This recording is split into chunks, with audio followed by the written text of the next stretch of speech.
to move.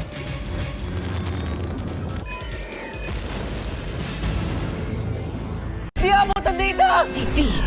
GG, bro! Don't worry. The Only with Smart Power All 99. Hindi bitin with 10 gig data to power your games plus Only Facebook or Only TikTok. Load now.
To go to a concert when you can own that stage with your friends.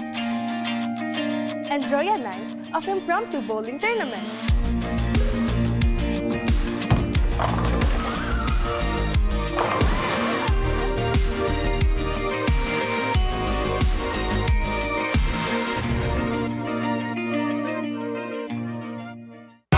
Enemy alert. Your scalp gets 1.5 times greasier, causing dandruff. Get triple anti-dandruff power. Supercharged with Clear.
俺に任せて。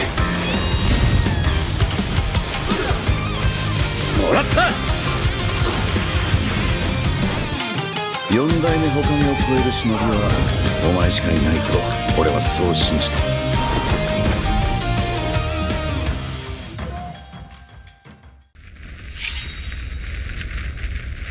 みんなを守るために私はもっと強くなる。やっしゃなら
Malakas, Pilipinas, malakas kahit anong lane, we become the monsters. Malakas, Pilipinas, malakas face the golden sun and ribbon for the 3 stars. Look at us to the top, no ifs, no buts. Winning any game, para to sa PINAS. Di mo matitinag aming boses on your level. Nasa kalye man o mobile, you know I become a legend. Open fire, we unite, we winners. Built with pressure, like diamonds are made of. Switching a lane na parang gera, HP racing may reset. Built like a tank, buhat ni Hilda, full load SS parang Laila. Susundan ko ang iyong bakas, kasama patas, tagumpay natin to. Dahil tayo'y malakas, para sa Pinas. Nasa amin ang lalas, hindi to atras. Kinikilala sa taas kasi kami ang malakas, para sa Pinas. Nasa amin ang lalas, hindi to atras. Kinikilala sa taas, ganito kami sa Pinas. Wow! Hold on. Yeah, malakas ang Pinas.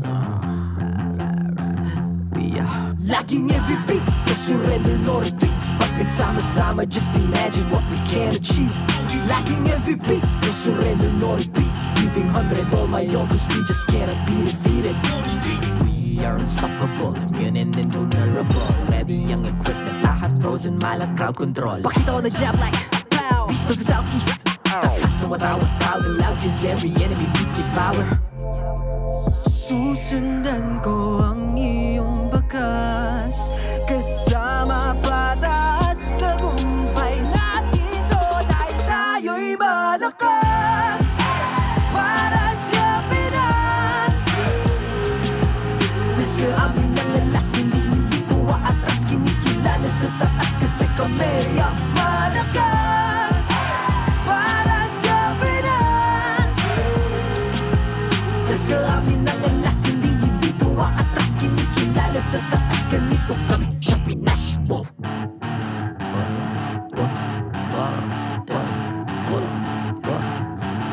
Malakas, Pilipinas, malakas kahit anong lane, we become the monsters. Malakas, Pilipinas, malakas face the golden sun and reppin' for the 3 stars.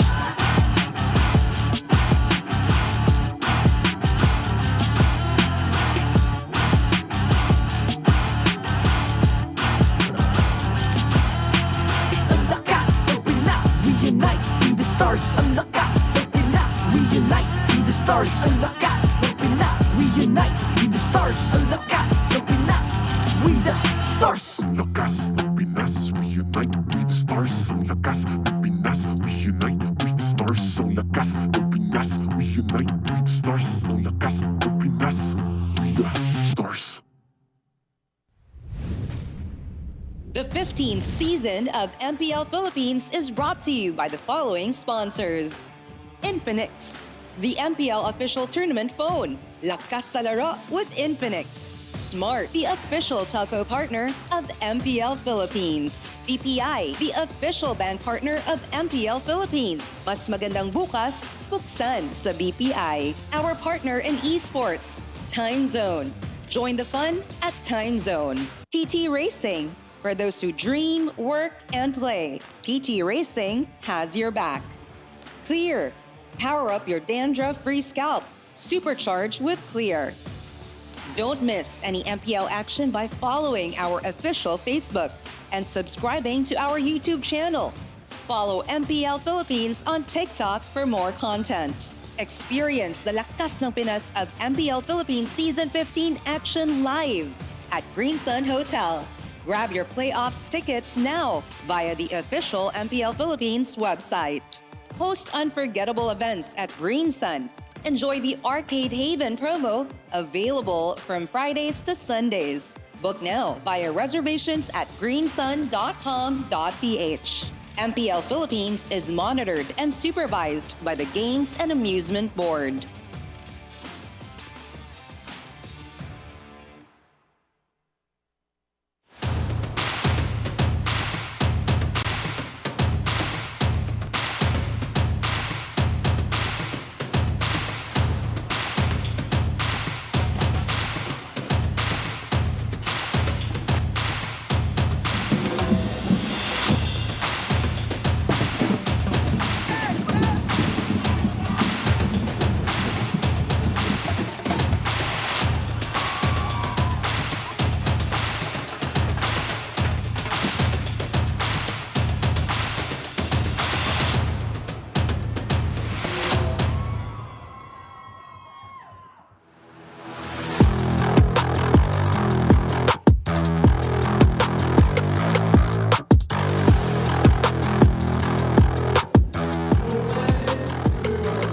Ang laban ng pinakamalakas sa Pinas. Ito ang bakbakan na tungong itaas.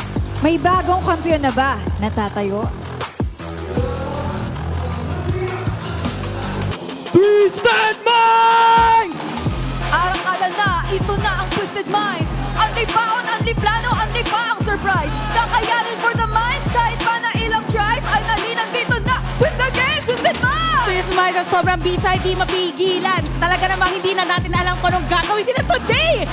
Alam natin na gagalingan. Ngayong araw, Twisted Minds, unang-una na. Fire burning heat, hindi mamamaliit. Try and make him this, oh, dito please. Lalabas ko na ka-please. Ganang history, easy go. Yung lahat, we are one, we are twins. We will make these dreams and a lot of screams. Napiling bawat hitak and birkin, yeah. Yeah, gonna eat it one, gonna eat it one. But, ano ba? Twisted Minds. Dito na tayo, lalaban na to. Let's go! Oh, lalaban hanggang dulo! Pero mag-iingay tayo! Twisted Minds, let's go!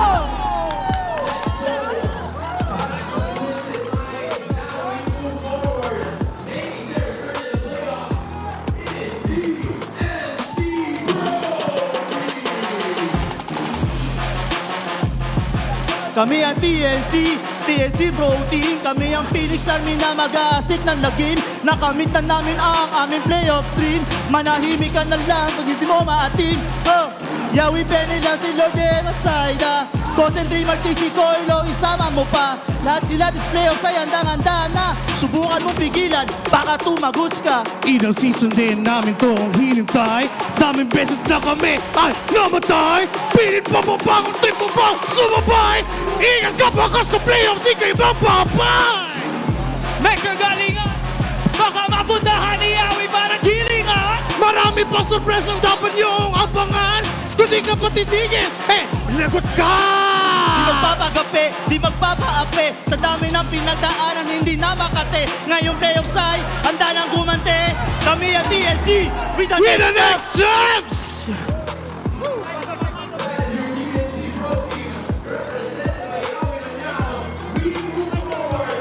Flying high of Team Falcons! Let's go! Team Falcons here! That's us on down, laging back to us! Let's go! Puro to gawa, di lang puro salita. May sumabay pero sumablay na ikay. Lahat ng abot, bunga to ng sama-sama. Puro to gawa, di lang puro salita. Puro to gawa dahil nandyan na nga sila.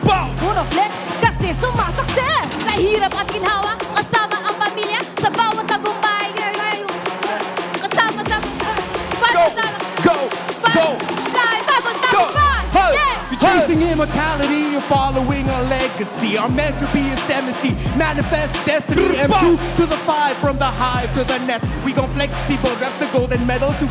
Bounce line, first in your mind, the greatest team of all time. While they were getting 8th, we were better than great. Do you hear me? Do you feel me? It gon' be all mine. Falcons tagumpay, Falcons gonna fly, it's all mine.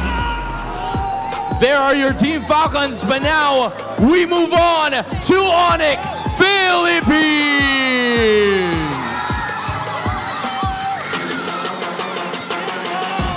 Hero rep the super fan, my name is Ari. Para sa lahat ng son, ito 2JB. Leo at your service, this here is Joseph. Yeah, everything we do, yeah, we do it big. World champion status, pati season 40. Yeah, go back to back, then a dollar retain. Coach Juan Allen Hayes, gone drop instructions. Onic PH playoffs, no distractions. Here we go, start with Kurt, always makes it work. Kel, Ross, Beatrix, go in.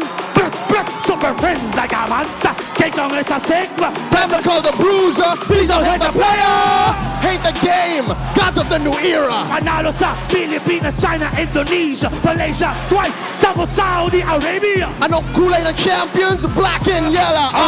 Hey. You know what it is. What time is it? It's Onic time for protection. Leo. Sino maging champion? Everybody knows it's Onic Philippines. The Sonics have made their statement, but now we put the spotlight on the Northern Lights. Here is Aurora! Yung Horus Rising, playoffs na naman. Mukhang man masisilaw tayo na kalaban. Never backing down, sa taas ang tingin. Kami ang team na umilaw sa dilim. Smiling demon with a flashy flame. Let's go! Going tight, dominating in your base. Kahit body's na laging nagpa-fight. OMG! Uubusin ang enemies inside. Consistency is so key, basic, get it right. Magic and mid-UV, malaro yung malawin side. Rise up! Talo ni Renegade, sumet sa lima. Hato! Oras na ng Aurora sa Corona. It's time! Lights up, roars in the ring. Fight locked in, the crown's in a swing. Ignite the fire that is born within. No fear or doubt will persist the win. Lights up, roars in the ring. Fight locked in, the crown's in a swing. Ignite the fire that is born within. No fear, no doubt. Seize the win. Aurora wants to seize the win, but joining him in the ring, it's Team Liquid Philippines. Dagat, gadupa, may pusong kampyon. Nagbabadaig, subok na ng panahon. Nagsugot, sububok, subok na natatago. Panis kayo sa digikat ng aming yago. Ito na si Guard, ang batang kambing. Liquid number 1, wala nang kambing. Puro man sigawan, dulang na lang ng sigsing. Nood na lang ng baby cakes, magkulang sa lambing. One, two. Pag sinabi ko, TL, sabihin nyo, PH! TL! PH! TL!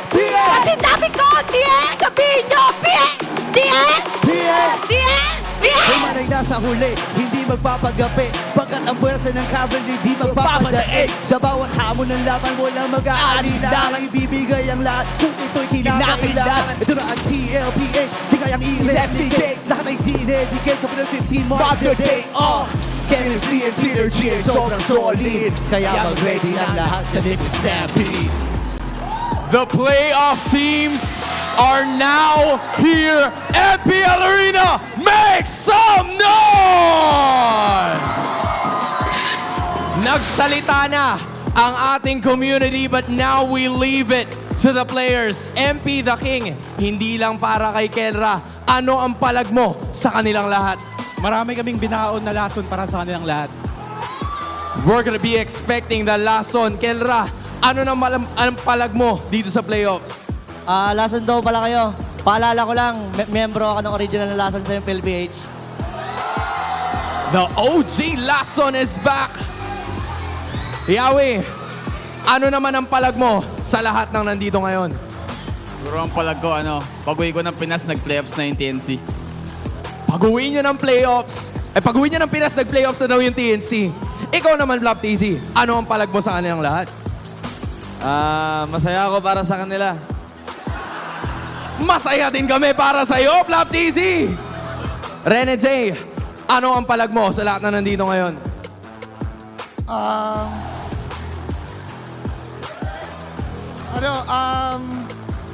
Kami nasa taas ngayon, so palagan nyo na palagay yung lahat. Kami papalagan nyo sa uli. They'll be waiting for you, Carl TZ. Tapusin mo ang laban. Ano ang palag mo sa kanila lahat? Lason, playoff, sino top 1 ngayon?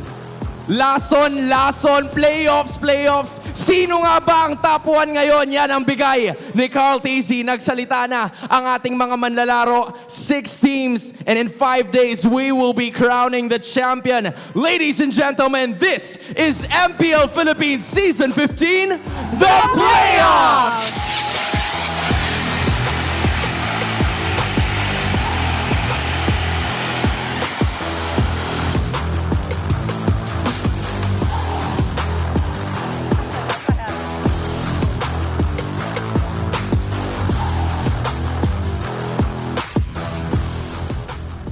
Are done creating legends. It is the road to immortality here in MPL Philippines Season 15.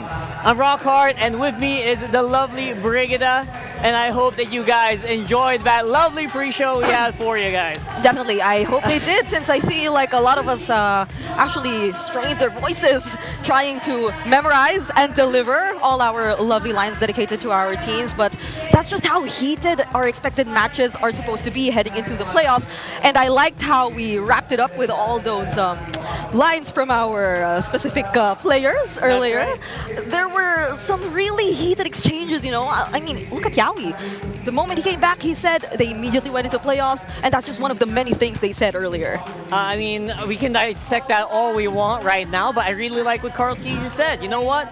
You can say whatever you want, but right now, let's see who is going to come out on top here in the playoffs. It's a full reset for all of our teams. A few of them are actually going to the basically play-ins today, where 2 teams will be dropping between our bottom 4, and then top 2 is going to be playing tomorrow. That's Aurora and TLPA. Yep, I absolutely cannot wait for those matches, but all the more for the play-ins, which we are about to experience and witness today, since we did have quite a long break. Yeah. Definitely, and I believe all of our teams, especially those who are expected to play for the play-ins, have really prepared to ensure that they will be able to deliver for today's matches. 3 weeks in a patch that feels like it was barely explored here in the last 2 weeks of the regular season. Yeah. So I feel like with all of that time, so much time, so many international tournaments actually happen in between. Yep. All the qualifiers that are leading into MSC for different countries, I wonder which one of those our teams actually picked up so they maybe can use it for this weekend. They have definitely watched some of these international tournaments, right? I mean, if you personally, watching this right now, last week, just decided to jump into, let's say, MPL ID and all that, you would have probably saw the Paquitos, all those surprise pickups which eventually came out. But personally, if you were gonna ask me, I'm wondering about a couple of picks, you know, like specifically in the jungle. What about the Lings? What about the Yisun Shins? Like, is there a chance we will be seeing those? Since if you were to recall what MP the King did mention earlier too, he did say, true enough to what we did say in the rap battle, they did prepare a lot of surprises. They did. It feels like they are the team that feels like they're kind of trying to get into the groove of Omega, you know, the old OMG playoffs team that really wants to just take it home. But Kelra did say they're the original Venom, you know? There you go. And we're having the community parade right now alongside the player arrivals where this is just how you really expect to see Onic, you know, like prior to a match. Just that chill. That's the vibe. And this is obviously Twisted Minds, who have been basically, what do you call this? Foreshadowing on social media that they're probably going to show off some pretty interesting stuff in the coming playoffs. I really like that we also saw some jeepneys out there. Yep. Very Filipino right here in the the Champions Arena in the Green Sun Hotel in Makati. I mean, that's the mastermind, as they say. That's Bon Chan. And I feel like in a few moments we will be actually talking about everything this guy has been through, everything he's been able to prove, even though it does seem like at the beginning he does have those unique ideas. It just needed a bit more fleshing out, and then eventually he is able to pull them off. But these are the champions, you know, of all the past seasons. Love to see that back-to-back, obviously, from Sunsparks, Blacklist as well, ending up that first half of Season 7. Pre-pandemic, then we head into the Season 8 champions. Still Blacklist International with RSG. Blacklist obviously still in their era. And of course, the Orcas starting to rise. We also saw the golden year of AP Bren and Echo stampeding it out with another possible golden year this time around in the form of Onic. Man, look at Falcons AP Bren, look at Echo, look at TLPH, look at all these teams who eventually did undergo quite a slump, you know? But now in Season 15, we see them back, almost back in shape. And I feel like it was a bit it was a bit of a shorter time for Onic Philippines. I believe a lot of us were questioning what happened during the off-season, because as soon as we entered Season 15, it didn't feel like we were seeing the super family we know, but it just took them 8 or 7 weeks. It was completely, a completely different vibe. I actually completely agree. So I really wonder as well, like, what did the Onic fam cook with? You know, we saw some of their coaching staff walk by. One of them is very looks like very prepared. And obviously the super fam is all here. You guys can see it right there. The Onic side is brimming. People are standing way at the back, waiting and hoping for a seat here. But yeah, overall, I feel like the Onic fam is here. And again, Twisted Minds might be up for a bit of an uphill climb here. But of course, you can't do that climb without the equipment that you need to get through the day. Equip all day 120 FPS system, the next gen Infinix GT 30 Pro. And it's the new official tournament phone powering the next seasons of MPL Philippines. That's GT 30. All right, we're moving a generation up. It's not the 20 anymore. It's the 30 now. And I feel like you guys should check it out if you do decide to come visit us here at Green Sun Makati, since this is where the playoffs is happening still. So there are a couple of booths. There's a big area downstairs you could also check out too. That's right, and that's free admission, I think. The fan area. The fan area. So check it out, guys. And speaking of fans, MPL fans and ex-fans, get ready to witness the best student teams battle out for glory at the Infinix Campus Cup Philippines local group stage. This will be live streamed from June 14 to 15 and the national finals will be happening on June 28, only on Infinix Philippines Facebook page. This is XCC PH, hashtag where legends rise, and may I just tell you that if you are a collegiate player watching this right now, I believe you should really have considered this. Sign-ups closed back in May 23, but the prize pool, it's just so massive. So I feel like we will be seeing a lot of competitive collegiate players join this tournament. It really is massive, and it's going international soon. So I don't know if you guys saw that, but here is something you need to see. These are the teams that are playing it off for the playoffs, for the Immortal Cup. we have TLPH and Aurora, first and second seed, respectively, followed by the teams playing today, Onic, Falcons, TNC, and Twisted, who are going for elimination. And if you would recall, we did spend the entire 8 weeks trying to figure out who will be the final 6 teams heading into the playoffs. And up until the very last minute, the last 2 days, we were still unsure as to who between Twisted Minds, AP Bread, and Smart Omega are actually gonna take that final spot. And they did fight for it, you know, especially AP Bread. I personally felt very proud of how AP Bread and Smart Omega decided to end their seasons, but it just feels like it's such a waste that they weren't able to do this kind of performance earlier on, because it probably would have been a bit more competitive in the lower half of our standings, but this is just how it is right now. And a lot of us really have our eyes set on the top 2 teams. Yeah, the top 2 teams are going to be playing tomorrow, so they have a little bit of time. And speaking of, this is the bracket we're going to see here. It is basically 3rd seed versus 6th seed, that's Onic versus Twisted, followed by 4th seed versus 5th seed, that's Falcon and TNC. They're playing best of 5s today, and the winner of respective matchups will be facing against their upper bracket counterparts. That's going to be Aurora and TLPH waiting on the games tomorrow for their own best of 5s. It's officially all best of 5s starting this day onwards, and on the last 2 days, we're seeing best of 7s for the lower bracket finals and for our actual grand finals. So this is gonna be a really long 5 days, I believe, especially considering how competitive it's starting to be for all of our teams. And Aurora, TLPH, they're definitely on the lookout, whoever is going to be winning these first 2 series of the day. That's right. The first 2 series here, of course, it is like we mentioned, it's 3rd seed versus the 6th seed, Twisted Minds, our first matchup for the day, and followed by Falcons and TNC. Obviously, they are also very much gunning. It is going to be a battle in the skies here later on. I believe that was a constant narrative whenever we did get the Falcons and the TNC matches during the regular season, but now they are gonna do it again, but with higher stakes. You know, they're already fighting for their tournament life. They made it into the playoffs, they made it into the top 6, but this will be the deciding match of whether or not they will be making it to the top 4. But we will be focusing, of course, on Onic Philippines and Twisted Minds first. A very surprising outcome, if I may say. It's the former champions not being in the upper bracket, so that's right. That's one. And for some, they might consider this to be a really stark contrast between the 2 teams. It's like some sort of a David and Goliath kind of scenario. It really is. That's why we're talking about surprises. Like you mentioned, Twisted Minds are going to have to be the team that brings out a ton of surprises. I mean, obviously, all of us were so surprised when we saw Onic on day 1, right? So, other than that, it feels like we still need to watch out for anything from Twisted.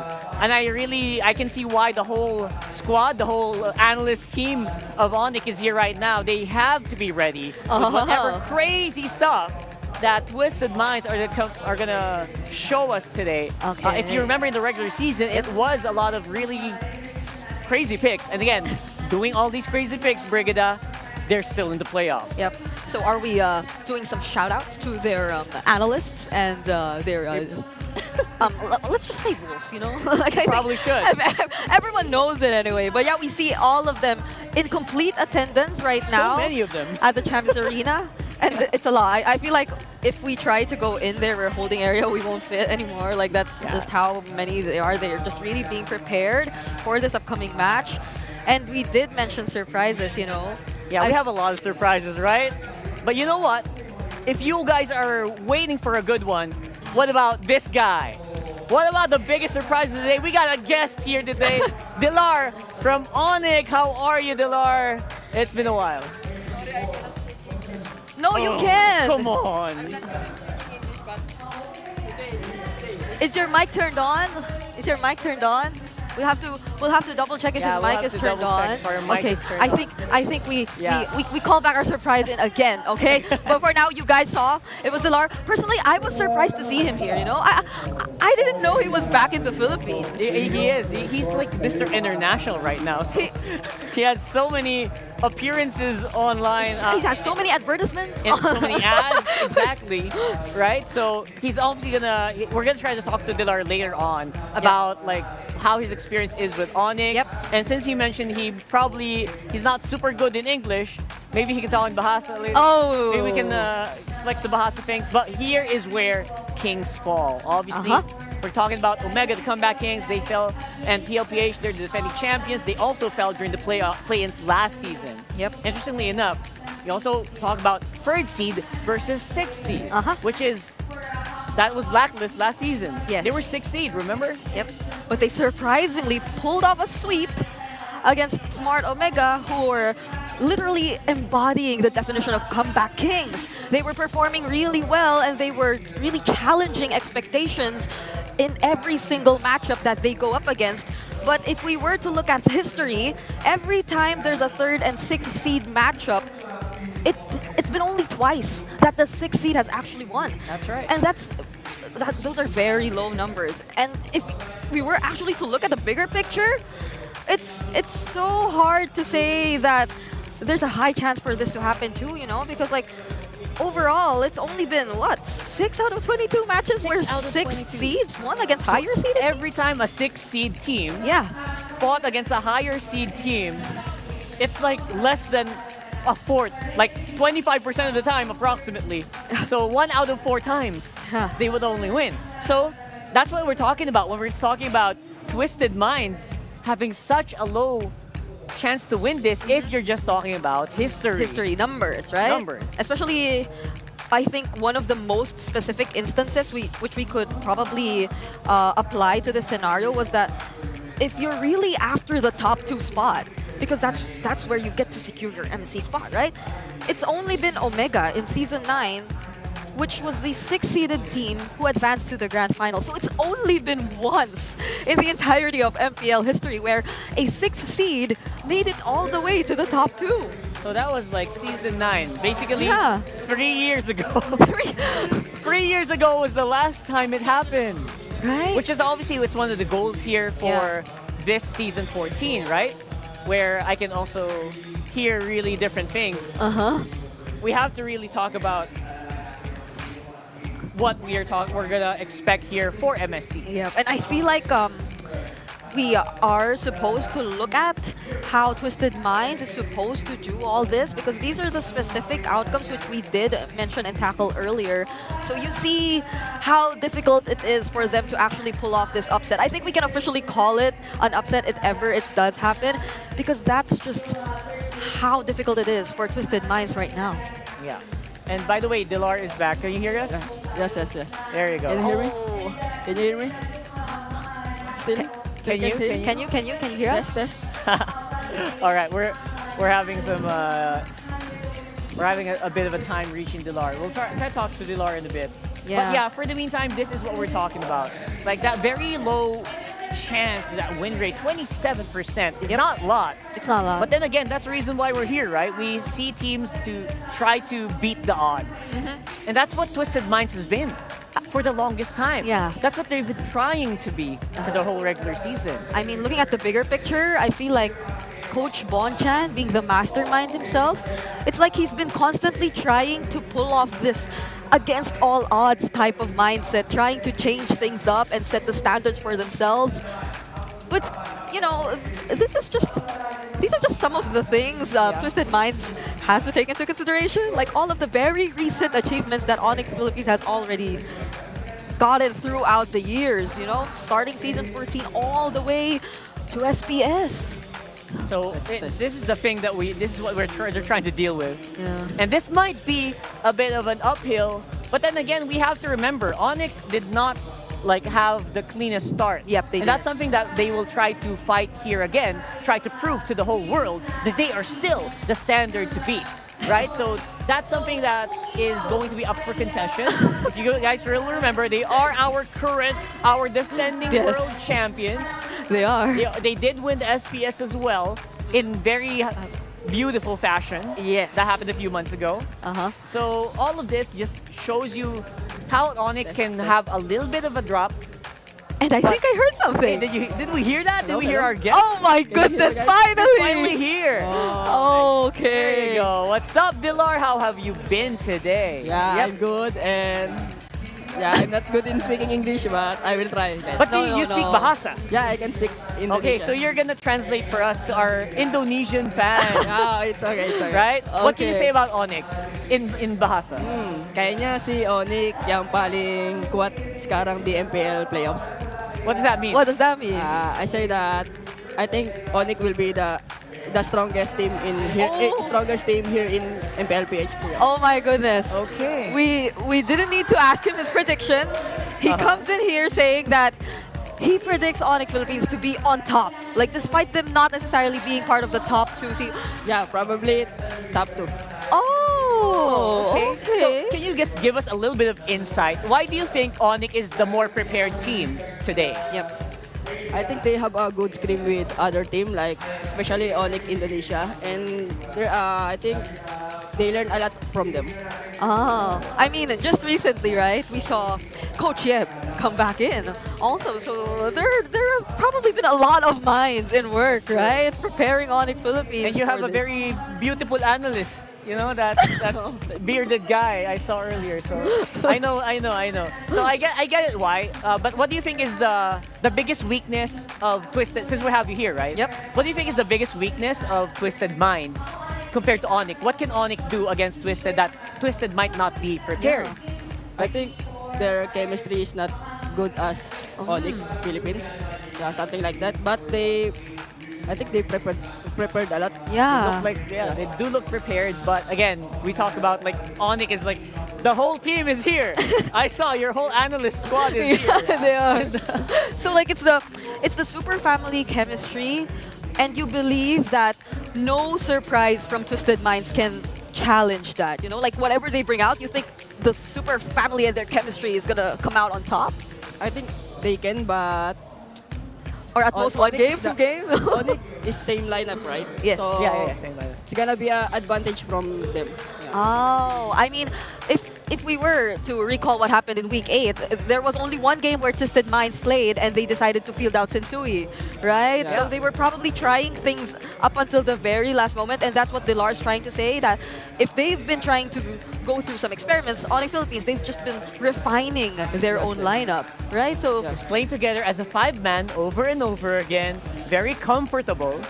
Maybe that might be the key to beating Twisted Minds.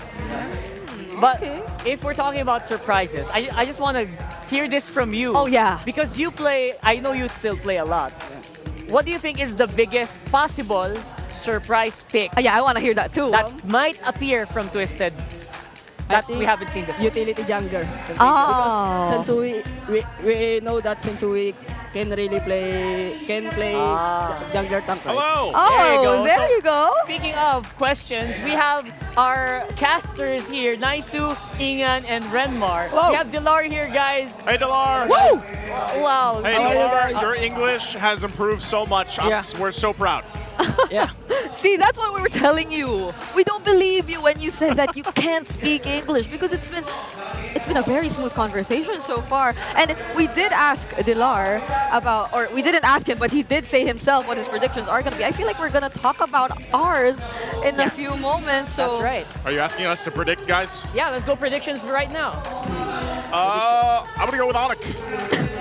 I mean, I just did the rap.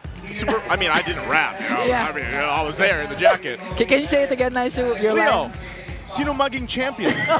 Onic. That's why I'm Onic. Okay, all right. So you were setting So up for good. that. All right. No, I think it's going to be one of those unanimous tables.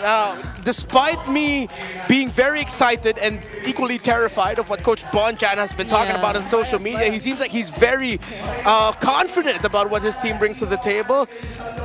I'm still going for Onic here, but I'm not taking away the capability of Twisted Minds to surprise us all. That's right. So, by the way, MPL PH emotes, the one they're using, are available right now for 109 diamonds, still available in the in-game shop. So do check them out right now. If you're asking us, it does feel like we have to go with it, right? Twisted Minds, they have something, like our casters mentioned, but it feels like it might not be enough right here. Yeah. I'd probably say like 1 or 2 games. No, 1 game. Like I'm probably expecting at least like the surprise to go that far.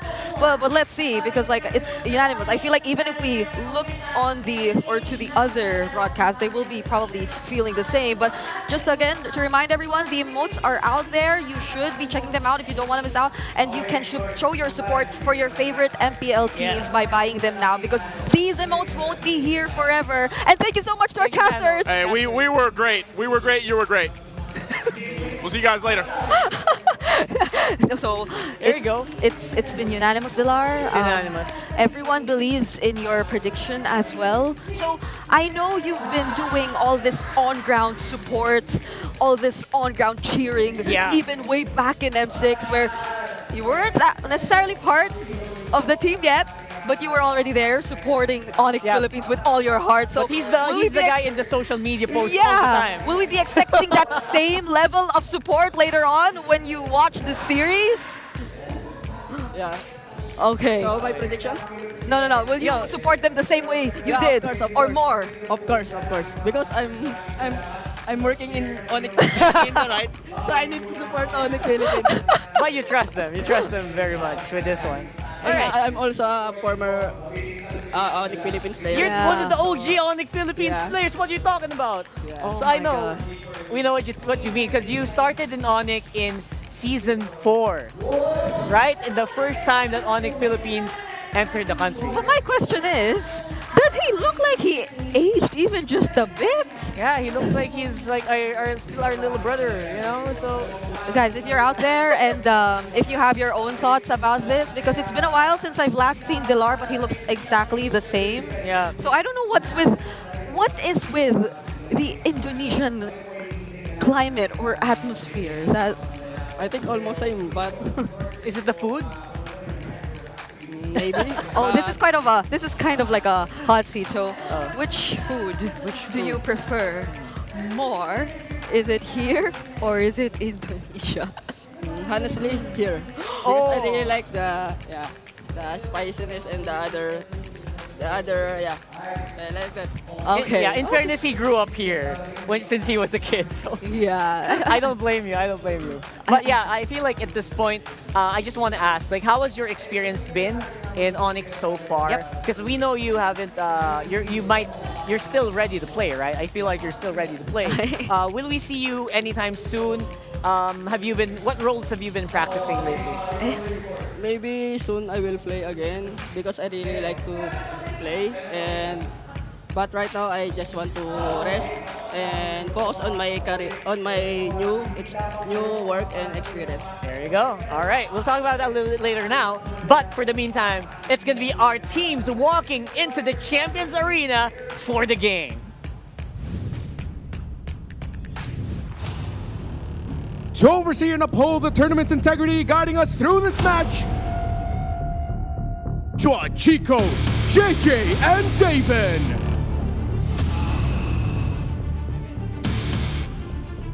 The opening match of the playoffs. It's Onic Philippines versus Twisted Minds. In the EXP lane, Kirk and James.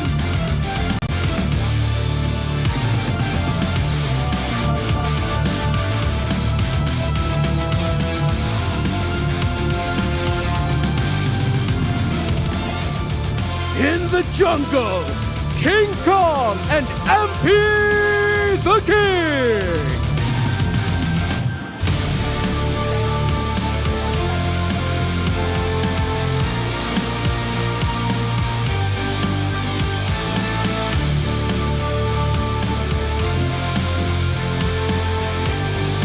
In the mid lane, Super Friends and Hachize.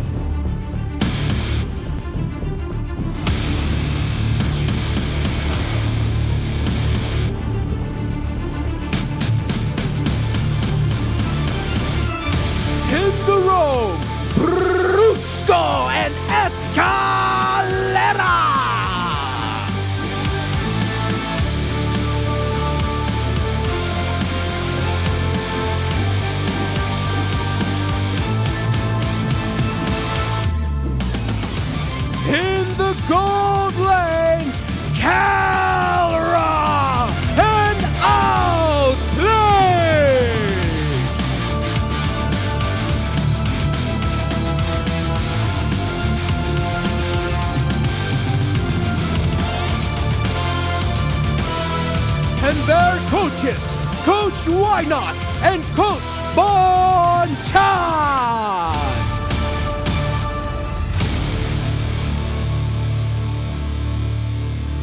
The first match of the playoffs begins with the defending Season 14 champions and the twist of the season.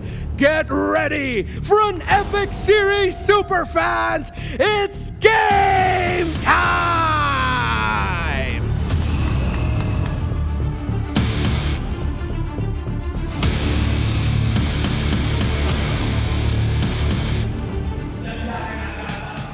Okay, you know what? I got goosebumps just by watching our player intros, but this is Onic Philippines, again, the former champions, and you definitely need to watch out for them. They have found their form once again entering the playoffs, but there is definitely some sort of pressure now on their backs, considering that they are indeed the defending champions, but they're not necessarily part of the upper bracket. So they'll have to get past one of the most unexpected, one of the most unorthodox teams to introduce themselves yet this season, and that's going to be Twisted Minds. But of course, this is a super family, so for sure, we have a lot of trust in their capabilities to do just that. 100%. I feel like Onic is still the team to beat, despite not having the upper bracket slot, just because of how they perform in game.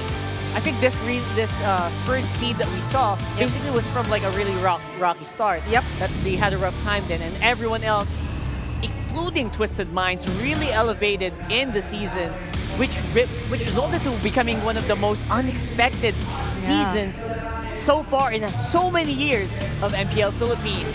This lineup is composed of a lot of former Black International players who, like we mentioned earlier in the season, in the previous season, also pulled off some unexpected stuff coming in from against Omega themselves. That's the Blacklist DNA you're trying to talk about that we might be seeing from Twisted Minds, since their lineup feels weirdly familiar. It's like very similar to that lineup we saw for them in the previous seasons, but this is I'd say a bigger picture of like how we're supposed to expect this the outcome of this series. Twisted Minds definitely have a lot of work to do, especially considering, like, I'd say, of course, not just the game win rates and all that, but their ability to just establish a solid execution of the early stages of the game. Because I fear that they really want to go for the team fights every now and then, but when they are unable to do that, I don't get to see the trades either. Like, it's almost always the need to convert, but even that, it feels like a big task for Twisted Minds, and I hope that they're able to overcome that heading into this first matchup. In fairness to Twisted Minds, they do kind of do what the other teams do, including Onic. They kind of do that early game, very aggressive invasion, and then we go into a transition where they sometimes kind of just lack of a plan in the mid-game to the late game, but then again, they do find those moments. That's the reason why they are our 6th seed slot. Welcome back, ladies and gents. We have Delor here. He's also going to be joining us for the draft. So that's something that we are very looking forward to. Seeing how well you probably still know the meta and how well, you might be able to predict some of these surprises that might come our way today. You know what, honestly, I feel like in the past few days, we've been seeing, would you agree with me that we've been seeing a lot of surprise, especially in MPL ID? Like just recently, there's been, I mentioned it earlier, there's been a Paquito.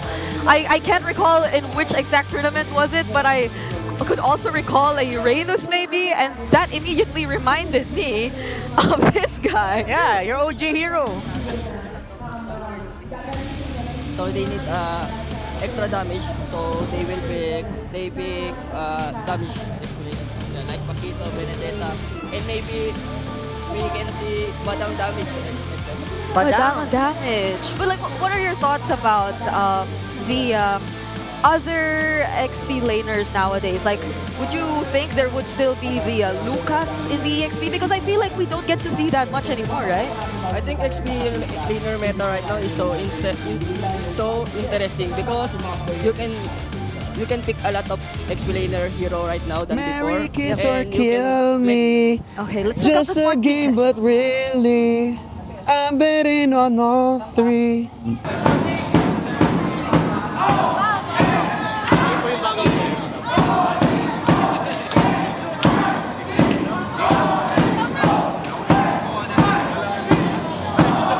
Sa susunod na punta ko'y pagbuksan mo na sana kasi kahit anong mangyari ay di ako mawawala ng pag-asa. That's our smart ping test. Bringing you low latency gaming with smart Sulit promos. Subscribe to Only 5G with non-stop data for non-stop gaming on your favorite loading platforms or at the smart booth right outside our MPL venue. So it feels like it's not just strategies that has been practiced by our teams during the 3-week break. It feels like they worked on their voices as well.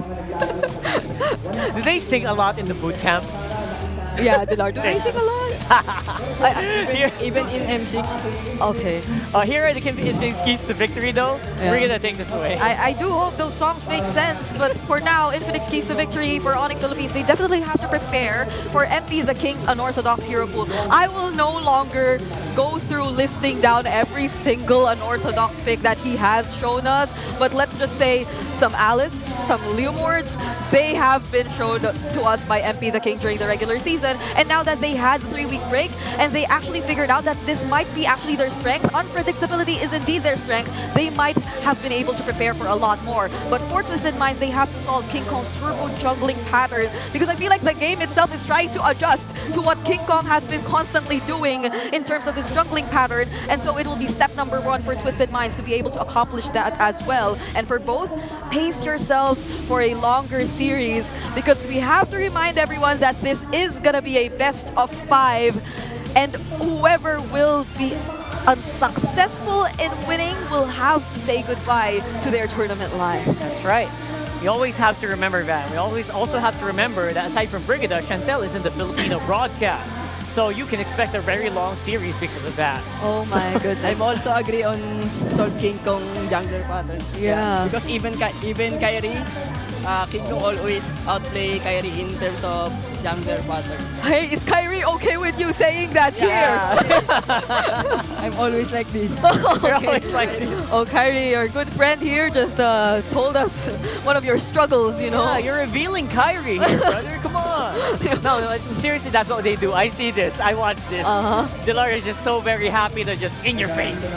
So I like that. I like that right there. So what if they're watching right now? I hope they're watching right now. Go check your messages. He might actually send you a message already and saying, hey, what are you doing? Just good luck and don't be, you know that. There you go. Okay. But yeah, these are like very relevant pointers for both of these Very teams, important, especially for Twisted Minds. Because considering the way that Twisted Minds has been able to play recently, I feel like it's been a major struggle for them in the early stages of the game. I feel like there's some sort of contradicting pattern too as to what they actually want to do or pull off. It feels like, or if you look at the stats, they're leading in terms of highest heal, right? The sustain is there. The idea of sustain is definitely there. But they've been trying to pull off like all those aggressive lineups every now and then too, and out-sustaining the opponents has been one of the strategies in terms of heading into a team fight. Like, it's not just pure damage, it's just out-sustaining them and trying to win the fight in the long run, but they'd have to consider doing that against Onic Philippines because this is a very well-rounded team. They really know when to pick their fights. Yeah, aside from King Kong's turbo jungle, that's also something they have to deal with, right? So that's something we'll talk about there. Red side win rate for Onic is 81%. So they love that red side. They love that 2 picks. 81%. You, Dilar, personally, which do you like better right now in the meta? Is it the blue side or is it the red side? I think right now is the red side because you can use a lot of hero, right? So you need to counter them. Yeah, because in the red side you can read and you can know the first enemy hero pick, and you can counter that. There we go. And for this one, by the way, we'll have some backup from Renmar, right there from the English desk. Renmar, can you hear us? Hey, Renmar. Hello. Yes. Oh, there you are. All right, so it did reach through. All right, we're I heard trying to look something for different, but backup yeah, here. thanks. Okay. By the way, that Baksha ban on the Onic red side, not surprised. That's actually showing up more all around the world, especially in the roam and as a jungle option. It's a strong flex pick, so no surprise that Onic decided to ban that out, considering that they're going up against Coach Bonchan and Twisted. Yeah, this is gonna be the Kalea first pick too for Twisted Minds. Now, Delar, you did mention earlier that in the red side, you already get to actually respond or think ahead because you already know the first pick. What do you think are the possibilities that Onic Philippines might be showing us here? I think they will pick maybe Granger and Fredrin, something like that. Or maybe they need a flex pick like Badang. Oh my goodness, did you just tell us that there's a chance of utility jungler for... Okay, never mind. They're still going for the Joy and the Badang. That's a flex pick, and that's what you did mention earlier. So does Twisted Minds here at this point, there's still a Hayabusa. Would they want to consider that? Or do you really think that MP the King is just gonna go utility in this series? I think of course they need Granger. On that. How about you, Redmar?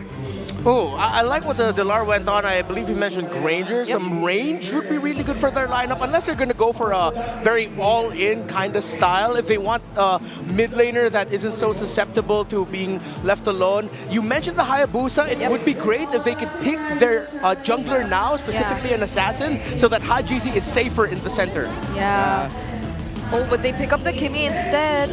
Oh yeah, no, I think that is the mid laner. Yeah, that is the mid laner. They won't be revealing their jungler just yet. Interesting. My goodness, what is Bonchan cooking this time?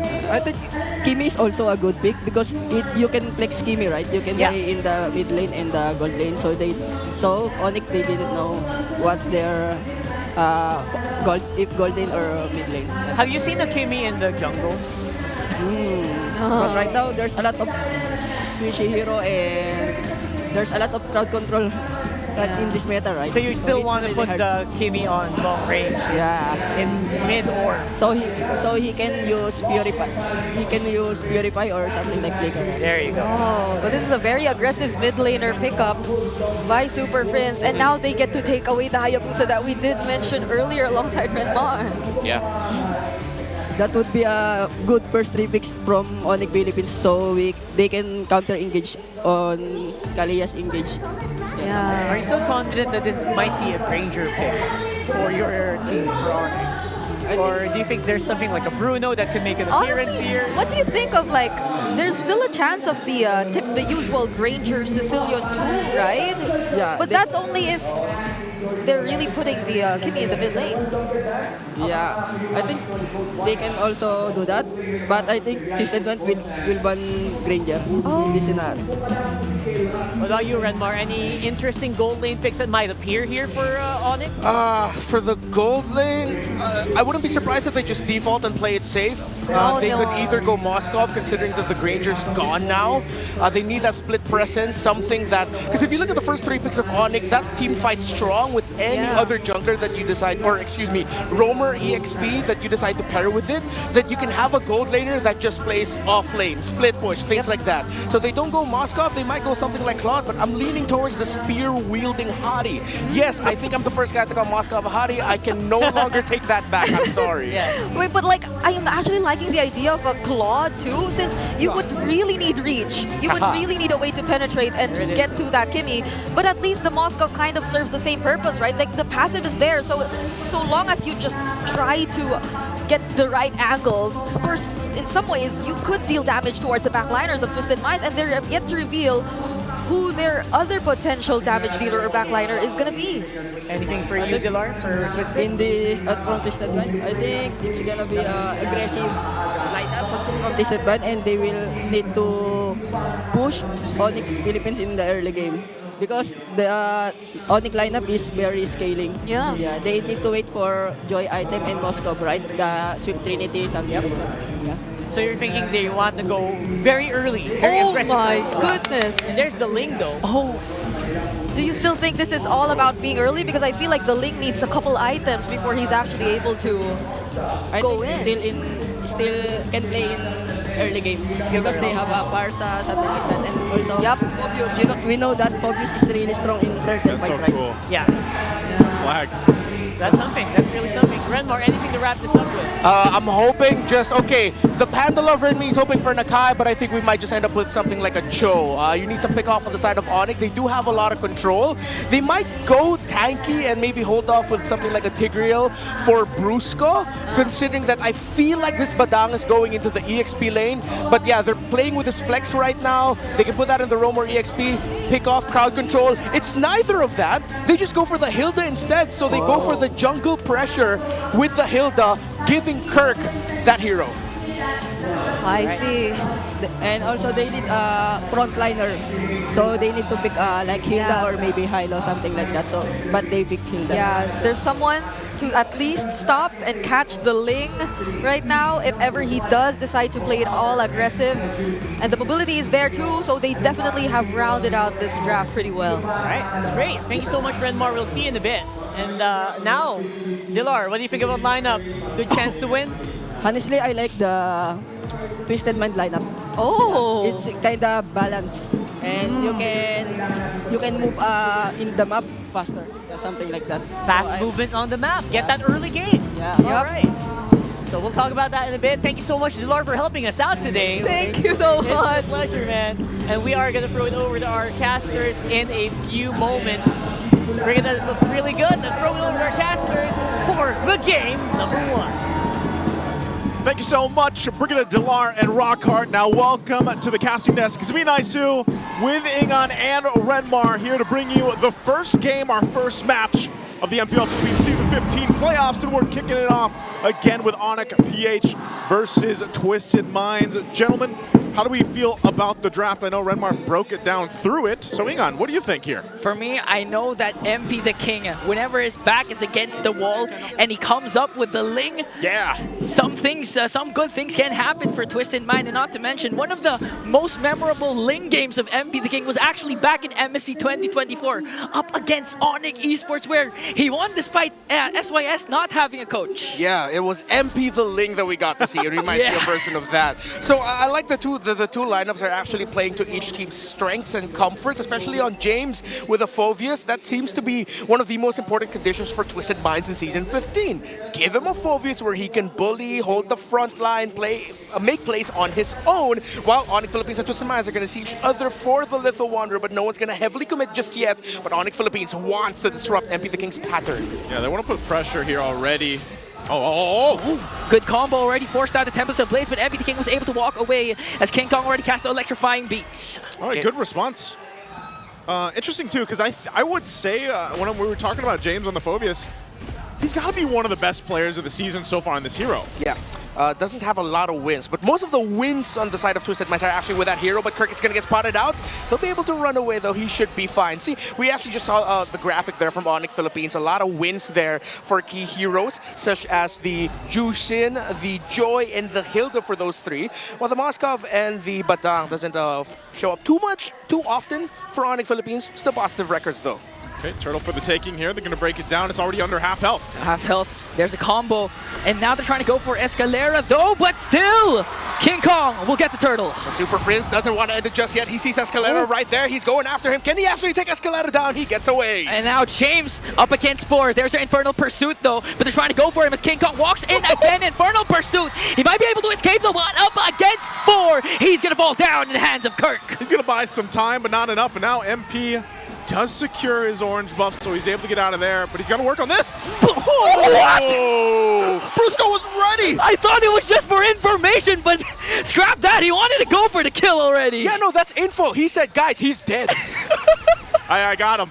I just want to let you know. Oh, man, Brusco. And if you're going to recall to what Dilar actually mentioned, one of the things that's popping up right now is not a tanky Badang, but a damage Badang. So with how things are going now, Brusco can actually try that up against Twisted Minds. Has this been the shift so far with the Badang? Like, are we seeing more of the damage build on him, or is it still like kind of a hybrid in a sense? Well, I saw some Chop Suey hybrid builds here and there, but I didn't really think so much of it. But now that we're seeing it here in the Philippines, maybe that might be the route that we're going for. Although the previous tanky Badang build that's based on a lot of cooldown reduction already did a fair bit amount of damage, especially once he has his 3 items locked in, especially with the Oracle already in his hands. But if he's going to go on a more damage route, then let's see if it's going to work out well for Onic, because it's a trade-off, but I feel like a favorable one, because if you get caught out by the Badang and he just gets a full-on combo with you, it hurts. Yeah, it could even be one hit. I think the most recent Badang damage build we saw was actually in MPL Indonesia between BTR and Alter Ego. I forgot who used Badang, but it definitely worked for them, won them a game. So now Onic still holding on to 1.7k gold lead. They're trying also to make sure James doesn't have enough space. Yeah, so they're going to work on this. Turtles coming up now. Second one in the game. Onic will go ahead and take the round all together up here and set up that full 5-man for the take. They might just force a fight. It looks like that's what they want to do, with Twisted Minds doing the same thing. Yeah. It's going to be slowly started up for Brusco. And now in position, James has to lead this charge. Oh! Flicker in, plus the ultimate. They might be able to burst down Brusco. So one member down for Onic Philippines. Escalera led the charge to MP. The King takes down King Kong. This looks good for Twisted Minds. This one, Kirk trying to soak up the damage. So James is trying to chase after him, but Super Prince was there for the defense. And Twisted Mind, MP the King, secures the turtle. Twisted Minds played that well. And then they go and get a key kill on King Kong, plus the objective. So that'll bring them back into this early game without things slipping too out of hand. Yeah, very decisive take there by Escalera. Again, one of the more prolific users of the Tidal Strike Flicker combo. And now he was able to get the right pick. Twisted Minds was able to split that fight perfectly. That King Kong, MP the King was just able to take down King Kong. Feather Airstrike already used up onto Super Prince. Ultimate did not connect though. So Super Prince was able to walk away scot-free. Okay, so back to this point, we have to start to consider, you know, where does the scaling happen for both of these lineups? Are they pretty balanced on both sides? Do they come online around the same time in the game here? Yeah, for Outplayed, as soon as he gets the Feather of Heaven and even a Concentrated Energy, it could be a turning point for Twisted Mind. But again, Farsa needs to also scale up for the side of Hajizi. So now Onic Philippines, actually their 1.8k gold lead almost got diminished. Now we're seeing some sort of equal economy for these two teams. Twisted Minds was able to balance out the game just at the right time. And that forces Onic Philippines to slow down their approach a little bit, play a little bit more for the macro, considering that Twisted Minds have now shown that they have hit a respectable power spike, despite Onic leaning a little bit closer to the 1,000 gold lead. They're still getting some good items on the Kimi, especially with a Sky Piercer already on there. Again, still no kills for him, but that's something that they have to watch out for, Onic Philippines. Okay, so now back to this point. The next turtle's going to be up shortly here. And I expect the same thing, you know, both teams kind of rotating in. Now, Calra didn't land that Spirit of Destruction, even though that was like in the vicinity in the last turtle, but you know, maybe again, it's just go ahead and farm up, get online for both the gold laners right now. But we've seen the Kimi, man, it pop up even towards the end of the regular season quite a bit, have some success, but more so the weeks that we had off. Like the other regions around the world were playing this Kimi. And really late game, if you're not able to control the Kimi or even get close enough to take the Kimi out, you could be in trouble in some of the later game fights right now. So Outplayed will go ahead and hold it down here. We'll see if they actually go in and contest MP. MP the King used their Power of Wilderness onto MP the King, so they might not be able to contest unless Onic, though. James goes in with Infernal Pursuit, paired up with Hajizi's Feathered Airstrike, so a lot of ultimates plus the Purify of Keller already used up. Ultimates for the mid laners both gone now. This could go either way, but Onic Philippines seems to have a better positioning right now for this turtle, as Twisted Minds are playing for the macro game up top. Onic hasn't read the situation fully just yet. No one's going to be full committing for the turtle.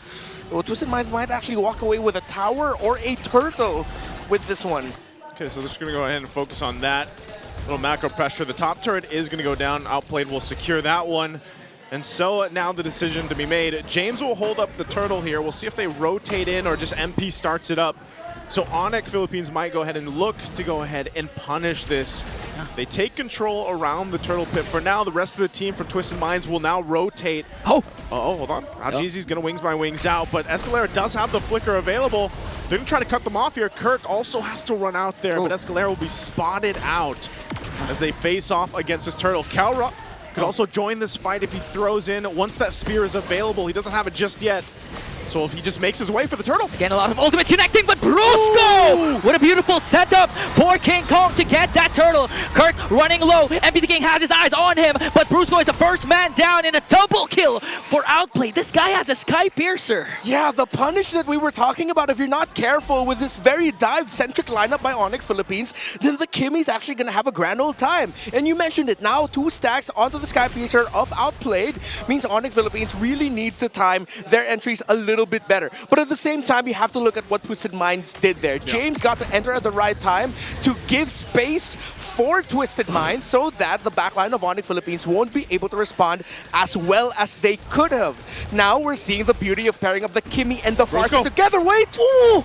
But the combo got interrupted by the Dark Wave of James, and the counter punish of Twisted Minds was there. Brusco is down, but King Kong wants to avenge the death. He takes down Outplayed. James jumps in with an Infernal Pursuit. Super Prince King Kong Keller working on the Ultimate Fighter, and they bring him down. A 3-kill swing for Onic. Man, it looks so good.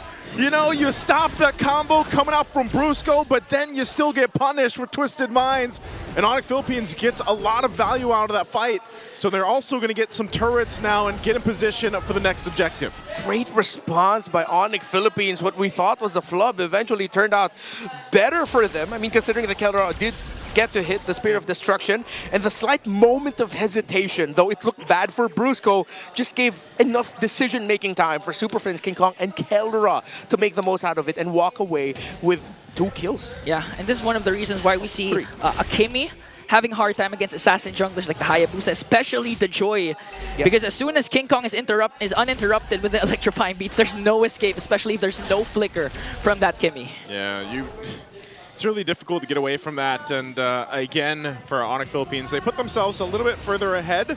Nonetheless, I think it'd be great if Twisted Minds can eventually get that turret down. It's about 1 hit away, the mid turret for Onic Philippines to open up some of the space to work with. The Lord is up now, though.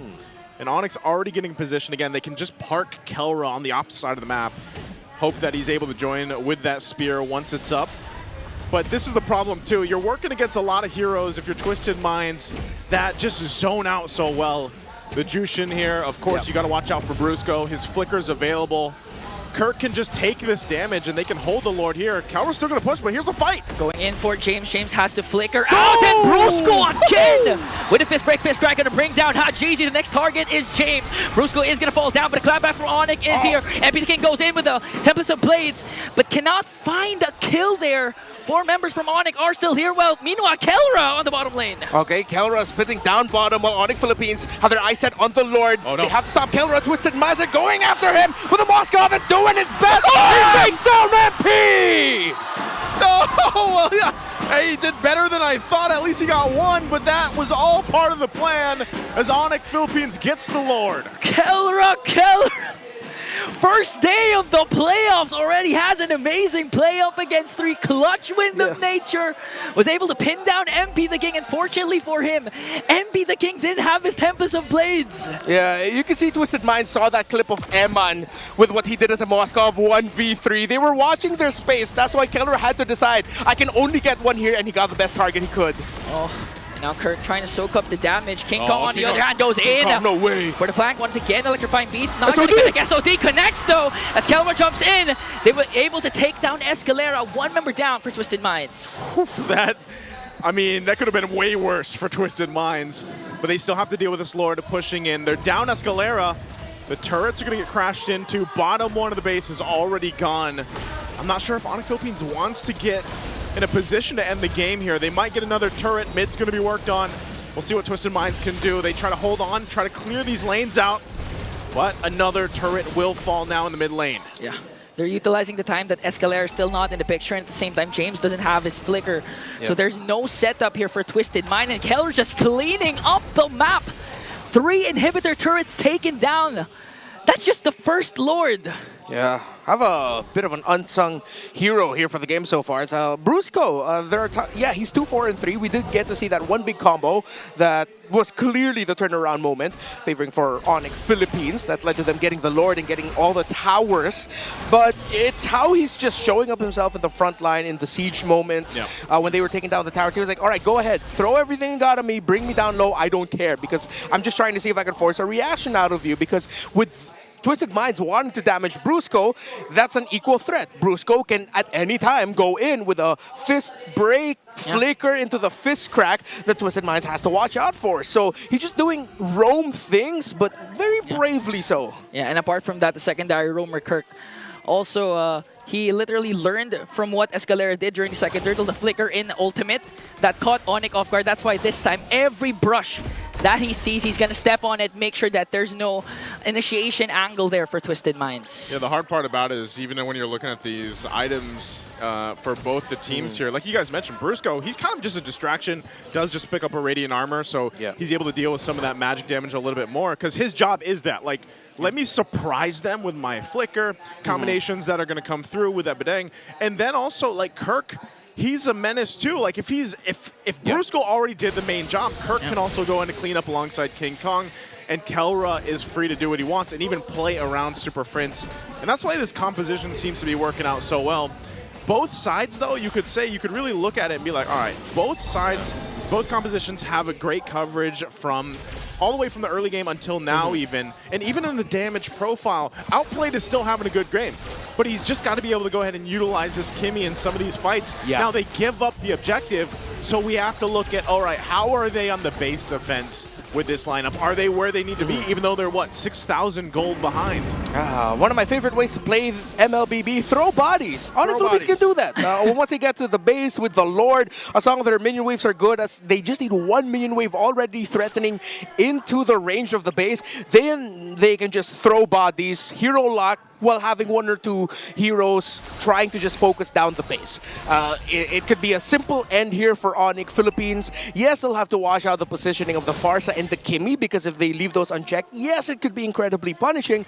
But again, you can throw either the Badang, the Joy, or the Hilda. Hell, throw all of them just to force the Farsa to get bursted down and the Kimmy to get bursted down, so Onic can end this. They can end it here. We'll see if they're going to be able to do it. Lord is in the base now. They're going to hold it down with a fettered airstrike. Brusco again, but didn't connect with the ultimate. Now the punish from Twisted Minds. They're going to bring down the Bruiser. A mega kill coming in from King Kong, though. Kelra locking on the base, and Onic takes game one. Throw bodies. Throw bodies. That's game one. All Kelra had to do was like, you guys got it. I'll lock on the base, and it's done like that. Game one, man. That was quick. That was clean. Quick. From Onic Philippines. Yeah. Back and forth at some moments. Twisted Minds definitely surprising Onic Philippines at some crucial moments, but in the end, they recovered, they hit their power spikes, and they didn't let go right after that Lord. Apart from that, this could be a bad sign for Twisted Mind, because we all know that when it comes to James, Phobius is one of his main heroes that gets banned out, actually, and despite that. Well, let's see what the panel has to say about game number one.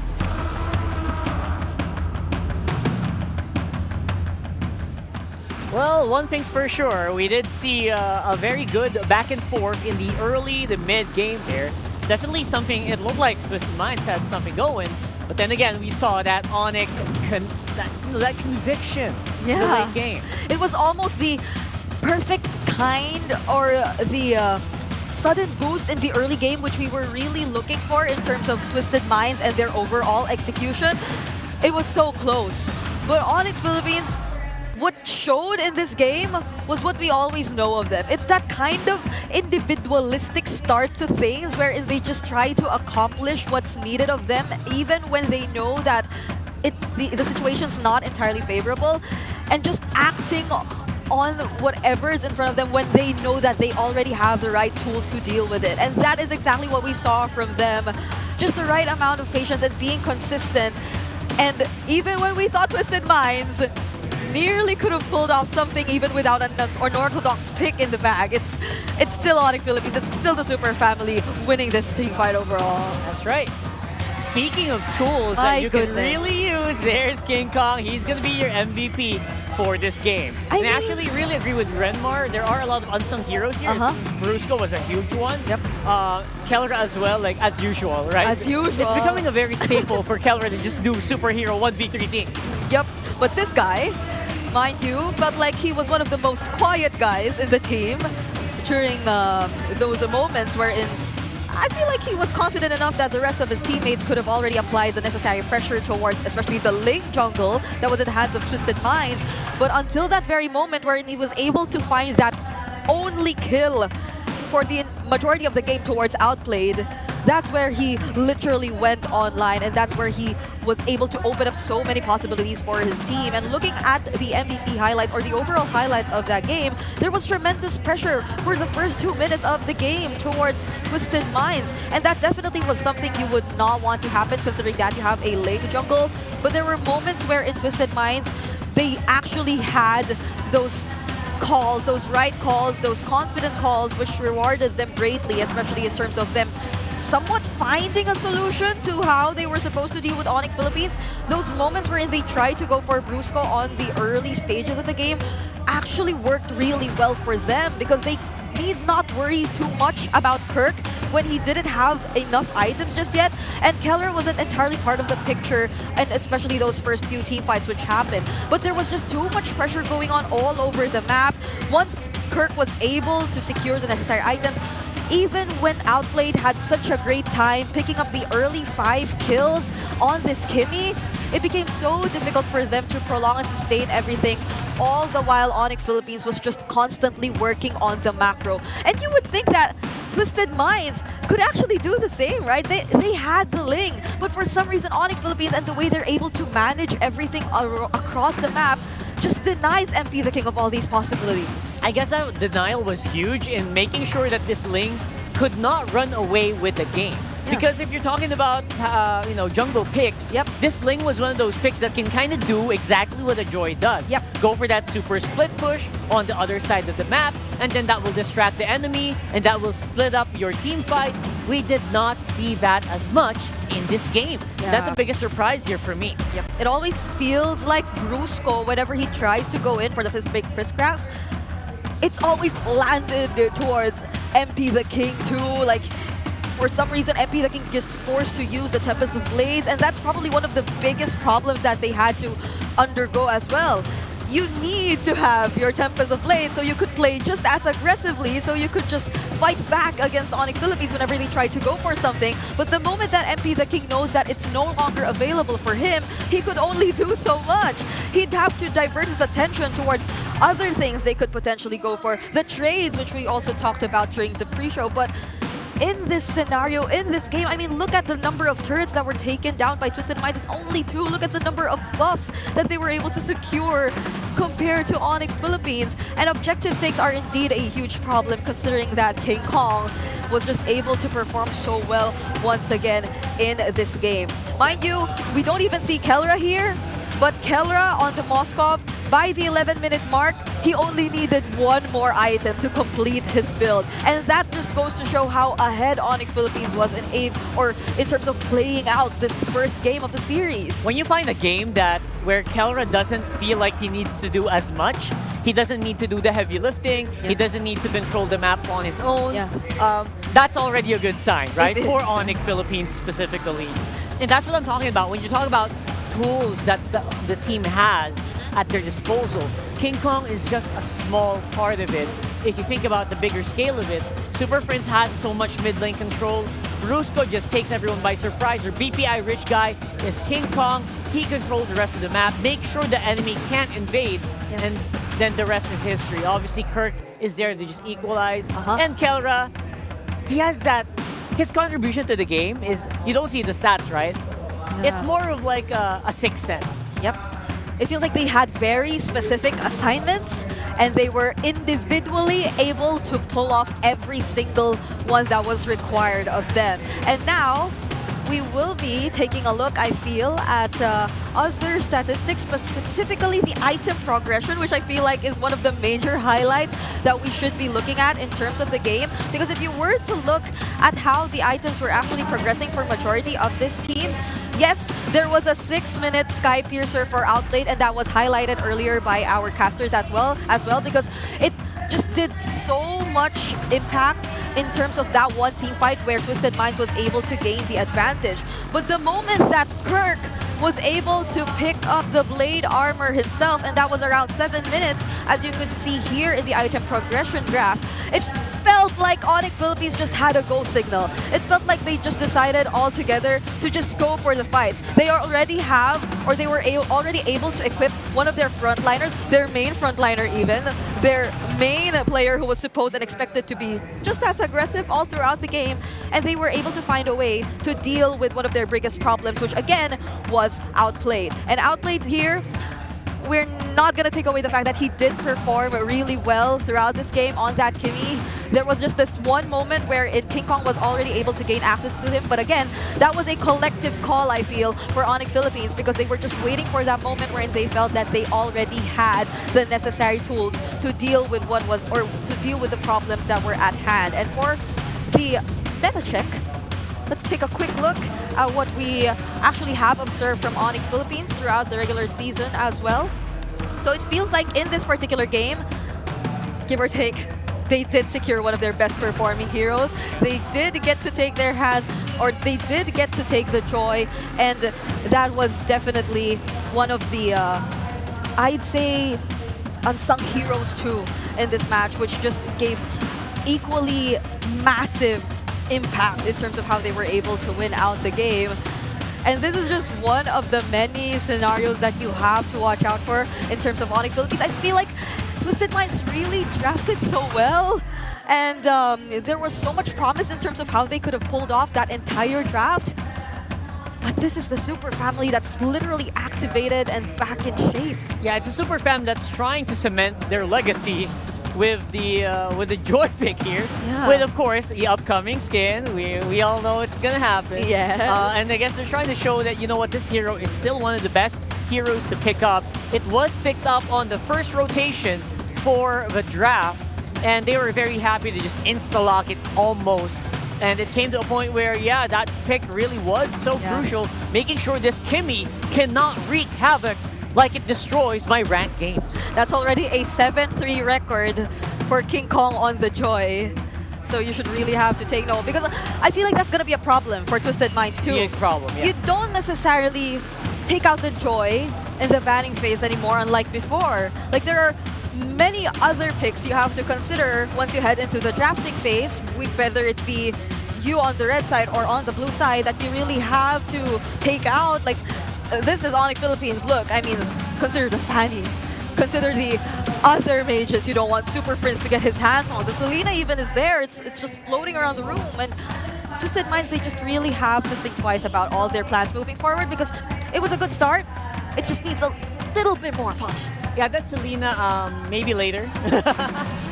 Super Prince obviously has such a really high pool of heroes, and I feel like when we get to a point where Bonchan we might get to a point where Bonchan is like, guys, do we really want to bring out this hero that we've been practicing for a few weeks? It doesn't feel like it can go toe-to-toe against these specific heroes. And you know what, Brigida, that might be the problem. That might be what's stopping Bonchan from bringing out some crazy stuff. I mean, you could say Ling was a bit of a crazy pick. Its win rate is just really bad right now though, right? Yeah, I mean, we did talk about it though. Like, we are expecting some surprises. Majority probably from the jungler role, and it did happen. Like, first game, first series of the playoffs, it did happen. Baksha did get banned out, by the way. It didn't get banned out too. That might also happen, but using that up against Onic Philippines, they should have expected that it wouldn't be easy pulling it off. And Onic Philippines really made sure that they definitely would not get their hands on the ideal start, which was a huge requirement for a Ling, by the way, because Dilar earlier, he did mention that they are likely to play for the early game, and that's what they did attempt to do. But once they got shut down, how do they recover from that? Actually, that statement from Dilar did kind of really happen here. And I guess that's also one of the indicators that, you know what, Onic, they did their homework. They did their homework very well against a team that everyone is afraid to face because they might become the next Omega. You know, that's what we're saying. That's what we're hearing. So honestly, for game number one at least, I think Onic really did a spectacular job of just reeling back the craziness that Twisted Minds might give to this game. So I really commend them, and I really hope it doesn't discourage Twisted Minds from bringing out these picks that they've been practicing. I feel like there are more. I feel like we're just getting started. There should be. Right? I feel like there's at least one or two more that we'll see today. And they have at least two more chances. Two more chances. Of doing just that. Minimum two more chances. Minimum two more chances. Because if Onic decides to just ride on the momentum and carry this over to the next few games that we'll be seeing in the series, then it'll be very unfortunate for Twisted Minds if ever they do get to encounter a sweep. And that's exactly what they want to avoid because they were so close. Like, this is probably one of the most decisive versions of Twisted Minds that I've ever seen. So we definitely want to see more of that. And we have a smart power post though. If this is something you want to see, we are giving away in-game codes to our... Wait, that guy is like... Oh my god. And he has red hair! Oh my god, that might be King... No, I know, it's not King Kong. I thought it was... he was just pretending, but no, that's not. Are we really not giving it to him? We should be giving it to him. We need someone to fight, maybe? This guy kind of looks like Super Princess SDZYZ combined in one. So maybe 1v1, there you go. This guy's just too good. Come on, Smart. Come on, it's too good, right? It's too good. Oh my god. They're gonna be redeeming in a redeemable get. There's another. Is that actually SD? No, it's no, not. that's another red hair. It's a red hair guy. Red hair guy's in the house. Oh my god. Everybody's having some fun with the red hair.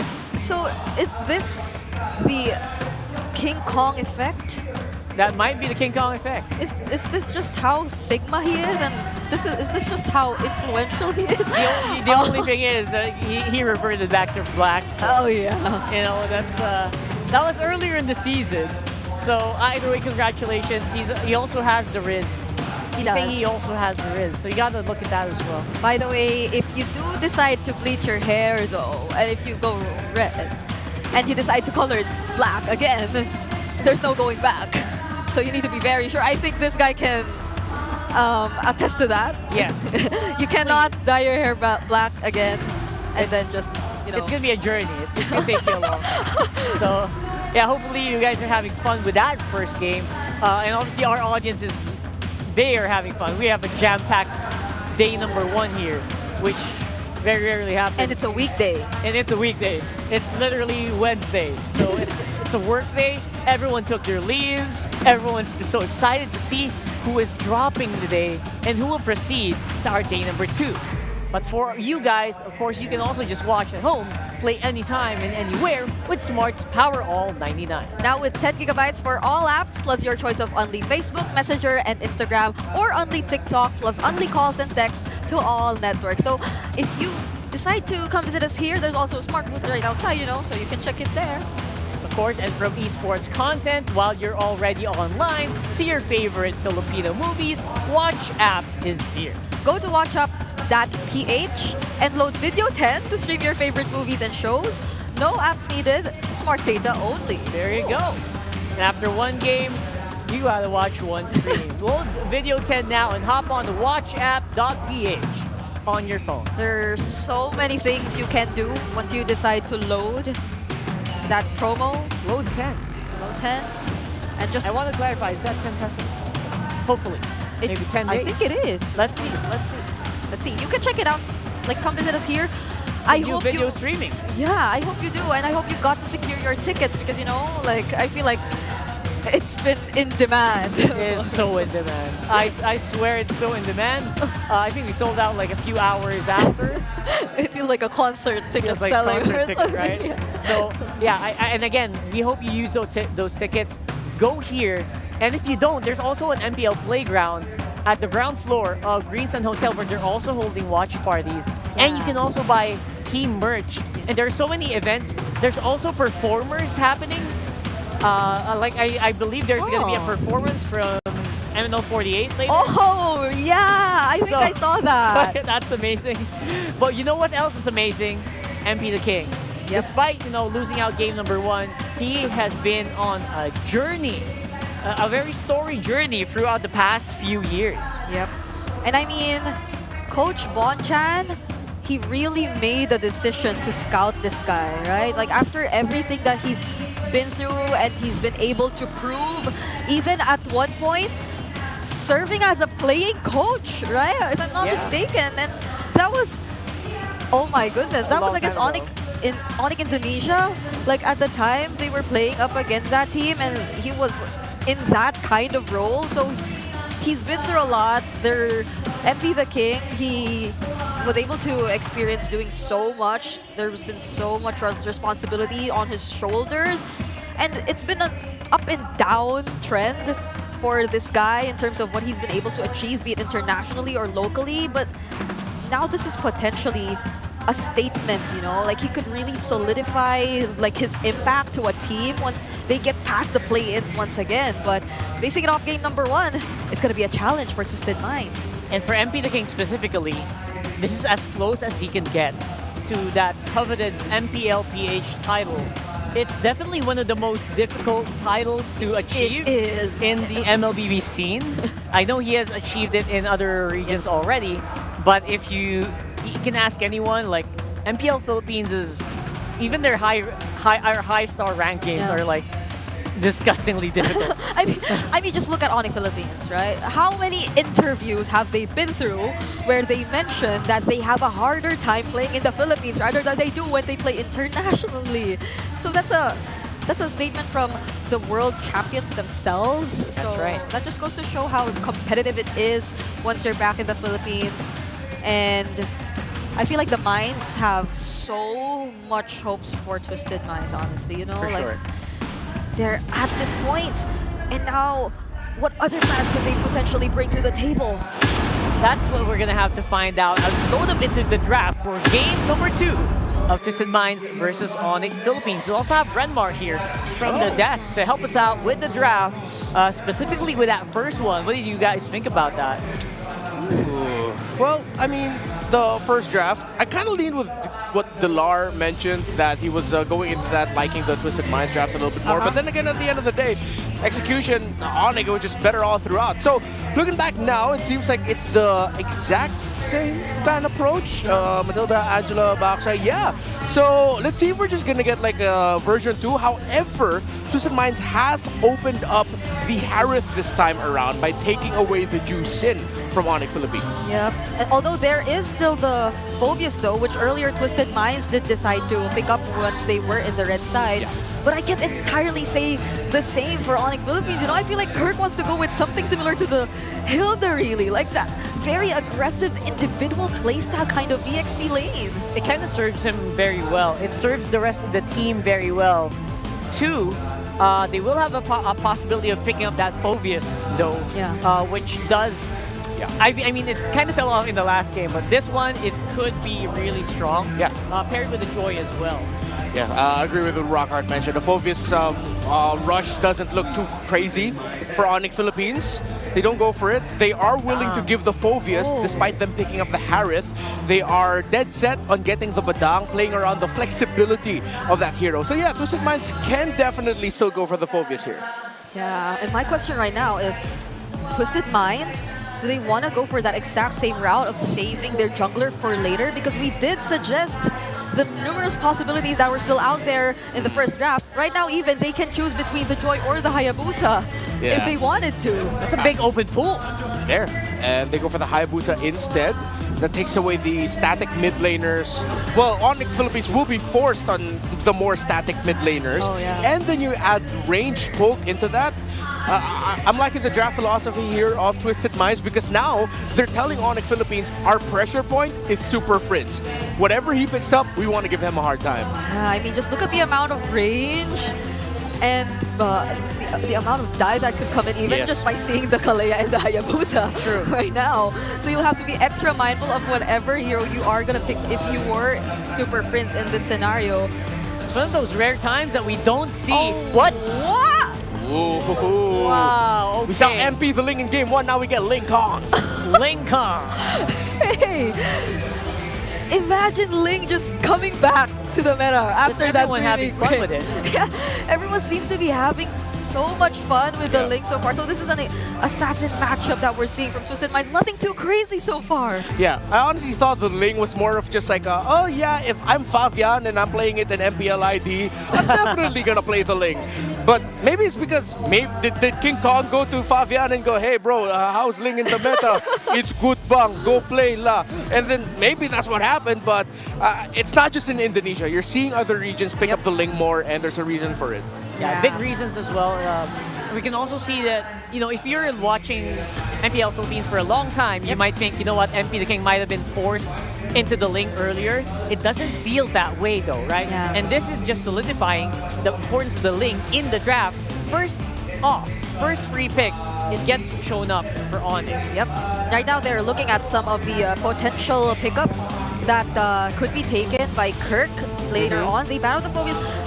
There's still a glue also for Onic Philippines. I feel like that could split up the damage really well and could block off potential attempts from Twisted Minds. Yeah, it can really survive against. It can also survive against a lot of these picks, these skills that ultimates that we have for Twisted Minds. Yeah. Also great against the Granger because you can't really get eliminated right away. So I feel like the glue is a high possibility of a ban. Yeah, I think Onic Philippines have their eyes set on picking that up as the 4th pick, if ever, considering that the Hilda's gone, Phobias go. They banned out the Phobias as well. Maybe Glue is going to be their pickup in the 4th, so that Twisted Minds doesn't end up with it. I like the Glue more on the side of Twisted, but I wouldn't be surprised if Onic just decides to pick it up so that they can just take it away as an option already. Bit of a counter pick as well. You'll notice the low priority on the Kimmy and the Selena that we're talking about earlier. Oh my. It's popping up. It's Super Prince on the Selena once again, who, if he gets to play very aggressively again in the early stages of the game, I feel like MP the King won't be having that much of a great time either. Yeah, he's becoming one of those Selena prodigies. So here in this one, again, not gonna be surprised if Kimmy makes an appearance. That might be a little too problematic if that happens. But we will see if they have a very squishy lineup. Hayabusa, even their front line, their tank, Kalea, is not really built to take really a lot of hits. So there's a Kimmy, there's a Sicilian. Yeah.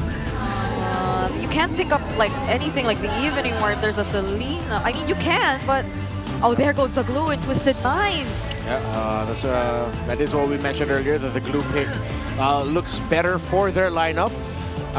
Let's see, hopefully no problems arose, as we did get to see James call out the assistance of the Marshals earlier on. Oh yeah. We're just waiting to see what the gold lane pickup was from Twisted Minds. If it was able to push through successfully, seems to be that the Marshals now are talking to the coaches.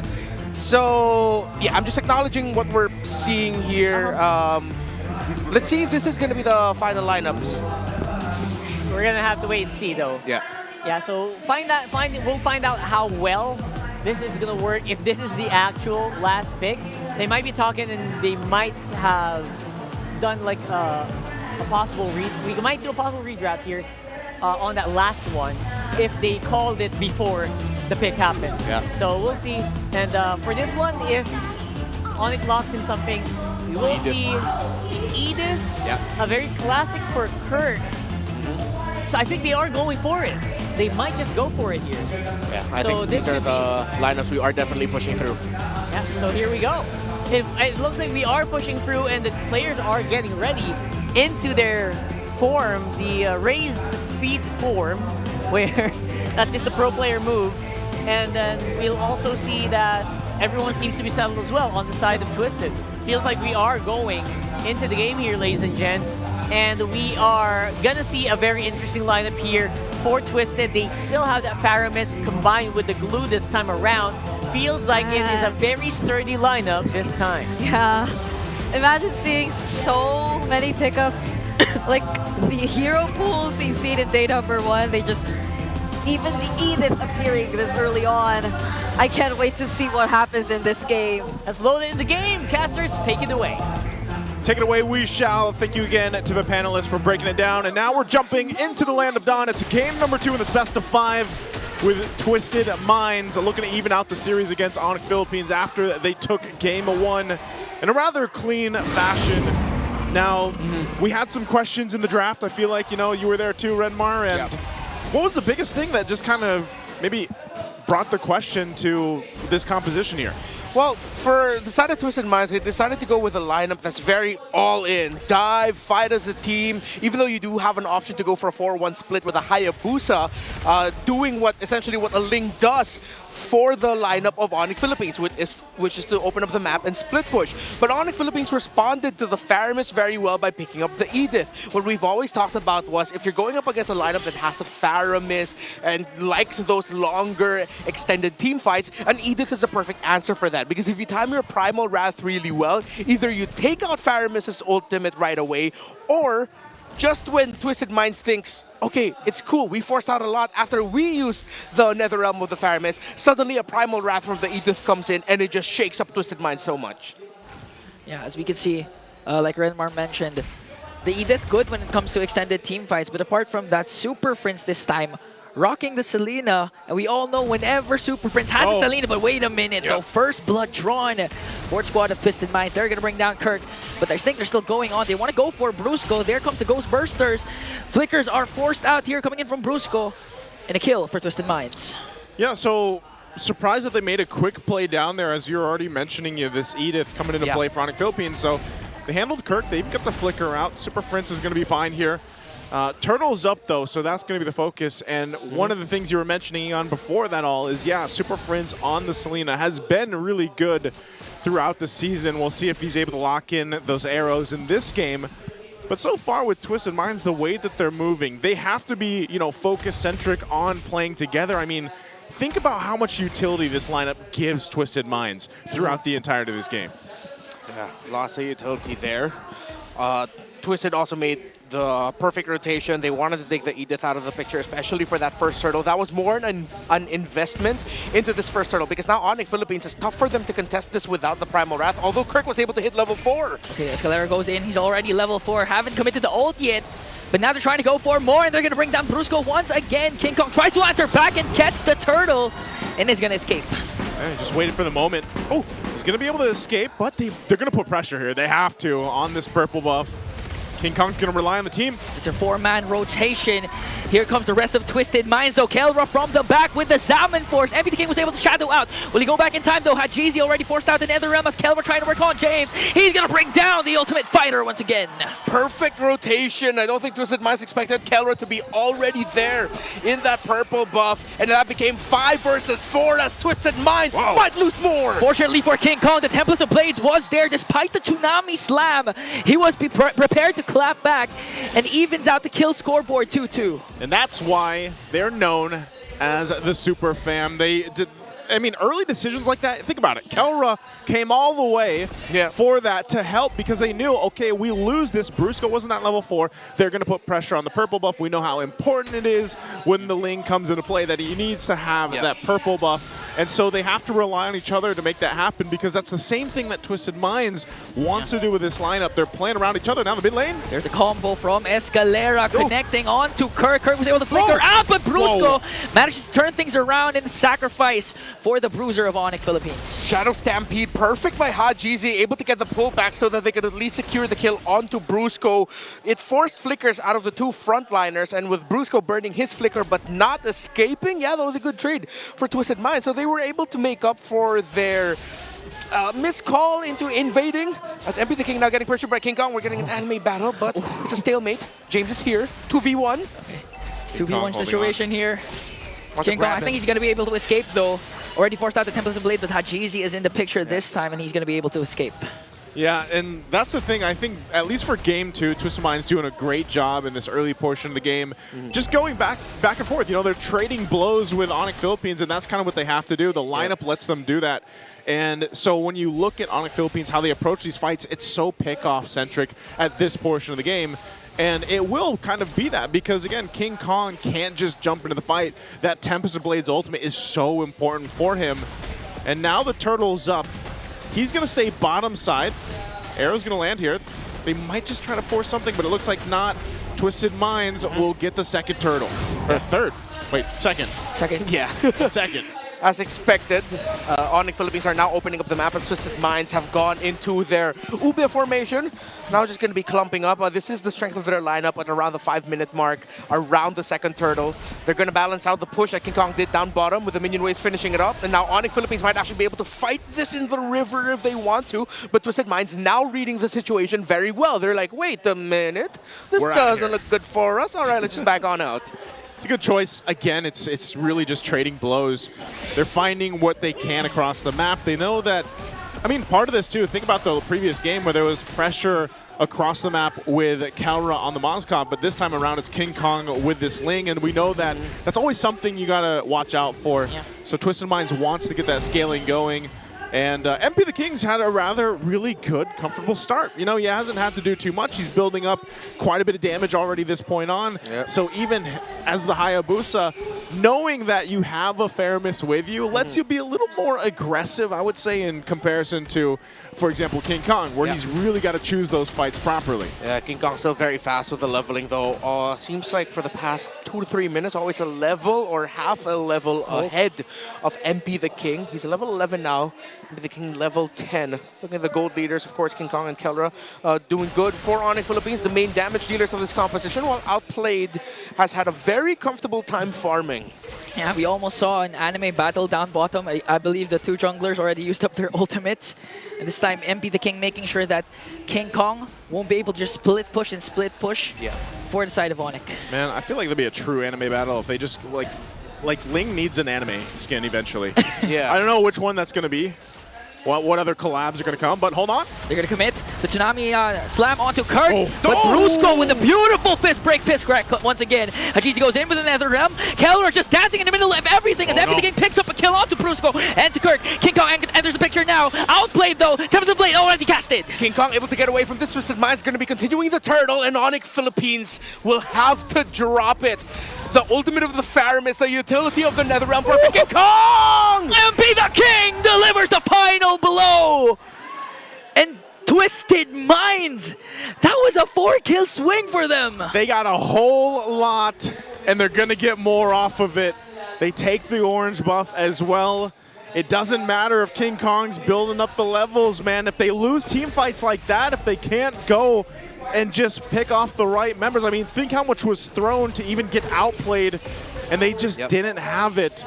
So Onic Philippines gets checked on that side of the map, and that's not good going into when that Lord does come up in about 1:20 here. Yeah, and this is what you actually want from Escalera. Even down to the previous game, the second turtle, he was the one that started things off with a flicker and Tsunami slam, and this time replicating that, but with Kirk. And full collapse there for Twisted Mind. Even if Brusco was able to clap back, though, they lacked the numbers because Prince and King Kong wasn't in the picture. Yeah, Netherrealm right in time. Keldra looked like he was going to threaten Outplay big time, but Outplay got to flicker out, and Escalera was actually peeling for his Granger. So it was great targeting by Twisted. Another Tsunami Slam already casted there. Weak Shadow Kill as well. And here comes Kelra. Zaman Force already popped down, plus the Netherrealm. They're going to be able to bring down Hajizi. Outplay picks up one more as Keller will be able to walk away. Okay. They're holding on to the mid lane. Meanwhile, King Kong pushing on the other side of the map. But the focus here is that mid turret, or at least the pressure from Twisted Minds. They've got a nice little lead at 3,000 up. So Onic, this is what they do. If they're behind, they look for whatever scraps they can find around the map, put pressure where they can. But so far, so good for Twisted Minds. The team fight capability that they have is what's really the advantage for them. The Netherrealm, time and time again, has helped them extend those fights enough. And Escalera is doing a great job at setting things up, even under the turret, like we just saw him do previously. Let's take a look at the items here, how they're falling into place for both teams. All right, I want to look at the two gold laners. Already up to 3 core items for the Granger. Went into the Sea Halberd route after the Sky Piercer. While Keller only has 2, but of course the Holy Crystal is a very expensive investment. He does have the Starlium and the Feather of Heaven, so he's good in that regard. You saw that the Harith is getting to the point where you can just brute force Harith it, where it's like 3 versus 1, 4 versus 1. As long as I got my Zaman Force, it's okay. I can try to make things happen, and that's where he is right now in terms of his items. But for Twisted Mind, the counter of Hajizi with the clutch Netherrealm. But wait a minute, Kirk! But still, Intercepted! Tsunami Slam already connected. Brusco goes from the back with a fist break, fist crack combo. Keller being able to free hit. Escalera might be the first man down, but Hajizi again with a clutch Nether Realm. He threw him while he was flying, and now Onic Philippines looks like they're gonna fly. King With Kong! this battle, King Kong flies into the back, and he wants more, but MP the King survives. Used up already the Tempest of Blades, and what a turnaround again for the defending champions. That little moment just gave them a whole lot. Goodbye 3,000, 4,000 gold deficit that Onic Philippines had to work with. And that was what? Kirk that started it all. Yeah, that was a split-second delay that favored and turned the tides for Onic.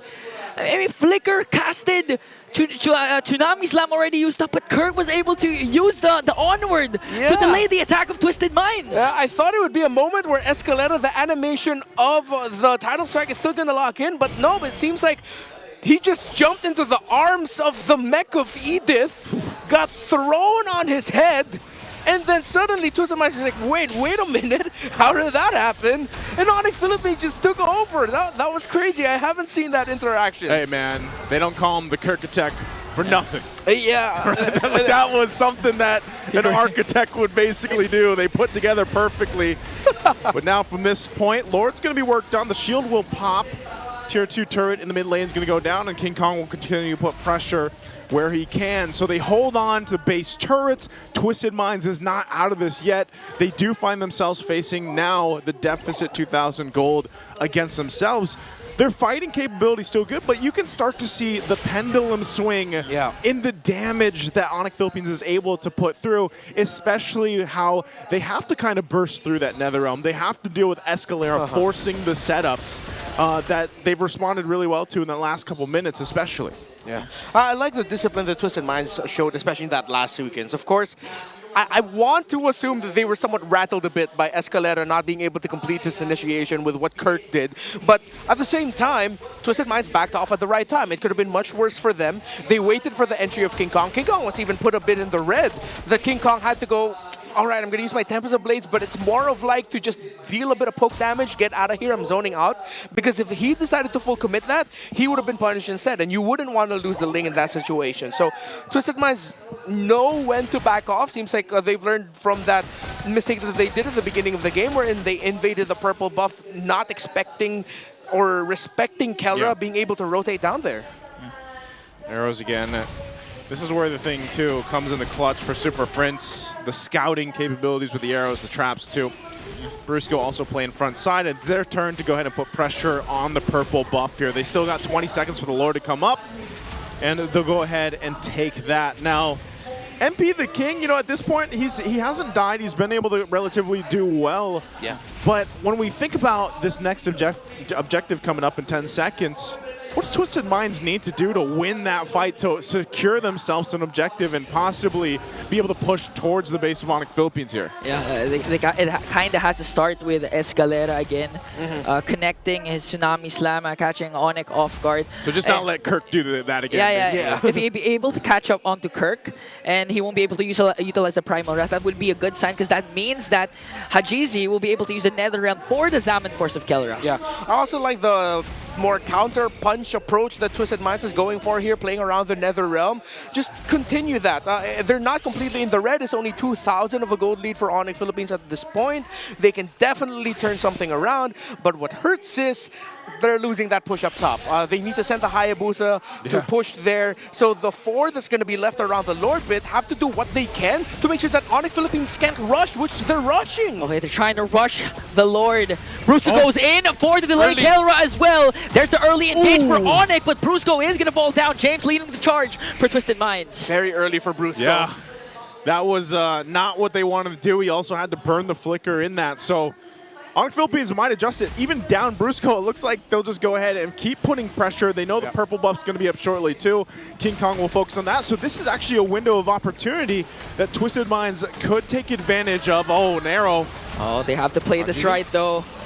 They cannot bait out the Nether Realm. King Kong knows he's there. They have the information. Oh, they're going for it. King Kong from the back! Eliminates MP the King! 2 abyssal arrows from the Monster Mage to completely break and twist the formation of Twisted Minds to set it up for King Kong. Did I not say Super Prince will provide the vision? And that whole exchange came from Super Prince scouting them out, giving the information, especially to King Kong, to swoop on in and clean up the kills. And now with that, again, it's a swing in favor for Onic Philippines. The base turrets are in trouble here for Twisted Minds.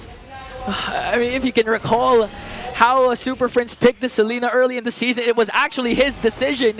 His recommendation to their coach to let him play the Selena, and now he's showing why he wants to use the Selena. My goodness, 2 arrows, and we're where we are right now. Onic pushing into the base, Twisted Minds losing ground, losing gold. Heartbreaking for Twisted Minds, but for Onic Philippines, that was just damn good MLPB. Even in the base, playing the dodging game, just dodging these arrows. A conceal is going to be used. Brusco goes up to the front side again. Just wants to get this turret down. They still hold on to it, though. So Twisted Minds, both turrets 1 hit away. King Kong will clean up the top one. And now Wave's still pushing in. We'll see if they clear this out completely. This is the discipline that we've seen from Onic Philippines in the past. Even with a lead like this, they're very calculated. They know they can play around Super Prince. And if they really wanted to force it, Brusco as well, as that flicker is up. But there it is! Brusco! With the combo though, but he's gonna fall down. That was well worth it. Trade, they were able to take down the inhibitor, but they were going for more. Another Tsunami Slam committed onto Kirk. He was able to cast the ultimate, but he's gonna fall down in the hands of Twisted Minds. 2 members down for Onic. Let's see if Twisted Minds can get more. King Kong has to run away. 3 members of Onic left of the map, but the map state does not look good for Twisted Minds.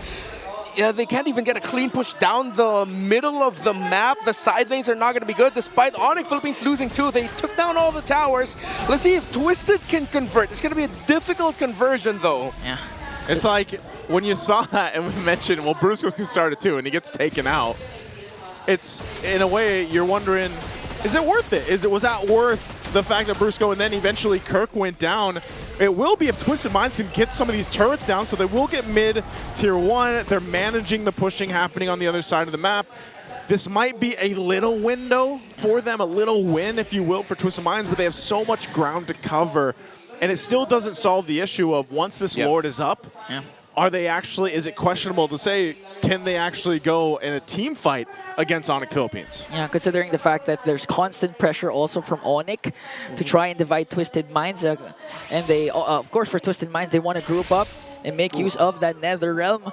So now, Twisted Minds, it's going to take a miracle for them to come back or even just steal away the Lord, because Onic, they can play this systematically. Yeah. We are now in HLG, hella late game, as the 2 gold laners are now barefoot. They both sold their boots, bro. It's all damage items. Is that a regular abbreviation? No, this is my my addition to the abbreviation dictionary. I'm one of the few ones to, send submissions. That's my first one. Hopefully it gets accepted. Hopefully. Who's the deciding factor of that? I believe it's Leo and Mirko. Okay. Mostly Leo, because he's the one who started the whole thing, I think. Leo's Mr. Abbreviation, man. Right now, the Lord is up, though. Minions. James going to go in forward. Okay, Twisted Minds forced to fight. Minions are there for on behind, but Brusco again! Connects with the flicker. An arrow. Combo to bring down James. The arrow connects onto Escalera. King Kong just playing with his prey. Forced out the Nether Realm. Tempest and Blades will connect. Kelver from the back as well. They're just bringing down bodies for the side of Twisted Minds in a 4-kill swing for Onic. MP the King trying to delay, but Onic says 2-0. Man, Onic Philippines, even when they're trying to chase down the members of Twisted Minds, it was so systematic. There's always an abyssal arrow flying into the back, threatening the back line. The members of Onic PH just going forward. That was crazy. That was crazy, and I know the panel's going to highlight that too, because the way that Super Prince was playing those angles and just throwing out those arrows at the end were perfect. Again, a dominant, strong game for Onic Philippines. Let's see what the panel has to say about this one. You know what? They're right. They do be crazy. That was super crazy for me. We get to that point where it was just beautiful to watch for Onic Philippines.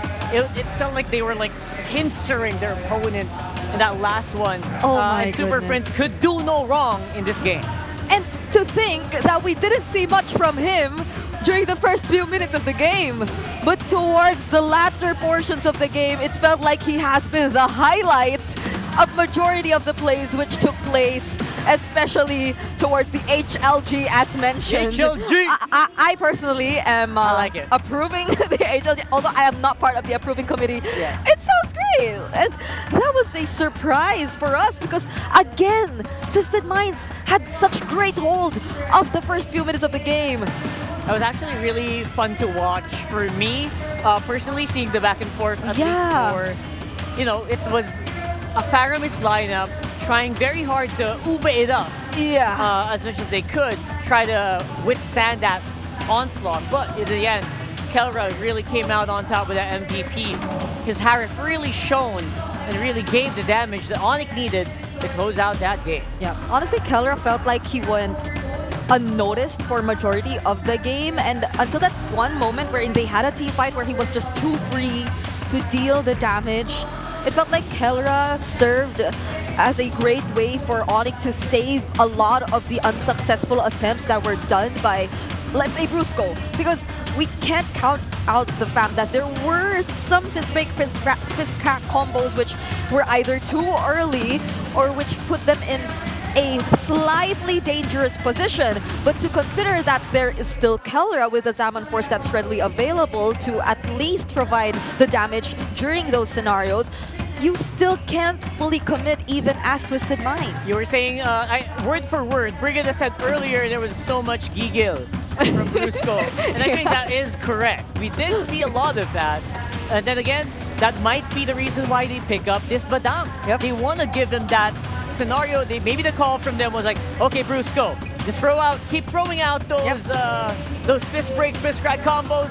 We got you, win or lose. And that's what happened. It worked out very well for them in the end. It felt like Brusco had to do those sacrificial plays willingly because it'll either way reward them in the end. So now they're able to actually redeem themselves, as we're seeing in some of these MVP highlights again, because this was, I feel, the final sequence before the game actually was ended there by Onic Philippines. And if we are to look at it right now, it actually lasted up until nearly 20 minutes. 20 minutes. So that just goes to show how well Onic Philippines were able to hold everything out. And this was a slightly different composition compared to what they decided to field in game number 1. It's not Kirk on the Hilda, which was the one ideally starting things out or providing the information that was necessary for Onic Philippines to decide on whether or not they wanted to go for this or that.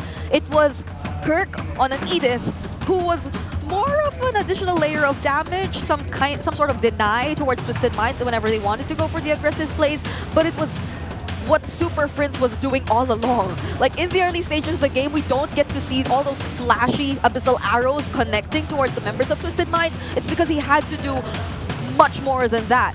He was the one serving as the vision, as the person providing all the vision here for Twisted Minds. So even with the presence of a Kalea, even with all those potential surprise setups from Escalera, by the way, we didn't get to see a lot of them. There were multiple times or instances, however, where Twisted Minds definitely they were on a roll. MP the King, he felt unstoppable on the Hayabusa, even trying to hunt down King Kong all by himself. But that's just Onic Philippines really playing it safe, waiting for the right timings all over again. And this is proof as well that, you know what, the link can really work. Yeah. As long as you can kind of just give it a mission. Oh not my gosh. Not like the super carry link. Not the super carry, yeah. In this specific game, it was King Kong just absorbing the attention of Twisted Minds, going into their jungle non-stop. He was a team player kind of lane in this game. Like, I mean, that 15-minute mark highlight, if you haven't, please check it out. Bring it back to the 15-minute mark of the game wherein King Kong was just able to look for both MP and Haji, who was just trying to go home. Everyone was screaming at that point, and he's the only one we're seeing here as the rich guy amongst the other members of Twisted Minds. Because again, for majority of the game, it felt like Twisted Minds had it under control. But this guy, you barely notice it, but on the Ling, he was still able to keep that turbo farming pattern we were talking about in the keys to victory earlier. Yeah, it's scary that he can keep doing that in a hero that doesn't really see a lot of attention, especially here in MPL Philippines. So he's able to do that in, it's not like a 5v1 King Kong wins, it's a King Kong do this specific set of tasks for us to win. Yeah. And he did not have to worry about his other teammates because they did their jobs too really, really well. And I feel like we also have to dive a little deeper onto the other aspects of which took place in that particular game number 2, which again nearly reached the 20-minute mark and was really close. Twisted Minds nearly had it, but for the gold graph, I believe we have to do a quick recall of what happened, because earlier it was actually Twisted Minds starting the first objective, but King Kong went in for that sudden steal. But after that, Twisted Minds no longer allowed it to happen, and they were just really keen on taking control of the game, as you could actually see right here, where it felt like it was just really tight, like they were just close to each other for majority of the game. But during the 7-minute to the 9-minute mark, that was when we felt how Twisted Minds was almost in full control, literally pressuring even King Kong in his very own jungle. But this is also the part where other members of Onic Philippines really went unnoticed. Like, you barely got to take note that there are other members doing things on opposite sides of the map, that there was Keller just farming things up, because we had majority of our attention, especially on Outplayed, who, by the way, by the 13-minute mark, already had his complete item build, and he was the first to actually have his complete item build. But that was all the while Onic Philippines was slowly regaining control and the lead in this entire game. And now we are gonna look at one of our key players in this game. Not necessarily part of the winning team, but I feel like it really deserves to be discussed, because MP the King, during the mid stages of the game, this was the moment wherein we saw in the graph Twisted Minds officially took the lead. This was the moment where he was doing a spectacular job on the Hayabusa, and this isn't something you usually see from MP the King, because it almost feels like every single time opposing teams find a way to limit his movements. But this was a scenario wherein he was clearly free to do what he wanted to do, even exceeding the average stats that we usually see in terms of this kind of situation. And this has been a very unfortunate outcome, especially considering if you are Twisted Minds, you have to go through a hard reset heading into the potential last few games of this series. Especially MP the King, you mentioned it in this game, it wasn't like they had a bad one. Yeah. It wasn't like they had a horrible, or they woke up in the wrong side of the bed, or anything like that. It just so happened that they were really pincered, outmaneuvered in very specific moments by Onic Philippines in this game. So you're right. After a game where you felt like you did everything right, you feel like I did my part perfectly. What happened? From those kind of games, these are the games where you really need that big reset. I mean, imagine it towards the last few team fights, or the last sequence, you could even think about, oh, so was Onic Philippines holding back all along? Because just look at how Super Prince decided to position himself on the Selena. He was first to arrive at Twisted Minds base even before the other members could actually get there and try to save themselves from the threat, from that aggression that Onic Philippines was already doing. So it has been so close for Twisted Minds, and we're hoping to see more from them, because this has been a better game for them compared to game number 1, and they're slowly getting there. I mean, if you want to get that reverse sweep going, it's a big climb, it's a big hill. But if any team can do it, maybe it might be Twisted Minds, right? So I want to see that reset. I want to see that explosiveness. I want to see that creativity coming in from Twisted, because if it doesn't appear, it feels, from the vibe of it feels like Onic can get away with this pretty easily. So we'll find out what happens in game number 3. But for the meantime, let's throw it over to our host for the All Access segment right here in the Champions Arena. Maraming salamat sa ating mga casters. As of that moment, together with the panel as well, nakita natin kanina yung 2-0 ng Onic Philippines, and they're gonna be looking forward to that sweep. But of course, Twisted Minds, they're looking for a reverse sweep that, hopefully could put them to the next round. But before the matches, Jamie, of course, we have some special guests here with us today. Hi, how are you guys doing? Hello, hello. Why don't you introduce yourselves to everybody here, starting off with the beautiful lady next to me. Hello, I'm Kitskua. You probably have seen me on TikTok na nagta-transform into anime characters and game characters. Yeah, So Kitskua. cosplay, I love what you said. You transform into these characters. I'm gonna ask you if you've ever transformed into an MLBB hero, but before that, we also have this dashing man next to Kitskua. All right, diba? Hello. Hello, So hello. I am Haduch of The Pebbles. Kung hindi mo alam ang The Pebbles, you should probably watch The Pebbles. Nakakatawa kami, promise. Panoorin mo kami. Sa TikTok. promise, ha? Sa TikTok. Promise. Promise. Okay. The Pebbles. Okay, The Pebbles, ladies and gentlemen. Ba't napadaan kayo dito, Haduch? Anong sadya sa Champions Arena? Yes. So I was invited with kids who are here, and ang saya ng ambience, sobrang lupit ng venue. And yung sa baba, daming happening sa baba. And super solid ng fans over here. MPL Playgrounds, sa baba. Pag-uusapan natin yan, no? Pero before that, is it your first time here at the MPL? Well, actually, at the Champions Arena. Is it your first time to watch live? Yes. It's actually my first time, and I'm enjoying right now. I like it. I'm happy that you're actually, nakita mo kanina, napanood mo yung Game 1, Game 2. You did tell me about it. And that was pretty cool considering that you're watching all of the things that are happening right now. Kits, gusto ko ring malaman more about, the characters. You said you've been covering gaming characters, video game characters. Was there an MLBB hero that you actually covered already? Yeah, I did. Actually, sa TikTok, yung pinakauna kong viral video was my low-cost cosplay ni Laila. Oh, gusto ko makita. Baka mamaya pakita mo na lang sa akin. Transform siya, Alright. Nag-transform?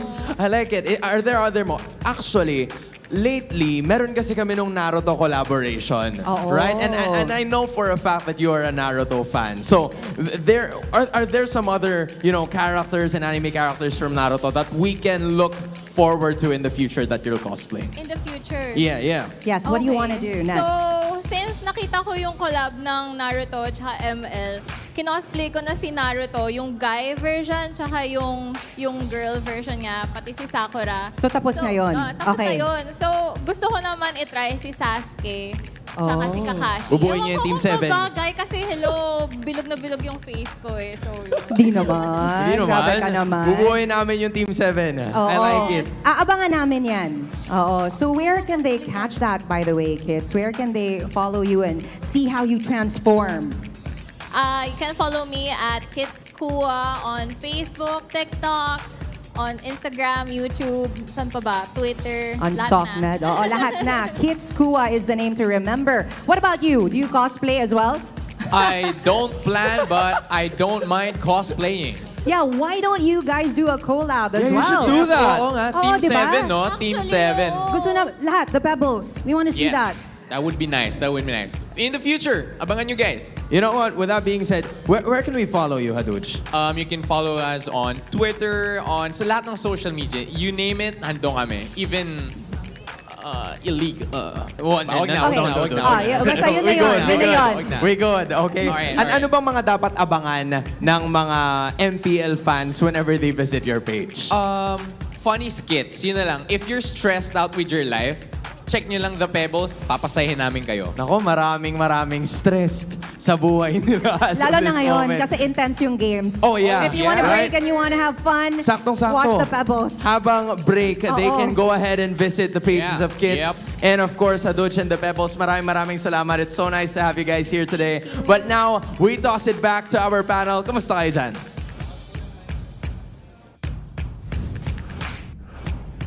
We are doing great. Honestly, we're still recovering from that last one. Especially if you guys really don't see this, but while cameras are turned off, she just jumps around a lot. Oh my goodness. She's really engrossed in the game. So I was kicking the air. Just kicking. Because there were so many unbelievable plays which took place in that game. Some super unexpected turnarounds. Crazy stuff, honestly. Honestly, it was. If you're probably part of the minds, you're really devastated by now. But we have a lot of guests, by the way, here at the Champions Arena. It's really nice to see that we have so much guests, even in as early as day number 1. It's pretty cool. It's pretty cool. And the Pebbles, they're really funny. That guy really, he's telling the truth. So check him out on TikTok. And here is Super Prince Playoffs KDA so far. Looks like he is having a pretty solid time, I'd say. First in all time, honestly. In the playoffs, he is ranking 2nd so far overall. And in MPL Philippines, he is ranking 7th in Season 15. Yeah. Earlier when we were with Dilar, we were talking to him. All the while the player entrance was ongoing, the walk-ins were ongoing, and he was just very vocal about how much he looked up to Super Friends. Yeah. Like if there's one player he really looks up to in Onic Philippines, he said it. Like, it's really Super Friends. He just looks up to this guy so much because he plays so well. He's just such a standout in terms of the entire lineup. And on the other side of the coin, we got Haji, who seemed to be, again, when the season started, he's Hajizi, rather, not Haji. He changed his name. And at the beginning of the season, he said, you know what, I'm hoping to change my name because I'm trying to get that KDA machine back. Because when he was named Hajizi, that was the time he was like the leader of the KDA. Yeah. And so far, it has been a bit of, again, very difficult. The competition feels so strong right now that it's proving to be very difficult for him to actually get to that point. And then again, I guess KDA doesn't really matter as much as long as you get that W. That's true. And I mean, like, Haji, despite all that, he's been one of the players still to be really dependable. He's just so versatile, and you can like expect him to be one of those mid laners to really bring out the unusual picks, the unorthodox picks. So much like, I don't know if you'd agree with me, but for some of the international viewers out there, similar to what you typically see from Team Flash, maybe like that's probably the extreme version of it, right? But Haji's just that kind of player. He's just really flexible. He knows how to play multiple roles, and history shows just how much he's been through. So it's really now that we're looking to see that mindset, that experience come into play together with this team, together with Twisted Minds. And I really hope they manage to use it here because we are on to the draft, game number 3. This is match point. This is a series point here for Onic Philippines. One more, and they will be joining us tomorrow. And now, of course, joining us is going to be Renmar Santa Cruz, all the way from the land down under, under our stage. Hi, so I actually have a problem with a questionable purchase with my credit. Wait, is this BPI customer service? Oh, it's not? Oh my God! Oh wait, that's Rock Hard and Bring It. Always the draft. That's us. Sorry, That's I thought they passed me through to customer service, but oh no, now we know about it. Now we know he has credit card thing. It's fine. Customer service with BPI is fantastic. They usually solve all my problems. BPI. Here, there's number 1. Oh my goodness, it's the exact or almost the exact same draft, except the Kalea right now won't be a first pick for Twisted Minds.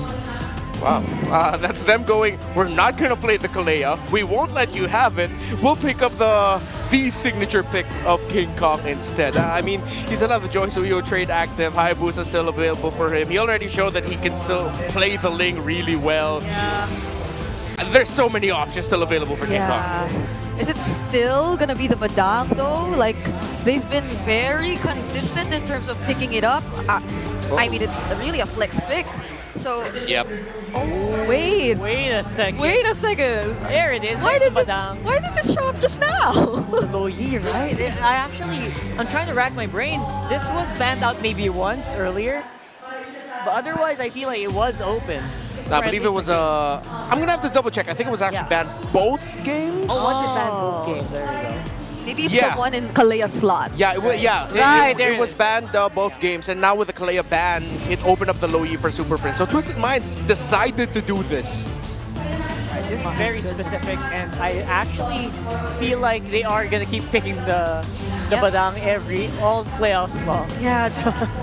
Do they pick up the Granger here? I mean, I know for a fact that the Granger no longer gets to reveal the opponents, you know, but like that might be of help to them since they might want to get the range, but they decide to opt for the Moscow and the Phobias? Yeah, it has to be the Moskov in this regard. You have the Joy with you. It'll be difficult to play up against the Moskov. Just to be safe, pick up the Moskov with you to pair it up with the Joy. And I really like this because this is a bit of a... This Twisted Mind basically going back to DNA. This is a lineup that, all right, I don't think we're doing the pickoffs properly right now. Let's go ahead and lock in these heroes that will work very well when they play together. And yeah, they're staying with what they know. Nothing too crazy from Twisted, which is a bit of a letdown for me personally. But if this is what it takes for them, and this is what they think will work, I'm all for it. Yeah, and I mean, I feel like they've been really working on mastering the way they pull this entire lineup off, or this entire strategy off. But this is so cool, wait! Wow. That's one of the biggest banners we've seen in MPL Philippines. Yeah. Oh my goodness! That was cool. Thank you so much to our drone for capturing that angle. I think that was actually the baby blanket I was born in. Oh my god. Come on, Ren. Not like that. That would be a cool blanket though. I would love to have that at home. Oh wait, a 1-1 ban? Okay, so gold lane is going to be the focus here. Twisted trying to get that gold lane leverage. Gold lane picks might also include the Bruno in this sense. Yeah, the Kimmy's still there. Kimmy's still there, yeah. Although we did see how a Joy answers back to a Kimmy every now and then. So, in terms of the gold lane, Still so many options available, honestly. They might actually go down the magic route for their gold laner. With the Harith gone, Kimmy is available. That might be the pick to go for. Because if they don't go for the magic damage dealing gold laner, they're just going to be overloaded with physical, and it's going to be the low Yi as their main source of magic. Unless, of course, they shift things up. And they pick up an EXP laner that also deals magic, but that's really just one. Esmeralda and Edith in the options available. Clue isn't really damage dealing when we think about him. He's there, he provides some magic damage, but he's not a magic damage dealer. There are some builds of Glue that kind of go for glowing wand right away, but you don't want that if you are on it because you need that tankiness. But that's going to be a bit busy, you know, setting up. Yeah, and that's been a trend so far for like Onic Philippines and their frontliners. But they pick up a Clint. Interesting pickup so far. Not too surprising for Kelra, you know, but like at least for day number 1 of the playoffs. I like the Guinevere. It's a very... Escalar's been trying to make this work all season long. Yes. Honestly. And it has had its moments. Yeah. But what about this refusal of Onic to go with a Kimmy Renmar? And what's their last pick? I mean, they've overloaded it with so much physical, they don't need to pick up another magic damage dealer. We know the damage profile of a Clint into the mid to the late game. They have the high boost of the Badang there. They don't necessarily need to go magic. They still might go for the Edith though. But at this point, you need the strong frontliner. Oh, that's another one that deals good magic damage. You go for the Gacha up against the Farsa. So they still go down that route.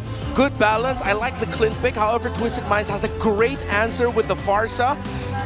It's going to be a lot for Kelra to deal with in team fights, though. Yeah, that's probably one of the biggest influences too as to why they opted for a Gacha. So there's some sort of threat for the Farsa, and for it to not be as free in terms of just throwing out the feathered airstrikes, because that's going to be a problem definitely for Twisted Minds later on if ever they're unable to do that with Haji on this Farsa. That's right. So overall, if this is the biggest surprise that Twisted can do, by the way, just a reminder, this is do or die for Twisted right now. They lose this match, Onic is the one going tomorrow. And we will see if there is going to be some fight in this Twisted Minds lineup. Let's throw it over to our casters to give us, or take us into the game. And we'll take you right into the game. Here we go, ladies and gentlemen. Game 3 upon us. It's match point right now for Onic Philippines. Can Twisted Minds hold on to the chances of moving on? They need a win here desperately to stay in the series. Once again, it's me, Naisu, Ingon, and Renmar to bring you the action in this game as mid lane is already seeing some early poking happening here what do we think of the lineups that are presented by both teams for us, Ingan? For now, I mean, the Clint in the picture for sure will be able to dominate the early stages of the laning phase, so they're going to have to watch out for that, and for Twisted Minds to be able to hold on long enough for MP the King and Hajisi to eventually scale up. Twisted Minds, you see outplayed, struggling in lane against Keller, who decided to play very aggressively. Brusco supplementing King Kong's invades, making rotation for Escalera a little bit difficult. Onic isn't giving an easy time here for Twisted Minds. They know they have Twisted with their backs up against the corner, and they really just want to end this series right here. If you give Twisted some wind, then Onic wouldn't want that. You know, Renmar, I gotta ask you, because I feel like you're the one that usually gets excited when the Clint gets picked up. You know, I feel like I haven't heard enough yeehaws. And yeehaw.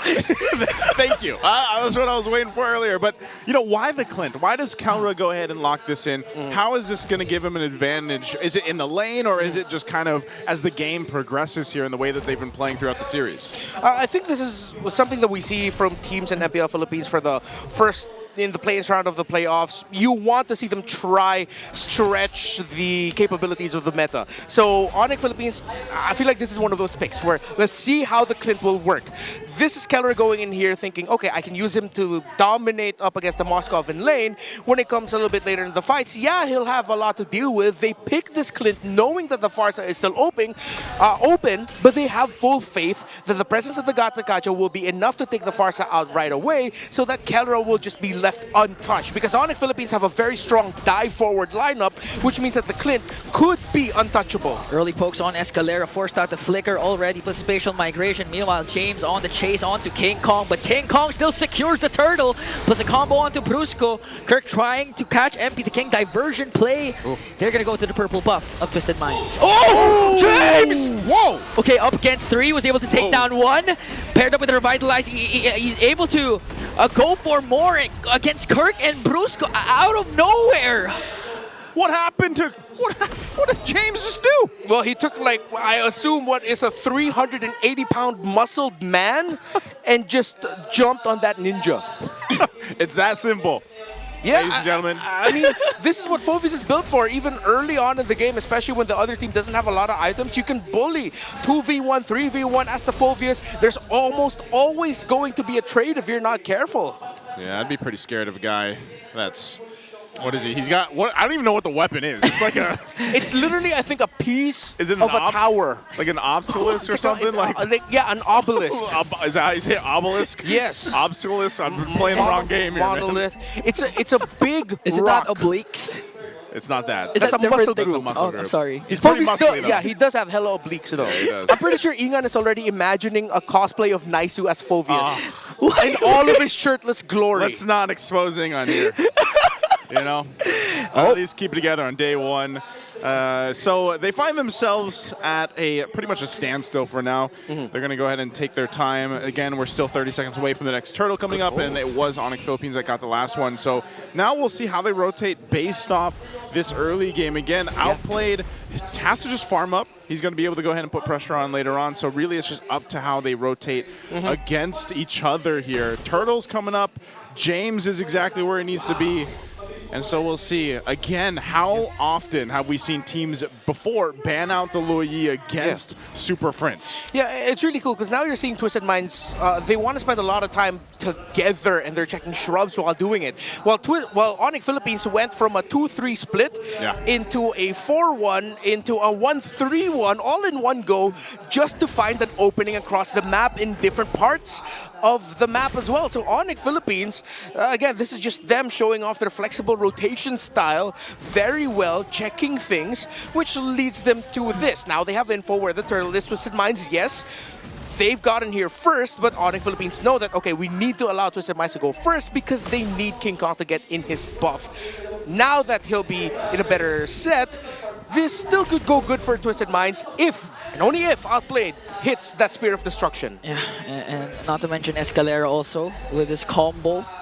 And he needs to set his eyes onto King Kong and even force out the Purify of Super Friends because so far Onic has been controlling. Spatial migration! This is the combo we're waiting for! King Kong! Obliterated by Twisted Minds. Brusco is the next target in a double kill for Escalera. Damn good read for the Magician. 2 kills, he got the pick to start things off, and everything that Onic Philippines did to dance and jockey for position, taken away in an instant by Escalera. As soon as Ingan said it, it happened. Yeah. And that's exactly what Escalera needed to do. The fact that he got the 2 kills off of that are going to help him go ahead and scale up a little bit nicer. Here on this Guinevere, you can already see some of the items coming into play. The first items are locked in, and that's going to be crucial. And for Onic Philippines, you know, the farming has been happening in the gold lane. You already got the endless battle there for Calra, but even on the other side, Corrosive Scythe working still on the next for Outplayed. And so gold laners are just going to do their things, man, but I feel like Onic, when it comes down to the 4v4 without the gold laners, they have to be so crucial on avoiding whatever Escalera decides to go for. And then on top of that, it's like, how do we even get through James?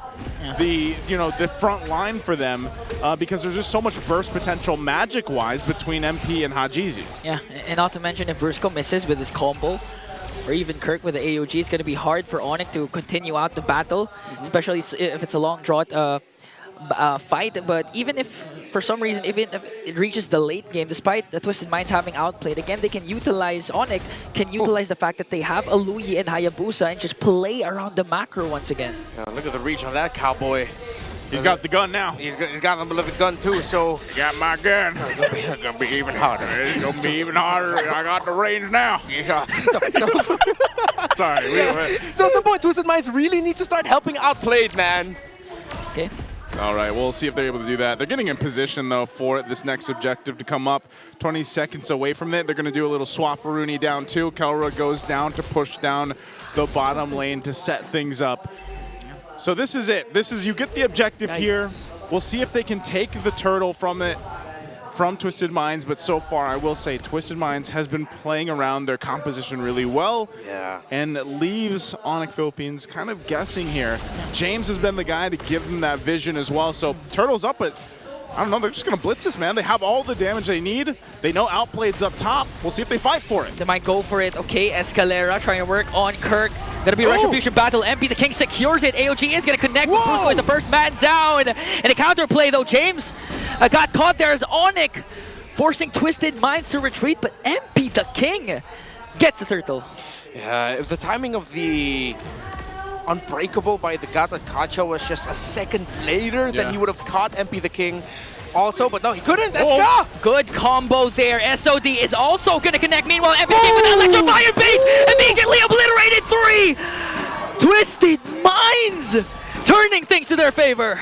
Oh no, King Kong could be next. Oh, Feathered Airstrike up against King Kong. Outplayed is in the picture and delivers the final spear that pierces through King Kong. Brusco catches MP the King. Good combo there, but MP the King slithers away. A miserable time for the Super Fam. The Spear of Mystery by Outplayed. Perfect. A 2-man stun after he entered with the SOD. Able to catch Super Prince, and I believe that was Kelra as well. Twisted, they have turned it up in an instant after, again, a surprise initiation by Escalera. So far, it's been him leading the charge and setting up the potential game-winning MVP place. Yeah, again, this is what you just talked about. Boom! Great usage of the Spirit of Misery, too, as Outplayed shows up.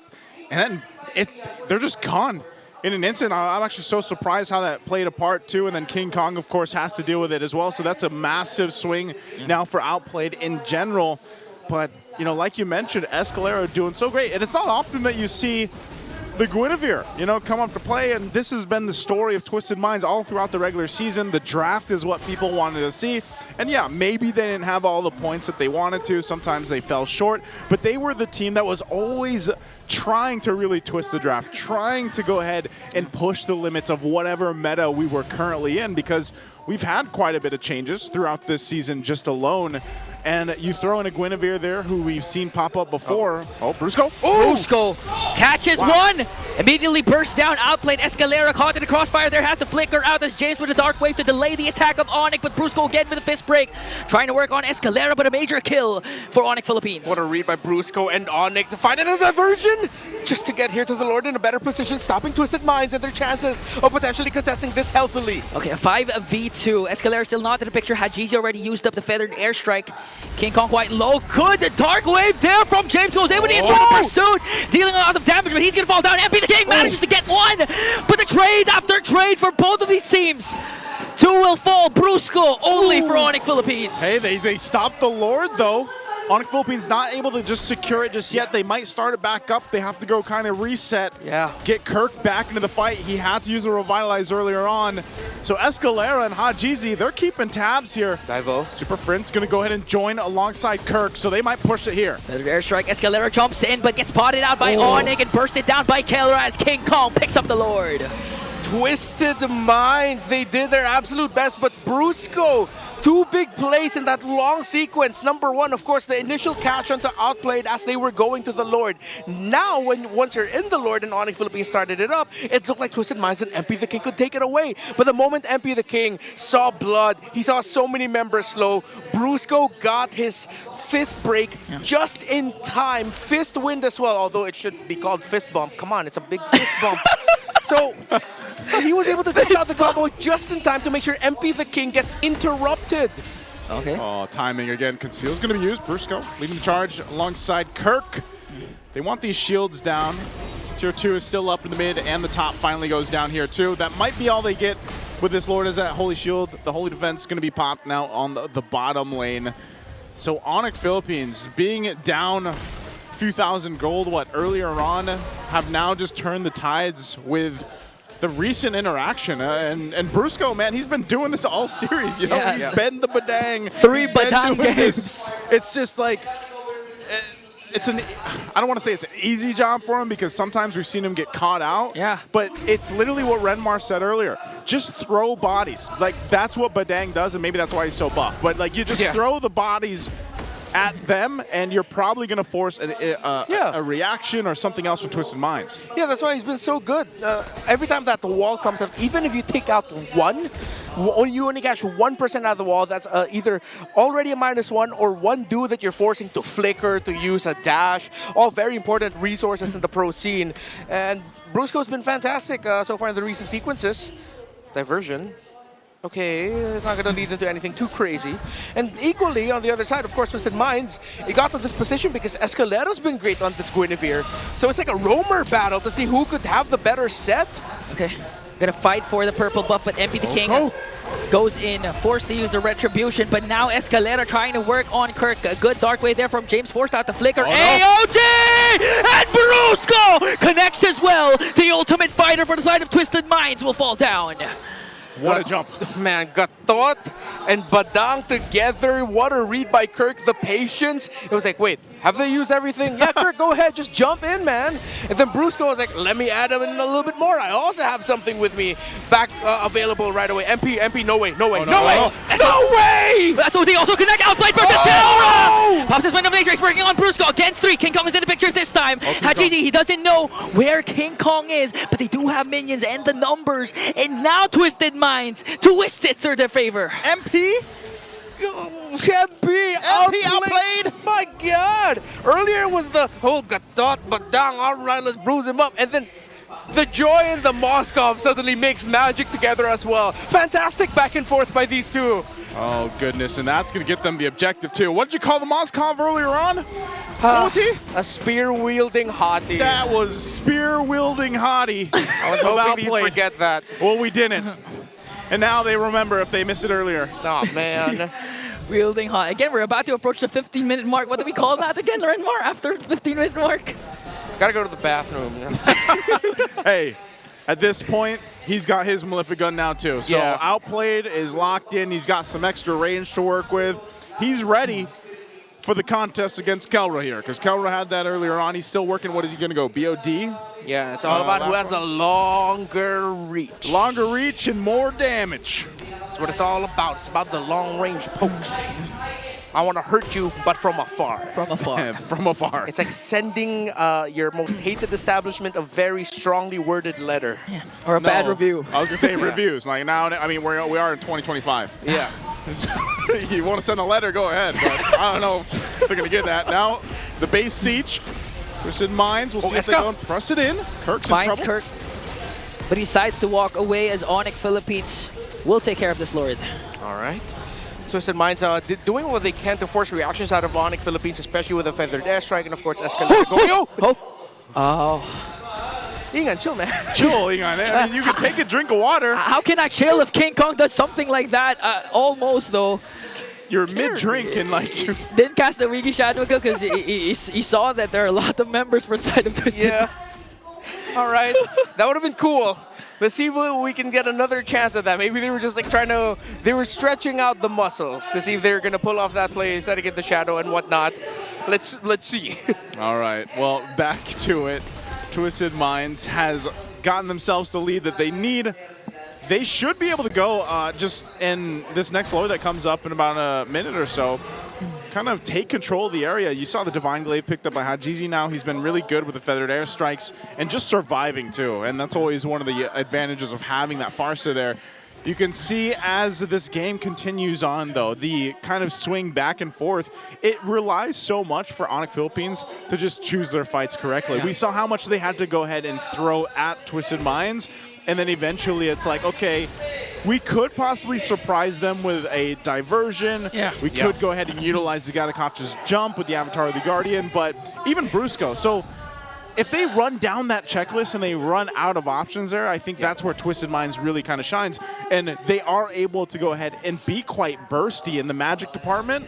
But then you kind of throw in the focusing mark emblem there too, and that helps with some of the bursts that we're seeing and why I feel like Onic Philippines is left in check in some of these fights. Because if they get even a couple shots down with a feathered airstrike, we know how aggressive Hajizi is with a Farsa. That's a lot of times where they're just kind of left there being like, all right, we probably don't want to take this fight. So they don't take that diversion. They're going to conceal. Lord has started up with Twisted Minds, so they get in position. Brusco's going to jump in. Okay, who's going to initiate first? Escalera has to conceal, but gets spotted out by Kirk. Now, they commit everything onto Kirk, but he has to revitalize, so Onic was able to free hit, though, and they were able to take down Kirk. All right, Twisted Minds still has to be very careful, though. They're up against a Hayabusa. They know that there's a chance that King Kong can steal this away. Already zoned out. Hajizi, great use of the feathered airstrike, plus the flicker, a bit early, but it's forced rotations out of Onic Philippines, and Super Prince is low. Good zone. Good zone there from James as Twisted Minds will get the Lord. Onic concedes. Yeah, they had to. I mean, they might have taken a risk, but then again, it's like, all right, maybe we shouldn't. You know, yes, King Kong might have been able to go ahead and swoop on in there and try to get that retry off, but it's better that they don't. Some key items are being picked up on here on both sides. How does this look on the defense side for Onic Philippines, Renmar? Oh, they do have the Loyi and the Clint with them, so as long as they watch their positioning, Twisted Minds will be receiving a lot of damage. But maybe it's like what we said in game number 1. Twisted Minds can just try and throw bodies here. The difficult thing about doing that as this lineup is that you're up against a Badang, wherein if you're not careful, you get caught by the Badang, you're going to get caught by the Gatakacha in turn, which means that the Loyi and the Clint are both going to be set up to be able to do damage. And you saw just how much damage Escalera took from a few hits from Kelra. Oh, this is big. Escalera can just go ahead and force this even with a flicker if he wants to. So the Lord charges in. Top turret of Onic Philippines is going to be taken out. Mid, the next focus. They got to clear out this Lord here. They're in a tight position. Oh! Brusco front back. They tried to make a play there, paired up with the AOG, but still they were able to work on the Lord and just lost one inhibitor turret. That might have been enough to put enough pressure to go ahead and stop more damage to the base here. Yeah, and I think Twisted Minds can actually continue this. They can keep up the offense. Oh no. Diversion, they're going to be sending Kirk. He sent down Kirk. Good taunt onto MP the King as MP the King work. Oh, Escalera! Immortality popped and Brusco is the first man down. Outplay just dissing out the damage. Kirk trying to soak up the damage. Kel's gonna pick up a kill onto Escalera. A roamer for a roamer. James left behind. He still has his immortality though. As King Kong went for it. Oh! Got dodged out by James. Still alive. He gets away just in time. And here comes the evac helicopter. And he held on to the immortality too. Yeah, he didn't lose it. Didn't lose it. Got so close there. So, given all that happened, Onic Philippines still holds on to the one turret in the bottom lane. So, with Twisted Minds, the tools that they had, you know, they can't just kind of blindlessly go for that base push from Onic Philippines. They have to continue to watch out for those off angles. And that's what we saw Onic Philippines try to utilize there on the base defense. So they find themselves once again at this point Lord is coming up in 10. How do they play around this? Everyone's going to be up, but some crucial battle spells are also not available for this. So they'll kind of delay things most likely, because even on the other side, Twisted Minds doesn't have, what, 3 flickers available just yet. So it is a beefed up Lord as well. Now that we're past the 20-minute mark, so Outplayed will start it up. And Onic Philippines gets the information. Keep an eye. There's diversion. A conservative diversion. I thought that Onic Philippines would try to go for something incredibly aggressive, but they wanted to play it safe. They'd rather get the key figures in position first. Keller has to backtrack and clear the minion wave in mid. Finally has showed himself. I don't think King Kong showed up in the map of Twisted Minds just yet. Now already seen by James. Okay, they know where King Kong is. General idea. So now they're both just jockeying for position, trying to get a better one. Look at While Escalera, exactly, might pull off the play of the series so far. If he can get a massive conceal, knock up full Violet Requiem in, and save Twisted Minds' hope of chasing the Immortal Cup. Immortal Cup at stake here. Escalera waiting patiently on this side of the map. Can he make some magic? He can. Hey. Bruce's going to go up there, though. They know. They know Escalera. Is he still going to make try to make a move? Force them back. Oh, he's just spotted out, so they disengage from it and still. Oh, King Kong was even a half health. This might be a sign or a moment for them to go. There's a diversion also. They're trying to send out Kellera. King Kong in the lower brush there. MP the King already used up the electrifying beats. Look at the top minion wave. Someone has to clear that on the side of Onic. Oh, they know. They're going to send Super Friends up there. Wave's pushing in. Oh! Okay, Kirk used AOG defensively, but the minions though. The minions has spawned. Okay, King Kong, we can try to get able to win their crown play there from MP the King as Twisted Minds works on the Lord and they will successfully secure the Lord. Escalera picks up King Kong, popped his immortality. MP the King working on the back and they were able to burst down the 2 junglers. Killer dishing out the damage onto James. He still has his immortality, but another pickoff, another setup from Escalera. Magic made indeed. They needed a moment. They needed something. They needed hope, and it came in the form of Escalera.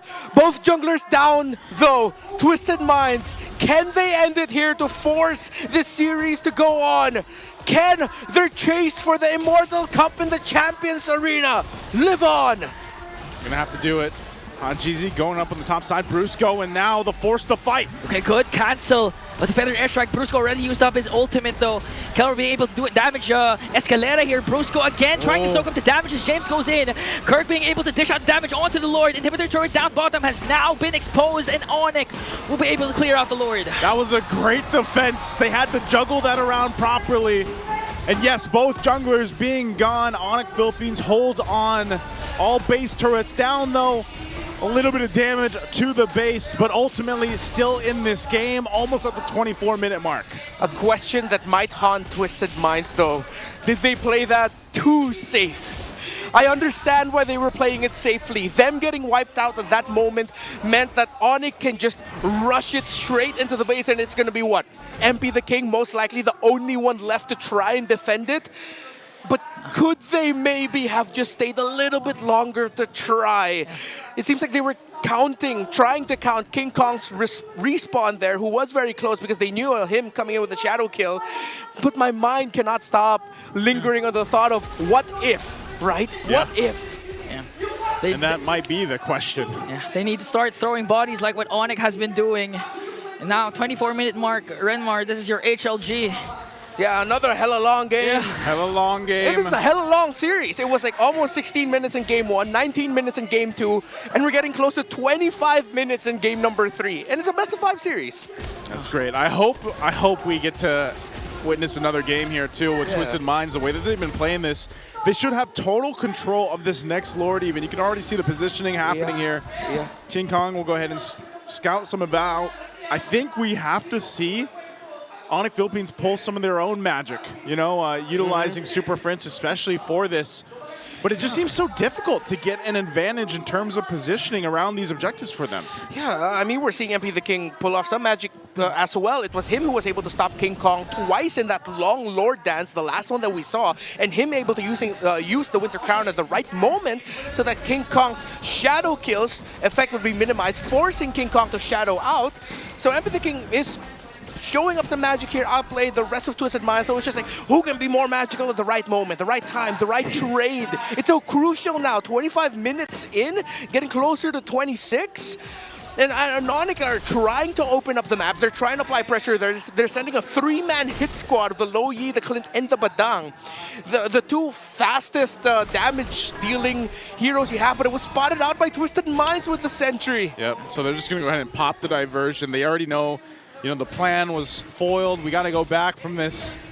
And so it's ultimately just grab your buffs while you can, and maybe we'll meet at the Lord here as they go ahead and get ready. 26 minutes in. Gold lead, it pretty much doesn't matter at this point. What really matters is how it's executed with the tools they have.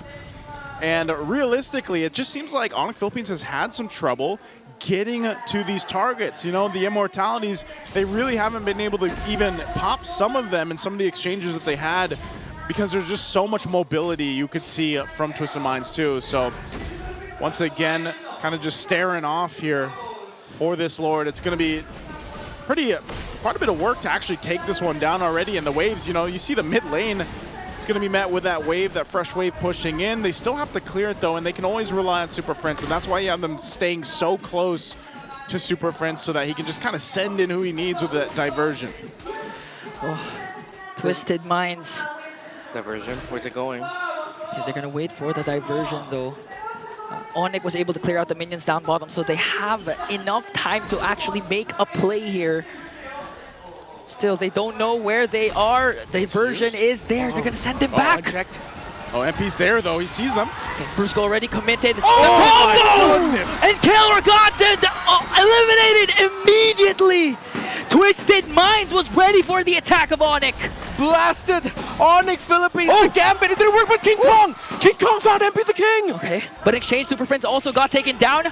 King Kong under Shadow. Escalera on the chase alongside outplayed Kirk with the AOG. Beautiful cast over the Luigi Shadow Kill. Will he be able to escape though? As James working on Brusco. Kirk caught in the crossfire there. Had Cheesy used up the feathered airstrike. Good pin down there from outplay to force out the Immortality. Winter Crown Blade. Is this enough time bought for the Sonics? That might have been enough time. I mean, now with Twisted Minds 4 members up, they can force into the base.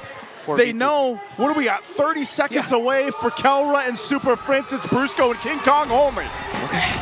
James, Hajizi, Spear of Destruction is not going to connect, but the minions are here and backs against the wall. Twisted Minds, they don't care. They extend the series. It ain't over just yet. I can hear Brigida's reaction and I will mirror it. Oh my God. That's exactly how we feel all across the world. This series is not over yet. And that's right, because we don't want it to be done in a sweep. Again, our first match of the playoffs here in MPL Philippines season at 15. I feel you, Brigida, and I'm sure Rockhart has a lot to say as well, so we're going to go ahead and pass it over to our panelists to break down Game 3. My gosh. Oh my golly, indeed. That was insane. That was such a good game to watch. As a fan, as a viewer, and I could definitely feel the energy from our audience earlier. That was nearly 30 minutes, by the way. Yeah, that was a huge game for Twisted Minds. A very long one. It wasn't as easy as, getting a game 1 snap. It was 30 minutes. They were in the base, they backed off again. They were in the base, they backed off again. They were trying to be clean, they tried to be sure, and because of all of that, we have game number 4. Hats off. Hats off to our game MVP. That's gonna be Escalera on the Guinevere, who I believe was one of the very few people to actually try and be consistent in trying to prove and pull off this unorthodox kind of a pick, because there were some ups and downs in terms of their histories in using the Guinevere during the regular season, and there were some moments where they indeed were able to prove themselves, and this is probably the best game where they were able to so far. 100%. We had our doubts when Escalera just, insta-locked the Guinevere earlier, but you know what? He's proven us wrong time and time again in that last one. Again, not the perfect Guinevere game, but just enough to really put a put a wrench in the cogs of Onic in that one. In both the early stages of the game and the late game, the HLG, the Hello Late game, there were so much key spatial migrations coming in from Escalera. During the early stage of the game, he gave way to the first 3 kills to be easily taken there by Twisted Minds. And then towards the latter portions of the game, he just always consistently found key targets. And this is where he found King Kong, where they handed over 2 consecutive deaths onto King Kong. And that's something you're not used to seeing from the King of the Jungle. Yeah, not everyone can do that. That's also one of the impressive things. I mean, earlier on, King Kong already had a bit of a tough time dealing with Outplayed with that one, dealing with the Farsa. I mean, Haji did it so well on the Farsa right here.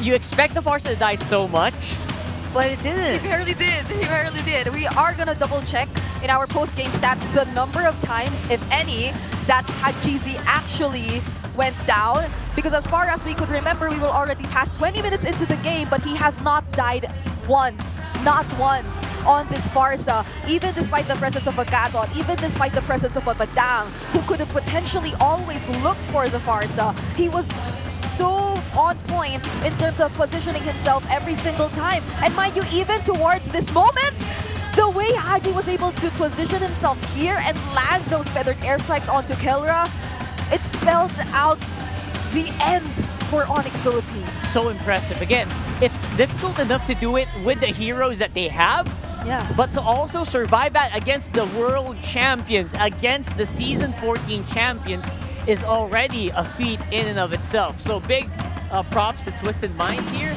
Hajizi definitely a bit of an unsung hero in this one, as well as Outplayed. Obviously, well, Outplayed was like the spear, the spear-wielding hottie.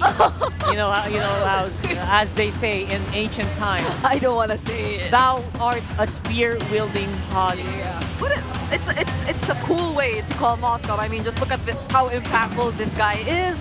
Whenever there is a spatial migration landed by Escalera, and when it's close to a wall, it's almost always a sure kill when Outplayed is within the area. And when you need him to either do the split pushes, when you need him to catch up using the SOD, he's a very reliable gold laner. Yeah. Even dying just once in this game. And to confirm, yes, Hajizi did not die at all. He's 407 on this Farsa. So Onic Philippines were not able to deal with him at all.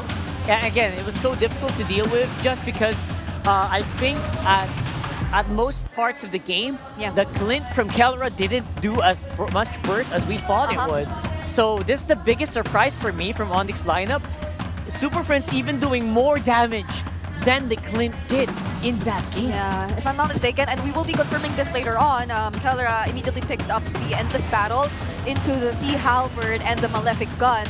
So it wasn't necessarily like that all-out damage kind of build that you were expecting to see, or from, I'd say, other kinds of gold laners that could have been picked up, which are purely DPS and just all about shredding those members that'll come out from Twisted Minds. It was a different story this time around for Kelra, but we have to look at how Onic Philippines still is able to take home all of these titles in that game. That was such a close fight, and they were still able to do relatively well, even up until the 28-minute mark. It just so happened that during that particular setup for the objective, it was Twisted Minds that was more prepared and well positioned.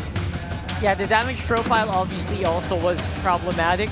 It still felt like an Onic that we know and love. Yes. They're the Onic that kind of just plays it out, knows very well how to position themselves, knows how to start those team fights, but the follow-through was a lot different. It felt like it was lacking in a lot of these fights. Actually, earlier for the first 2 games, Brusco on the Badang felt like he was always eager to start things up.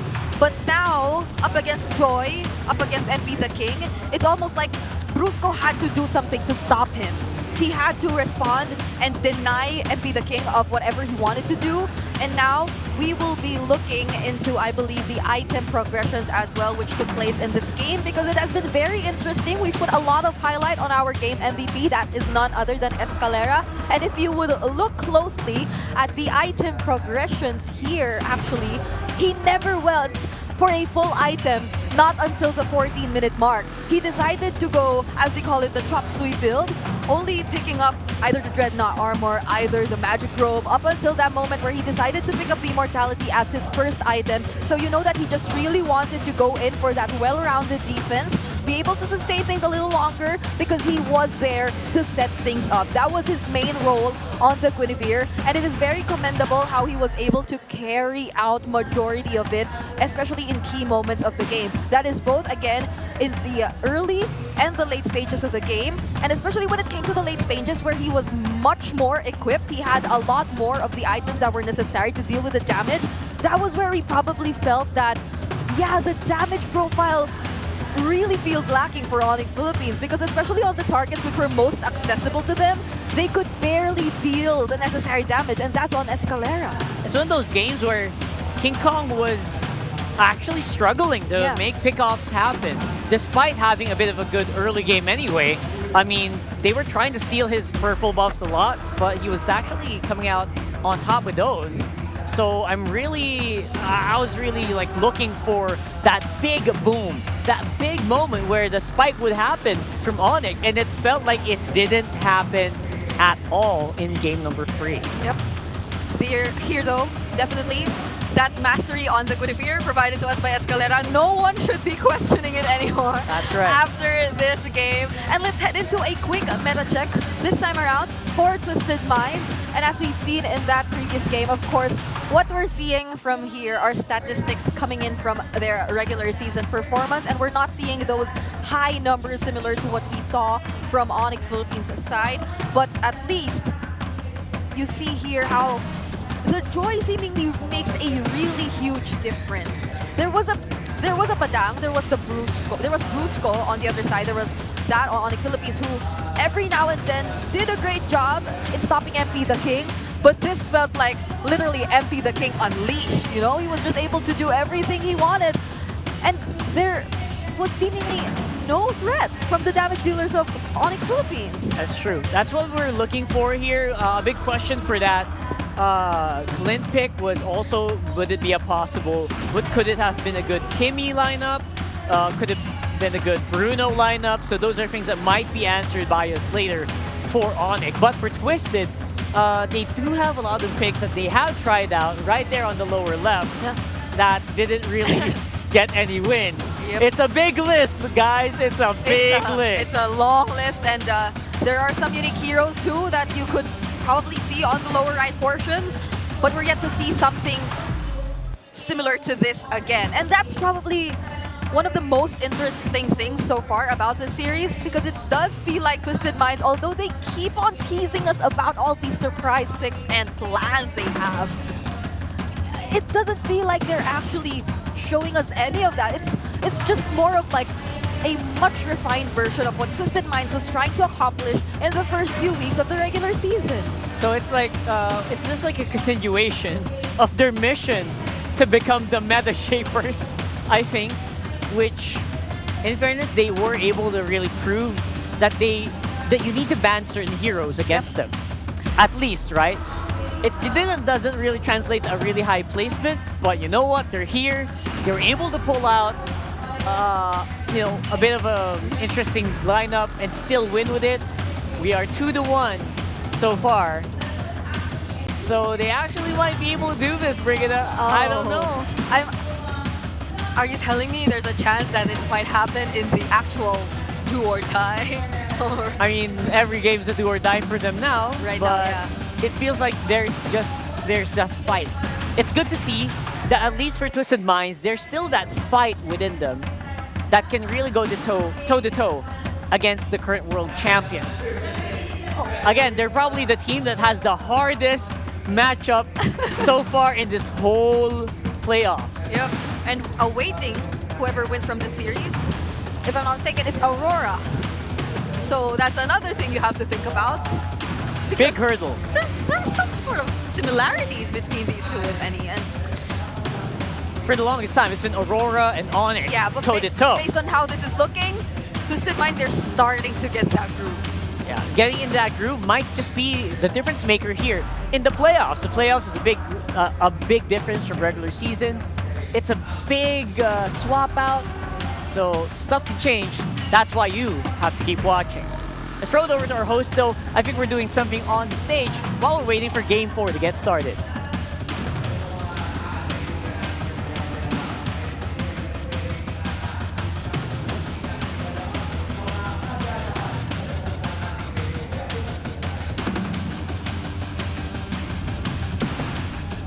Thank you to our panelists, Romy and Chantel. Nararamdaman niya that they will continue to twist the game. Narinig ko nga kanina si Midnight sabi niya, they're twisting the game, let's do the twist. Mangyayari kaya yon sa Game 4? Pero you know what? What? Before we see that, Hans, we have champions in our mids here. A big round of applause for our MDL Season 5 champions, Onic 9 Lives! Gusto ko yan. Gusto ko yung moves na yan. Paki-flex naman ang inyong trophy. Ayan. Trophy, raising it all up. And hi, guys, welcome. I know na you've been here for a while kasi nakikita ko rin kayo every now and then na nanonood talaga kayo ng MPL dito mismo sa arena. But now the spotlight is yours. Go ahead and introduce yourselves para sa lahat ng nakakita sa inyo for the first time. Ako po si Kane, jungler ng Onic X9 Lives. That's Kane. I'm Sean po, post-for ng Onic 9 Lives. I'm Kaloy po, Rom ng Onic 9 Lives. Lanzo po, explainer ng Onic 9 Lives. Coach Wright, coach ng Onic 9 Lives. Rex po, gold lane ng Onic 9 Lives. Kryptonite po, tank support ng Onic 9 Lives. Nasha po, gold lane ng Onic.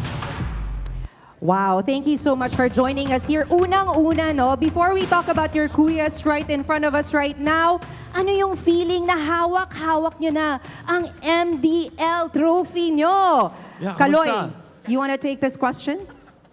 All right. Anong feeling na naging champions kayo for this season for MDL? Ano po, nakakaisip po ko, taas po, di po kami mapaniwalang champion kami. Coach, what about you? How proud are you of all of them here na kayo ang naging champion? Sobrang saya po. Tsaka proud na proud ako sa kanila kasi yung iba dito rookie lang pero nakuha na agad nila yung champion. Diba? Grabe. Yeah, So, isa pa coach, no? I'm sure you're proud of all of them here. Pero as I said, yung mga kuyas nila ay nandito and they're fighting for their chance to get the Immortal That's Cup. right. Yes, so what is your message for Onic right now as they're about to have Game 4? Sean? Gusto ko lang po sabihin sana ma-close out na yung series tsaka good luck sa mga future games nila. Tapos ayun, get the championship na mga guys. Get the championship, kuyas. Okay. What about the others? I like it. I like it. Yeah. I mean, at some point in time, gusto ko rin malaman kay Sean. Because again, this team, I think you've been together for a while now. Di ba? Madalas tayo mag-aasama. Talk to us kung paano ba nabuo ang team na to at saan kayo nagsimula before you got that championship.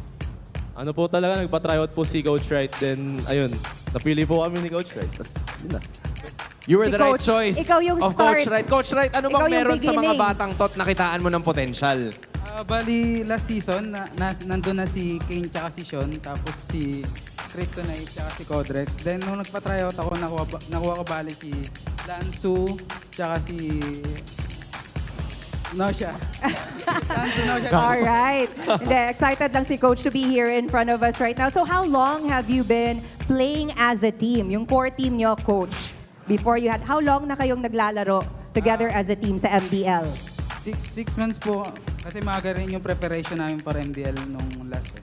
Oo. So ano yung naging preparasyon nyo? Kasi sabi mo nga may mga bago sa team. Ano yung preparations nyo for the MDL playoffs? Kasi kitang-kita naman nag-work. Kayo yung champions for this season. That's right.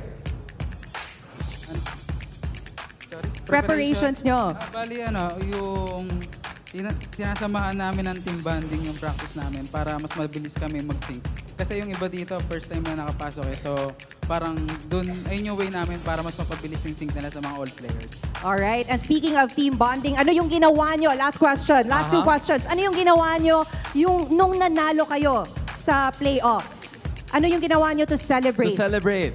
Kumain lang, tapos tulog na. Kumain tapos tulog, tapos laro ulit. That's it. All right. I want to ask you to invite everyone there. Sa mga nangangarap na maging part din ng MDL and MPL, what's your message for all of them here to be like everyone here To be na naging champions din? Sa mga nangangarap makapasok sa pro scene, wag lang kayo susuko. Then kung gusto niyo talaga is, yun nga, wag kayo susuko.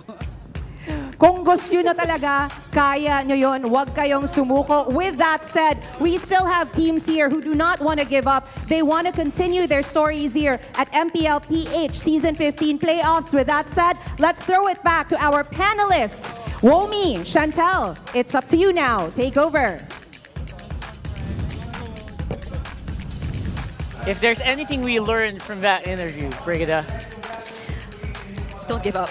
And don't give up. Don't give up. Don't So give up. don't give up and don't give up. Yep. Those are the MDL PH Season 5 champions, Onic Congratulations. Lives. Congratulations to them. I was there when it happened. It was a very jam-packed venue, and we were literally sitting like here, like this. It was a close series too. I think they maxed out the series as well, and they were up against Aurora Hunters, Aurora MLBB's MDL team, and it was a very emotional one, you know? Like, I saw their players, like the Aurora Hunters, being very emotional after that, but even in MDL, that's just how competitive it is here in the Philippines. It really is. The Aurora Hunters were really good as well. They were able to get a game. Yeah. But after that, I think it was 2-1, right? Or was it 1-1, and it became a 2-1, and then it was just over at some point. I think we saw really good mental fortitude coming in from Onic 9 Lives, losing out on game number 1. And that was just it. That was just as good as it gets. For the region, though, we're talking about gold lane rankings, and look at that. Kelra closing it out.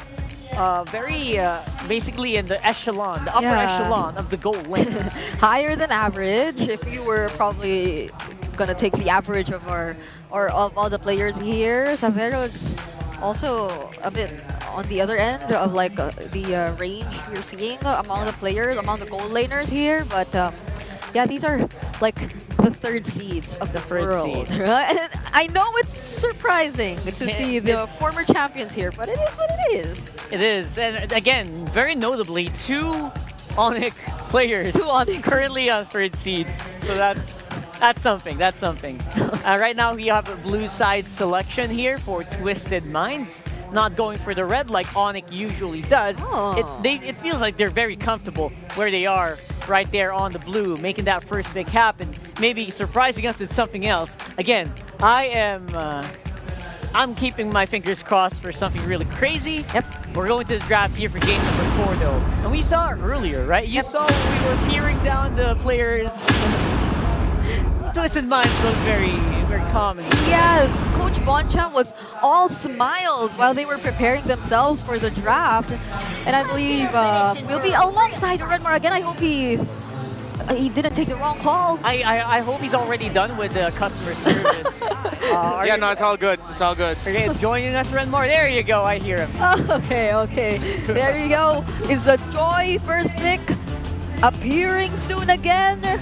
Or does Twisted Minds have a different plan in mind? Because it did work really well for them earlier in game number 3. Game number 3. You know what? This is funny. I was thinking about like possible hero picks to make an appearance here that Twisted Minds might force. I was actually thinking they will go for healer roams.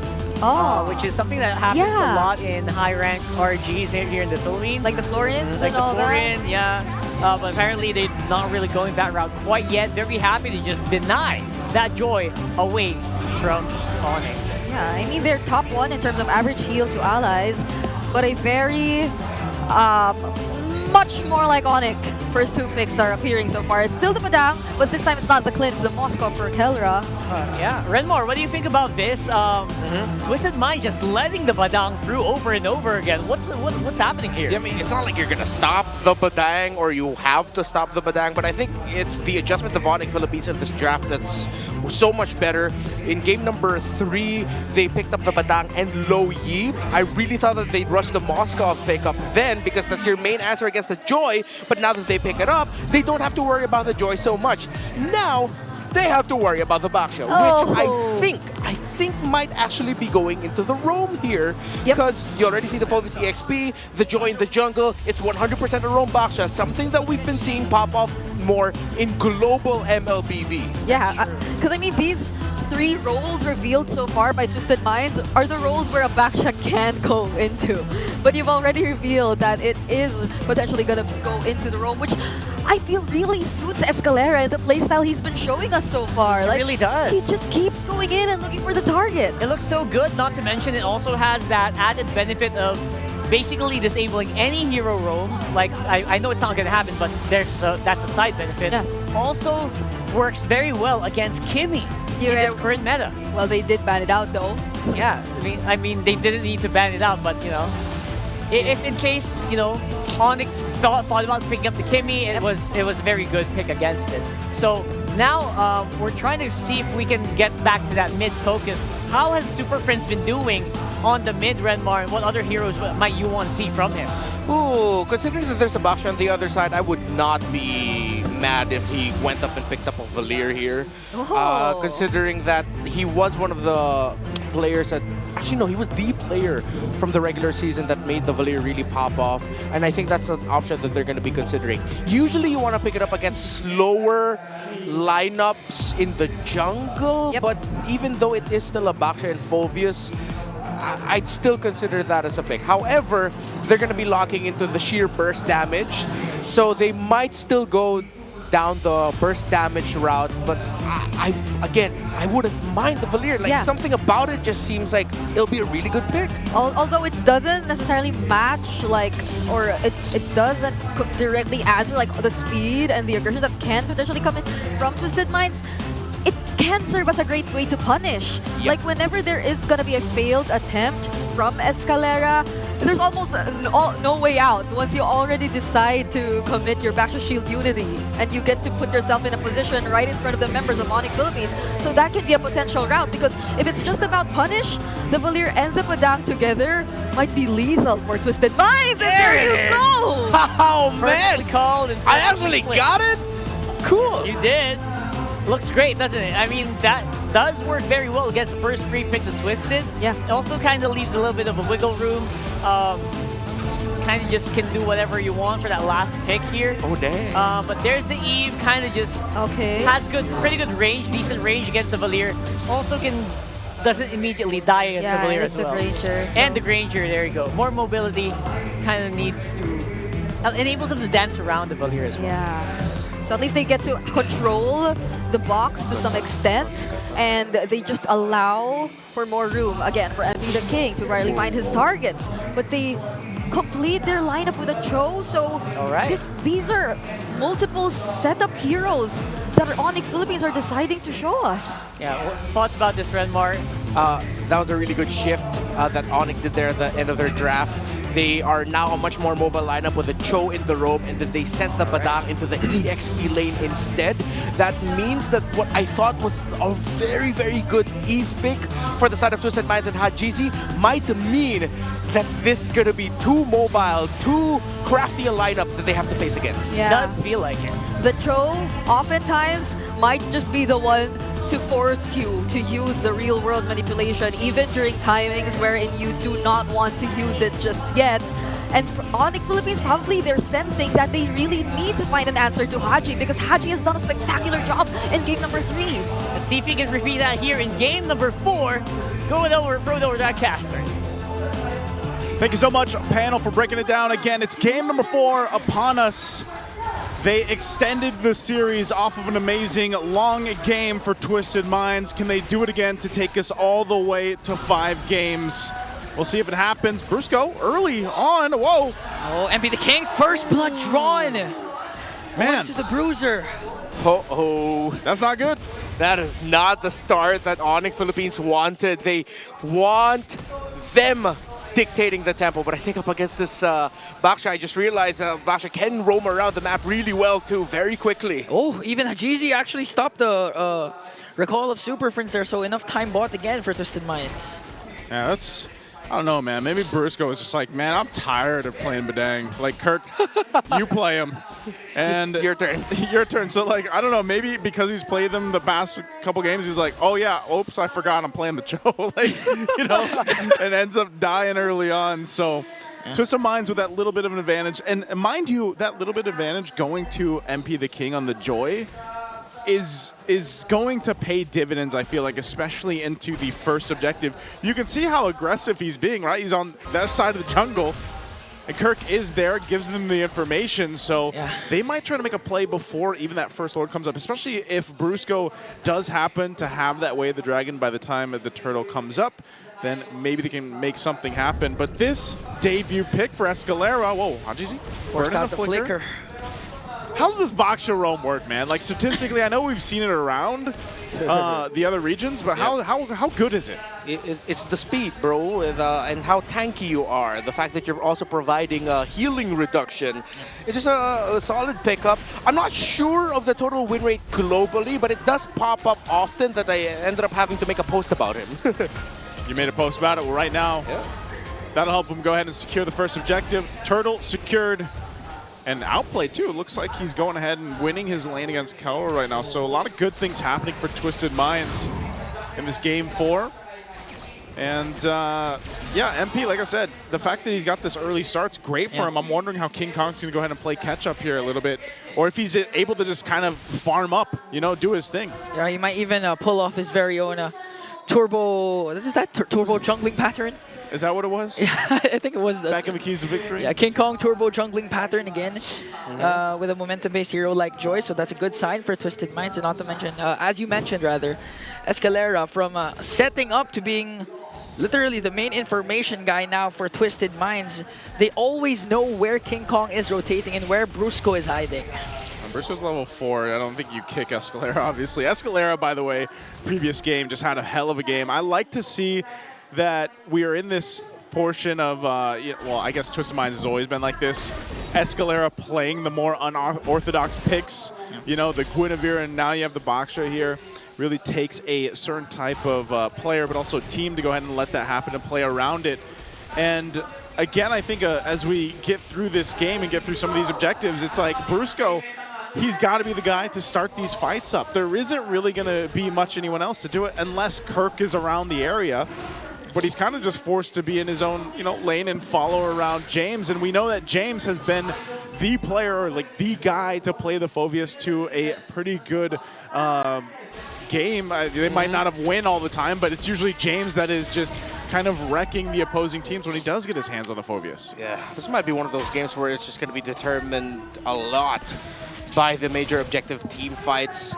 Usually when we have a Cho game, even a fast roaming pick such as the Baksha, there are skirmishes and little actions that happens in the river, in the jungle, but I think both Brusco and Escalera have just turned the page a bit and just decided, you know what, let's just focus on the major objectives. But wait, up top, this could be a big play. Oh! Yikes. KK connection. Gets one on to outplayed as MP the King trades instead for the turtle. So outplayed for a turtle. All right, so the two roamers have their eyes set on the major objective, but the difference is the junglers. King Kong wanted to help Kelra, MP wanted to get the major objective instead. But now it's a losing trade, it seems like, across the map for Twisted Minds, because Onic Philippines were able to get the tower up top. Yeah, they got quite a bit. You know, they gave up the turtle, sure. That's 2 in the hands of Twisted Minds, but you get a nice kill for King Kong, and then you get that turret down. They're going to go ahead and bring them a little bit of an advantage. Nothing too crazy, but still a play nonetheless for Onic Philippines. Now, Twisted Minds still in, I would say, you know, the majority of the control here and working through it. You can see how the XP is going, too, across the board. And that's what I was wondering, you know, how would King Kong deal with that early advantage that MP had? And he's doing relatively fine, at least keeping up the levels, and that play up top was part of it. Yeah. I mean, jungling pattern uninterrupted. Even if Escalera provides a lot of vision for Twisted Minds, it doesn't necessarily translate to getting King Kong out of his rhythm. And at the same time, yeah, the kill up top plus the turret takedown as outplayed gets a turret for himself. This is like one of those games where it's like you don't want to fight. So it's like we're just going to go on opposite sides of the map and take these objectives while we can. and when we're ready, we'll fight. Because I feel like it's Onic Philippines just kind of waiting to see what Twisted Minds even does here. Mid lane might be the focus. Want to go for the mid lane and got Super Prince. Brusco got caught in the crossfire again. Up against 5 members. Kirk just has to walk, but still he went in for the combo. Enough time bought to delay and save the turret. But gets taken down. Kelvin joins in the picture. Not going to be able to bring down anyone. And Twisted Minds, everyone survives. This is exactly why I was gushing over the Eve pickup. Although, yes, there's still a possibility that it would struggle, but that was one of the best scenarios for Hajizi to drop down the real-world manipulation, bring down the star field down to the gods themselves, and now it leads to this. Another turtle taken by Twisted Minds without a problem, and a lot of threat in the center of the map now that Brusco and Super Friends are getting checked incredibly well by Twisted. Looking at the items, up to a Sky Piercer for the Granger. I was worried about the development of Outplayed in this game, but now he has a very slight lead over Kelra in the gold. And he has his core items. Brusco! Connects with the kick, finds Haji. This time, Kelra was able to dish out the damage to bring down one. They want to go for James. Escalera joins the picture. James was able to flicker up, but Kelra goes in as well. Super Prince was able to take down James. Next target is Escalera and a 4-kill swing for the Sonics. Brusco. And meanwhile, the whole time, here's King Kong pushing another turret down, and will take a buff on top of it. Man, they came in and they said, I want it all. Bro, it's all of the efforts of Twisted Minds in the past 2 minutes. You know what? Past 7 minutes of this game, just completely dashed, head bashed right into the wall as Onic Philippines.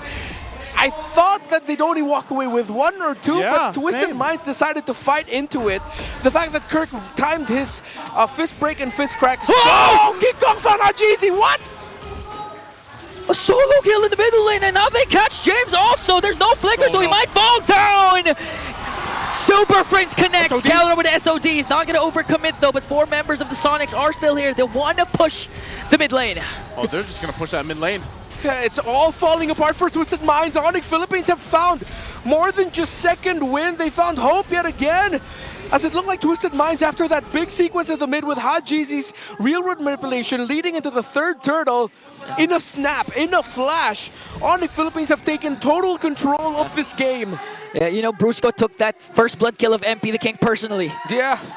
After that first blood, he wanted to make a play for Onic, and that play in the mid lane that resulted to 4 kills for Onic was the turning point for the Sonics. Brusco, every time I see Brusco, man, he's like the Hulk, you know? Like, he gets beat up, but it's like the more that he gets beat up, the more that he takes damage, like the angrier it gets and the more plays he pops off. Oh, mid lane again. Infernal Pursuit forcing them out of position, and Brusco got caught again by MP the King. No, you won't like him when he's angry. King Kong joins the picture, and Kirk with a combo again to bring down Hajizi also. Spirit Destruction isn't gonna connect. Kirk though caught by 3. Just doing enough time to delay, and Twisted Minds catches 2. Would have been a completely different story if Kelra's SOT hit. But at the end of the day, it's Twisted Minds who walks away with the victory there. It seems like they're rushing the Lord. They're looking for King Kong. MP found King Kong! Oh, or did King Kong find MP? He's got to get out of there, though. But Escalera stun! Beautiful outplayed. Dishing out the Rhapsody and shut him down! Right in the perfect moment, even James pops in! Beautiful cast of the Dark Wave plus Flicker, but Super Friends was able to cast that ultimate, so it's King Kong down for Onic. This game, it feels messy, but they're making so many good plays where they need to. The fight for this Lord, though, is crucial. And Onic Philippines, they might want to stop this. Real manipulation dropped down already. Spirit of Destruction is going to connect. Kelra goes in, but outplayed. Not going to be able to sustain it. Kelra just wrecking havoc. Going to pick up 2. James might be the next target here. Super Friends in the picture. But they still be able to take down Brusco. A double kill for Escalera, but an answer from Super Friends. It's only the Magician left. The Lord will be marching out.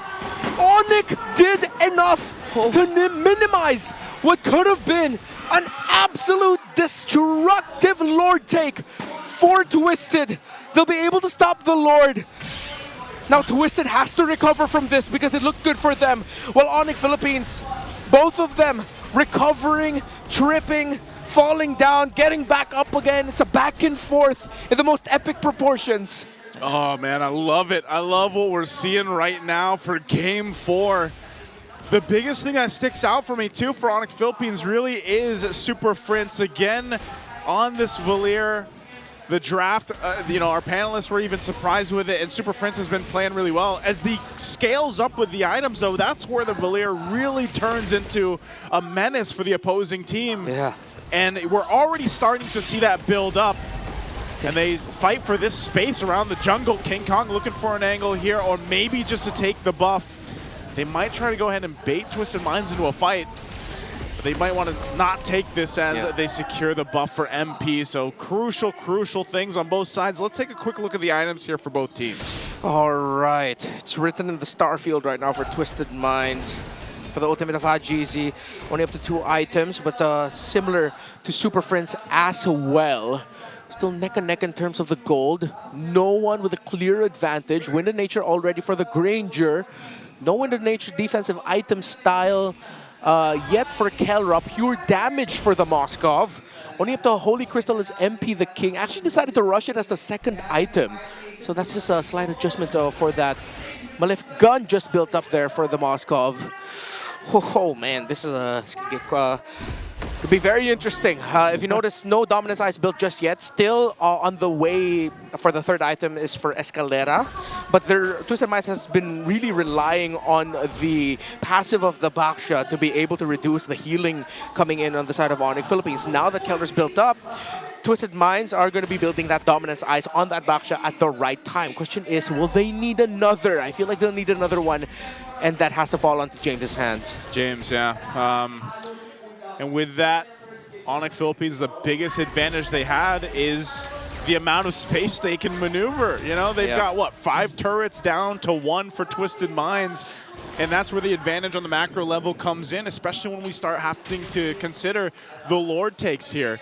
So for Onic Philippines to continue to put pressure on the map and work with that advantage is what Twisted Minds has to deal with, and how they are going to approach that. Now, Brusco too, we've seen it time and time again. This Cho is so risky.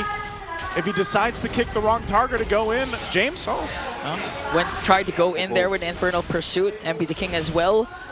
But Twisted Minds decides to back off. Yeah, you see the threat there of that Valier. Once he got the Vengeance Flame up, the Burst Fireballs. Yeah. Stopping Twisted Minds just enough. MP the King really thought about popping his ultimate, but decided, no, it's going to be way too risky for me if I did that. And now the space provided means Onic Philippines will be able to start this Lord comfortably. They're just going to be waiting for Keller to get here with an SOD later on. Twisted Minds, if they can pull this off, force a game number 5, momentum will be in their favor. Okay, Lord is up. Core to the health is down. It's going to go for some resets, though. Kelro will stay bottom side. I feel like that's what we see. Every single time we have the Moskov come to play, we're just holding our breaths once that Spirit of Destruction is thrown out. But it looks like he's just going to join this one up as he makes his way for this fight. Oh, hold on, Kirk. Already committed the combo there onto James. King Kong enters the picture. MP the King. Oh, a beautiful kick from Brusco though. But no follow-up for Onic. King Kong got caught by James. Oh! Cast a Wiki Shadow Kill and brought down James. One more hit. Hajizi with the RWM to bring down King Kong. MP the King working on Super Friend takes him down as well. 2 kills swing for Twisted Mind. But the base, Kelra working on the turret. Okay, it's Hajizi. He got back in time. Can he stop Kelra? Can he stop the Moskov? Twisted Minds are able to get this Lord. Kelra. Okay, Kelra with a beautiful knockback, working on Hajizi. Winter Crossblade this time connects. Escalera, Kelra. Escalera wins the fight. Escalera and Hajizi just in time, stopping the split push. The Lord marching with Twisted. This could be road to game 5. Oh my goodness. Oh my golly, as Brigida would say, because that could have been way worse for Twisted Minds. But they made it happen, and good thing that is a Baksha in the hands of Escalera to join the fight that fast. If this was a Grand Prix, Twisted Minds literally just changed to the hardest of tires, and it's working out very well for them. No way, don't tell me Twisted Minds will actually force game 5. It's a 5v5 though. Okay, they're trying to deal out damage. James goes in as well. As Escalera tries to zone it out. RWM already casted down. Kirk got caught again and got bursted down by Outplayed. That's 2. But MP the King will fall down. That's 2 for Onic. King Kong. Kelra working. That's 3. 3 members down for the Sonics. Kelra versus James. KK connection. Will they be able to do it though? Kelra was able to walk away as King Kong with a wee shadow kill. steal. Gonna bring down James. Outplayed. Escalera has to back off, but they got one inhibitor turret. And it's not over yet. KK holds on for the gods. King and Kelra holding on for Onic as Twisted Minds have solidified a lead here. It's not the lead, it's just a lead for a moment because the towers are too close and this game is too close to call. Oh my goodness, taking a look at the replay again, this was a crucial defense for Onic Philippines, but even with this, again, that Spear Destruction, Kelra and King Kong, they're together to deal with that and even get James. What a play coming out for Onic Philippines, but man, you gotta remember, Twisted Minds is facing elimination from the playoffs with this. They have to win this game to get to a Game 5 to keep the hopes alive for now. And once again, we're going to look at the items here before this next objective comes up. Winter Crown and Hajizi. We saw it in play earlier during the attempt of Kelra to finish the game alone, but that is going to be the item right now for Haji.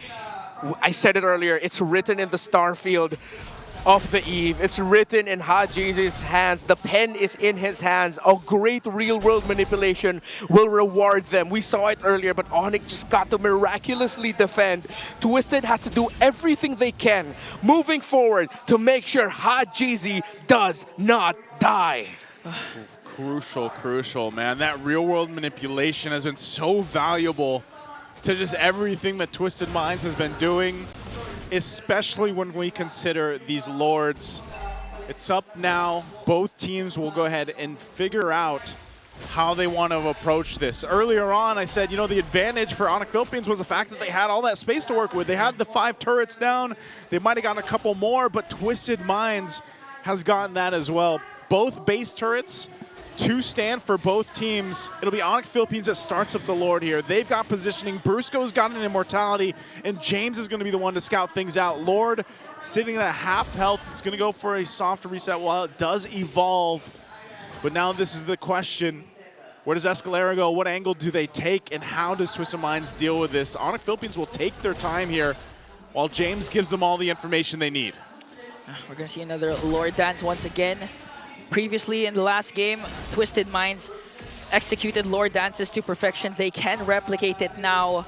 Forced out Onic out of position. Escalera with a shield unity plus good steal. They may be able to burst out Super Prince. James goes in from the back. Real world manipulation from Ajazy. Gonna bring down Super Prince. King Kong was able to shadow out though. Brusco forced to use the conceal, and they forced back the Sonics. They've only lost one. That is only one, but that might just be the crack in the armor that they need to take this Lord without a problem. Onic will have to concede it. Oh no, are they actually going to try to contest this? Quarter of the health on the Lord. Kelra's in the mid lane. It looks like they want to. Kirk, someone has to defend. Oh, Kelra's going down the mid. Outplay gets the Lord. Winter Crown play there coming in from James. Brusco and Kirk on the chase for him. Brusco got caught again. He was able to cheat Kundu out, but the time's a turn for the Twisted Minds, forcing Onic to back off again. All right, it's going to be a big 5v5. No flickers already for James and Hajizi. Super Friends, Kirk and Brusco. Key battle spells gone. Escalera will get his revitalized back. Escalera will have to go back and heal, but it seems like he's not going to do it. Lord pushing down bottom, minion wave up top, not going to be able to get cleared by King Kong as he has to go back for the defense. Minion wave in mid. This could be very, very tough for Onic. Can Twisted pull it off? You're going to have to deal with it. The Lord is so beefy on this side. They don't have much of a front line. Escalera jumps in on Kirk. Okay, used up the revitalize, also real world manipulation. Once again, Dark Wave from James. Brusco has to back off. King Kong with the shadow though. Escalera quite low, but they might be able to bring down Kirk. One more hit. Escalera picks up another. Keller worked on the Lord. They were able to save the mid lane, but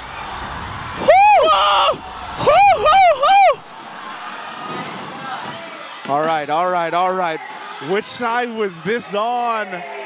All right, inhale. Oh, it looks like it's... Exhale, all right. Breathe with me. One more. It happened right as Kirk went down, and there was a lull in the sequence. It looks like it's on... We get, as of now, we cannot tell which side called the pause. Called the pause, excuse me. But we are 20 minutes in. Oh, there, it's up there in your corner right now. So it is Onic. It's on the side of Onic Philippines. Man, talk about a series, right? I mean, this is a 20-minute game we were just talking about earlier. Yeah, and as I was saying, literally everything that Twisted Minds are doing in team fights is to keep Hajizi alive. They either die with a Starfield or they don't. And so far they're picking the route of, let's make sure he just doesn't die. We use this real world manipulation, we make the most out of it, and if we need to go back to just make sure Hajizi stays alive, then we will go back. They're living and dying on the hill of Haji. The hill of Haji. That's what they've got right now, man. They're in his world, and it's not manipulated. It's real, though. Onyx world right now is they have to defend the push of Twisted Minds with just 4 members. Kirk again got bursted down. Although James had to back off, he was 1 hit away. And prior to the pause, he was, I think Super Prince might be able to take him down with the burn effect of his Valir. We're heading in. So let's see. We're about to head on in. We got to catch up. What are we looking at with this base defense? We get a nice look at that turn in the mid lane. It's going to go down. They hold on to it. Oh. Okay, they do hold on to it. They can clear out the lanes. But Onic Philippines ultimately still in the game despite a demolished or nearly demolished base. Not yet done for Onic. We thought the story was so obvious that everyone knew how this was going to be told, but I don't think anyone expected this. A game number 4 on the way potentially to a game number 5 with Twisted Minds 6th, barely making it into the playoffs, taking it to a team that has won in Malaysia again. Did they win in Indonesia? Yes, they did. They've won in so many countries across the world in the past few months. You saw the if you missed the graphic that we showed earlier in the broadcast before the series even started, it was all the accolades and achievements that Onic Philippines has achieved just throughout the, last year or so. And right now with Twisted Minds, this is why I was saying going into this, I was like, yeah, they had their, downtime in the regular season and they probably didn't perform, but they were the team that was testing the limits of the meta. Yeah. And you can see it here. It is actually really working in their favor. Those 2 weeks, 2.5 weeks or so that we had off from the regular season and going into the playoffs. Yeah. It seems like Twisted Minds is a different team from what we saw in the regular season. And in case you missed the one important plot hook that was discussed in the panel, Coach Bonchan has never been dropped in the first round of the playoffs. I'd say that's a Bonchan bless. Yeah, it's the Bonchan effect.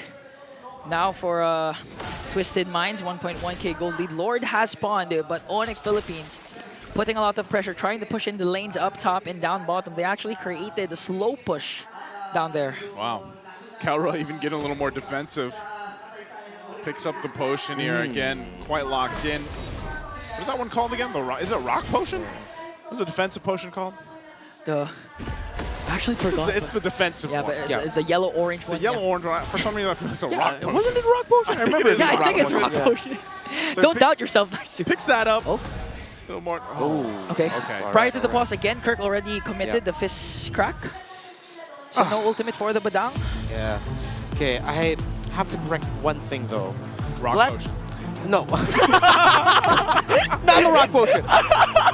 Coach Bonchan, specifically at the beginning of his coaching career, yeah, he hasn't dropped out of the first round in a while. Yeah. He actually has.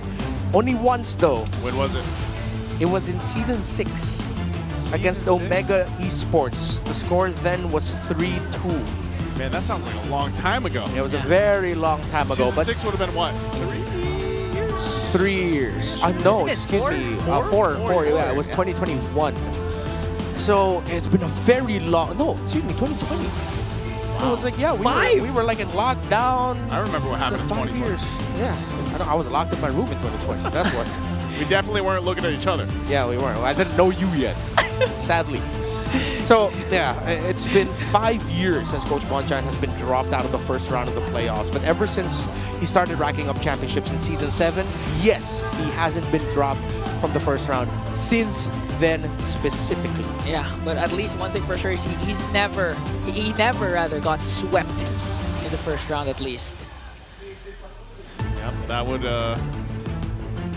would be a big part of what's made Bonchan, you know, such a formidable figure in the competitive scene of MLBB. I mean, I even like to tune into his own content that he puts out. You know, like the way that he breaks things down and explains things is always really enjoyable. And like I said, when you come down to the journey that Twisted Minds has been on throughout this this regular season and to where they are in the playoffs, they've improved so much just in the series alone. I mean, think about it. They're going long games against a team like Onic Philippines, you know, with all the accolades, but it looks like we're jumping back in. So what are we looking at?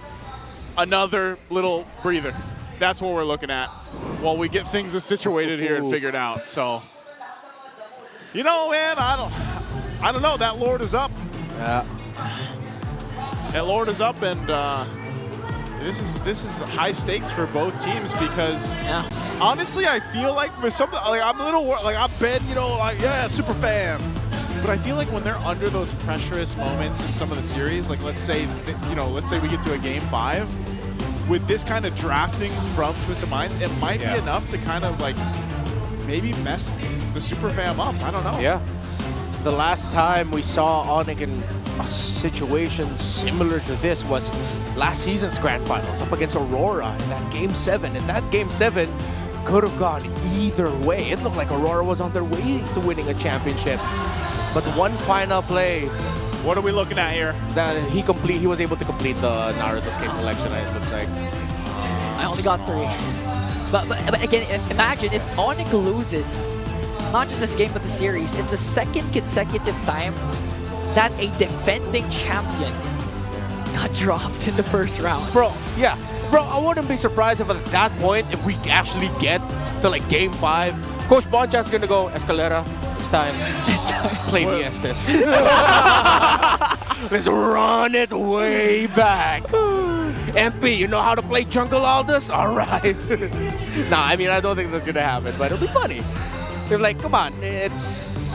Coach Bonchan on social media has been very vocal about his confidence in his team in this series. I mean, can't blame the man. Like, you have to hype up your team as your head coach, saying about how it's like one of the things that he was telling his team is that Twisted Minds, our team should be the team that teams in the playoffs should be wary about going up against. Because no, that was it. It ended there. He never explained it. He never explained why. He just said... Just one of those mystery moments. Yeah, one of those Bonchan mystery moments, you know? Bonchan mystery moments. Had so many of that, but... let's see what happens. I did not expect the very first day of our playoffs to be like this. But I'm very glad it is where we are right now. I mean, I wish we weren't in a pause, but you know what I mean. Yeah. I think a lot of people, and I saw this even on socials, like leading into the series, a lot of people are throwing out sweeps. Yeah. Like they're throwing out sweep predictions for Onic. I mean, they did go 2-0. So imagine if what we see here is this game 4 wins and then Twisted Minds reverse swept. Yeah. Like, what does that mean for the rest of our playoffs, man? Yeah, because this, if ever Twisted Mind wins game number 4 and then wins game number 5, they snap 2 streaks. The win streak in series that Onic Philippines ended season 15 with, which was at 10, and the championship streak that they've had ever since MPL Philippines season 14. Every tournament that they've been part of, they've been champions. What is this pose, by the way? Why is everybody doing it? I don't know. Why are we like putting our hand there and sticking our tongue out? Like, what are the kids doing? Is that the trendy thing? Hang on. I don't know what the Lord's doing with Exort. He's got the drum. Okay. There's the voice. Oh, there's the boys. Hey. This is just the default reaction for Burrito now. Like, I feel like... Actually, yeah. You know, like... Whenever the camera... Oh! Let's go in, back to the game. That's my default reaction when I see our boy bring us back to the land of dawn. Here we go. Lord's already half health, and it's Onic. Onic. They're taking has control of the Lord pit now as King Kong jumps in. They're working on Escalera. A lot of combo committed, but he's still alive. MP the King is in the picture as well. It's going to be Retribution battle! And King Kong will secure the Lord. Don't tell me it ends this way. with one red tree, not even a kill trade. King Kong, the red tree to potentially put an end to Twisted Minds' hopes. Like, I'm so surprised because we got in, but they had complete control. No, that means Onic were just able to clear up the waves. We already saw Twisted Minds backing off. The last time we saw that tower, it was exactly at that moment. Still very close to going down, but not down just yet.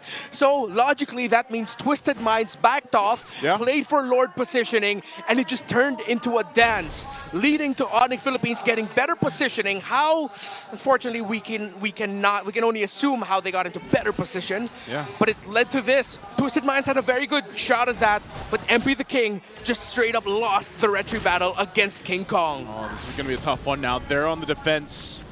Again, Onic Philippines lost the 2 base turrets earlier on. And with this beefed up Lord at the 24.5-minute mark in this game 4, they're looking to punch in the base. Last base turrets, 2 in base Twisted Minds in the mid and top. Waves are pushing in. They want to put the pressure. A couple of immortalities here are available, but they're going to have to deal with the Lord here. Super Friends already casted the ultimate. Brusco has his flicker. James got stuck. Immortality will be popped. JC dropped down the RWM as King Kong works on the top lane. Lord still up. Twisted Minds trying to defend as much as possible. King Kong jumps in once again, forced out the Winter Crown onto Ajizi. Discipline not over yet. Onic Philippines, though, might be able to continue the siege with focusing on the tower in the mid lane. No more real-world manipulation for Hajizi. Oh, watch Brusco. Watch the Bruiser again. They're not going to overcommit, though. As Twisted Minds clears out the minions. And they hold on. Twisted Minds will not lose that mid turret. And so both teams holding on to the mid base turrets. A little bit healthier here on this side for Twisted Minds, but ultimately Onic Philippines was able to make a play based off that Lord. They didn't want to risk too much, though. You saw how they went according to that fight. Yeah.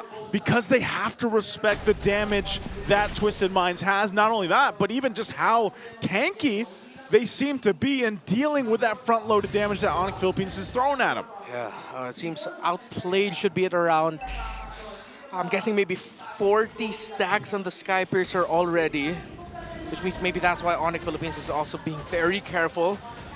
They know that they can just get cleaned up by the Granger, that so far that they cannot reach right now. Twisted Minds is playing a very tight formation. Despite all the damage Onic Philippines can throw out, we are at the point of the game where Twisted Minds can hold on.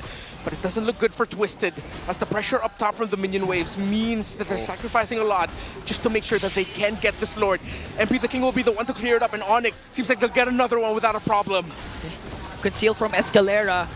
They're going to find Kirk, forced out the ultimate. Achizi once again with the RWM, but King Kong will secure the Lord. Brusco Immortality will be popped. Forced out the flicker plus the conceal. No casualties for the Sonics. And they're able to get out, but still holding it down for the purple buff. Oh! James flickers in. Oh, and brings down Super Prince. They're forcing it. MP the King onto the back. They caught King Kong. Immortality pop. Keller trying to help him, but King Kong got eliminated. That's 2 members down for Onic. Okay, will Twisted Minds even try to stop the Lord? I think they really need to. They don't have enough minion waves in the mid to try and end it. They're gonna get the tower though, unless will they brute force it down mid? They can because there's minions into the middle lane. Escalera is there as well. A lot of flickers. MP the King goes from the back. Brusco might be in trouble here as Ajizi brings him down. Twisted Minds extends the series. We're going to a game 5. You thought it was a story, clear as day, but a plot twist might be on its way. Game 5, Game 5, Twisted takes Onic to game number 5. Woo, man, oh man. I'm not sure if everybody else is as surprised as we are, but I know Brigida and Rockhard are as well. We're gonna have to take a breather over here on the Casper desk. Let's throw it over to the panel. Good line, good.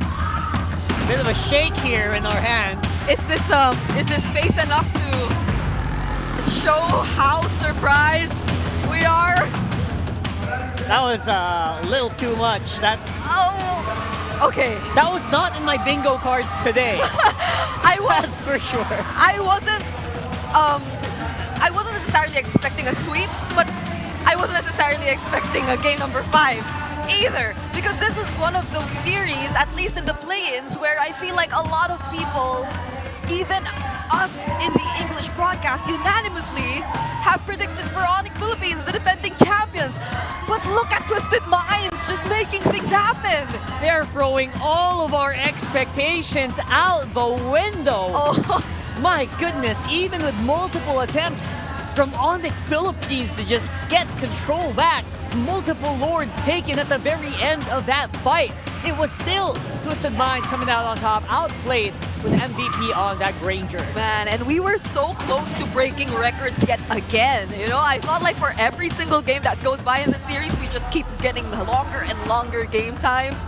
But Twisted Minds, they didn't let us reach that point anymore, and it was just everything falling into place, because during that last objective fight, it wasn't them who got their hands on the Lord. They lost the Red 3 battle for the second consecutive time, but their decision to just keep going for the fights, knowing fully well that they are able to take out several members from Onic Philippines, it just allowed them to, again, as mentioned by our casters, just brute force their way towards the base with that single minion wave they had marching in the mid lane. It almost feels like Twisted Minds are like running on pure grit, pure heart at this point. Just pushing back every single attempt of Onic Philippines to macro their way into victory. Yeah, because like, especially for the first few minutes of the game, Onic Philippines, they weren't necessarily set on contesting against Twisted Minds. It felt like they were just set on taking the objectives, and which led me to even wonder about, how can we see the rotational speed of the backstra of this lineup of Twisted Minds be fully capitalized if Onic Philippines aren't necessarily in places where you expect them to be, because they're almost always somewhere else trying to take down either a turret, which is greatly beneficial for them, by the way, and worked wonders for them too. But when it all came down to Twisted Minds or Onic Philippines having to fight back against Twisted Minds, that's where we saw the lineup, that's where we saw the team fight prowess actually take effect. This is so threatening if you're Onic Philippines, because you're seeing the DNA, the ube kind of like playstyle come into play for Twisted Minds. It's like you can see their spirit coming out of their bodies and going into the game, forcing their way through sheer will into a game number 5. My goodness. Twisted Minds, definitely, they are having that momentum right now. They know that they brought Onic Philippines all the way, and it's Onic Philippines right now who we actually might need to see undergo that reset, which we were just talking about a few games ago in the case of Twisted Minds. So this is a really surprising turnaround. It's a 27-minute game once again, and it was very close, by the way. And for the second time around in the series, I have to commend Escalera once again. Be it the Guinevere, be it the backshot, any unconventional roamer, he's just making it work. And honestly, it feels like, obviously, it's a big trust from Bon Chan himself to be able to, you know what, Escalera, this is the time. This is the time. We need to bring this out now, because we are on the brink of losing. We're on the brink of elimination from Season 15. And you know what? That trust really paid off well, because they also comboed it with a very niche hero at this moment, which is the Eve, controlling that mid lane. I wonder what suddenly switched in Twisted Minds after them being put in a spot where they're suddenly in a do or die, where they're just one game away from saying goodbye to this season. They just bring out that confidence of using and pulling off the unusual quote-unquote picks, and then constantly winning at it. Right? Like, one chance suddenly after them being in, or after Onic Philippines getting match point, he's just, okay, let's try all these things now. Yeah, and again, that's probably one of the reasons why, we saw him smiling earlier after that 2-1, after they got that one. It feels like they could control, or he could kind of just foresee how his team was going to perform in game number 4, where it felt like there was a lot of pullback as well, and they're able to like kind of read Onyx movements in the jungle, King Kong did not have an easy time in the jungle this time. If any, the other half of the KK connection though, which is Kelra, as we see right now as the BPI rich guy, he was that one player from Onic Philippines, I feel, who always forced a reaction out of Twisted Minds. Like, he was constantly there with the pressure on the waves, and that, if I were in Twisted Minds' shoes, I definitely would have panicked multiple times by now. And I think we saw it too, based on how they just were trying to respond from everything that was happening. There were not just one, not just two times wherein Kelra actually decided to go for a split push attempt. There were multiple times where he actually tried to do that. And now I feel like we should also be taking a look at the overall goal, the difference timeline, which took place between these two teams. And compared to that one game we saw earlier, this is a way closer goal difference timeline. You could see how there were barely moments where a team, either Twisted Minds or Onic Philippines, held the lead for more than 5 minutes because it was a constant up and down. It was a constant back and forth. Literally what we would consider as a seesaw battle, if some would even say. And this is, if you would look at the 7-minute mark, that was the first time we felt a significant difference. That was when Onic forced a team fight up against Twisted Minds, and they were able to go straight towards the mid lane, taking down the necessary turrets away from the mines. But then, come to the 14-minute Lord, we see another switch, which significantly favored Twisted Minds, and then it just happened over and over again, even all the way to the 22-minute mark. There were so many split push attempts, and I feel like those are the things, or one of the many things which really balance things out for Onic Philippines, because you cannot deny the fact that Twisted Minds were really playing out of their minds, like constantly winning the team fights, constantly winning the aggressive plays, and finding a way to deal even with the presence of a Valir even, which was a major highlight too, by the way, while we were discussing the draft earlier. But it just felt like they were able to find the right footing. They were just able to really avoid all those sudden denials that could have came in from Super Friends. And I feel like Super Friends too has had his fair share of instances where he just gets found out here by Onic or by Twisted Minds, or just he gets spotted out and just gets eliminated away by Twisted Minds. And that too is probably one of the biggest factors that I feel applies to both teams, because even Haji, he didn't have the exact same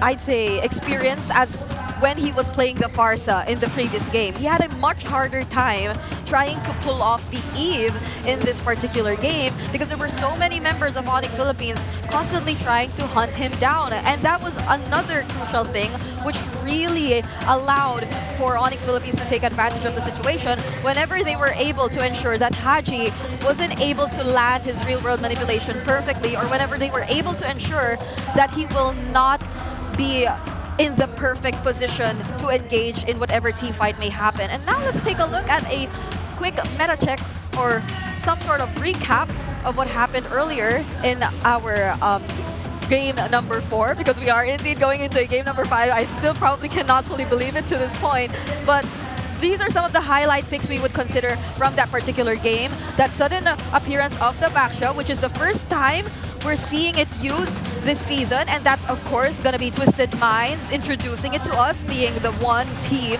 who really often shows us all the unexpected picks. But we have to also take note of the amount of damage we're seeing from the Valir in contrast to that of the Eve. So it kind of reflects here that Haji has indeed had a difficult time, because it was Super Friends who was able to, although the kits are indeed different, freely dish out a lot more damage up against Twisted Minds. And this guy we're seeing right here, I feel like is another major highlight. We've been constantly talking about it time and time again, but Kelra, definitely, that 78% turret damage has left a major impact in how the game has actually turned out to be this way. And this is, like, on average, what you really expect of Kelra when he's using the Moskov in the gold lane. This is just Kelra literally trying to do Kelra things on the Moskov. And mind you, I feel like in this particular scenario, we've seen a lot of KK connection plays. Yep. but it was more of a Kelra game, I guess. That's true. And if we're talking about like what happened to Kelra in this game, and I think I will reel it back into that Baksha, because Baksha's passive really, the Moskov is like super high, like really fast attacks. Each one of those attacks are significantly reduced against a Baksha. That's the reason why the Twisted lineup can actually stay into the fight a lot longer than most teams would. If that was not a Baksha, if that was maybe a Khalid or maybe a Hylos, that would have been shredded like seconds ago. I mean, but that small amount of HP really reels it back in and allows Twisted to actually escape as a 5-man unit. Yeah, because if it were any other roamer, even the Guinevere, like just miss that spatial migration, it's over.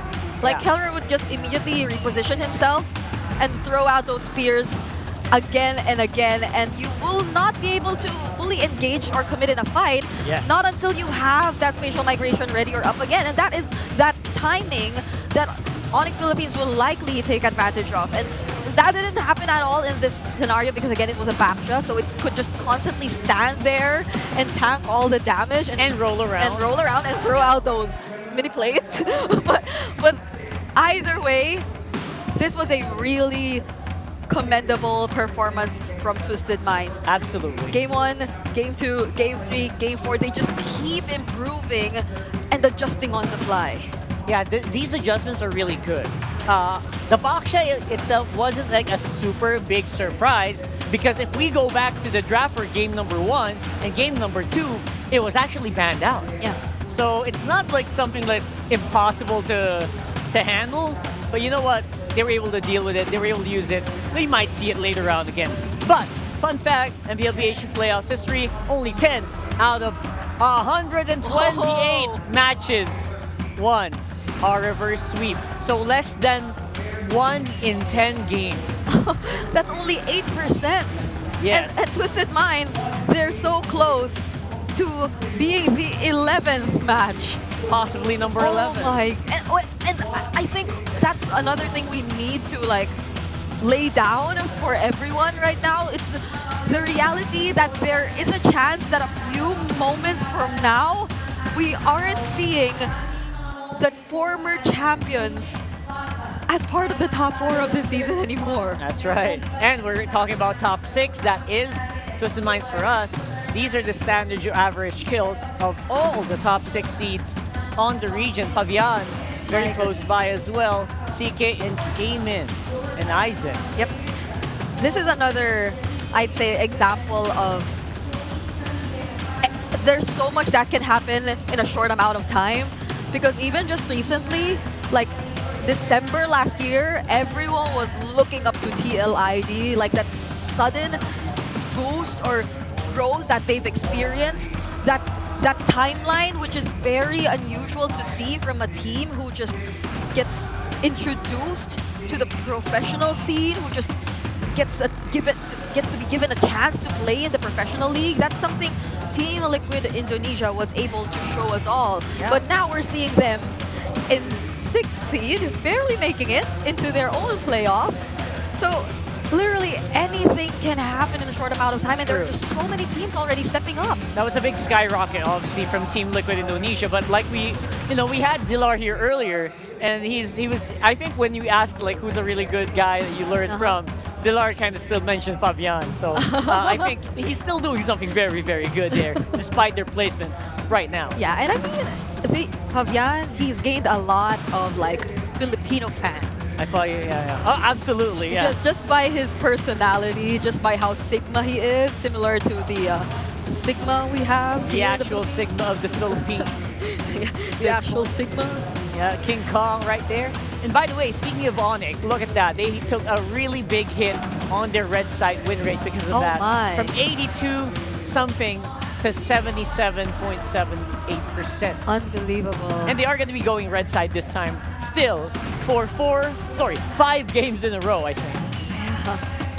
It's been a trend right now for both of these teams. They've been sticking with their sides, and it's crazy. Just in a single series, that's how much you could affect the numbers of Onic Philippines in terms of their red side win rate. So Twisted Minds, they're definitely doing something in this series.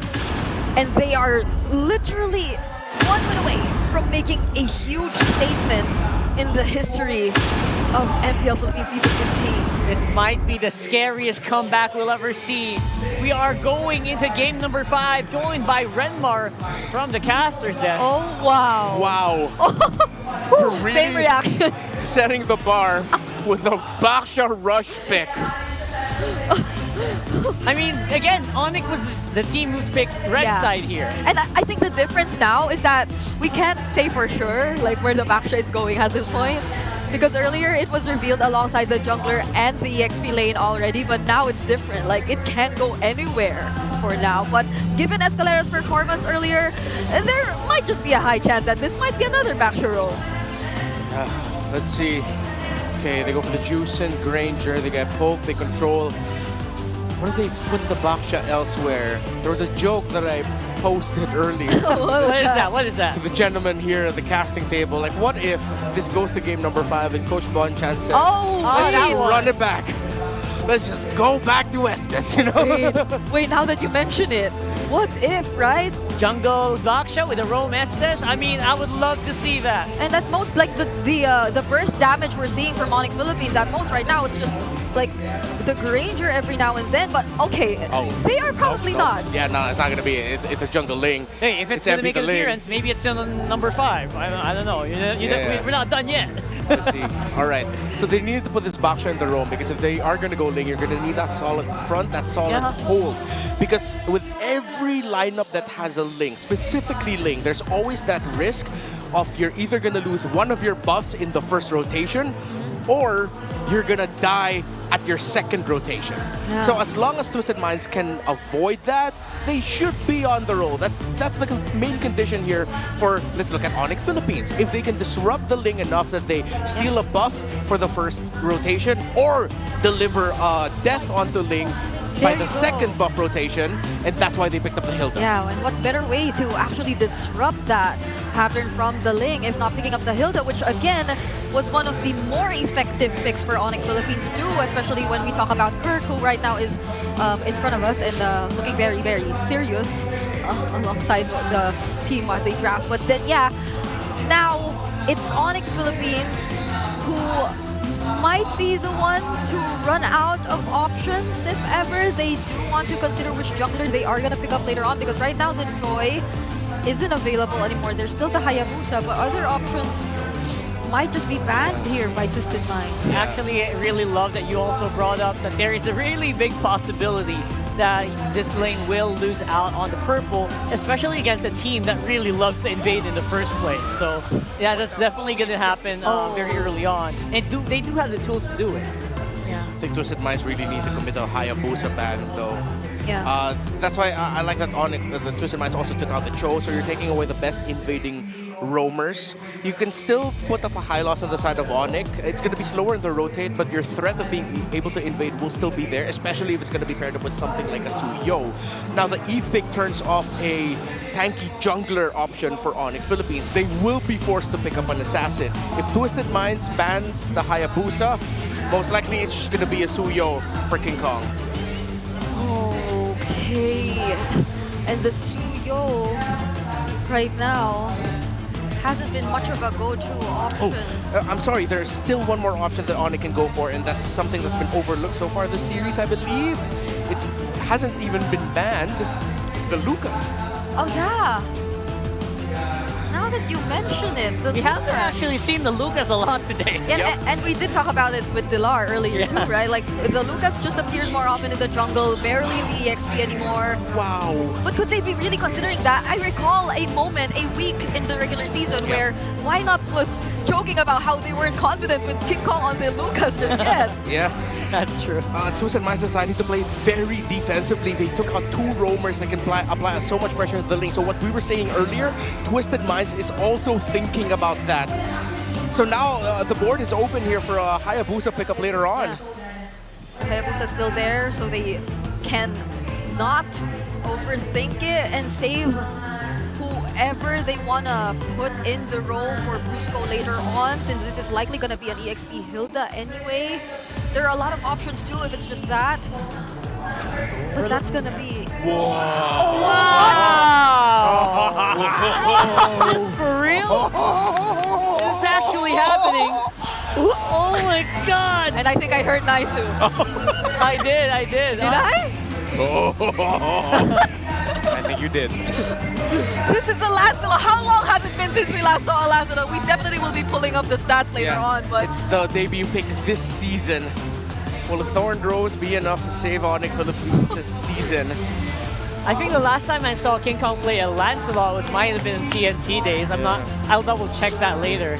But it feels like such a long time ago. I don't know if Twisted Minds planned for this. Airfield coming out though. And it's a Tigreal. It's a Baksha EXP lane. Oh my god! What a shift up by Twisted Minds.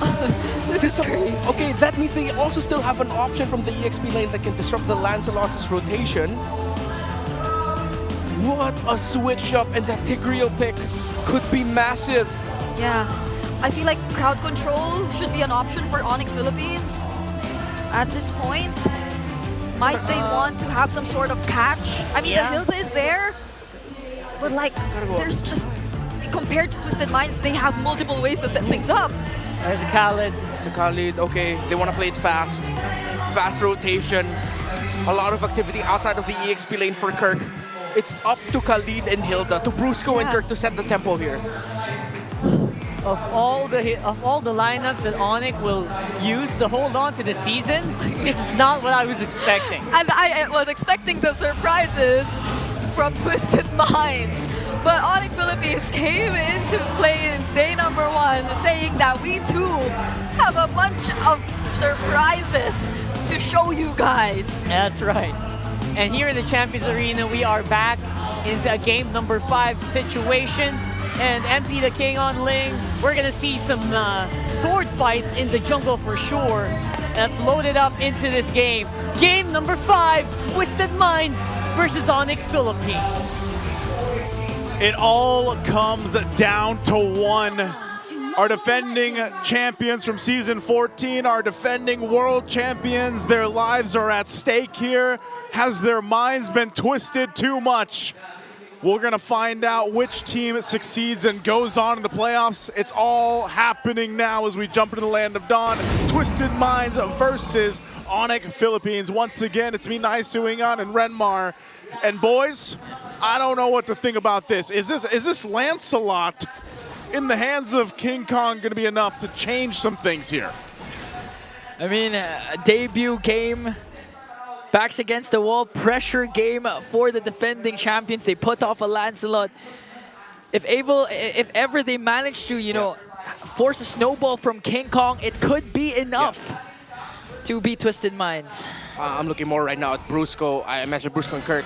I'm also looking at Brusco and Super Friends. Of course, we've discussed it many times this season. The signature play for these two on the Khalid and the Juicin is to get a kill within the first 2 minutes. They weren't able to get a kill right away. That's something that I believe in the scouting report of Twisted Minds they acknowledged. Yep. Because we saw it before so many times that they'll be able to get a kill just with the first minion wave push alone. They weren't able to take that, but now they still apply the pressure onto the rotation of MP the King. Okay. So early action here on the bottom side. And this is kind of interesting too because, yeah, the Boxer was picked up early on in the draft. It goes into the hands of James this time. And Escalera, man, he's had a hell of a series, especially the previous 2 games. If Escalera stays locked in, which he's been the past 2 games from the Guinevere, then to the Baksha, and now on this Tigreal, which we have seen Tigreals change the course of games. That could be really troublesome. James quite low here. Kirk. Oh, now Brusco jumps in the picture. This time Thornrose is going to connect. There's the Sacred Hammer. First blood drawn onto James. Plus the kill onto Escalera as well. Kirk quite low here, but MP the King jumps in. Was able to escape as Brusco focuses attention on Hajizi. They overestimated that attempt there. King Kong was way too close for them to take that fight, but I believe they weren't able to see him then. They were shocked. And now it's the first turtle going to Onic Philippines. They're ticking their conditions, while Twisted Minds, their potential snowball, already getting melted down quickly by Onic Philippines. Okay, so objective secured. A little poking happening here for the Roams, but that's the thing, you know, we've seen Outplayed step up too. I feel like we just haven't talked too much about Outplayed throughout the series, but he has done relatively well. You know, he's either winning lane against Kelra, and you gotta remember, Kelra, what he's done in the past year and everything that's come with it and being the world champions and everything else, you know, calling him the god in the gold lane, while Outplayed's doing relatively well in that lane, in that matchup, and later on in the game, he is there in those crucial fights, those crucial skirmishes.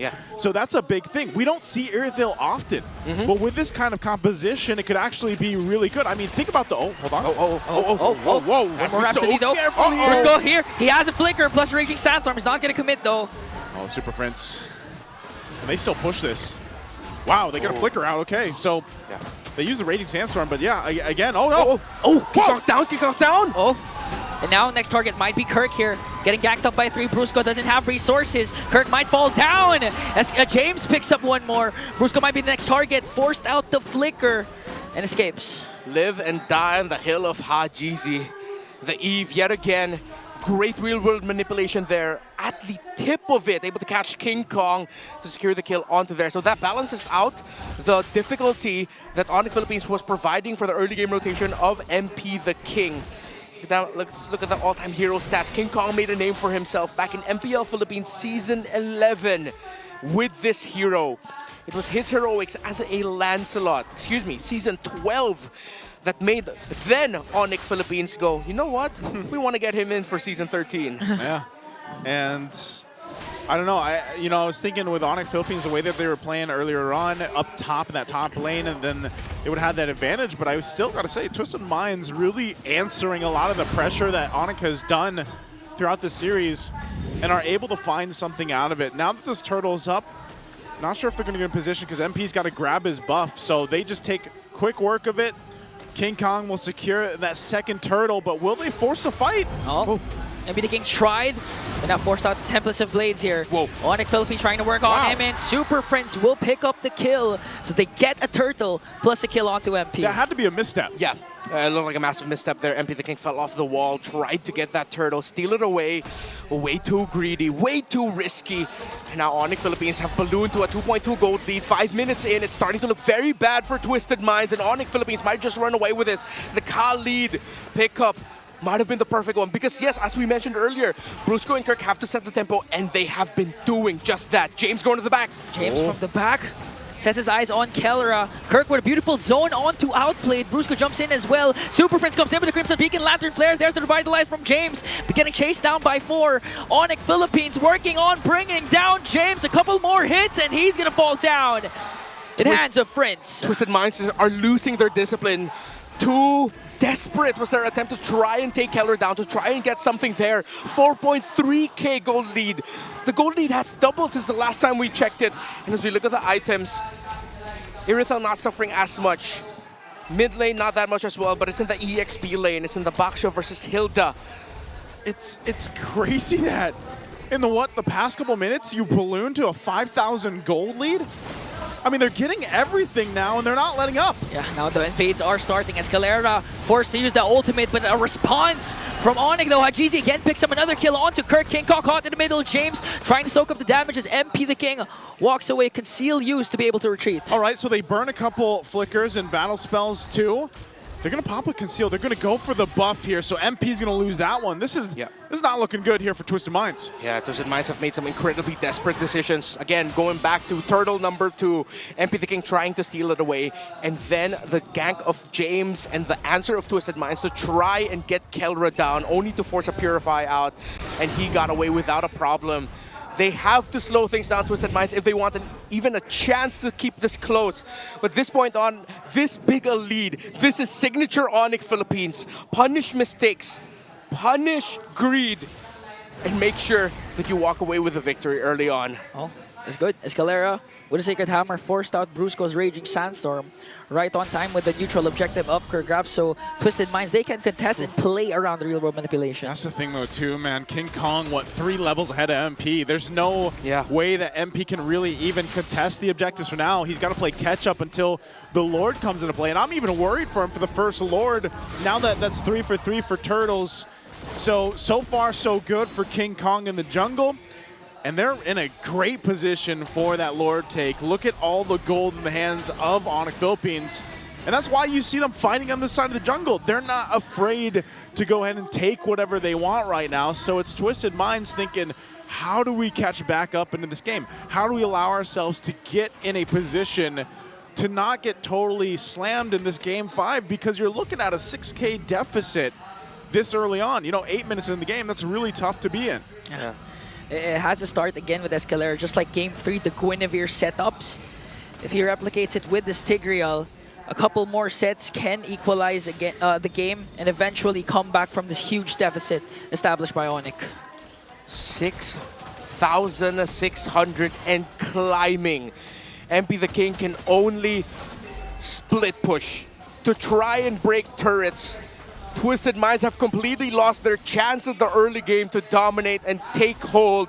They now have to pull off the defense of a lifetime multiple times to try and keep this game close. And that's one of the problems multiple times, is just kind of showcasing how much ground they have to cover. And honestly, throughout the whole series, they haven't been in this position this far behind. Right? I mean, every single game has been somewhat of a close back and forth until that first Lord even. But now they find themselves in a position where, yeah, if you try to contest this Lord in 20 seconds, you're probably just going to be gone, and that's going to be the series. So they really have to be calculated about this. King Kong already max level, sitting at 15, while look at MP, still 10. So they can take everything they want. They'll take their time, though. Onic Philippines not going to push it or press it. Now, with Escalera on the Tigreal, wow, level 5. Outplayed felt that. Oh, no! We're still committed the Raging Sandstorm, and Kelra picks up Outplayed with the Death Sonata. Out of the 5 members of Twisted Minds, they pick out Outplayed. 5-level lead for King Kong over MP. Make that 4 now. But it is an insane snowball. MP desperate! Jumps in, tablets to plate, might be able to bring down Kelra, and he will do so successfully. That's a huge kill for MP the King, but gets traded out for his own life. So is that, like, I know he wanted Kelra, but that's something. I guess it's also just because you know you can't really contest the first Lord, but then you lose your buff and everything else. So, yeah, I guess you just go and get what you can? Yeah, that's something. That wasn't a massive shutdown. Kelra only had 1 kill when that happened. So at this point, that was just Twisted Minds trying to get something out of nothing. They can't contest. They have to wait, try and defend. As Onic Philippines, again, we've seen them do this time and time again since MPL Philippines Season 14, since the start of their rise. And they can just continue. They just have to stay disciplined, stay focused. They have the lineup. They've had the lead. They have the items. Honestly, they can actually end it with the next Lord push if they get the opportunity. They might just get that, man. This kind of lead, I mean, even thinking about how Outplayed's not really even something that Onic has to worry about too much. Like, he's so far behind in terms of Kelra, or in comparison to Kelra. And if he's caught out, that's the problem. You mentioned the Khalid. I think that is part of the big thing here. And Brusco had a tough couple of games. But now in this Khalid, oh no, James. James, again, forced out to use the Revitalize with 1 Rhapsody and Lantern Flare. Hajizi already uses the real-world manipulation to try and delay the push of Onic Philippines as everyone's working on the turrets. Look at King Kong, Thorn Rose was able to dodge out the Templars of Blades as Twisted Minds defends all their inhibitors and takes down the Lord. It was a crazy dance King Kong did there. I mean, I know he has like a massive gold lead over them, but he took like what, just a scrape of damage from dancing under the tower against 2? Yeah, and he's taking all these buffs. Mid turret goes down in the base of Twisted Minds. Conceal. Bottom turret gonna be next. I'm not sure if Onic still pushes it. They're going to go. Thorn throws and puncture everything just to bring down Hajizi and Escalera. King Kong from the back. Match outplayed, and that is it. MP the King left to defend, and the defending champions defends their playoff spot. And the Super Fam makes it happen in Game 5. What a quick one it was. Oftentimes, the price of immortality is your own legacy. Onic Philippines are not ready just yet to pay that price. To cap off their legacy, they still want immortality. Their story lives on. Plot twist denied. Whew, so close. Again, Twisted Minds, hats off to them.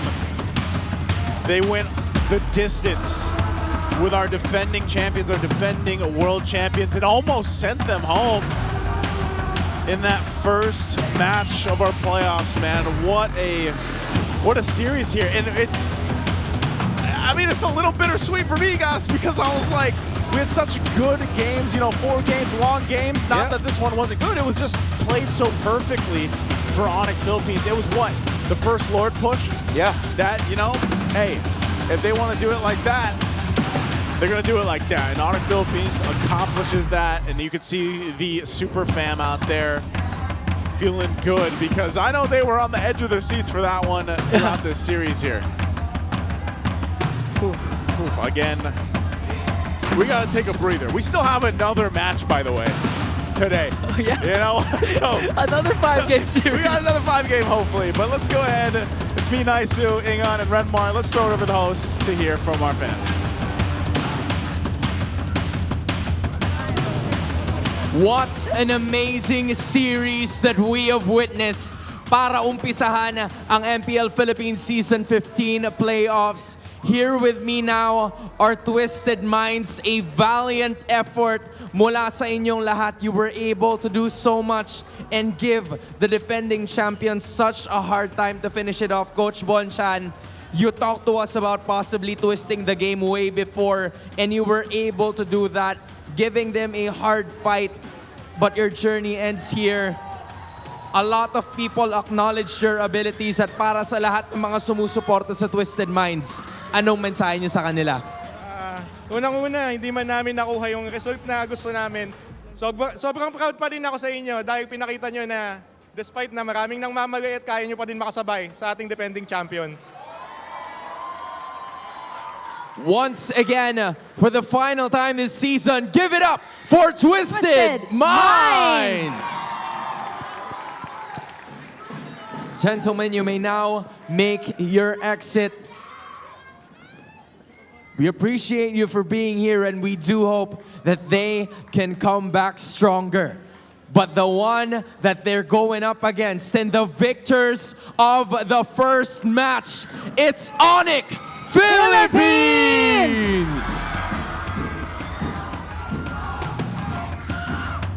Gentlemen, congratulations, Kelra. I have to go with you first. It was a series that not a lot of people were expecting. Hindi in-expect ng mga tao na magiging ganun ka-intense yung series na yun. Talk to us about the past 3 weeks. What can happen with 3 weeks preparation, especially with all of the teams heading into the playoffs? Yung preparation namin nung sa loob ng 3 weeks, nasulit talaga namin eh. Pero yung ngayon talaga, parang expect namin na yung Twisted talaga yung parang sa amin eh. Parang, ayun sila talaga yung parang may kaya. Parang may kami sa kanila, tulog. May tulog talaga kami sa Twisted. May tulog sila sa Twisted. Kasi sila yung parang team na hindi mo i-expectin ko ano yung mga gagamitin na hero eh. Tsaka mga gagawin sa game. The unpredictability was there. Well, Kelra, you guys won once again. First of all, what time is it? Kelra, ikaw na muna. Oo. Kelra, so congratulations on making it to the upper bracket semifinals. Bukas, yung makakalaban nyo ay Aurora. Ano sa tingin mo ang kailangan nyong gawin para makontinue nyo yung win streak nyo dito sa playoffs? Tingin ko yung kailangan namin gawin, panoorin namin yung laro namin kanina eh, sa Twisted Minds kasi sobrang dami namin matututunan doon sa mga pagkakamali namin kanina sa game. Speaking of Aurora, no, Kelra, ano yung message mo for Domeng Kite? Message ko, good luck, galingan mo bukas.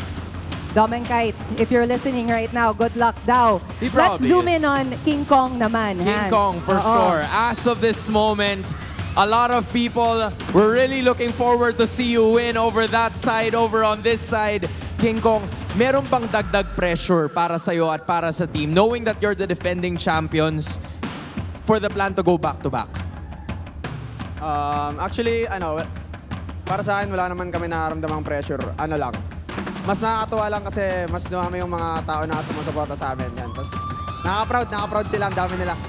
Definitely, for sure. Kita mo, everybody's screaming here, Jamie. Yes, they are. They're so excited. They're so happy for you guys. King Kong, I'm one of them. I'm so happy for all of you. Well played, guys. Now, gaano ba ka-importante sa inyong lahat to win this playoffs and then to be one of the representatives of the Philippines? Para sa MSC. Para sa amin sa team, alam namin kami lahat na goal talaga namin na ma-achieve na i-represent ang Philippines sa MSC yan. Tapos, syempre, yung prize pool. Sana nga makita natin yun. No? Yeah, we're gonna keep it at that kasi they are very much motivated para doon. And speaking of which, yung kanilang isa sa mga motivators, Coach, why not? Coach, I know you're hiding, please come here. there, pero feel ko naman hindi ka nag-hide. Knowing that this is, season 14, season 15, season 14, you were able to dominate. But for season 15, ano sa tingin nyo yung magiging difference as you move on the next preceding days? I think wala naman masyado kasi kumbaga season 14 competitive pa rin naman lahat ganun pa rin yung nakikita ko ngayon. Siguro lang mas gutom lang din yung ibang team. Pero I'm pretty sure itong mga to gigil na gigil So, very happy na Twisted Minds sa kalaban namin kasi dinala na nila kami sa sa last game And with that, ang daming lessons na naman dyan na I'm pretty sure makakatulong para sa mga susunod namin laban. May mga nakatulong sa mga susunod din yung laban. And I think I haven't talked to him yet dahil wala pa siya dito for every time you step on here, right? So si Wolf ba? Do you mind talking to Wolf this time? Because Wolf... Where is Wolf? Wolf, how does it feel that there. you're on this side? You're on this side and you were able to contribute to victories para sa Onic PH. Masarap pala yung pakaramdam dito. Siyempre, feel mo yung support ng team. Parang ganun. Parang nararamdaman mo na pinaghirapan nyo as a group. Yan. And ano namang mensahe mo para sa lahat ng Sonics na sumusuporta? Ayun, yung Sonics, ibang klase ng support yung pinakita nila. Grabe, you're the real MVP, Sonics. There we finally have it. Moving on to the next round of the playoffs. This is Onic Philippines! You may now take your walk of victory.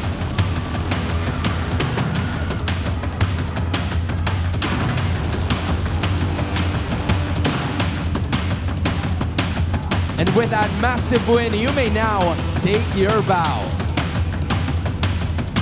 Jamie, welcome to the playoffs. Welcome to season 15. You know what? I have to say, Hans, it's my first time to host here at MPL Philippines for the playoffs. And I feel like I need to have my heart checked. What an intense series that was. What a great match. Hindi lang naman tayo ang nagkaroon ng, quite heartbreak but also heart-stopping matches. Exactly. GG, well played pa rin para sa Twisted Minds, but it's Onic Philippines getting that victory. But now, we move on to the panel.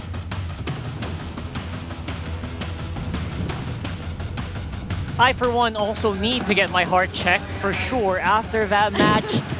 A Game 5 victory for Onic Philippines. Yeah, and just when we thought it would be another close fight, Onic Philippines, alongside the Lancelot, say no, they're ending it in less than 15 minutes, if I'm not mistaken. The fastest, maybe, even, we've seen this entire series. I think so. It's right up there. And again, that's exactly what they needed to do in that lineup specifically, just because the Lancelot does have like a certain ceiling where it will fall off no matter what, like even if you're item locked and everything. So they needed to really close out that game in that specific window, lest you be run over by a Baksha once again. Yep, and it's been a very patient game for King Kong altogether. Like there were moments wherein he really decided to not take on the fights and just go for other things, which one I think one of the most notable ones was the mid lane turret, which he decided to take all the while there was a clash happening up top. So we'll see if we'll be seeing that in the MVP highlights as well. Whereas on the other hand, it was also mentioned by our casters, it did feel like to some extent Twisted Minds kind of let go of the discipline. Yeah. It felt like they were just rushing things too much. It was right there. I think they felt it right after these kills actually happened. A tower goes down on top side. The Baksha killed over again, which actually will kind of just make it a lot more vulnerable in the later parts of the game, which we did see. It didn't last as long as it did in the previous games. Yep. And I feel like MP the King wanted to do the same, but since, again, we didn't feel much of the discipline, it's almost like they were constantly trying to engage against Onic Philippines, whereas Onic Philippines were making the smart decision to not fully commit, especially considering that there were other members who were trying to do other things alongside the map, but they weren't necessarily avoiding the fights either. So it was the perfect balance of trying to take them on, but also just simply serving as a distraction so you could do other things macro-wise. And now that was what worked wonders here for Onic Philippines. Again, not even reaching the 12-minute mark. It's just 11 minutes and 59 seconds of them taking full control. That was a perfect time, right? Because you don't want the Ling to farm up. You don't want that airfield to actually join the fights. And in that game, I barely heard like Outplay's name in any actual outplays. Yeah, I think at most it was during the laning phase because Yeah. he was again on Master Assassin, if we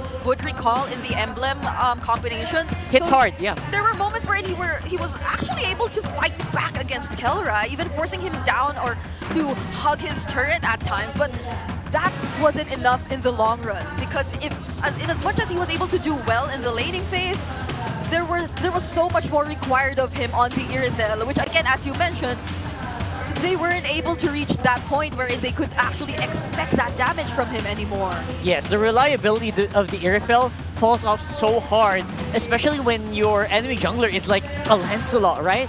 When your enemy's roamer is someone who can just dive on you non-stop. That Khalid from Brusco did so much to actually control that game for Onic. Actually, this Khalid, one of probably the most crucial pick in the draft for game number 5, alongside the Jushin. Yes. They were just like the perfect fit. That synergy we saw from these two heroes were just able to apply the right amount of pressure. So Twisted Minds were probably forced to really act this way.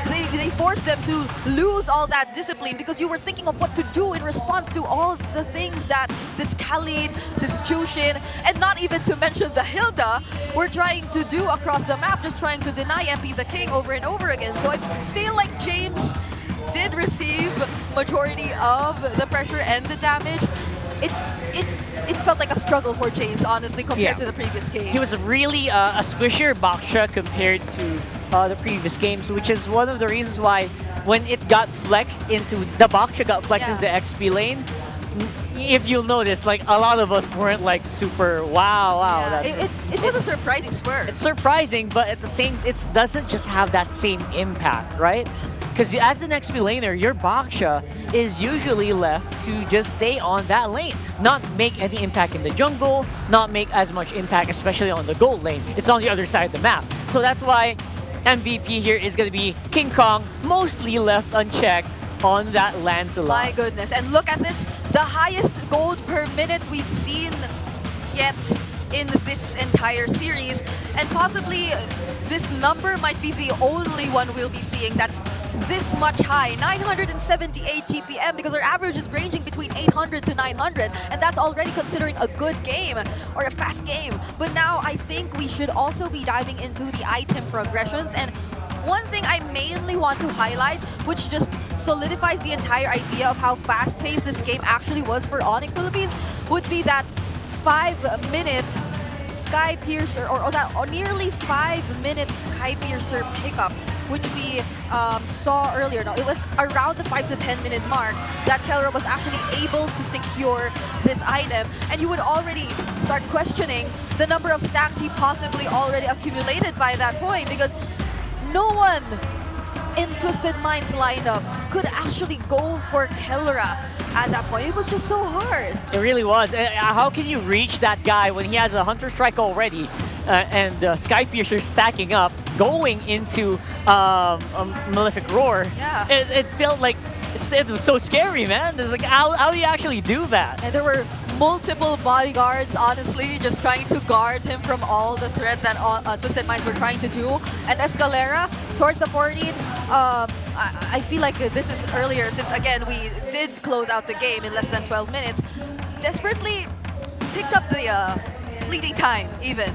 So there was just this need for them to actually be able to do something, to set things up for his team. And mind you, during the last sequence, he actually was able to land an implosion onto 2 members of Onic Philippines. But how unfortunate is it that they weren't able to include even one of their damage dealers in that particular setup. So that just allowed for Onic Philippines to close the game then and there. And now, the guy who introduced the Lancelot once again, I feel like is another point of conversation we should be looking at, because this is the Sigma we all know, that's King Kong, deciding to use the Lancelot in this very do-or-die game. And if you would see the stats compared to the average, my goodness!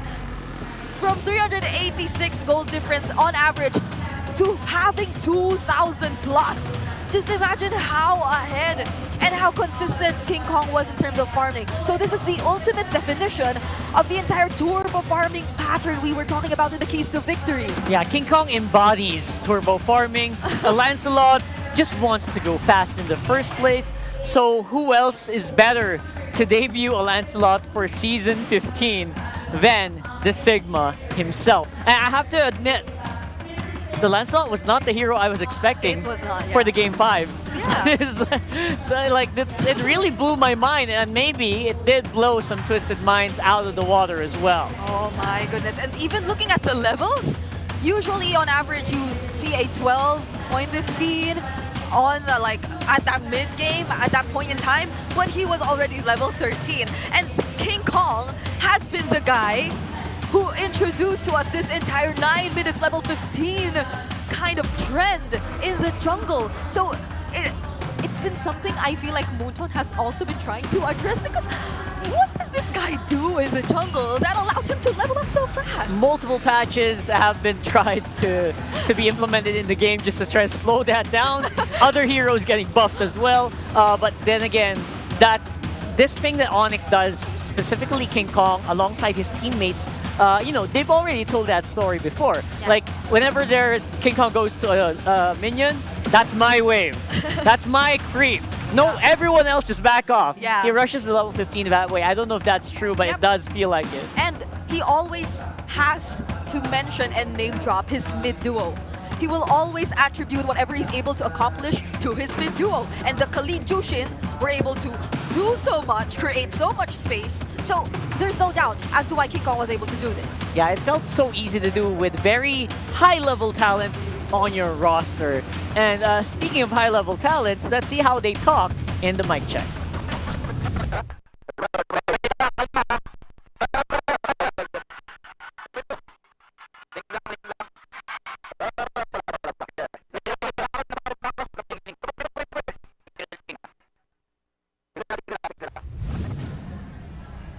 And that is how high-level talent talks on the mic in our Infinix mic check.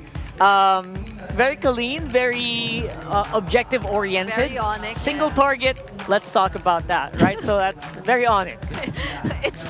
It's almost always like that whenever we see or hear their mic checks. So it's nice to see how composed they remained even during that very dangerous game number 5. That's right. And for Onic, of course, we'll see them, or there's still a possibility to see them at EWC and MWI, of course, MSC participating countries. We have so many things happening right now.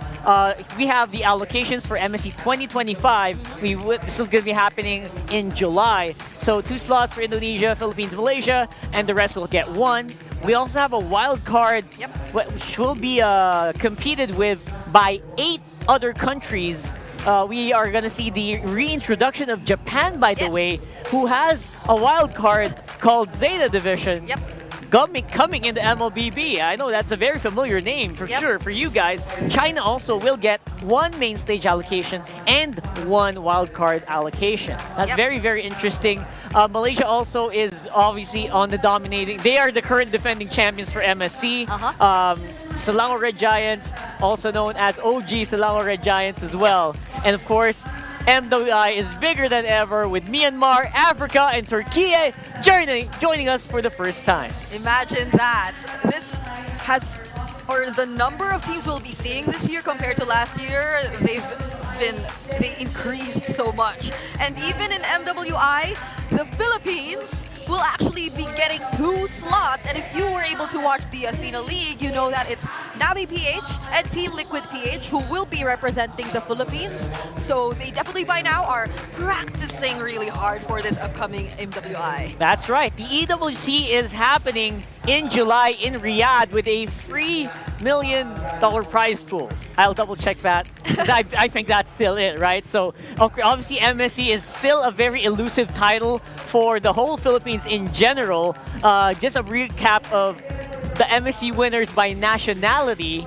And you'll see in 2017, it was actually not us, not the Philippines. We actually became champions in 2018 when Ader did it. IDNS was the champions back then. And back when MSC was held in the Philippines, it was actually Onic Indonesia who won it. Yeah, and I mean, you can even see RSG, but that was 2022. Like we don't get to see the Raiders anymore. Like at most we get to say the last Raider, but that's been years ago since we last saw the Philippines actually dominate MSC. So this is definitely gonna be something we are looking out for this upcoming year, especially as we're yet to find out who is gonna be representing the Philippines, because we are still 4 days away. No, actually we're closer, right? 2 days from finding out who the other one is. That's right. And then 3 days for finding out who the other one is gonna be. So that's something for you guys to watch out for, especially the champions and of course a runner-up.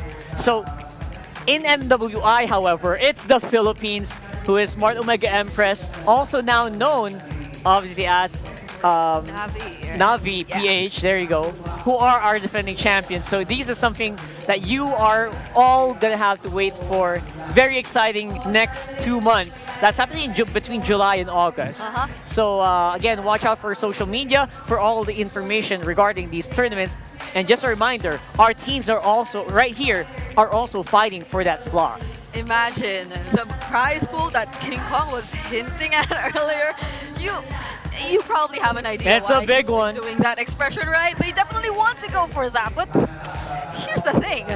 We still have another series, actually. Even if you thought we've had a long day, we still have another one lined up for us. We are just getting started. We're going to see Falcons and TNC right here in the Champions Arena fighting against each other in a best of 5. And for the meantime, again, I have been very happy to see the results of this. Twisted Minds, higher than I expected. Yep. Way better than I expected today. Yep. I am so proud of how they actually were able to perform again in their final series. Just the same as Smart Omega and AP Brand, but this time around, this is different. Like those were literally the world champions, the defending champions that they brought all the way to a Game 5. That's right, as highlighted by Bonchan. So Bonchan and the rest of the team, good luck on the next ones. And Onic Philippines will be joining us tomorrow with another big one against Onic. So that's gonna happen tomorrow. Very exciting first match. But again, for the next one, TNC and Falcons, we are gonna have a lot of fun talking about that in the panel area later on. So Brigida, we're gonna have to really catch our breath here. Let's catch our breath. It's gonna be a long day still. I'm Rockhart, this is Brigida, and you're watching MPL Philippines Season 15 Playoffs.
Teenagers?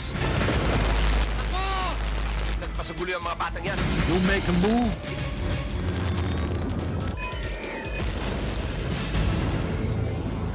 abot ang data! Defeat! GG, bro!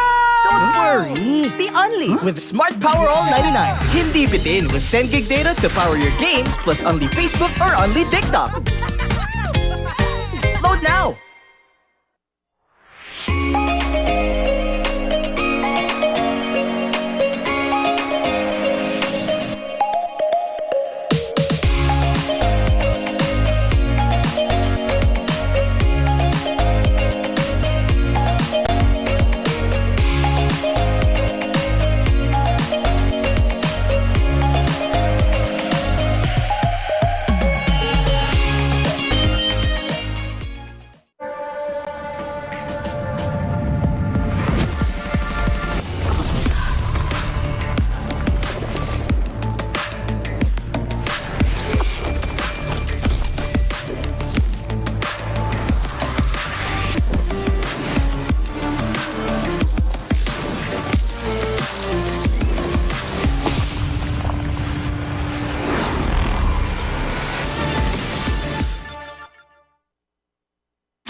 To go to a concert when you can own that stage with your friends. Enjoy a night of impromptu bowling tournament.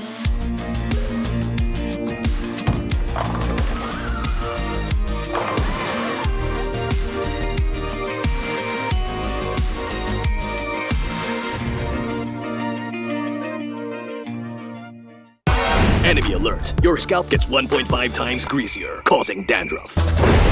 Get triple anti-dandruff power. Supercharge with Clear.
は俺に任せて。もらった。4代目他目を超える忍びはお前しかいないと俺はそう信じた。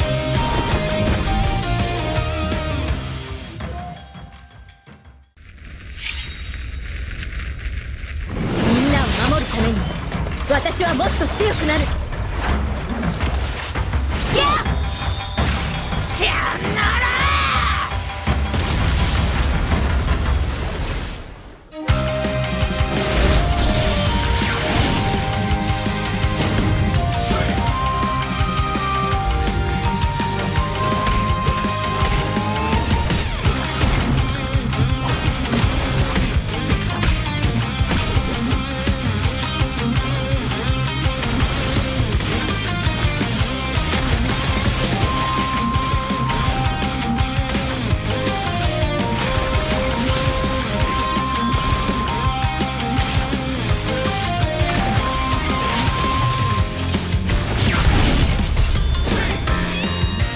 今度は背中合わせでいくわよ。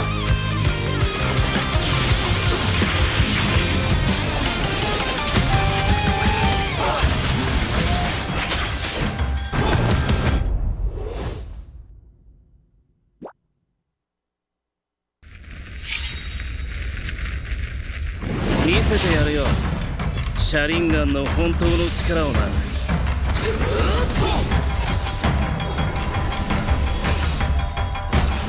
力が湧いてくる。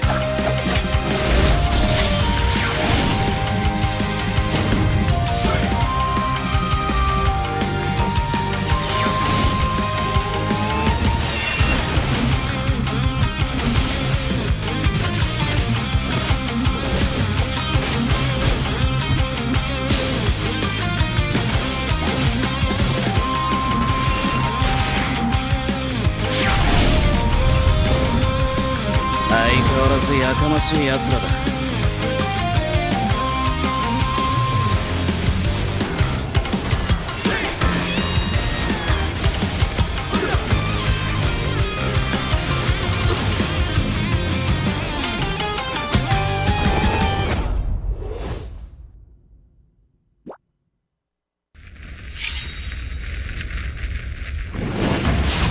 みんな、渦巻きナルトが帰ってきたぞ。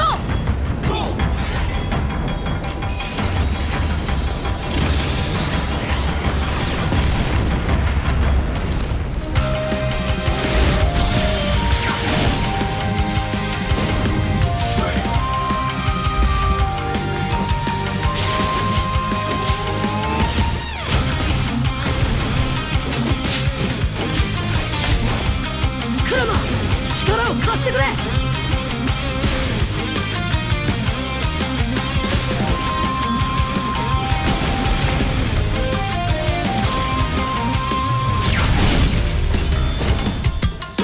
っしゃ、第7班ここに復活だってばよ。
相変わらずやかましい奴らだ。今度は背中合わせでいくわよ。よっしゃ、第7班ここに復活だってばよ。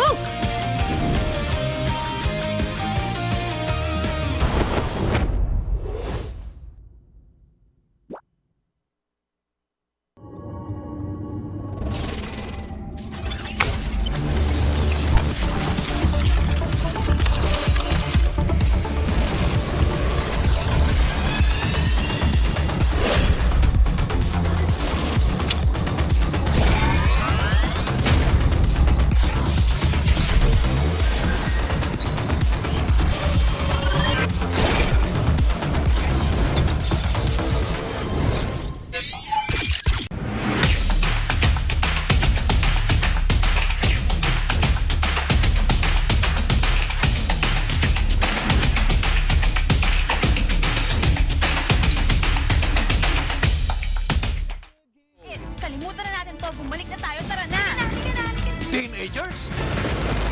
Ako! Nagpasagulo yung mga batang yan. You make a move.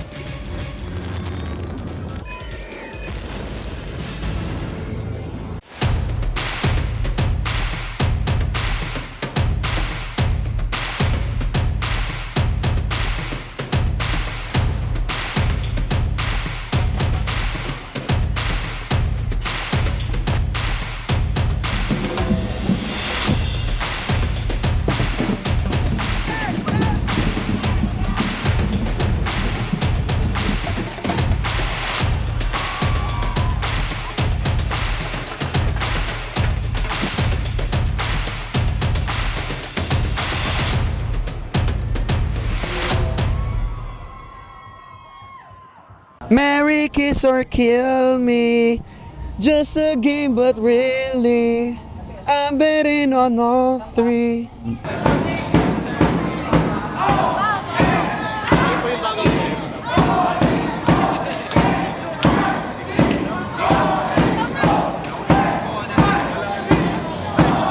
Sa susunod na punta ko'y pagbuksan mo na sana kasi kahit anong mangyari ay di ako mawawala ng pag-asa. Di ako punta dito! Defeat! GG bro! Don't worry! The Only with Smart Power All 99. Hindi bitin with 10 gig data to power your games plus only Facebook or only TikTok. Load now!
To go to a concert when you can own that stage with your friends. Enjoy a night of impromptu bowling tournament.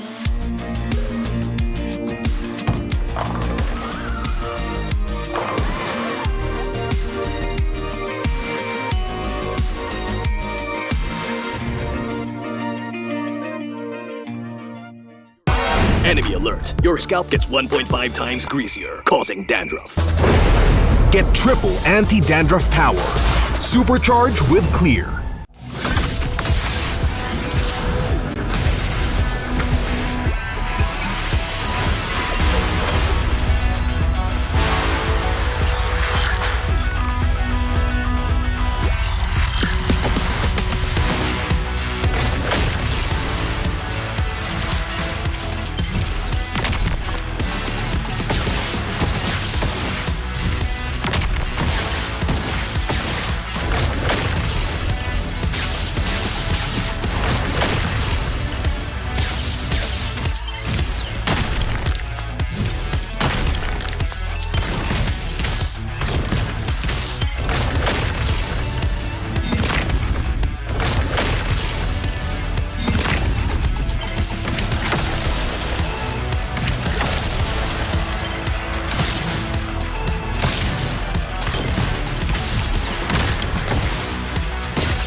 Malakas, Pilipinas, malakas kahit anong lane, we become the monsters. Malakas, Pilipinas, malakas face the golden sun and ribbon for the 3 stars. Look at us to the top, no ifs, no buts. Winning any game, para to sa PINAS. Di mo matitin ang aming boses sa new level. Nasa kalye man o mobile, you know I become a legend. Open fire, we unite, we winners. Built with pressure, like diamonds are made of. Switch na lane na parang gera, HP racing, may reset up. Built agad ang buhat ni Hilda, full load SS parang Lyra. Susundan ko ang iyong bakas, kasama patas, tagumpay natin ito dahil tayo'y malakas. Para sa Pinas, nasa amin ang alas, hindi tuwa atras, kinikilala sa taas kasi kami ang malakas. Para sa Pinas, nasa amin ang alas, hindi tuwa atras, kinikilala sa taas, ganito kami sa Pinas. Wow! Hold on, yeah. Malakas ang Pinas. We are lacking every beat, no surrender, no retreat. Pag nagsama-sama, just imagine what we can achieve. Lacking every beat, no surrender, no retreat. Giving 100 all my all, cause we just cannot be defeated. We are unstoppable, immune and invulnerable. Ready ang equipment, lahat frozen, malang crowd control. Pakita ko na jab like beast of the southeast. So matawag proud and loud, cause every enemy we devour. Susundan ko ang iyong bakas, kasama patas, tagumpay natin ito dahil tayo'y malakas. Para sa Pinas, nasa amin ang alas, hindi tuwa atras, kinikilala sa taas kasi kami ang malakas. Para sa Pinas, nasa amin ang alas, hindi tuwa atras, kinikilala sa taas, ganito kami sa Pinas. Wow!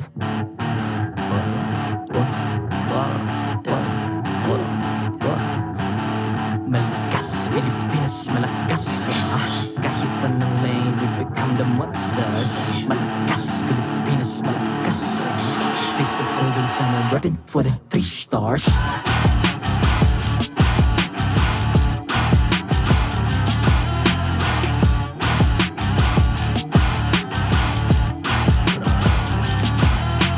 Ang lakas ng Pinas, we unite, be the stars. Ang lakas ng Pinas, we unite, be the stars. Ang lakas ng Pinas, we unite, be the stars. Ang lakas ng Pinas, we the stars. Ang lakas ng Pinas, we unite, we the stars. Ang lakas ng Pinas, we unite, we the stars. Ang lakas ng Pinas, we unite, we the stars. Ang lakas ng Pinas, we the stars.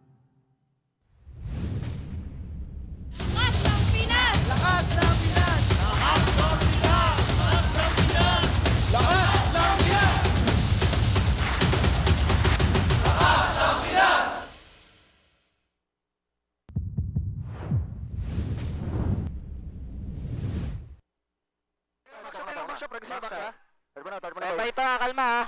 Kaya. Ano ito? Ling lang.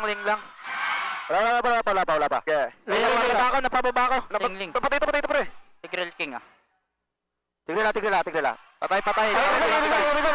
Tingnan sa akin, boy. Kaya ulti ang to. Walang boy, iri, pre. Iri. Nice stand. Patay. Bid. Kalma. Meron pa ano. Sa akin ako. Flicker na. Ulitig, pre. Tayo ko tara. Showtime. Nice, boys. GG.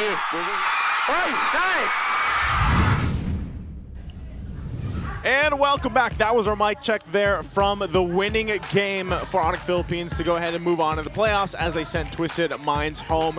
That's what just happened there. Now, welcome back to the English Desk. I'm Naisu. It's still me, Ingan, and Renmar, and we're here to bring you the action in our last match of today. And it's Team Falcons versus TNC, man, and they're still filling in here. We had a kind of a long series, gentlemen. Yeah, if last series went to 5 games, I don't doubt this game would also go to 5 games. In fact, No, I'm joking. No, you can say it. Nah, do it. Run it back. No, I want to no. see you bald. I miss you bald. No. I miss you bald, bro. No. Do we? do we actually miss a bald or? It looked better for him, and he's getting buffer by the day too. So it's like Thank you, but buff no, and I bald miss go my hand in hair. hand. yeah. Okay. Not today. For All sure, right. sometime in the playoffs. All yeah. right. Oh, okay. Oh, you said that. Okay, Gotta sometime stick to in your the- word. I did not say this playoffs though. Loophole. He's learned, man. He's learned. But Getting better. He's improving. hey, if you guys missed it, the last series that we just had, like I said, it was. People were on the edge of their seats. Definitely here. It was jam-packed. I'm not sure if we're going to get... I don't know. I guess the nest is still filling up. Yeah, Like, we the still Team got people Falcons- coming in. Yeah, we still got people coming in. Of course, we're starting a little bit later than we should, but that's fine. I'm glad we got a full 5-game series in our first matchup. As you can see there, it went 3-2 favor of Onyx, so they'll move on to go and face off tomorrow against Aurora.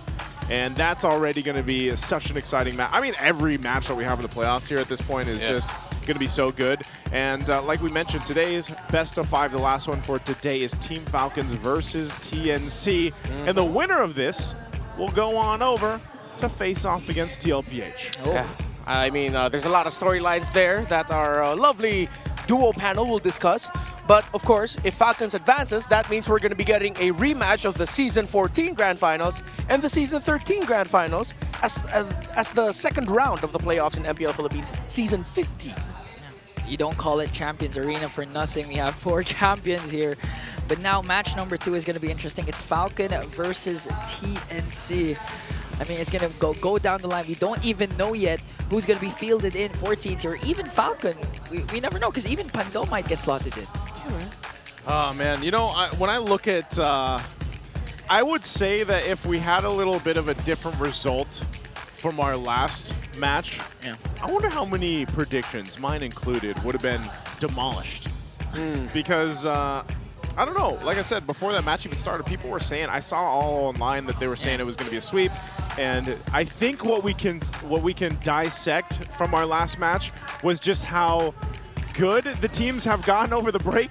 Like Twisted Minds, I mean, even the players like Escalera, like he played out of his mind, and he did not look like the Escalera that we saw during the regular season. So I want to see if that happened here for TNC, because Team Falcons, like, I mean, these are the boys, like, these are the guys, you know, that made name for themselves and went on their own world tour and everything else. It's the guys from AP Brand before. Now Team Falcons, they're solid as ever. Now TNC, I feel like, came in hot in the regular season, and then they took some time to go through an adjustment, and we saw a different variation of them too. So I can't wait to see what's for them. But before that, we have to thank our sponsors, of course. It's Time Zone. They've got an exclusive promo just for you guys that are here with us in the Philippines. Of course, you can get 400 power load for only 200 pesos. And all you have to do is register on the Time Zone Fun app, insert the promo code TZXMPL, and redeem the voucher at any of your favorite Time Zone venues. So... No, let's no! do it. It feels good. It feels good. Say it. Don't miss out on this amazing deal. All right. Well, you know what? Powerful, ain't it? Hey, it's powerful. You get your time to shine here, Renmar. All right, because you can get 2,000 pesos off, and by purchasing it and using the TT Racing X MPL Philippines exclusive voucher code MPL2000 over at ttracing.ph. Plus, don't miss out on exciting TT Racing gaming share giveaways during MPL Philippines. So stay tuned for that. Don't miss out on this amazing deal. And just remember, for those who dream, work, and play, TT Racing has your back. It has my back. It does. I don't know. It's had our back all season long, and I love to have it, man. Again, they've got even... Like, we were sitting on pretty good chairs. Yeah. I think the players have an upgraded version. Yeah. And then I know in the other room, there's also an upgraded version. Yeah, in the media room, in right? In the media room, where all the players get to sit after the matches and stuff. And we're spoiled. We have like 3-5 different variations of the TT Racing chairs available. Yeah. You want to see how good this chair is? Show me. Show them. Oh. That's great. I'm still here. That's all right. You know, how low does no, this just go? stay there. Just stay there. Just stay there. Stay there. All right. Next segment. Let's go. Dude, Renmar is the tallest right now. Wait, is he? Okay.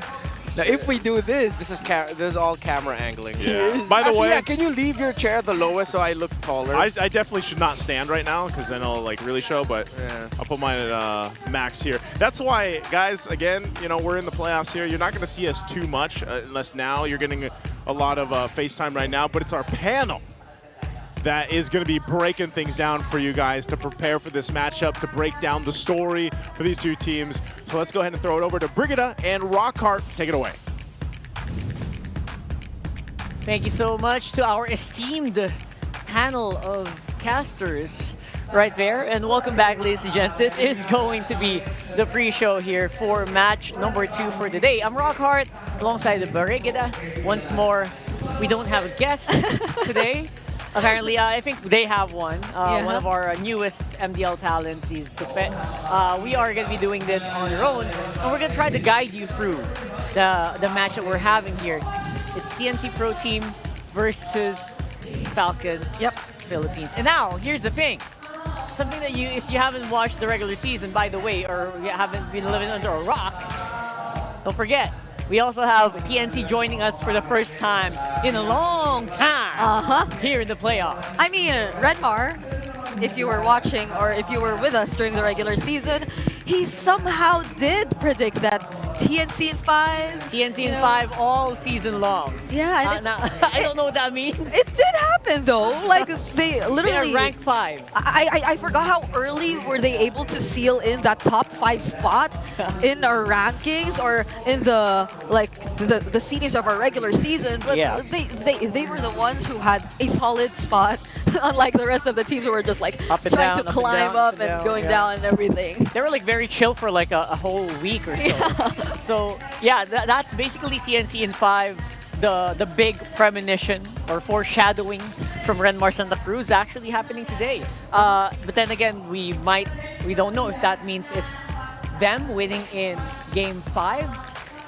We don't know. We'll probably see that. Oh my goodness. We might see another Game 5 today. You just had to remind everyone, and hopefully you were all able to recover from what has just happened or what just took place earlier. We all know it did go all the way to a game number 5, and it's the exact same storyline for these two teams because it's still the play-ins, it's still an elimination match. It's literally all or nothing. It's still the race for the Immortal Cup here for TNC Pro Team and Falcons PH. Now, obviously, it's going to be a bit more matched here. This is number 4 seed versus number 5 seed. Yeah. They're closer together in their standings, and they have actually performed very similarly all throughout the regular season, specifically on the big surprising run that we have here for TNC. Yep, I know, and I feel like there have been a lot of eyes on Team Falcons, especially considering that they were once on top of everyone. They were once on top of the world, and they've been going through this entire world tour and all of that for the past few years, but it feels like they've been struggling to actually regain the top spot once you bring it back to the Philippines, once we look at it from a local perspective. And it can probably go both ways, that either teams have just been really stepping up and have been trying to show so much improvement, whereas they've been kind of adjusting to what Falcons has been constantly offering. But for Falcons, you could also say that, yeah, some teams are just really catching up, you know? Like, could we be hopefully seeing something more for them and all that sort? But if any, during the regular season though, they were somehow able to perform consistently. Yeah, they kind of just barely got to a point where they were playing consistently. So in my opinion, it was a very, I would say, they still need to work on a few things. Actually, both of them do. But they've definitely come a long way, and TNC specifically, like literally from consistent 8th placers to now they are number 5, and they're looking really, really strong. They're actually a lot of fans' favorites. Yeah. Right? So they can only go up from here. Yep. Even when you try to recall their the video that they released alongside one of their heads prior to the season, you would probably feel very emotional trying to look back at what TNC's journey has been before before they were able to actually make it to this point of being able to join us once again in the playoffs. And I believe we might be seeing that guy in a bit because, of course, he definitely has to be supporting TNC at this point, right? Yeah. But it's been a long journey for TNC of not being able to make it, all the while Falcons has been all around the world, you know? So it's a stark contrast between these two teams. But definitely, they've had equal time to prepare for this and know who they're going up against. So this can be another series that could potentially go all the way. Yeah, it's between a team that has gone around the world, like you mentioned, trying to continue that legacy, and a team who just wants to get it started once again. And TNC has been really on the up and up. Falcons, they're also trying to regain momentum, our M5 world champions. So either one of them is going to be continuing today, and one of them are going to be saying goodbye for Season 15. Yeah. If you remember, Renmar, earlier in the rap battle, he did throw out this line while they were getting 8s. We were better than great. Oh, sheesh. I love that you pointed that out, by the way. And Renmar is always, you know, he's a poet, doesn't even know it, right? So let's throw it over to Hans and Jamie for our All Access for now. Maraming salamat sa ating panel. Bago natin simulan ang ating magiging laban between Team Falcons and TNC Pro Team, this is MPL Legends, where we're going to be talking about players and coaches that have left a tremendous mark in the professional scene. I am currently right beside the Team Falcons waiting area, and I'm going to be talking about Flap TZ, who is part of the roster of Falcons that once walked as Titans, winning not just MPL championships, but also international titles all across the world. Ika nga ni Flap TZ, nung tinanong ko siya regarding this matchup for today, ang sabi niya sa akin ay nasanay na daw sila with the pressure that they've been feeling. Alam na niya kung ano ang kailangan niyang gawin, being at the bottom, at least from Season 10, naigapang nila as soon as they became part of that national team, and ever since, they have never looked back. But it didn't take a while, or it took a while for Flap TZ para ma-develop niya yung kumpiyansa na meron siya ngayon. Because during that time, and specifically Season 13 of MPL Philippines, they got swept by the eventual champions, Team Liquid Philippines. At kung maaalala natin, nung mga pagkakataon na yon, Flap TZ was already encountering an illness. He needed to go through a serious operation and on medications para malabanan niya yung pain na nararamdaman niya sa kanyang katawan while that is happening immediately after the grand finals. Flap then knew na para makapagtuloy-tuloy siya sa paglarga dito mismo sa MPL Philippines, he did not only need to train para sa laro, but he also need his health to be at peak and condition. So with that being said, he began his journey towards fitness and health. Nakikita naman natin all over social media, Flap TZ definitely taking care of himself, not only with his mental state, but also on his physical one, to build his confidence, but to also continue playing more dahil masaya nga siya. So kung nasan siya ngayon together with his teammates, he aims not only for another shot at MSC, but it's also a title that they haven't gotten last year, kaya gustong-gusto niya talagang bumawi. Ang kanyang pangarap ay maging parte ng isang team na patuloy ang pagkuha ng napakaraming international titles all across different tournaments, as well as repeating championships. Just like how the roster from before, back in his old days, were achieving 2 M-Series World Championships, he wants to be part of something more and something even greater. And that is what makes Flap TZ legendary. Throwing it over to Jamie. If that is what makes Flap TZ legendary, well, let me talk about this next MPL legend. There is no MPL Filipino fan that does not know who Yawi is. With local and international championships under his belt, he has always been destined for greatness. Now, with that in mind, it pushed him to test his abilities in a different country. He joined MPL Indonesia for 2 seasons. And during our talk, he talked about how he transitioned and adjusted from being a Filipino player here at MPL Philippines to being a foreign player in MPL Indonesia. In just a month, he was able to master the language and adjusted well. He was able to find ways to keep himself satisfied and happy over there, but it just wasn't the same. The Philippines was calling his name, and here he is. When he got the call to come back to the Philippines, sabi nga ni Yawi, napasigaw siya, yes, sa Pinas na ako next season. And aren't we all happy that he is here? I asked him what's next. He says he wants to prove that he has the potential. And with this being TNC's first appearance in the playoffs in years, he is more motivated than ever. He's really riding on the desire to beat champions. Once again, sabi ni Yawi, namimiss niya yung feeling na nasa stage siya with his teammates being declared as the champions. Is this the season for them to do that? Will the Phoenix rise to the very top once again? Panelists, what do you think? Over to you.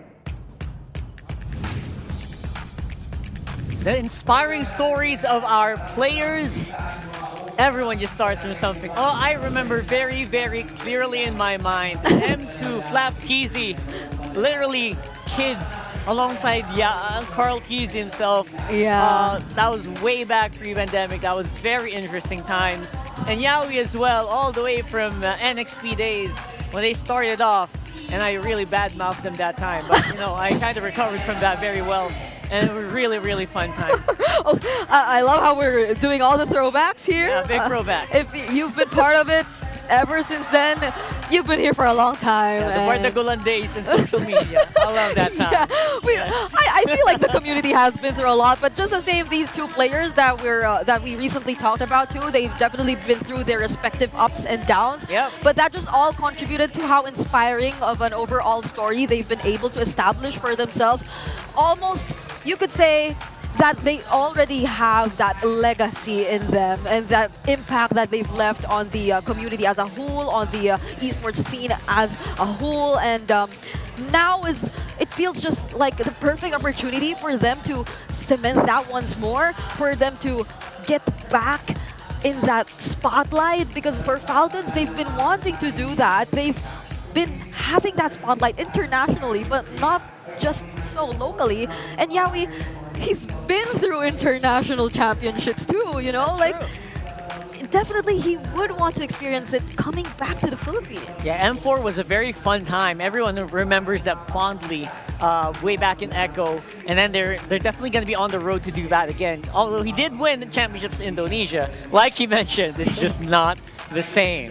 So again, going to that world championship again and becoming a champion in the Philippines, again, hard server, right? So it just really is a bit of a difficult journey. And you know what? If it does so happen that TNC actually comes out on top, I feel like our casters already touched on it earlier, then there's a chance that they get to reunite once more, you know, coming into the upper bracket semifinals. And that has been something we constantly talk about during the regular season whenever they go up against Team Liquid. But if we're talking about playoffs, that's a completely different story. Yeah, and what's better to talk about it with than our panel, our casters as well. So back at it again, we got our esteemed panelists. We got Nice to Ingan and Renmar. Actually, we're the panelists. I'm sorry. Yeah. So.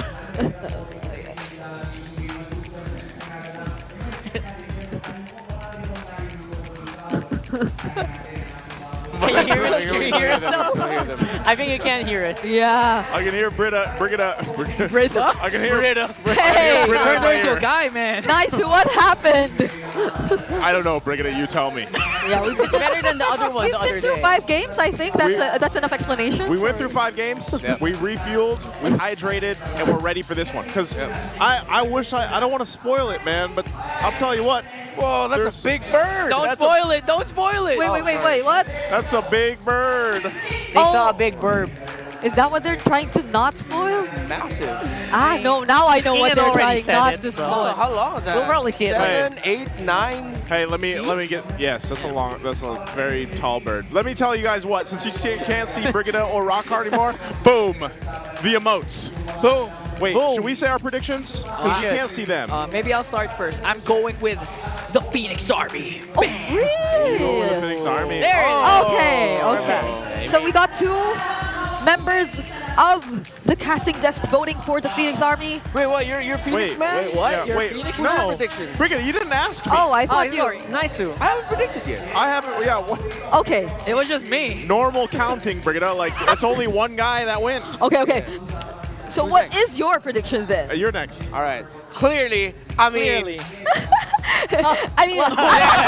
He's a Falcons You almost guy. got us there. You almost got us there. Guys. Guy. He's a Falcons guy. Just gotta look at the color of his suit today. Yeah, You know? I mean, I did rap for them. My TNC in 5 heart is sad. Hey. I mean, I was rooting for these guys to show up. I'm sure they'll show up in this playoff series, but my prediction has to go to my boys in green and yellow and white. Okay. So that suit is green. Yeah, that's why I'm wearing green. That's why I'm wearing the fit right now. But I hope they put a good showing. I mean, So we're a little split here. I think with the red, I think Yeah, we're gonna forget my for this prediction. one. I'm joking, Rockart. I'm sorry, nice. Well, I saw it now. I saw it now, though. We got spiels. Okay. Are we doing these? Wait. You can also get the new emotes like Rora, TLPH, Twisted, and if you haven't gotten them yet, Onic, Omega, and TNC's Battle emote have made a return. Show your support for your favorite MPL team and buy them now at the in-game shop. Don't miss out on these amazing Oh deals. my goodness. Okay, we got all 3 of them. I think it's our turn this time around. And you were saying you're wearing red, so what does that have to do with your prediction? I'm going TNC for this. Oh, because red and orange. I actually predicted they would do it in week 1, and we're here. So sorry, Naisu. Don't fight me later. All right, I'm going for Falcons then. All right, split. We'll see you guys later, by the way. See you guys later. Bye. It's a split decision. Split. Right there in the middle. Okay. So that's obviously that's the first time that's gonna happen. Yeah. Usually we're very You have a unanimous decision, yeah. We have meetings. We are very on some usually, but there are times like this where your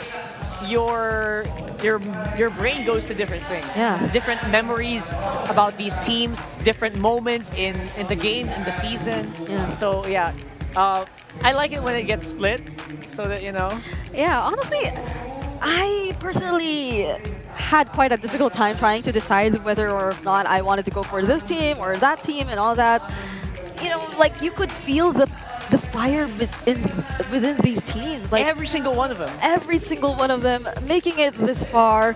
Even based on what they were able to show us during the regular season. So I'm just hoping for the best yet again in the second series of the day. I absolutely would not mind if we once again go all the way. They deserve to actually be able to show us all that. 100%. They absolutely deserve it. For the meantime, though, let's see the players walking in on stage. It's TNC and Falcons.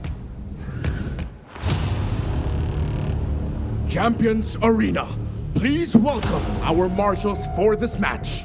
Joshua, Juvin, JJ, and David. The final battle for the skies. It's Team Falcons versus the Phoenix TNC Pro Team. In the EXP lane, Flop TZ and 3 more TZ.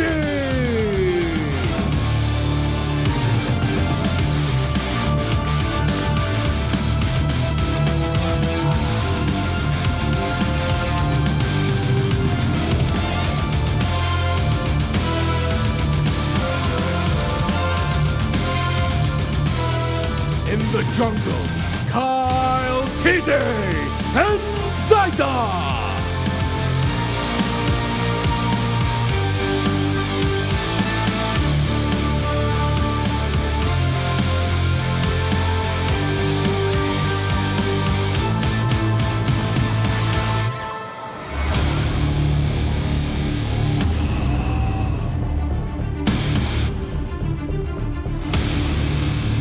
In the mid lane, View and Lansing.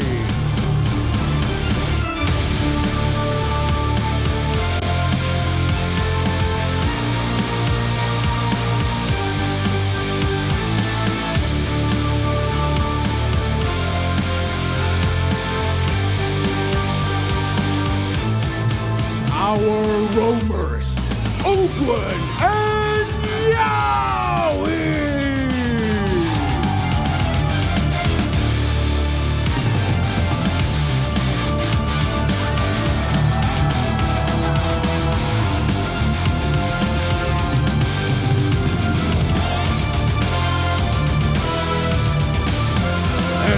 the gold lane, Super Marco and Benny Cutie!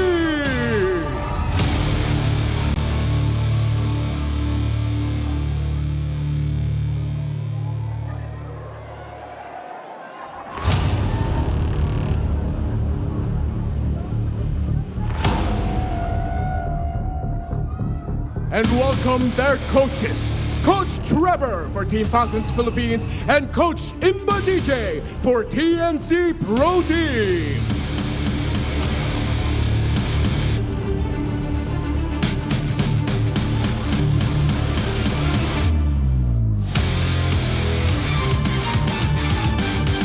Falcon or Phoenix, who will soar higher and whose wings will clip and fall?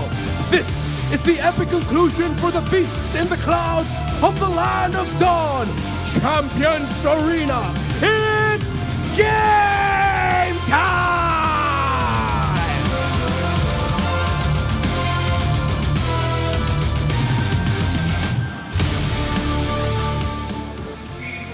All right, Team Falcons definitely here to prove that the Falcons era isn't over just yet. From the very moment they were able to start out their world tour to actually securing the title of being one of the titans of MLBB, they are definitely here to reintroduce themselves and show what they've been preparing for and capable of doing up against TNC, up against the Phoenix Army. Of course, once again, with Few as the leader of this entire team. Non-stop since season 1, Mr. Few, El Capitan, idol of the kids, has been leading this pack. So many ups and downs so far. Definitely. And I think that they have really hit their high in the previous years, and they're really hoping that they can get some of that back right here. And of course, that journey for 2025 is starting now. TNC Pro Team though, like you mentioned, way before, that's how many years that they have not really seen the light of the playoff stage.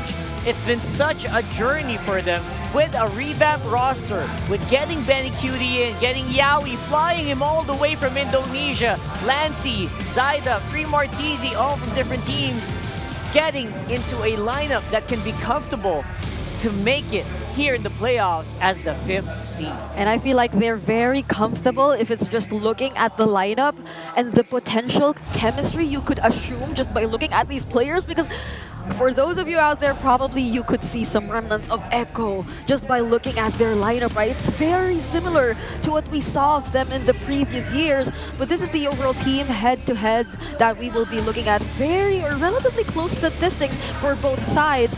Only that I feel one of the things that we should be paying attention to, aside from the fact that there is a higher significantly first blood ratio on the side of TNC, is what about the other end of the game? Like, if it's not about the first bloods, what about closing out the game? Because I feel like that has been one of the problems that has constantly been taking place for TNC. That's like true. The way they cannot fully close out a series or a game, even though they are always almost up ahead. And that's something that they have been definitely working on for a long time. So it's something that we also want to see if they've been able to like patch up those holes. Again, you already mentioned it. They're like this sort of like a season 30 rematch of the old Echo as well, where we saw Echo Proud, Echo Loud. A lot of them are really mashed up together as well there in TNC. And it's basically like AP Bread, right? So a lot of old rivalries getting back into this one. Let's have a look at the Smart Pink Test though and see what they look like on stage. Di ko na alam kung dapat bang ihinto. Di alam ang sasabihin, di alam ang aking gagawin. Kung mananatili sa'yo, minamahal kong estranghero. Kaboses ko yung, cup of joe. Teka mo. O ito ka na naman, umiiwas ng tingin. Nababalot ng hiwag at humalina sa akin kahit na ika'y hindi ko maintindihan. Di pipigil ang ganap ko ng dahilan yung ngiti. Misteryoso. Ayos ba yung mga Songer skills ko dyan. Goods. Bigay nyo na sa amin ito, dami nyo na awards eh. Receivable pa nga kayo, mga goods eh. Kaya doon, pa-arboran ng season na to, mga Lodi Falcon. Kulit no, dati niyayabang mo yung meron. Oh, sunod. Malala! Ngayon wala yung nagawa. Nabaligtad ang sitwasyon, ikaw naman ang niyabangan ng wala. Oh. Wait. Do or die. Siyempre do tayo do. Well, I must say, I did miss hearing that. Of course. That's our Smart Ping Test. Bringing low latency gaming with Smart Sulit Promos. Subscribe to Only 5G with non-stop data for non-stop gaming on your favorite loading platform or at the Smart booth right outside our MPL venue. It's always so fun to actually hear their personalities and not just their pictures and their gameplay. That's why you always want to also follow them on their social media. Yep. Whenever they go live, it's always so much fun. Here are the Infinix keys to victory for this matchup. And it's very timely that we did wrap up our previous conversation talking about TNC and their inability to actually close out a series or a game cleanly, because this is exactly what they need to do for their keys to victory. It's to polish their mid to late game decision making so they barely allow or not even allow any room at all for the opponents to turn things around. Whereas for Team Falcons, they need to challenge TNC's late game and long series endurance, which might feel like a little bit contradicting, but this is exactly what we see when you look at the stats. TNC, they tend to have and go for the longest games, so it goes both ways, right? It's either they find it hard to close out the games themselves, or they are able to prolong the games and defend their base for a very long time, even when the opponents are actually trying to close it out too. And for both of these teams, they definitely have to fight for the early game momentum. And I mean, I think we should all recall what happened earlier between Ogwen and Yawi during the face-off. Like, they barely said anything, but they were so close. And I feel like they've been telling each other something all the while they were looking into each other's eyes, you know? Yeah, that was almost like super close for telepathy or something. And we're gonna see Falcons on the blue side with almost the half win rate on the blue whenever they go to that side. Now, I think I really love that last point because no matter how you look at it, TNC has always been such a good early game team. Even in the games they lose, they usually end up with a big lead early on. The times that they lose actually come from them like losing grip of the game. Yeah. From minute 12 onwards. To put numbers into that, if you look at both Falcons and TNC and their turtle control and lord control percentages, they're just right beside each other. Like Falcons, they're second, and TNC follows right after them. So you know that the objectives are going to be something both of these teams are going to fight for heading into this game as well. And this is very exciting. Two new teams, we'll be looking at what happens in the draft this time around. Yeah, joined by our desk analyst, Renmar Santa Cruz. Hello there. What's up, Falcon Man? What's up? I'm Falcon Man now? He's Falcon's guy? Is that like my official title? That's your official title, right? At least for this series. Yeah, I sound like a low-budget superhero, Falcon Man. He's both Falcon's guy and TNC in 5. Oh, Yeah. TNC in 5 and Falcon's guy. I can That's be right. both, but fate tells me to only pick one. Oh, by the way, speaking of one... So which one are you looking at here for their first picks, though? I think Kalea, if it's going to be open for Falcons, that definitely has to be a rush. Unless what Twisted Mind showed that Baksha is such an important pickup means that it bumps up in the drafting order. Now, I still think there's going to be a Kalea. Put it in the hands of Ogwen, take it away from Yawi. Yeah, that has to be. Master Ogwen has been one of the first players to actually play out the Kalea really well. Even looking at some of the other international tournaments where we've seen them play this hero. So let's see if that is going to be the priority here for Falcons. Because if not, like majority of the trades, they're still out there. Honestly, like the jungler trades, they're still possible for either of these two teams. Yeah, and I actually really love that Baksha as well. 3 players here can play the Baksha very well historically. Flaptizi, Kyle, and of course Ogwen. I just want to say, it's very rare to see a Juicin rush pick in the current metagame, especially with the Kalea coming in. Of course, Suyo Joy usually favored. Lo Yi actually even is a more favored first pick, but then it was banned out by Falcons. So they're putting a lot of importance into taking away some of the best options here for Lancy. I think that's why they put the juice in the first pick right away. Yeah. Much attention onto Lancy, although Lancy has been one of the mid laners who, even like historically, some of the picks I'd really recall whenever we talk about Lancy even goes as far as the Faramis and all that, or even the Lilias, right? Like he does play those heroes really well, but now it's another surprise priority pick for TNC, an immediate 1-1 pickup. Yeah, I think we're seeing a philosophy of slow front to back popping up even more often, considering that the Kalea is no longer something that the 1-1 has to use the needles and flowers to cleanse the crowd control of that hero out of.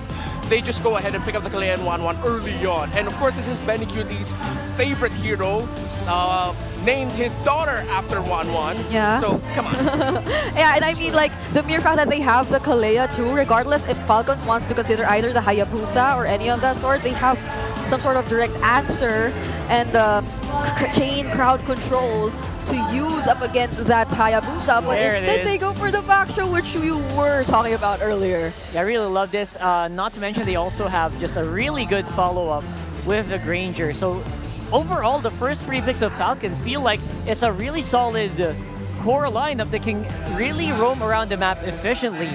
And it might be a challenge for the 1-1, especially in the early game. Personally, I have played 1-1s against Grangers, and I've had a very, very bad time. Yeah, the laning is probably going to be a problem for them, so I'd probably consider a hero that could create like space or like provide AoE for TNC, especially considering the team fights that could happen later on. There's the Farsa and the Eve that could still come up. They decided to go to the safe route though. They want to pick up the Hayabusa right away.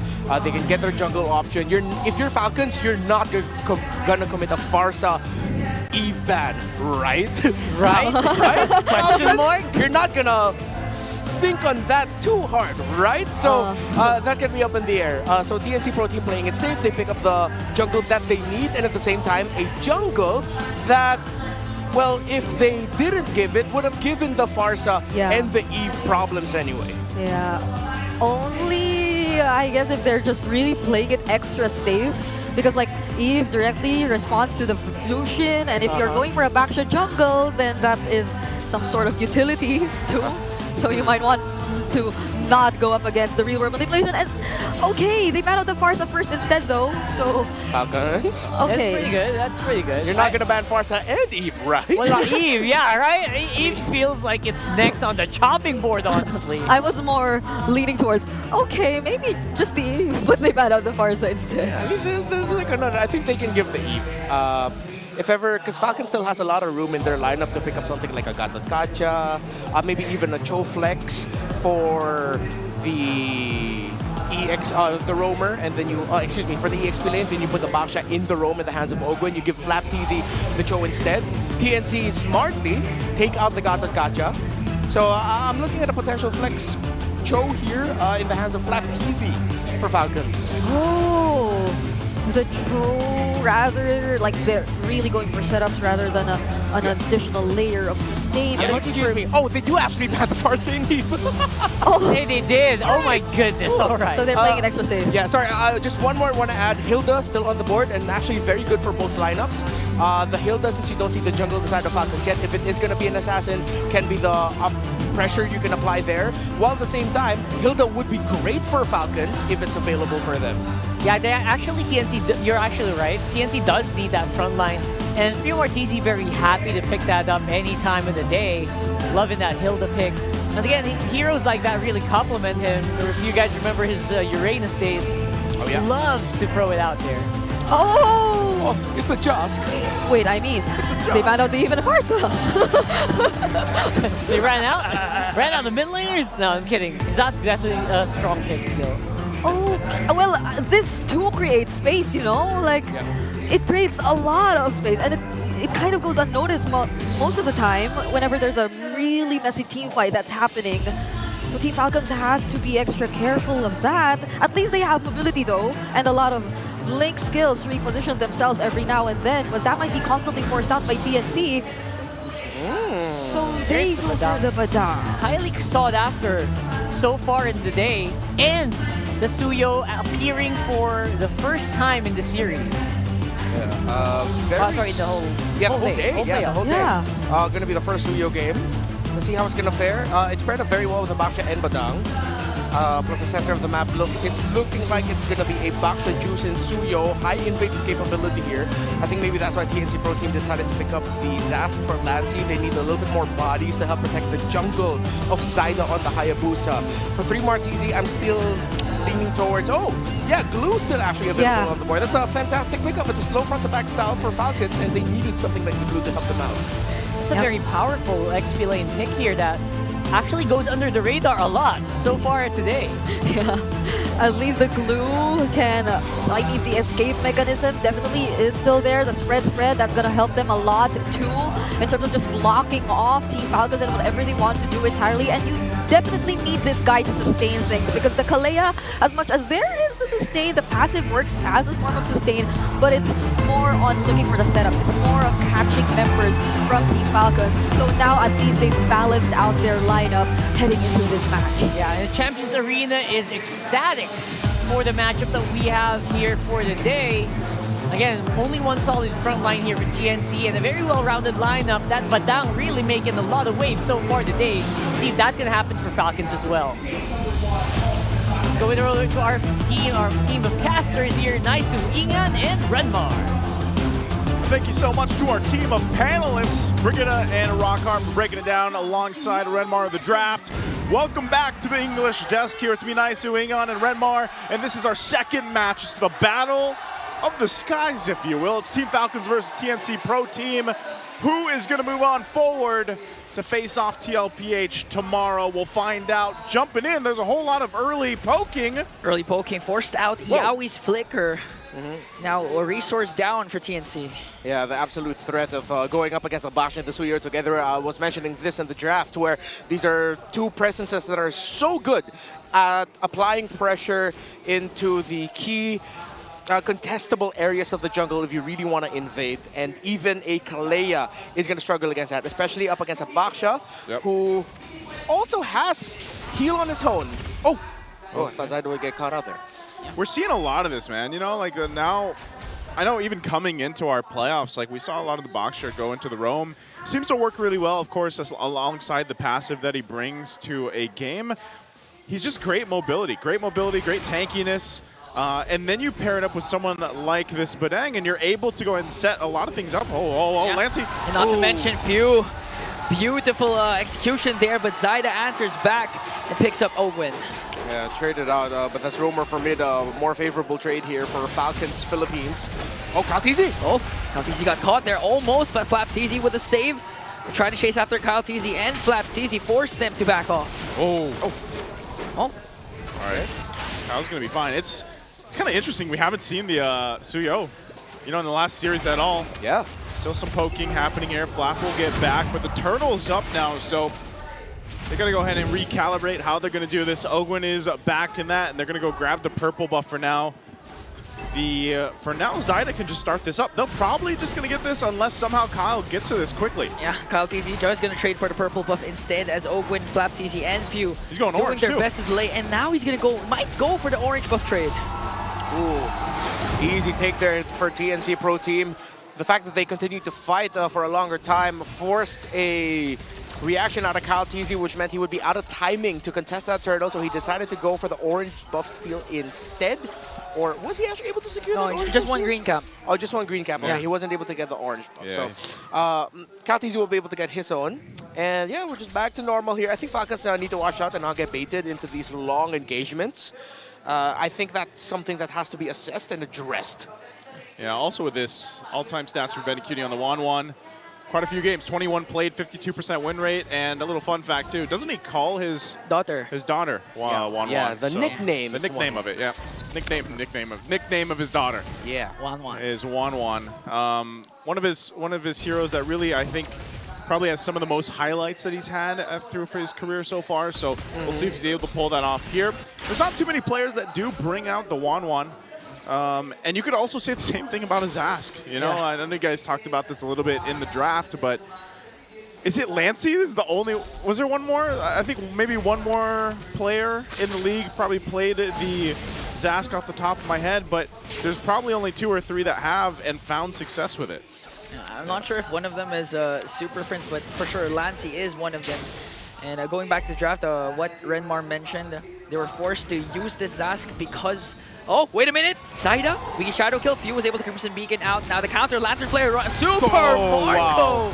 Disintegrates Zaida. Now Yawi caught there, has the flicker out. Here comes a re-engage from TNC, and Zaida is gonna fall down. Yeah, what a counter though by Few, able to use the Crimson Beacon out just in time. At the same time, force choking Zaida up to set things up for both Ogwen and Super Marco to cap off the kill. Bit of a misread there by Zaida. They were able to trade out the kill, but that's your jungler going down for the mid. Again, another favorable trade for Falcons. Yeah, so for Falcons, will now possibly get in position for this. The turtle is up. You've got Kyle just around the corner, but so is TNC.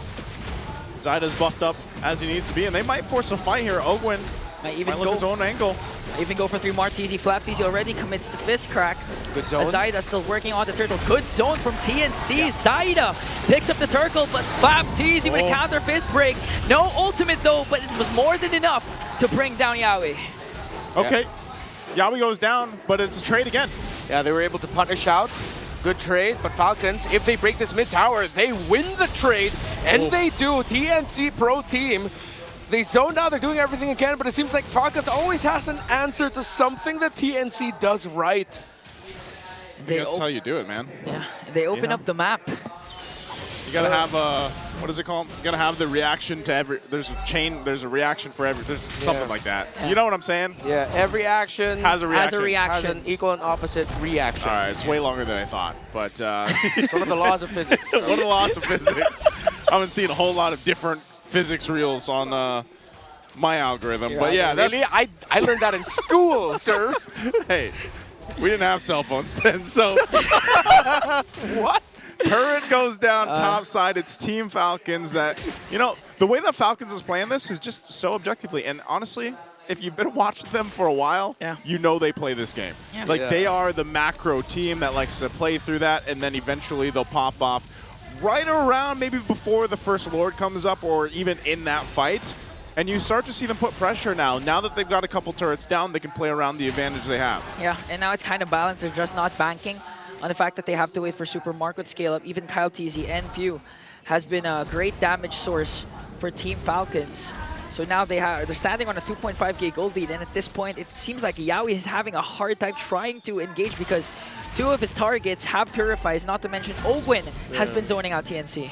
Yeah, you're seeing Yawi and, well, a little bit more focus on Yawi because 3 Martizi is actually the roamer for this lineup, while Yawi's more of like the backup, you know? Yeah. They're playing a little bit safe, while for Falcons, they're also playing it safe because they're always thinking about the guys we have to watch out for a glue. We're up against a glue. So it's like right now we're seeing 2 teams kind of overthinking, hesitating a little bit. Yawi goes in, paired up with a flicker. He caught someone there. It might be onto Kyle TZ as Zaida picks up the turtle, but the clash still going on. Martizi onto Kyle TZ, might be able to bring down 2. Owen is going to fall down as well. The shade for Yawi now.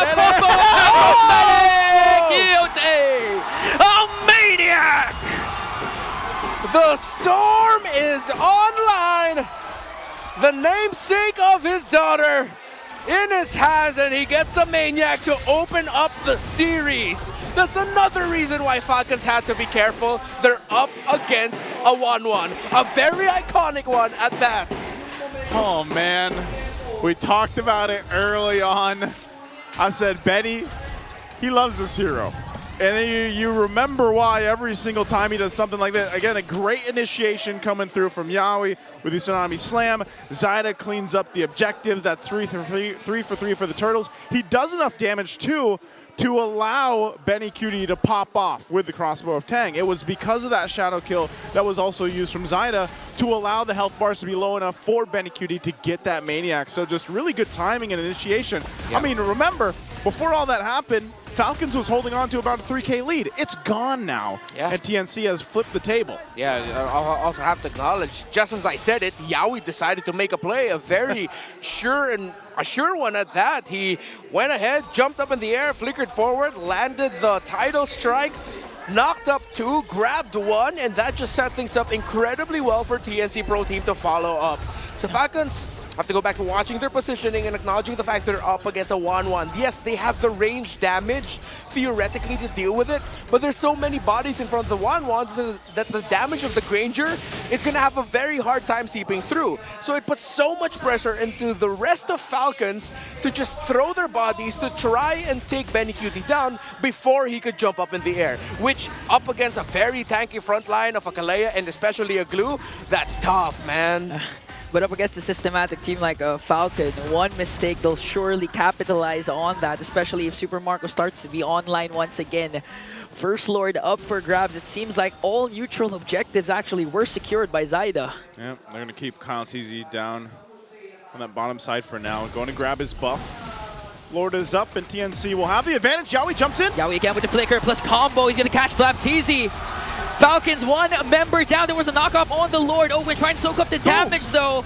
Now TNC, it looks like they have to disengage. He almost blasted Zyda. He's forced to recall, get on out of there. Benny Cutie looks like he's going to turn TNC Pro Team. Are they turning? Falcons, TNC. Slow things down. Slow it down. Bring him back here. Flap's gone. But hey, that's what you expect with a Kalea. Those initiations, especially when the flicker's available, that's what you want to see happen. Yep. They're still going to fight for this Lord, though, trying to get the positioning they're looking for. Quite low already for Few and Ogwin. They're going to respect it. They're going to fall back. Zyda gets the Lord. Here, TZ flickers in with a grab. TZ counters! What a beautiful fist break, grab by Benny Cutie again! With a crossbow attack, going to pick up 2. Might be able to make it 3, but it's going to be Lancey who picks up the 3rd kill. Double kill still for the 1-1. 6-0 and 2. The Titans of MLBB, at least one of them, are shaking in their wings. As the Phoenix is flying high in game number 1, they have a considerable lead. I don't know if it was that Phoenix they brought into the Champions Arena or what, but I'll tell you what, the Phoenix Army is standing up on their feet when they see plays like that happen here. And so the battle of the skies right now is in charge for the Phoenix. We take a look at this again. It's a first Lord, so it's going to be quick work for Falcons to deal with. But how are they looking in the items department against TNC here?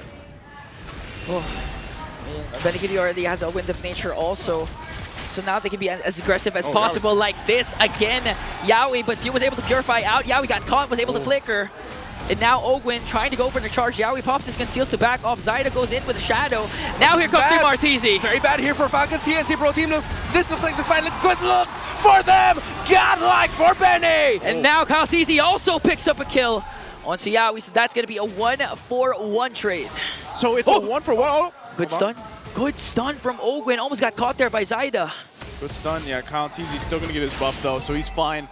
Big item pickup here defensively for Super Marco. Will get the Wind of Nature, though. But, man, some of these team fights, the way that they're breaking off, and, you know, and sometimes Falcons just has to respond to what TNC is doing here. Even if it's the little nightmare spawns, like, those seem to be causing enough issue, too. Yep. For Falcons to deal with, and also just how tanky, you know, 3mar and Yowie seem to be. Yep. And Benny Cutie is just untouchable, man. Yeah. You can't get to him. Exactly. Falcons PH, yes, they rush pick the juice, and again, this is why I brought up, it's so rare to see a rush pick juice in this early on. TNC Pro Team adjusted very well, building around this 1-1.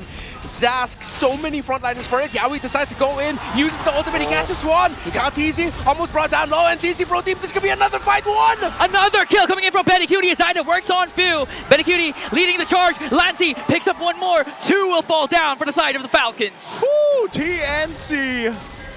They are locked in this game 1.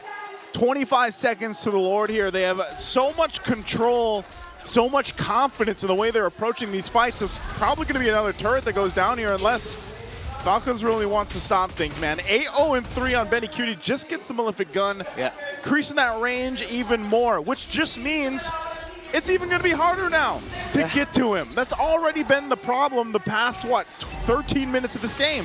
Yeah, and not to mention, prior to that clash, Yowie already has a fleeting time. That's why he goes in once again, catches Flapteezy.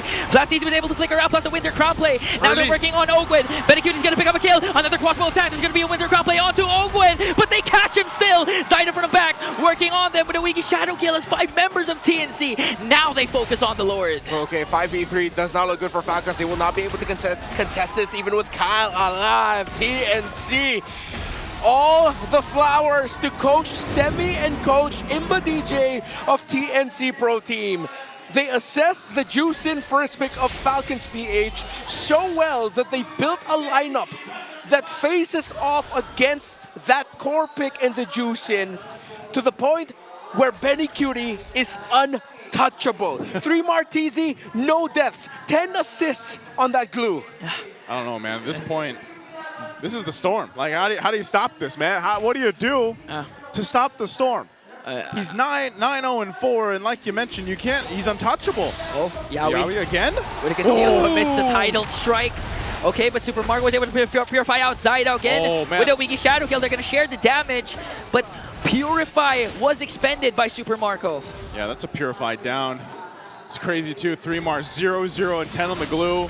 He has done work as that stalwart, and now pushing it in the base of Falcons. Lord will knock down this top turret in the base. All right, Falcons will be able to clear this up. TNC, I don't think they're going to be rushing anything unless one sudden concealed force play by Yawi. Are they going to pull the trigger on that? They do have more minion waves coming in. They can try to make a play for one more inhibitor turret. The mid and bot. Here comes the middle minion waves. Yeah, 50 seconds. 50 seconds before Super Marco's Purify is active, so they can make a charge. Yawi again goes in. He's going to pick up Ogwin. Ogwin with the Winter Crown play, but they burst it down. Yawi being Shadow Kill going there. Ogwin with the Revitalize, but still cannot out-sustain the damage of Zyda. Even with the Revitalize, it wasn't enough to keep Ogwin alive. Zyda still so sharp with his entries. With a Ouija Shadow Kill on point. TNC Pro Team, though, will lose one. They are not going to be able to complete their mission of taking down a tower. Both junglers neck and neck in terms of the items. Mid laners as well. Gold laners as well. Is in the EXP lane where there's just a bit of a considerable gap in the items. As you see, FlapTZ actually committing a Winter Crown rush. Similar to Ogwen, who after building the anti-Cuirass went for Winter Crown right away because they know they are going to be the most susceptible to unleash all the marks for the Crossbow of Tang off the 1-1. That's why they bought those items so they can at least waste some, but Benny Cutie has been on point with the timings for the activation of his ultimate. Apart from Benny Cutie, even Zyda has been playing such a good game. Prior to the a couple of seconds back, he was able to steal away the orange buff against Kyle TZ and Ogwin with just the Shadow. And not to mention, down to the first minute, he was the one who got the first Little Wonder up against 3 members of Falcon with just a Shadow. So now Zyda has been showing that his fast hands, he has faster hands than Kyle TZ. Well, again, it's, the Suyo, we haven't seen it last series. We saw it a little bit towards the end of the regular season, but it was a whole lot of Hayabusa, and there's a reason for it. But nonetheless, whether it's the Suyo or not, it's really just TNC's playing well together as a team. And I mean, it's Yawi initiating a lot of these. He knows that his job, and that's why you mentioned the fleeting time earlier, Ingon, he has to get these Purifies out.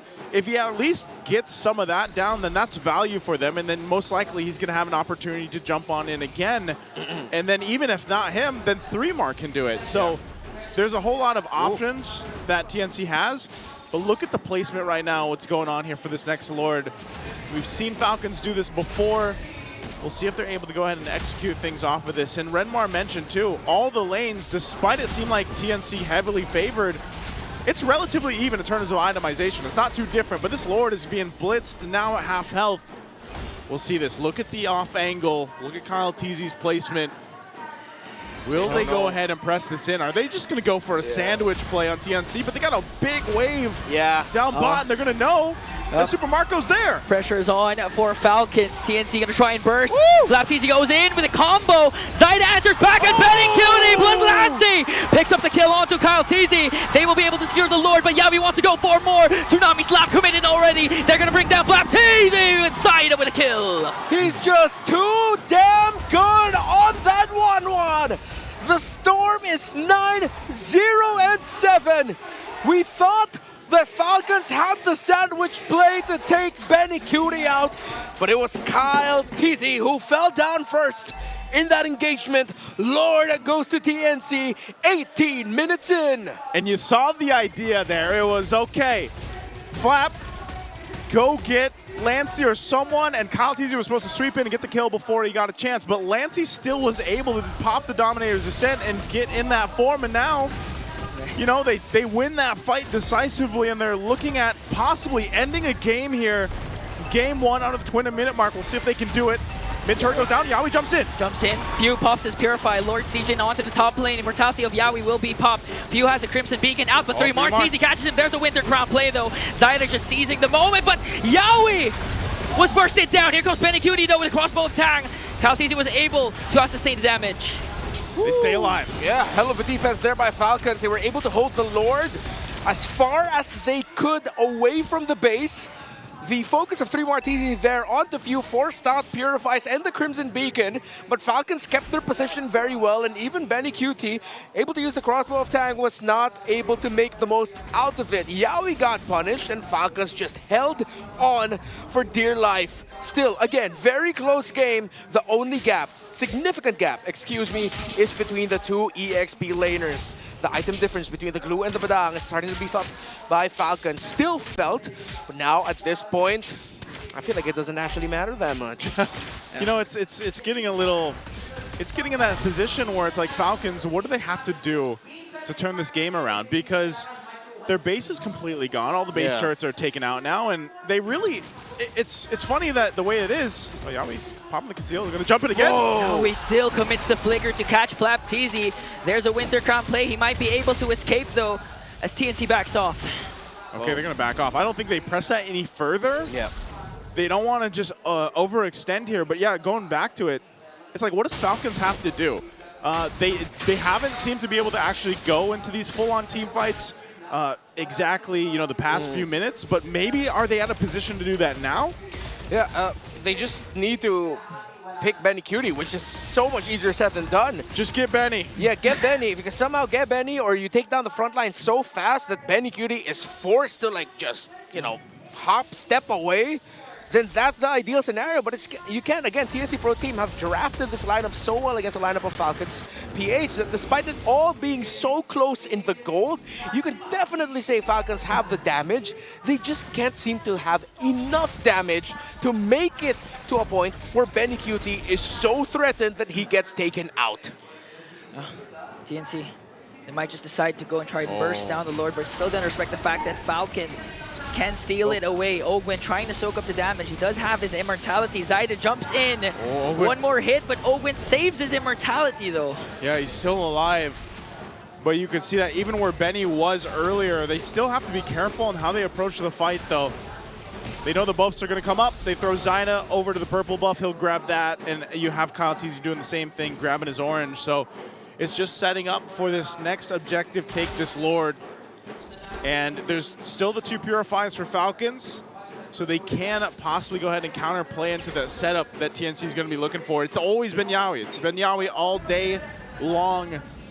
And because even he has that flicker available, they might try to this. So it's like, Falcons, do they push across the map? They do send Kyle over there.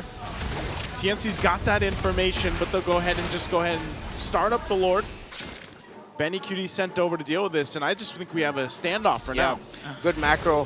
Whoa, our playoffs has been long so far. This is only game 1 in another the second best of 5 series of the day. It's 22 minutes in already. Wow. But there's been so much action, so many trades.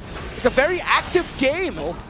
This one has been active, and they're going to press it for the Lord. Okay, it's going to be a retreat back. Oh! Kyle TZ secures it. TNC wanting to clap back. A weaky shadow kill for Zyda. Forced out the immortality. Ogwin is still alive with the revitalized. Benny QT trying to deal out damage.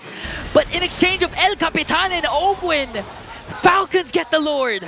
Oh, Falcons gets the Lord, but still, that was the question I asked earlier. Can they actually win a team fight? And the answer is no. They just got taken out after the Lord was secured.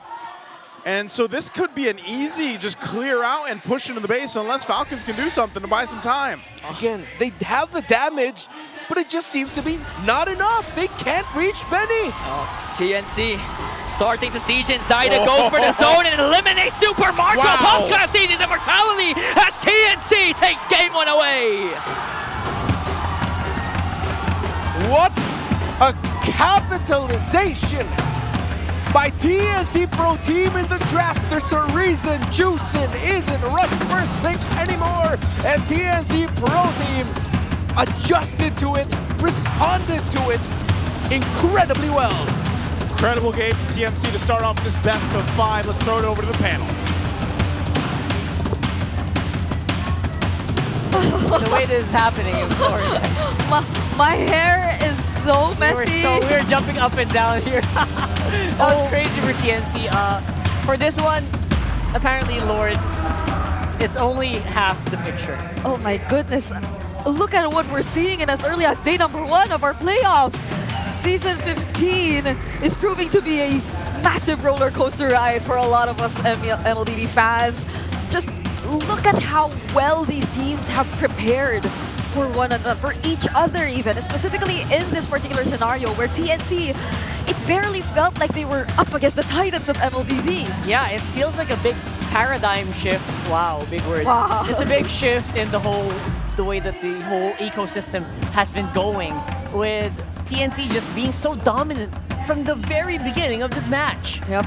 You see how Yaoi just making use of the pressure on the Kalea, Lansy being there, being very solid guards too for Benny Cutie, who, by the way, got a Maniac in the first game, which is exactly why we're seeing, or one of the biggest reasons why we're probably seeing him in the MVP. 909 on this 1-1. He didn't even get to complete his build. It didn't come to a point where he had to complete his build just yet. It was unbelievable, honestly, with the way that he was playing the 1-1. It was not a late game 1-1, by the way. Early on, it got a Maniac, I think, right 6 or 7 minutes into the game, and that's just not something you see every day. This is an example of one of those heroes that has so much mastery. Yeah. The player has so much mastery over the hero that you just feel like they are one and the same. And we can see why the firstborn of Benny Cutie was nicknamed Duan as well. Just really has so much history and experience with that hero. Indeed, a very iconic hero for Benny Cutie himself, and even overall for TNC as a whole. You see how determined they were to really secure that early game, as mentioned in our keys to victory. The multiple times we saw them set things up for the turtle takes, for the objective takes, they were 90% of the time winning it out against Falcons. They were forcing reactions out of specifically Kyle Teasy, so he couldn't feel confident enough to actually go in and contest these objectives anymore. And I think those were 3 consecutive turtles where TNC just constantly did this, and it was during this 3rd turtle wherein they were able to allow Benny Cutie to achieve that Maniac. So there were multiple angles that TNC were actually able to play around, and so Falcons, instead of being able to play their game, instead of Flap TZ being able to look for all these openings, I feel like they were just always forced to react against TNC, to fight back, to look for counter engages or setups. But even though they attempted to do that multiple times, their damage wasn't enough just yet. Their kits weren't enough. You know what's pretty cool in all of those early game turtles that we saw with TNC and Falcons? Even though Falcons started it, even though Falcons had more people on the pit, it was Zaida with the Retribution who actually got the objective over and over again. Yeah, that too. Like, Zaida has been on point in terms of his ability to secure the objectives, even when faced in an actual Red Tree battle. There was this one moment, which we are seeing right now, where that's the only time he missed Kyle Teasy was able to secure that. But that was the only time, as mentioned here by Rockhard. All other instances wherein both the junglers had to fight for an objective, it was Zaida coming out on top. And that is something we aren't used to seeing either when we talk about Kyle Teasy. By the way, just a quick look at our post-game stats and our emblems view. The first pick, Jushin, that was constantly highlighted throughout the game, really went with this tanky emblem combination, which I feel like, especially in the 3-minute mark, if you were to look back in that game, showed us to some extent how tanky the Jushin actually was. I mean, few did die after that moment, but it wasn't in vain. They were able to take a trade out of it, but that was only so much, because if you look at the bigger picture, they were clearly lacking in terms of ways to respond in terms of the damage department, ways of fighting back against TNC when they were able to just confidently go all in and commit in terms of the team fights. And in as much as Falcons, they were able to get the better trades when you look at how they were able to pull off the early game, because yes, TNC, they were constantly able to secure the turtles and all that, but Falcons, they were making sure that there were turrets that came along. There were trades that mattered during those specific moments, but it felt like they were just so sure that this will end up in a team fight anyway, you know? And when it comes to a team fight, we have the upper hand. When you go into those team fights that you're talking about, Falcons always usually comes in, they are outgunned, outmaneuvered every single time. Flapteezy's Badang is a full tank Badang, contrary to what our guest Dilar was saying earlier, that, you know what, the most Badangs we'll probably see today are probably going to be for the damage type, which he did predict for Onic anyway, but usually that's a very good build. That's why we then see like really big impacting fist crack, fist break combos, because even though he would catch multiple people in, the follow-up was just not quite there. Yeah. Not even hybrid builds were an option because you had to tank everything. You needed to. You needed to go that route. You had to answer back to the damage that was coming in from a 1-1 who got her power spike early on and all that. But if we look at it, still Super Marco will be considered as the BPI rich guy. Surprisingly enough, was able to do that much in terms of just ensuring that his farming isn't left behind, not necessarily that too far behind, even up against Medicutie, again, who was able to secure Maniac. But Ogwen evidently struggled too in terms of this game. Like, I kind of understand why that is going to be the case, because again, BPI Rich Guy is going to be Super Marco. Ogwen did suffer a lot because of the Kalea. The Kalea is just such a big threat, and you can't just do whatever you want. You're always going to be double thinking. You're always going to be thinking about yourself over and over again. Yep, and that has been a recurring theme. The recurring theme for the game that we witnessed just now. But also, to dive into the specifics, I feel like we will be taking a look into the gold graphs and as well as the item progressions later on. But first, for the gold difference timeline, as you can see here, where Team Falcons, they're the ones in blue, and TNC Pro Team, they're the ones in red. So it has been Team Falcons, again, as mentioned earlier, getting the better trades, getting the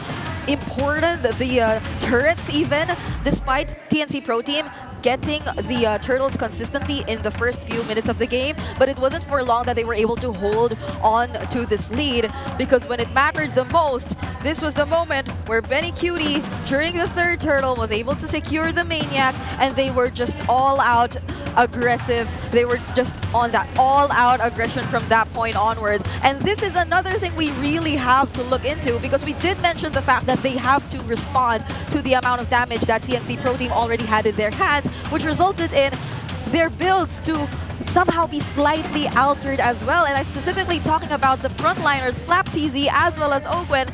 They were forced to go for those early winter crown pickups. As you can see, they actually even got it at around the same time, because they really had to tank the damage. They really had to prevent the crossbow tank from transferring to the other members of their team. And it's not just that, they were also forced to pick out other items too that really mattered, or that could potentially support them in sustaining all the damage. The Zast was a problem as well. The Radiant Armors are there, but more than that, even the Immortalities just had to be picked up. They just had to find ways to prolong things. But even though they were able to prolong things long enough, when you look for the damage that could potentially come out from their team, they were still trying to sort it out. They were still trying to look for that as well. Super Marco here was only able to even build the Wars and the Blade of Despair towards or past the 20-minute mark even. So it took them that long.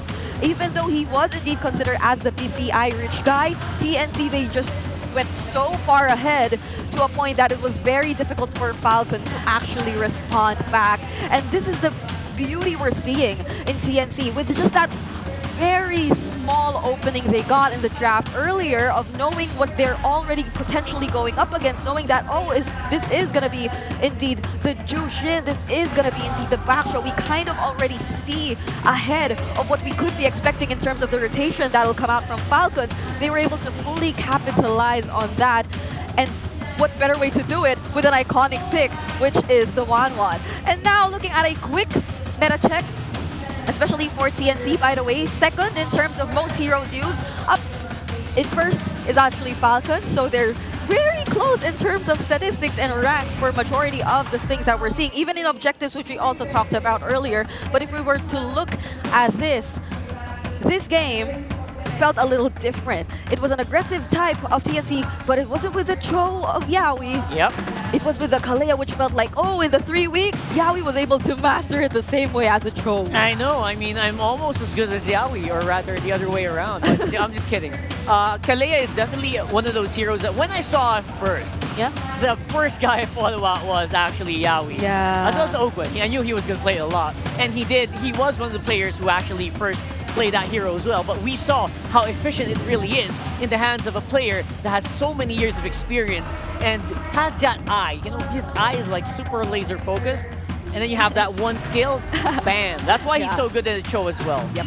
And that's what you like to see when Yawi gets to play this aggressively, but also with the right mix of discipline and patience. It's not just all-out aggression, which puts them in very dangerous spots at times, because if I would recall earlier on in the season, there were certain setups, especially towards the latter portions of the game, wherein, again, this is why we talk about TNC and their struggles in terms of closing out the game. It's because it always happens during the late game, you know, like those probably miscalculated setups, those calls that are always done by either Yawi on the Cho or his other setup heroes, and those are the things which cost them the game sometimes. Or even just those small calls of whether or not we're supposed to go with this and go with that. But given that they were able to get that clean of an early game, they barely had to worry about all these in the late game.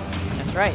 And again, worrying about that overall, I think they have polished as time did go by, which is very impressive in the short amount of time. Okay, now it's not so short. It's 3 weeks, I guess. We were on the break.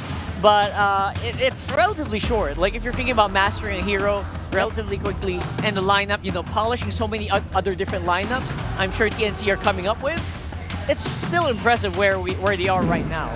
So we're gonna go in a bit and throw it over to the the Champions Arena. We have a bit of the all-access segment with our host on the stage. Maraming salamat sa ating panel. It is the TNC Pro Team leading 1-0 in this best of 5 series. Still with me, or still with you guys, Hans and Jamie. And of course, we are joined by such an esteemed guest, the chairman and the founder of the TNC Group of Companies. Please welcome Sir Eric Redolfin himself. Sir Eric, it is so nice to be here with you today. Good evening sa inyo lahat, lalong-lalo na sa mga supporters siyempre ng TNC! Sir Eric, it's so nice to be here with you, and a lot of the Phoenix Army natutuwa rin sila na nandito po kayo mismo. Talk to us about this team, about the boys na kinuha nyo for Season 15. Ever since, for seasons now, hindi kayo nakapasok ng playoffs. What made you decide that this is the team to be able to do it? Siyempre, dapat hindi ka nawawalan ng tiwala, di ba? Na darating yung panahon, pupunta din tayo doon. So sila yung mga napili namin kasi we believe na sila yung magdadala sa atin sa tagumpay. Ayun. Sila yung magdadala sa inyo sa tagumpay. Sabi mo nga, huwag kang mawalan ng tiwala. Huwag kang mawalan din ng pag-asa. Ng pag-asa also. Boss Eric, we are here. TNC Pro Team is part of the playoffs. They won the first game. What is your message for the players right now, Boss Eric? Siyempre, hindi ko muna sila i-congratulate kasi wala pa naman tayo doon eh. Pero good luck sa kanila. I know, at saka buo yung paniniwala ko na they're doing their best. They're doing their best indeed. Kitang-kita sa Game 1, di ba, Hans? That's right, that's right. Now, you mentioned the TNC supporters. The Phoenix Army right behind you. All right. Rinig mo ba, Hans? Sige nga. Phoenix Army. Ayan. Rinig na rinig mo ang pagmamahal nila for the team. Now, I heard you gave away 100 tickets. Give away 100 tickets? Is this your way of giving back to this amazing support system, Boss Eric? Yes, syempre kasi hindi kami iniwan. Kahit nasa bottom kami, nandyan pa rin palagi sila. Ayun. I love it. Kaya isasama natin sila sa tagumpay. Paglipad. And Sir Eric, just one final message. I know that there are a lot of people here who came over para suportahan ng TNC. Para naman sa lahat ng nanonood sa kanilang mga tahanan, ano ang mensahe mo sa lahat ng Phoenix Army? Sa lahat ng mga supporters ng TNC, especially sa Phoenix Army, patuloy lang kayong sumuporta sa amin. Darating din tayo sa tagumpay at isasama namin kayo sa mataas na lipad ng Phoenix Army. Mataas ang lipad ng Phoenix Army for this playoff. Sir Eric, maraming salamat po for being here with us today. And I'm sure that TNC Pro Team is looking to replicate what they did in Game 1. Pero makakabawi kaya ang Team Falcons? Panel, what do you think? You know, his words actually remind me of that very famous line we had a few seasons ago by TNC, the Biyaheng Tagumpay, the travel to victory. Right, I remember that. That was the one where there was the jeepney, Escalera driving the jeepney, right? And it was I think one of the most iconic roster reveals too. Yeah. If I'm like personally, and if I'm not mistaken, for a lot of us out there, and it's finally happening now. It's the same team, but with a different lineup. You know, it's a different roster. It's getting started, right? It's no better way to do it, and especially if you want a really successful tomorrow. Hatid na din sa inyo ng magandang bukas. BPI empowers Pinoy gamers with next-level banking solutions to help you level up in life with digital deposit accounts, insurance investments, loans, and others. Yeah, you can start saving so you could get a more epic tomorrow. Open a #SaveUp account today via the BPI app. One ID and 5 minutes is all you need, and you will be having your very own account. So open an epic tomorrow together with BPI. You can also check out their booth right here if you come visit us here at the Champions Arena. That's right. And of course, for everyone, we also have like good epic news for you guys. We have the Vibe app where you can actually pay via QR, pay your bills, send funds, and you can also claim rewards. All of that in the Vibe app. And we also have an epic bonus wherein if you sign up, you get a chance to win 1,250 MLBB diamonds. That's a lot of diamonds. That's almost, that's gonna put you on the road to the Naruto skin. So you can use that to upgrade and flex your skin. So what are you waiting for? Join Vibe now and download it today. For an epic tomorrow, open it with BPI. Yeah, I personally love BPI. That's right. Yeah, and I'm loving how they provide us so many activities and possible prizes back in the regular season. So what more now, you know? Like there's a high chance that they prepared a lot more for us and you guys if you decide to come with us. But look at this. We have an update on the leaderboards of 2,000 assists in MPL Philippines. 2,000 assists in 281 games. That is Yawi ranking number 4. So did he hit 2,000 assists today? Yeah. Yeah, he did. Right there. He did. He is now the 10th player to do it in all of MPL Philippines history. He unlocked this achievement the moment he got those 8 assists in the game earlier. And imagine, he went beyond 8 assists, you know? Like, they got so much. There were multiple setups started there by the Kalea, which I wonder if we get to see once more in this upcoming game, or definitely there is going to be some sort of either adjustment from Falcons side or respect towards that. Yeah, that's huge. Honestly, that's a lot of assists where most of it is done in single target. Yeah. Right? So it's a different assist window where it's like a Tigreal setting up 5 people at a time. Yeah. He does it with Cho. He does it with Franco. He does it with Kalea. Those are single... Jawhead. These are single target heroes players. So he likes to take things one step at a time.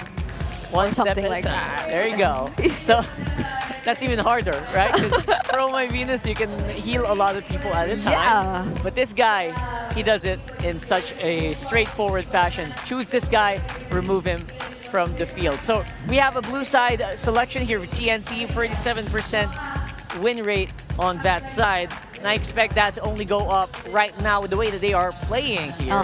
And we are about to head into the draft here, ladies and gents. We're going to have to recruit the help of Mr. Renmar Santa Cruz all the way from the land of the caster's desk.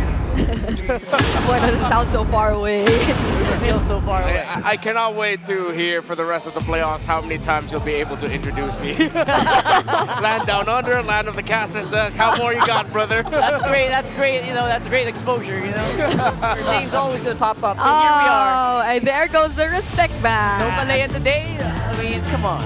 Yeah. I just have a question, Redmar. Do you expect the Cho to be first banned or first pick a lot here in the series? Oh, first batter pick probably not. If ever it even dipped out as like a 2-pick swing on the red side. If ever, I think TNC Pro Team can pick it up in second and third. Blue 2-3 would be a good spot for it. But wow, TNC Pro Team are rushing the ban on the Fredrin. Oh my goodness, hold on. They know something we don't, and they also understand the trends globally. And this is a very surprise. Okay, I thought the Fanny was gonna get through, but now this leaves us with a question: what goes first for TNC? Like the picks that most often go into the first pick, the Joy, the Kalea, the Kimmy, they're already out for TNC at this point. There's that guy. Yeah. Always goes under the radar. Very rarely gets picked up, but we are going to see the chip here today. This forces a bit of a... This will force an overreaction for Falcons right away. Either they pick up, rush pick the Juicin, rush pick the Low Yi, or if they just want vision, they're gonna like rush pick things like maybe even Selena, maybe save that for Red 3. Yeah. But instantly they're gonna want crowd control right away. They rush pick the Juicin, as we brought up. Whatever this next pick is, has to either be hella crowd control or a strong gold laner that can defend himself and split push or escape like a Moskov if they really want to be safe. Yeah, would they consider the Badang again? I mean, earlier it kind of had the same idea, and there you go. And I feel like it'll be a lot more effective this time around since you could actually have an actual signal on whether or not you're gonna throw it out there. If you do see the shortcuts coming up or the teams or the players from TNC just showing up, but it'll take time for Flaptz, especially after game number 1, to sort things out. So TNC this time around, they're still the Hayabusa again. Yeah. If they want to pick that here.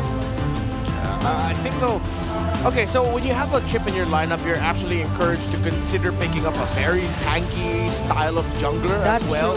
Because, you know, with how the shortcut works, you can just steamroll with some really beefy dudes all across the map.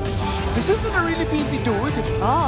They do pick up a Suyo, and then the Harith as well. So right now, TNC Pro Team have picked up 2 heroes that mesh very well with the chip playstyle. Yeah. It's just Falcons need to consider rushing way more crowd control here, that when TNC Pro Team go through the portals, they're just going to be met with getting force choked by the Juicin, getting caught out by the Badang, and whatever else they decide to add to that. Yeah, there's the Gatot, Kacha too. Is there a chance we can see a Hylos or a Baksha here in this slot? Or maybe later on? It's tanky, although the amount of crowd control it can offer to several members all at once. Finally. Maybe you want your gold later? Oh! There's the Lucas! Where have you been? We have been looking for you all day, boy! Oh my god. Finally, someone decided to pick up the Lucas. And again, it goes again with the theme that we were talking about. Get caught out on the portal, pop up the Unleash the Beast. So Falcons, I feel like that's enough in terms of trying to respond right away to the chip style lineup. Yeah. Question is, in terms of the gold lane pickups, what are they going to go for? They need some instant damage. It can't just be the Lucas that provides that, because we saw earlier, if it was just like the Juicin +1, nah, it's not gonna go slow. Yeah. Juicin +1, nah, make it a Juicin +2. You need something like either Moskov or Granger again, if you can. Yeah, and the timings too, like the power spikes, right? Because there are like a lot of options out there in terms of what they could offer, like the AoE, there's the Claw too, but it's gonna take some time as well. And if you don't want the same thing to happen all over again, you might want to opt for a gold laner that could potentially like speed things up or provide a faster power spike overall for your team. Yeah, I still feel like the Bruno is a little bit underrated in those scenarios. We saw a Clint today before a Bruno, so you're seeing the priorities. But also on the side of Falcons, it usually is a very bad feeling when you're a Lucas and then you unleash your full combo and then they run away with like a sliver of health after your full combo. So you want someone to be able to clean up. I wonder if any of these two teams are thinking about picking up an Esmeralda somewhere. there's a lot of shields going around. You mentioned Baksha earlier. I think Baksha would be good for either of these two teams. Could be good for Falcons. You get to roam around the map very quickly, check shrubs as well. But then the thing is, when you've used your shield Unity, you have no escape. And if you bump into the chip, he'll just call down a portal on you, and then suddenly you're caught out by the rest of TNC. I mean, even the chip at this point can somehow offer a certain level of chain CC, you know? True, like you just do that combo of your 1-2 or your 2 and your 1, and then you lay out the shortcut, and then there's an additional stun that you have to think about. So they just go for the Ranger that's at least range that'll keep you out of danger if ever the TNC does decide to go all in. Yeah, if we're talking about cleanups, Granger's great at that. Yeah, one of the heroes that we mentioned. I think a Farsa would be okay here for TNC Pro Team. You have the Wings by Wings to go around quite safely. The Harith, you have two strong sources of burst magic damage. Yeah. And then your EXP laner can honestly, it has to be something tanky as well, because it's gonna be another roamer. That it needs to be able to substitute as a roamer. Just go high loss. The high loss, I think the high loss, it could like slow things down for Falcons or speed things up for TNC. Yes, Esmeralda, but not where I expected it to be. Wait. It seems like my feeling was right that it was going to be an Esmeralda picked up by someone somewhere. Yeah, and they got the Eve too. So they avoided like Team Falcons getting the Esmeralda themselves and making advantage of all those shields. Now it's Team Falcons left with their potential EXP/roamer, or I believe it's more likely than not the roamer that we're still lacking for Team Falcons. So the Tigreal was there, you did mention that earlier, but like there's so many things you need to stop from TNC. Yeah, I personally really like the Badang on roam. I feel like you can set up a lot more on the roam. XP is okay, but you know, they're swapping it out. That's gonna be roam Baksha, isn't it? Wait, Oh, it's not. Oh no, it's XP Baksha. It's an XP Baksha. They switched things up this time. All right. Well, I mean, we did mention that the Baksha, if he bumps into a chip, he's like, oh no, I'm dead. Here comes the portal and 4 other dudes. At least Flap gets to like choose his targets instead. Like he can go for other people other than those right in front of them already. And this is going to be a very interesting matchup, definitely. How does Team Falcons reset and take back game number 2 this time? I mean, I like the lineup, but we'll have to wait and see if this can actually scale up well enough. Honestly, everyone knows the power of the early game Lucas jungle. Yep. So maybe if they can get some first bloods early, a lot of early kills early on, maybe they can stop the Esme and the Harith from going crazy. Let's have to find out though if that can happen as we load up for game number 2 of Falcons and TNC. Battle of the Skies once again, jumping into game number 2 in this best of 5. TNC, maybe surprising some, but they played one hell of a game, number 1, and now we're jumping into it. Can they even out the series here for Falcons? We'll find out. I think the draft is interesting, man. Yeah, there's some switching going on here, but we seem to see a lot of this combo now, the Badang with the Baksha. Yeah, and we can't forget the fact that Ogwin, this is one of his signature heroes alongside his cousin all throughout Season 15. And not to mention, Kyle TZ was one of the first players to actually pull off the Lucas jungle successfully. I remember the time he did it back in SPS where there was a stretch that he had a good time with Lucas. So quick rotation out of the EXP lane by Flap TZ. Zyda in the red. Now they're chasing right after Zyda. Good response there from Yawi to try and sacrifice and save Zyda. Okay, Zyda does stay alive, but he's going to lose some ground here, too. So Kyle TZ, a little bit of a lead, hitting that level 4 already, and we'll take some more camps. Good push, though, up top, taking advantage for 3 mark. I mean, that's what's going to happen. I believe that was an entire team call to tell Flap TZ, get out of the EXP lane. We'll try to find a way to balance things out with the Esmeralda later on, but just help us secure a very early kill. So that was a team, maybe it was even a coach call at the end of the draft where Trevor was telling Falcons, all right, guys, Flap TZ, get out of the lane, just clear it up real quick, invade, go for the golem, see if you can get a kill there, and they were able to do just that. Yeah. They're really traveling together here, too. And I like that Ingon mentioned it earlier, you know, when the Lucas was kind of a debate how it worked in the jungle. There was very few that were able to make it work. Kyle TZ being one of them, Demon Kite another one of them. And it's been pretty devastating, you know, especially early on. So this is going to be an objective secured already for Falcons. Yeah. First turtle of the game goes in their hands. Yeah, and there was the strong start that Rockhard mentioned a while ago that can happen if you have a Lucas jungle. And if I can recall correctly, Kyle TZ mentioned that the reason why his Lucas actually performs well in international events is because it's harder to pull it off locally. Oh, that's what he said? Yeah, that's what he said. I asked the question. Yeah. All right, Kyle. That's a little heated there, Ingan. You know? What are you trying to say about the other region? That came from Kyle TZ. Yeah, I mean, backtrack. I'm messing with you. Redmar, you were there. You were beside me. Yeah, I know. We were doing the interview at the same time. Yeah. All right, so I'm interested to see how else Flap TZ is going to be playing this game, because you're definitely not going to win the lane up against the Esmeralda as a Baksha. The best that you could do is just beat the Esmeralda in map presence, which so far he has done, well, for one big rotation. How many more times can he do that? Well, let's see.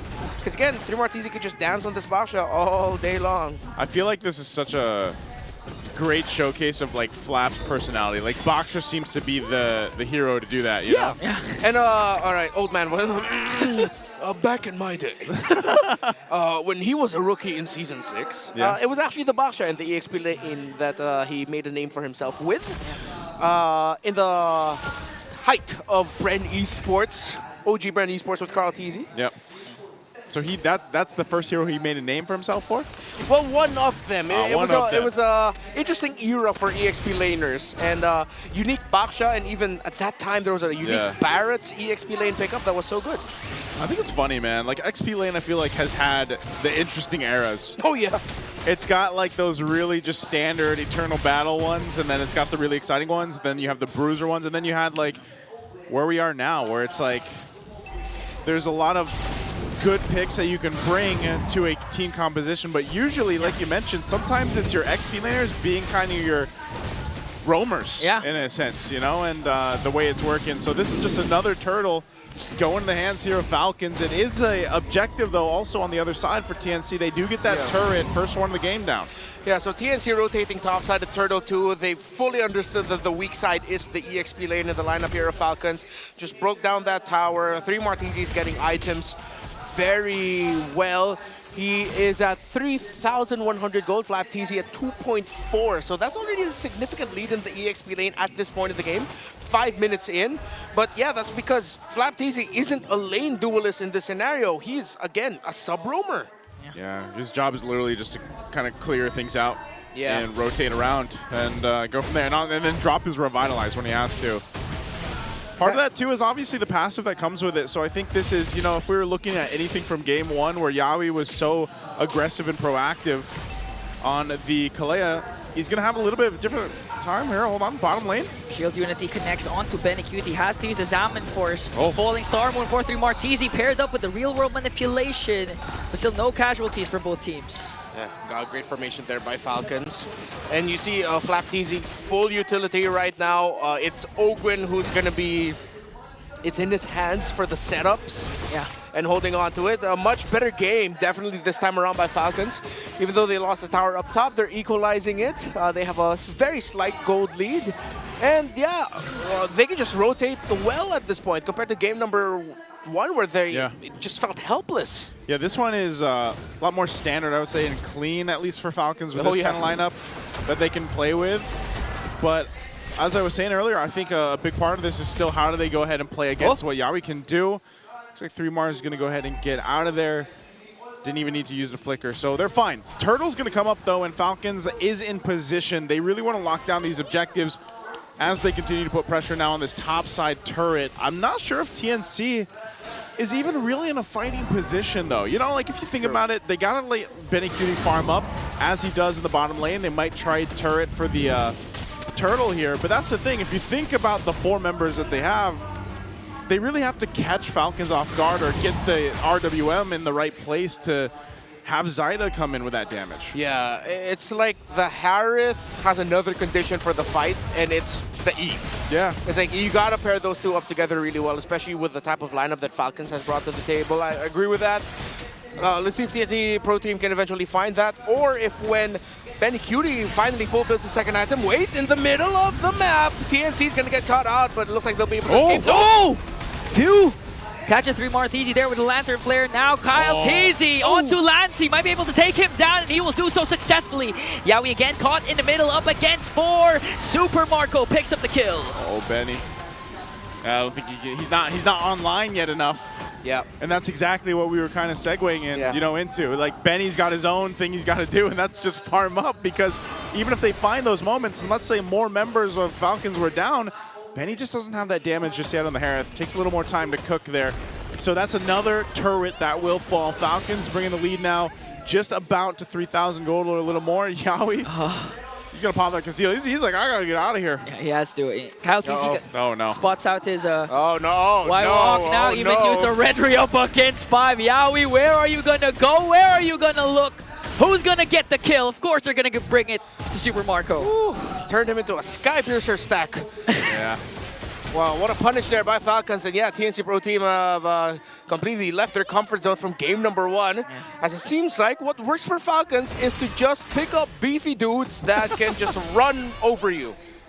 Literally what they are in real life. That's true. That's what I'm saying. You know, the Baksha kind of fits the flap persona, you know? All he needs, all the Baksha needs is a skin where he can actually, like, flex while he's rolling around. Yeah, I think we're just going to see a lineup full of shirtless dudes for the rest of the series for Falcons, and it just works out for them, just muscles on muscles. Dude, with a mage. MPL Philippines needs to do a piece of content where they take the Onic boys and the Falcon boys, and they have, like, a lift-off or something. Oh, yeah. And you should host it nice soon. And I'll host it. Yeah. We can host it, you know? Yeah. Renmar can host it. Renmar's a gym guy, too. Yeah. How do you see the scalps? Yeah, he's got the best calves out of everybody, dude. That's actually true, That's folks. actually true. We are not capping. We're not calving. Okay, Yawi. All right. Yawi flickers in, already cast the ultimate, but they were prepared for it as Kyle Teasy picks up a kill, and the Lord. Benny Cutie doing his best, but Ogwin catches him. Here comes you from the back, zoning out every single member. 4 Phoenix Army down through Martezi, has to flicker out.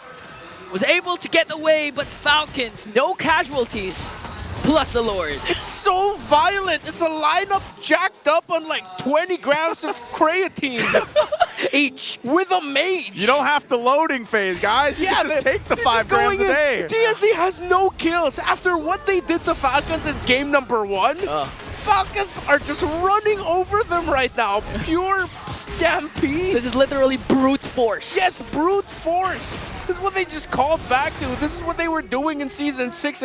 Well, not really, because Carl Teasy was playing Marksman and Assassins at the same time back then, but it's just dudes on dudes. Yeah, and this is a pretty bad situation to be in. I mean, Yawi, you'll get out of there, but man, like, again, you're almost 8,000 gold behind. Shield's already popped in the mid and the bottom. The Lord is still up here, so that top turret shield's going to go down too.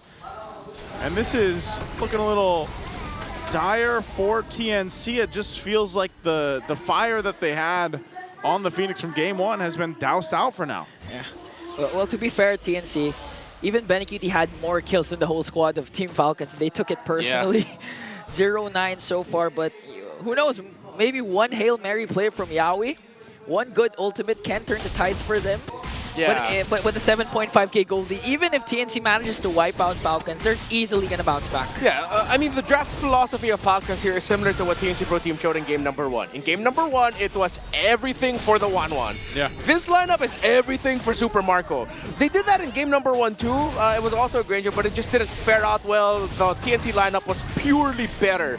But here this time around, now that they have significantly more damage that can be up in your face, can throw his body, still deal a significant amount of damage in the Lucas compared to the Suyo, then yeah, you're going to have an easier time around. I feel like this is what Falcons wanted to do in game number 1, except this time they have a much better piece in the Lucas, and they don't have to worry about the 1-1. And the big part of this Baksha and why he's popping up so much too is the fact that the amount of pressure that he brings where, like, even if you're just rolling around and you're not actually planning to initiate, but you just kind of do that fake out jump, you know, like, that's enough to keep people from guessing or initiating themselves.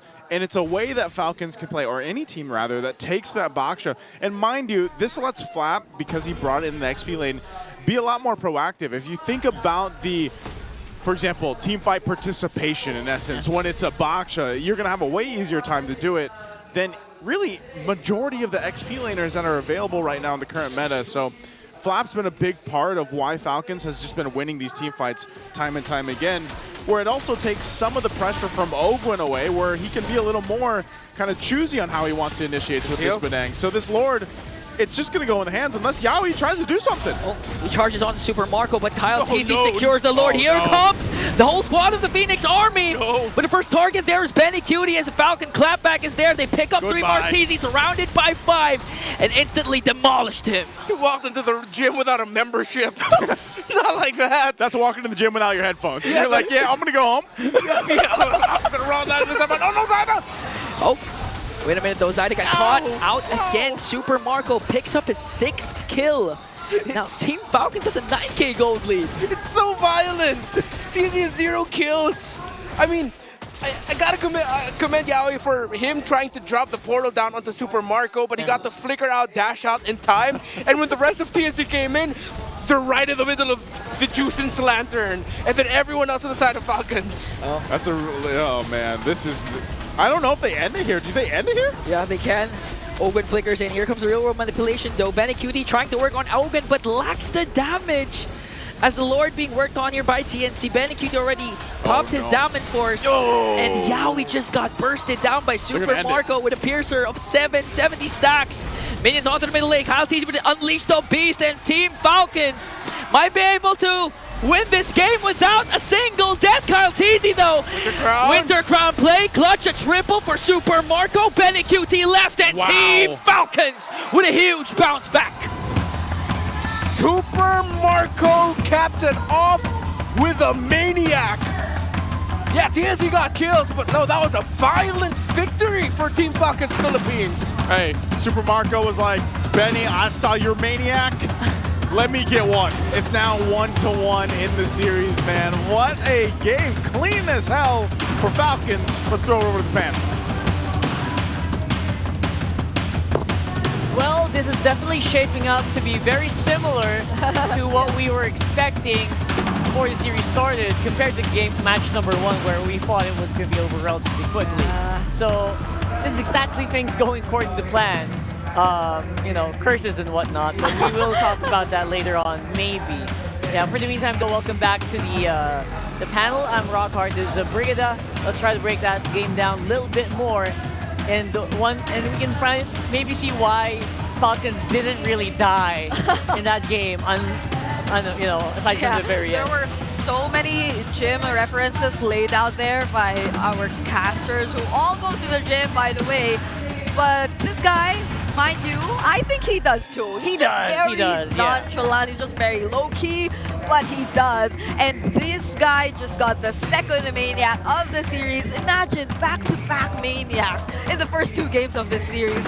What else are we expecting? You're just roaring, right? They're just so eager to prove the other that, hey, you're not stronger than me. I can do what you do.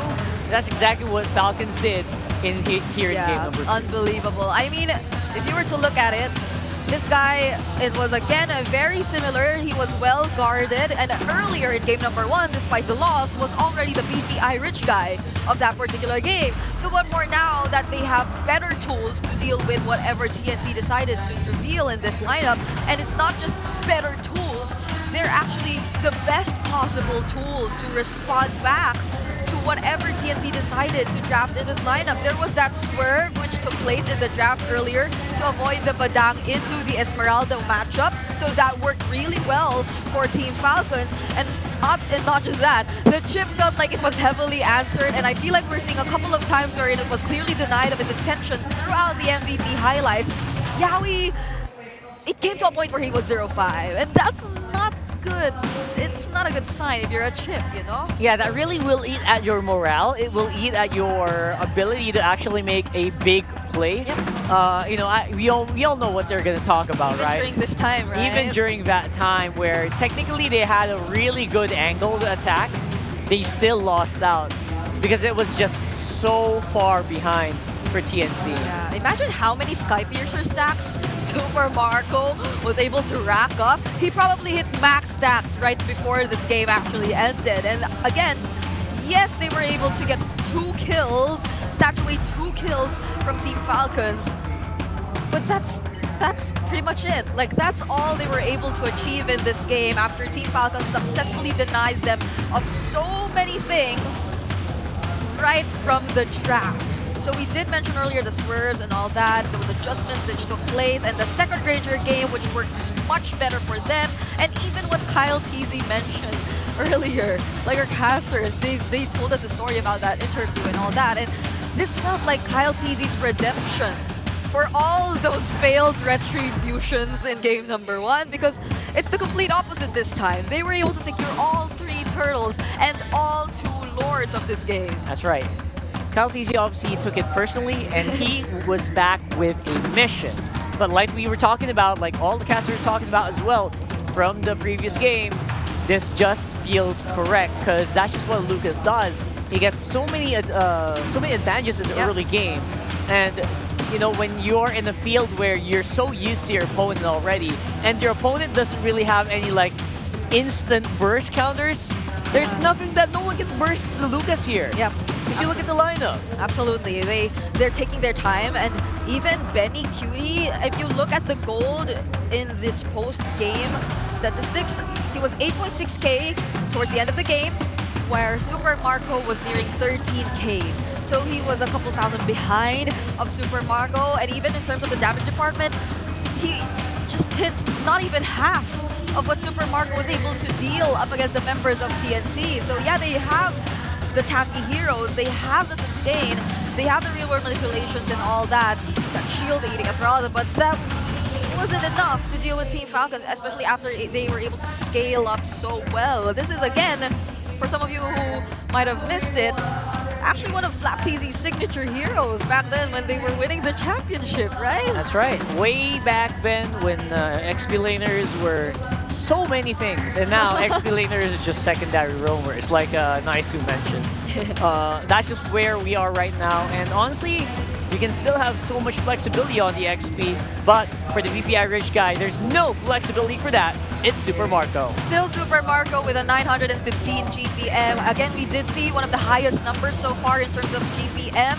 Earlier, it was in King Kong's hand. That was 967 on the Lancelot. So we're yet to break that record. But this is a very commendable statistic for Super Marco, considering that it's been 2 consecutive games in a row, whether it be a loss or a win, that he's able to snatch away that VPI Rich guy. You gotta watch out for this guy, you know? Like, there's so much that this guy can offer, be it on the Granger and other heroes. He also has a couple of signature heroes himself. But now let's dive in deeper as well to what took place earlier by looking at the gold difference timeline first, and how it probably looks like the farthest among all the goal difference timelines we've seen earlier today. So beginning the first few minutes, wherein again it was Team Falcons consistently being able to secure the objectives, in contrast to what TNC was able to achieve in game number 1, it just kept going upwards from that point onwards, because it wasn't just the objectives that they were taking, it was them winning the objectives, which TNC was also trying to contest, and making sure that they don't go away without some freebies, without any additional things that they get away from TNC. So they snatch a couple of kills, they get to convert into the necessary turrets, as you can see right here, where it's been very consistent from 5 minutes to 6 minutes. Almost in every single minute, they get an objective away from TNC, and that just adds up to how they were able to establish this much huge of a lead up against TNC, especially towards the 13-minute mark. And again, this is another point of conversation, right? It's been a fast game. It hasn't been that long of a game, so that just goes to show how consistent Team Falcons were able to pull off this entire early to mid-game to late-game scaling up against the Phoenix Army. So as we approach the 9-minute mark, you see how it's already ballooned to a difference of 24.6k to 32,000 gold already for Team Falcons, and it just keeps getting higher up until the moment where it nearly reached a 10k gold lead. This is already nearing that as well, and it's been higher, especially as they closed out the game, with almost nothing that TNC could do since their main option to set things up and to look for openings was clearly shut down. We did mention earlier the 0-5 stat that Yawi has unfortunately gained throughout this game. And it's not just that, he was also the first to fall, I believe, during that final sequence wherein Team Falcons were already knocking at the base of the Phoenix Army earlier. Now let's head into the item progressions for both of these teams. And if we were to look at it with extra emphasis on what Yawi had to build in that particular moment, he really struggled being behind and having to build the necessary defense items in order to tank enough damage. Because 3 Martizi, he was on the Esmeralda, and you would have to opt for the Enchanted Talisman first. So he felt like one of the easier targets too for Team Falcons earlier, especially when they decide to full commit, because they're just so high in terms of mobility that they're almost always able to chase after the members of TNC with just a single mistake that they decide to do. Even during that one moment where Yawi unfortunately found himself trapped between the members of Team Falcons, chasing him all the way to the base, and you would think that that could have been some time that TNC was able to capitalize to look for something else, but it didn't happen either way. It was quick for Team Falcons to still look for a way to go back to their individual lanes and to continue whatever they were trying to do all throughout the game. And need we mention the early Sky Piercer pickup for Super Marco, which probably really did max out the stacks towards the end of the game. It was a very clean game that we saw from Team Falcons overall, ending it in less than 14 minutes, getting all the necessary objectives, major objectives in the game, and not allowing for TNC even just the smallest room to breathe in that entire game. Now, to wrap it up, quick meta check for Team Falcons. So you could see here that 64 win rate and that 7-4 standing for the Ranger, which again, Super Marco was able to get hold of in this particular game. And this is just one of the many pieces that have really worked well for Team Falcons. Yeah, it's pretty interesting that they are first in unique heroes used. That is such, I think that belonged to Twisted Minds. I thought too. Recently. I thought maybe so because of the newer heroes that they picked up for the season. And yeah, right there. Very, very interesting. They're the only teams that actually use the Terizla and the FAM. So that's as good as it gets. And this Falcons is not afraid to try out new heroes themselves. For example, the Aurora, the Valier, they've been trying out the Bruno, the Angela with their very specific lineups. Obviously, those didn't win, but got them here, you know. So it feels like there has to be at least one player who has the tendency to pull off these kinds of surprises, right? Like earlier in Twisted Minds, it was Escalera, and now for Team Falcons, it's Slap. He's Slap, you know? Like he has so many potential pickups that could go out. He can do that. He's been doing it for years. He's won the World Championship in his rookie year. So, you know, that's what's it gonna take, right? To stop Flap Easy, and I can kind of imagine maybe there's probably more in store here for Flap Easy. Yeah, I love how he said, yeah, back then when the XP lane was many things. The XP lane was an evolving landscape. But now, oh, you kind of know what it is. I think it was a topic too in like one of the official podcasts that we previously had, that the XP lane feels like a very difficult role to fulfill. It is. Right now, it because is. It's either you just have to go in and die for your team, or it's either you don't get out of your lane and just struggle overall. You just don't do anything to help out, right? So I get it, and that's why I personally don't feel XP as much as I can. Aren't you XP? I'm Rome. Okay. I'm Rome main now. So yeah, maybe in another life, or maybe another patch, throw it over to our host for another segment.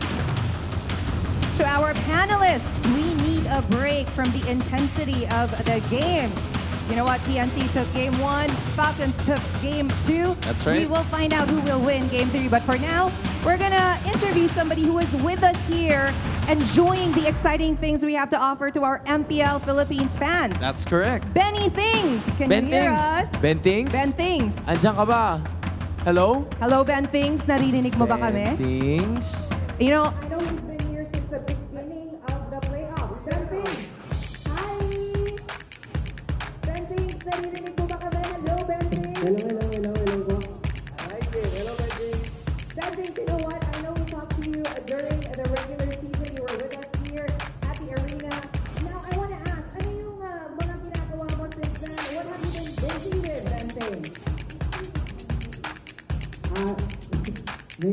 na-create ako ng content. Na-invite po ako dito sa MPL Watch Party dito sa MPL Playground sa MPL venue natin.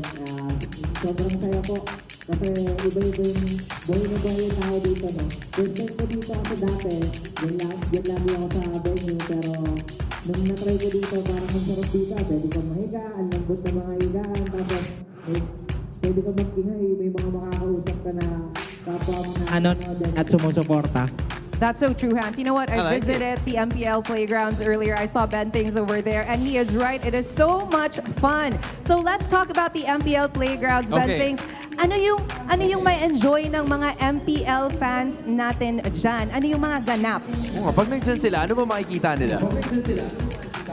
Sobrang dami makikita rito. Andito kasi yung mga sponsor natin na Infinix, BPI, then may mga passport tayo na pinupuno, tinatatakan yon, then pag nakompleto nyo, may mga makukuha kayo na gifts or reward din sa mga sponsor natin. Mga t-shirt, and then kahit ng mga anong pamigay, may mga Naruto sticker, then mga Naruto keychain, meron ka rin makukuha dito. Dami, no? Nag-enjoy ako. Nag-enjoy ako. I played games there. So, yeah, he's right. We have the sponsor booths there, Infinix, BPI, Smart, There's a Time lot. Zone, a lot. And then, my merch booths din. Oh, so, okay. if you wanna buy t-shirts, jerseys, Para supportahan yung mga teams nila, right? That's where you can definitely go. Bentings, malayo naman tayo kasi I'm sure you're having lots of fun there at the MPL playgrounds. Ano naman ang tingin mo sa mga teams na nandito ngayon sa playoffs?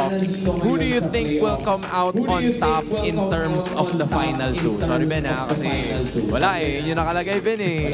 Alam mo naman eh. kailangan pumili, Ben. Mainit yan, no? Pero nag-predict na kasi ako, ang champion ko, Liquid, then second, Aurora. Yan yung MSC represent natin. Pero ang prediction ko ngayong araw, ang makakapasok, Onic and Falcon. Yun. Bias muna tayo, no? Lalo sa TNC. And yun, good luck sa mga, grabe yung mga pinapakita ngayon, especially yung Twisted Mind, yung unang laban. Inabot ng Game 5, ngayon naman TNC, sobrang dikitan, 1-1 yung score. Hindi natin alam kung sino yung mananalo. Totoo. Parang ready na tayo for Game 3. Thank you for sharing your prediction. By the way, Ben Things, before we throw it back to our panels, why don't you invite those who are watching from home especially? Kasi nga, you know what, I don't know if we mentioned it, Ben Things is at the MPL Playground. Yes. That is for free. By the way, based on the first come, first serve basis, based on the capacity as well. So, if you want to enjoy that, you can join the watch party with Ben Things dyan sa MPL Playgrounds on the ground floor. So, Ben Things, invite mo naman sila na sumali dito. Ayan. Guys, yung mga timbahay natin dyan, lalo na yung mga naubusan din ng ticket, na gusto manood ng MPL, meron dito sa MPL Playground, katabi lang mismo ng MPL venue. Andito kami. Siyempre, may bonus. Makikita niyo rin yung mga favorite niyo na player, lalo na pag meet and greet na. Kaya pwede nyo kami bisitahin dito, maglaro tayo ng mga games, then may mga rewards din. And yun lang, kita-kits, sobrang saya dito. Boy na boy yung mga pan, syempre mapipil nyo yung mga sigawan, ibang-iba pag nasa venue kayo. And yung kita-kits tayo mula bukas hanggang June 1 yung watch party natin dito. First come, first serve, syempre for free lang. A big thank you, Ben Things, thank you, for Ben answering Things. our questions and for joining us here. Narinig niyo siya. Join us here at the venue. At dahil my prediction siya, let's see if he is right. I think we're ready for Game 3 to start. Panelists, over to you.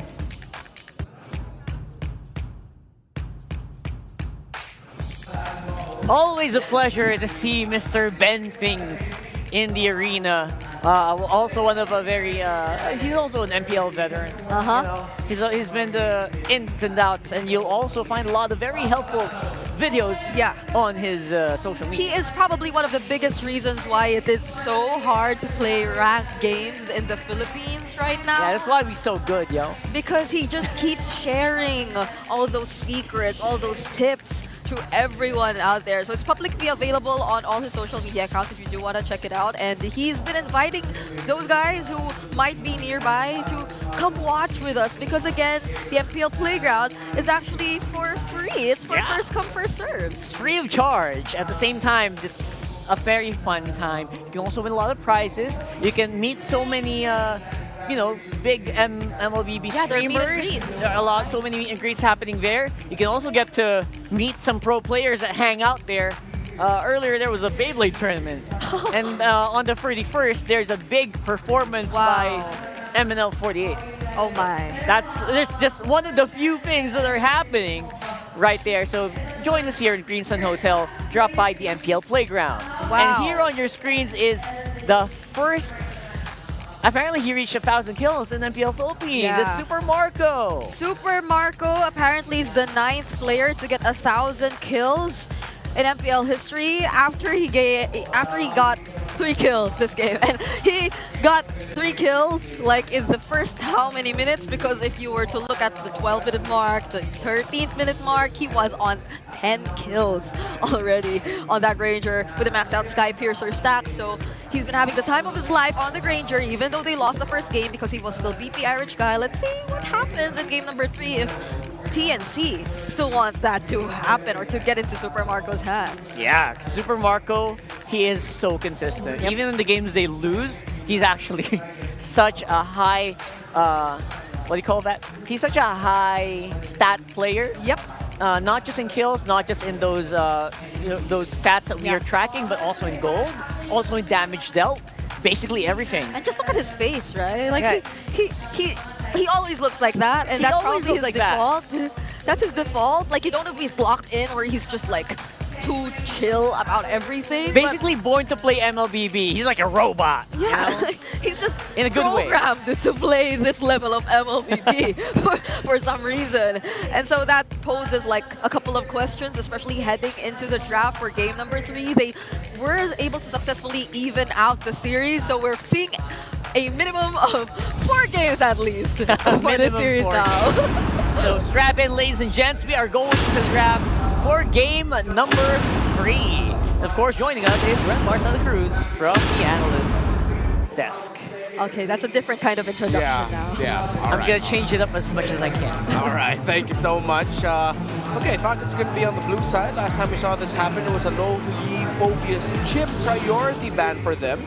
While similar to their Game 1 bans, TNC Pro Team took out the Fanny Joy. So let's see if it's going to be a Chip and Kimmy ban coming in from the two teams, similar to what happened in game number 1. If I'm Team Falcons PH and the Kalea is open, please first pick the Kalea. Yeah, probably not the Jushin, right? Plays so good. It was such a... Or I feel like if we do see the Kalea again in the Master Open's hand, it'll be really a great performance for them. Pair it up with those other things that have been performing really well for Team Falcons so far. And there goes the chip. So this is likely going to be the Kimmy for TNC at their last ban. Kalea? Kalea? Kalea? Kalea? No? There you go. There you go. Beautiful. I'm sure TNC Pro Team though has something up their sleeves in terms of responding to this. It went so much more in their favor in game number 1 that I'm pretty sure they've prepared something. Now they go ahead and rush pick the Juice in. Still makes sense, a lot of sense as well in terms of the lineup. At the same time, the Juice in blocks off any possibilities of Falcons going for a lineup that is slow front to back, and especially with this pickup, with getting the 1-1, yo, if I'm Falcons, you pick up either the E for the far side now. Yeah, something to and the burst Haya. this down, right? Like, that was something they were lacking earlier, the burst damage to deal with the 1-1. And earlier, it was alongside the Kalea, so they had a reliable way to set things up, which I'm thinking if Yaoi wants to still consider, like those standard Yaoi picks such as the Chore, the Draw, and since playing those into the Kalea, right, you might want to think twice of whether or not you still want to go that route. Well, you know, there's also a way where you can, if you fight with the Kalea, a lot of you are going to pick up Purify, but, you know, you don't want to do that as much as possible. There's the Hayabusa. Ooh, all right. They go for the 1-1. Crazier amount of damage. I think Eve Farsabans are going to be coming in, though, from the side of TNC Pro Team. 100%, yeah. You need something to protect that 1-1. And historically, that has been the biggest weakness of 1-1s, right? Yeah, well, the long-range mages. And earlier, the laning phase was already difficult in itself. It was up against a Granger, but in the long run, when there was no one to reach the 1-1, especially during prolonged team fights, I feel like the Harris might be the better pickup now. That's magic damage that could most probably deal enough against the 1. Yeah, close range though. I'd want to see more range here inside of Falcons, especially in the hands of few. They might even consider a Selena later on, but if they want to go all dive, up against the Ling. Great pickup. Yeah, because with even Farsa being some of the best options in the mid lane right now for Falcons, the Ling would decimate the formation really quickly alongside the Juicin. So I like the first 3 picks here of TNC Pro Team again because of what Falcons need to pick up to respond to this 1-1. They've responded to those future picks very well already. Yeah. So this is like a bit of a challenge. Like, all right, go ahead, pick up that Farsa. I dare you. Yeah. It could be an option for TNC to ban out those other tankier heroes, which could be harder to deal with, considering the lineup that they have so far. Because right now, you could say the same for them. Like, there's no outright burst damage that you consider for TNC right now. It's more on that slowly trying to shred and deal the damage against the enemy's kind of composition that we're seeing. But they still ban the Farsa either way, so... Just to be safe. Yeah. I mean, it did happen earlier too. We're not going to ban the Farsa and the Eve, right? But it still happened. Yeah. Alright. I thought the Falcons would consider opening up the glue, but considering like what it did very well up against the 1-1 lineup in game number 1. Yeah, it was safe because one of the options I thought the Falcons might consider is go for the Faramis if they are committing to the full dive idea and they're gonna accept the fate that, yeah, we're probably gonna lose some of the best long-range mages anyway. But with them banning glue, it seems like the Faramis is out of the table in consideration for Falcons. Right now, it's mostly... Well, like the only ones that are still out there, possibly. There's a Sicilian. The Zas? Oh, I'm glad you mentioned the Sicilian. Whoa, TNC still banned out the Faramis. All right. Okay, that's a historically really, really good hero for Few. Yeah. So I kind of get it. Yeah, and okay, so they didn't fall for the bait. I think Falcons banned out the glue to make TNC think that, oh yeah, they're not gonna pick up the Faramis. We're not gonna pick up the Faramis, but then TNC called the bluff, it seems like. Yeah. You mentioned the Sicilian, Brigida. That would actually be great, considering that you are gonna end up having 2 magic damage dealers that are gonna be very farm dependent, that if you lose the early game, it's gonna be so tough to crawl back from. But it's a good substitute if ever you don't get your hands into something like the Farsa. However, as we mentioned, Eve is still open and would still be a good pick. That will be difficult to pull off up against a Juicin Ling. Yeah, I feel like that could like provide much more follow-up, however, though. So now they ban out the Cho as well, limiting the options for Yaoi. And he opts to go for the Gato Kasha. Okay. So, all right, from what I remember, I can recall, Gato Kasha doesn't really work as well as Yaoi compared to like the other picks. So we'll have to wait and see. They've been through a 3-week break, though. Yeah, that was a 3-week break, so hopefully they've been able to fix those. I mean, TNC did fix a lot after that game 1. We did see that they were able to really adjust their early game as well as their mid to late. So see. Is it gonna be the Sicilian indeed? There are other options too, like the Selena doesn't feel like it's gonna... That might be tough to pull it off here, actually. So I think with a lot of purifies for sure on this side. The Valentina's too lacking in range. Yeah, so. TNC Pro Team turned off the idea of an Eve, unless they still want to try and play with it. Oh, they do pick up the Zask there. You called it earlier, Rockhard. I mean, okay. I actually don't like the Zask. It feels like a band-aid right now. This is Few though. Like he's pulled off the Nana. And oh, that's true. That's true. That's true. So I feel like he's really confident in doing this. So, but 3 Martizi. Okay. Famous joke. I don't know. He's going up against the Baksha, so you have to take that into consideration. Maybe this might be that game where we were talking about the export earlier. Oh. Or the CC still? Like Hylos is also the better one, but Hilda is option. So. Yeah. Okay. A lot of pressure from the EXP lane into the jungle of the Hayabusa. That's going to be your main guy to just dish out some quick crowd control and damage onto the Harith to force out dashes.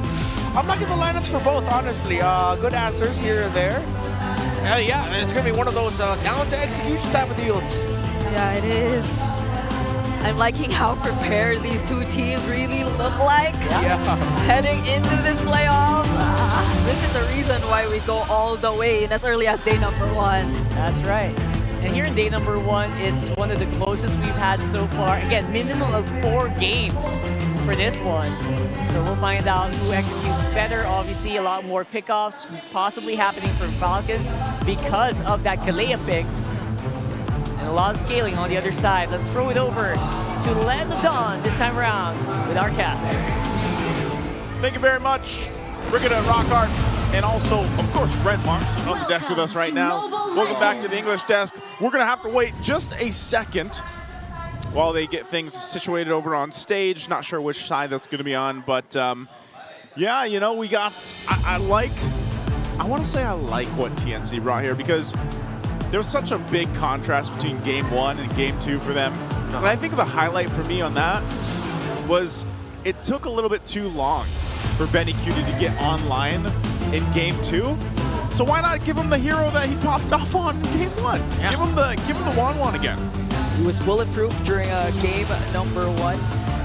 Well executed there, and at the same time, Zaida also has one of his signature heroes even back in MPL, the Ling. With the Ling and Wan getting paired up together, you get good options there for if ever the Wan doesn't do well, you have the Ling to cover and vice versa. They're not the burst damage style of lineup, and I'm waiting to see if is it revitalized. Yeah, no, only one revitalized per side. It's a flicker on the side of the Hilda. So yeah, actually, if you look at their lineups, they're quite similar. You have 2 assassins in the jungle, 2 roamers that can both dive, gold laners who, well, Harith is a little bit more up in your face, but it's a race against time of can you get the Harith down quick enough, or can you get the Wan down quick enough? And then if you look at the EXP lane, both of them are just going to be diving to the back line, throwing their bodies, and hoping for the best. If we're going to recall back to game number 2, it was a very, very good start for Team Falcons, even forcing Zaida to actually change his jungling pattern because of the presence of Flaptisi, but that actually that was traded actually for an XP lane tier 1 turn takedown. So if TNC decides to go for that again and capitalize on the fact that they can speed things up, even if they're up against a Harith, things could go well for the Phoenix Army. We're going to take a look at this too. Regional 4th seed jungle rankings. Average kills your Kaltisi there, 3.97. Yeah. And wow, from Arrow, Hazel there. Yeah, Hazel. Hazel. 5.1, man. Yeah, it's a high average amount of kills there. Of course, a lot of action going down in MPL Malaysia. He's a fanny guy. Yeah. Well, for the Super League in Myanmar, there's PS, Annabelle, of course, for Bigatron and ID, and Bulldog. 7 Hoda. I remember when we were all like pronouncing his name the first time when we first saw him. Yeah, it was 7 Hoda. We had to ask, like, yo, is this 7 Hoda or is it? Yeah. We're like, no, it's Hoda. Yeah, I remember that meeting for the M6 World Championship. It was a talent. Oh! Where'd her hands go, though? Where's her gun?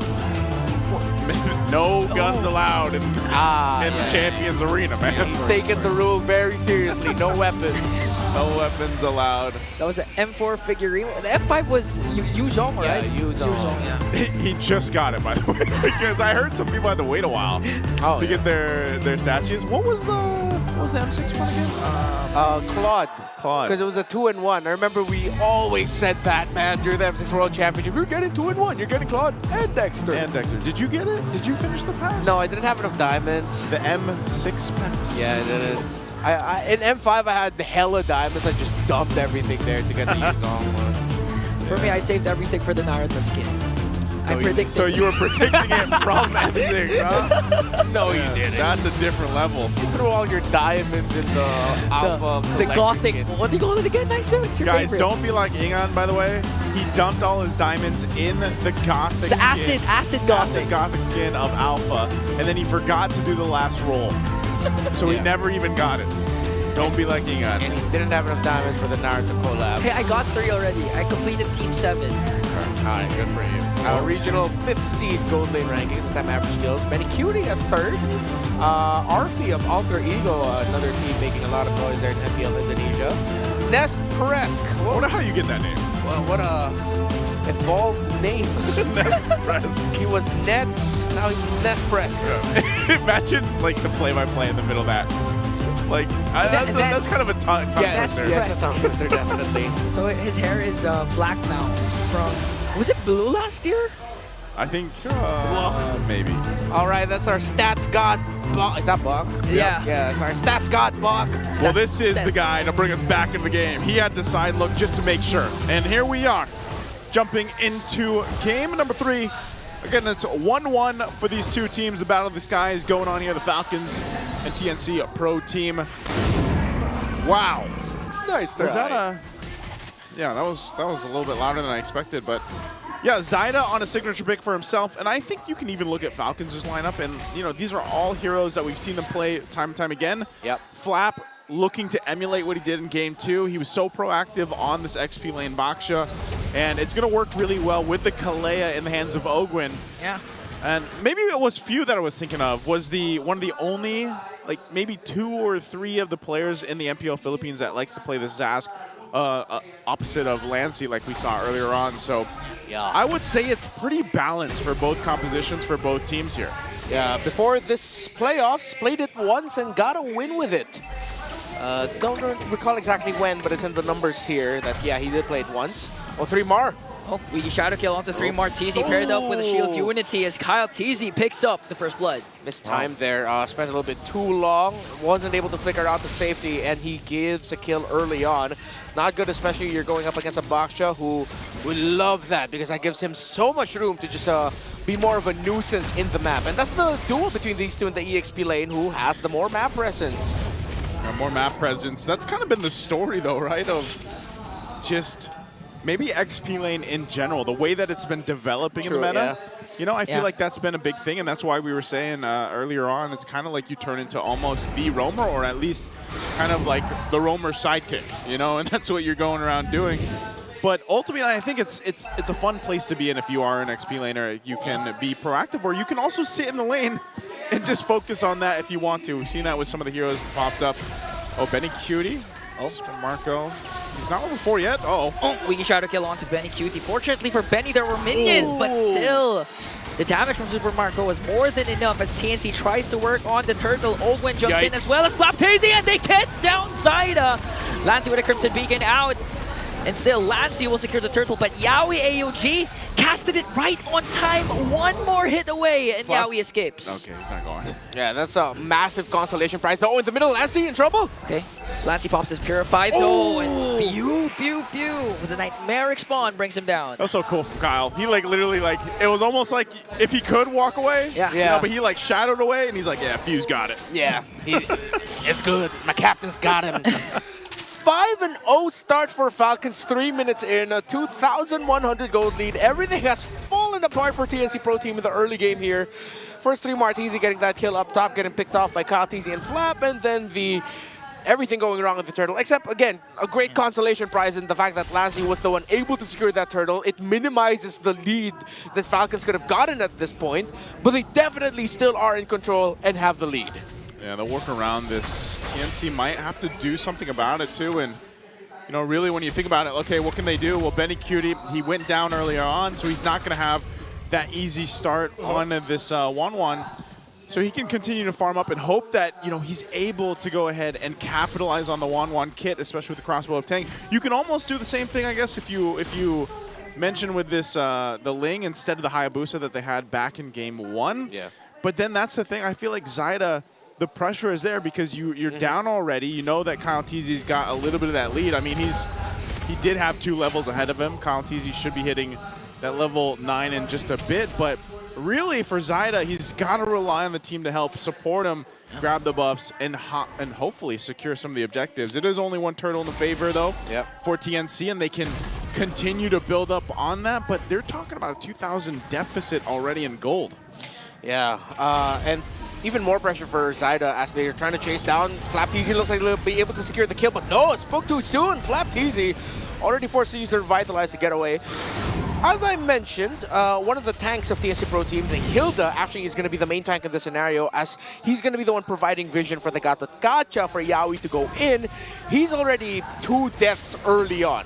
That means the moment Ogwin can see 3mar, he could just go ahead and toss his ultimate onto him, and that's already a sure kill that you're going to build advantage off of. You just save your dashes to make sure you get out of the AOG of Yawi. Yeah, especially if, once the third item is there for Ogwin, might be the fleeting time could spell disaster for TNC. As Kyle TZ gets the turtle, AOG is there. Tempest of Blades casted out by Zaida, but Yawi looks like is going to be the first man down. Kyle TZ goes in with a weaky shadow kill, going to bring down Yawi. But Rumar TZ answers back with an Ogwin kill. Okay, roam for roam trade. TNC Pro Team still getting chased by the members of Falcons. Let's see if they can get Lancey. Kyle TZ goes in. CC immune. Hayabusa takes out the Juicin. Good pickup there. You know, just when they get on the board, Falcons takes a little bit more, plus that objective. So you can see how things are going in favor for Falcons. This is where they'll go ahead and press a little bit more on the gas, looking to go get their first turret. So they have some more space to work with. 3mar is going to try to hold this down. Zyda's with him. So they should be able to hold this on. Already casted the Wiggy Shadow kill. Look at the damage. Even Zaida, 1/4 HP lost, but he's surveying the scene. Went down, went with Tempest of Blades, but the response from Team Falcons just too much for them. Benecuti though in the picture now, as both teams will disengage. What a read there. Kyle TZ avoided the initial damage that Zaida can dish out. Coming down from the wall, he stayed in the shrub. Zaida tried to foresee it, but Kyle TZ was like, all right, I know you're trying to predict me. I'm going to do the unpredictable thing, and I'm just going to stay here. Then I'm going to walk out. Then I'll get away scot-free. Okay. The kill onto 3mar TZ up top by Flap TZ, and Kyle TZ is really biting TNC in the neck. Because so far, 3mar TZ is having a hard time trying to go out of the map, or even try and prevent Kyle TZ from his usual jungling pattern. So Team Falcons already has that covered. Yeah, they've got it covered. Right now, Falcons has the majority of this game covered. I mean, very similar to what we saw in Game 2, where they've got this pretty big gold lead. You know, 5,000 gold at nearly the 7-minute mark is quite massive to work against if you're TNC. The Turtle's going to be up here too, and Falcons will get in position for that. So again, you're banking on the fact that what can TNC do here? And really a lot of it is allow Zaida to not fall too far behind.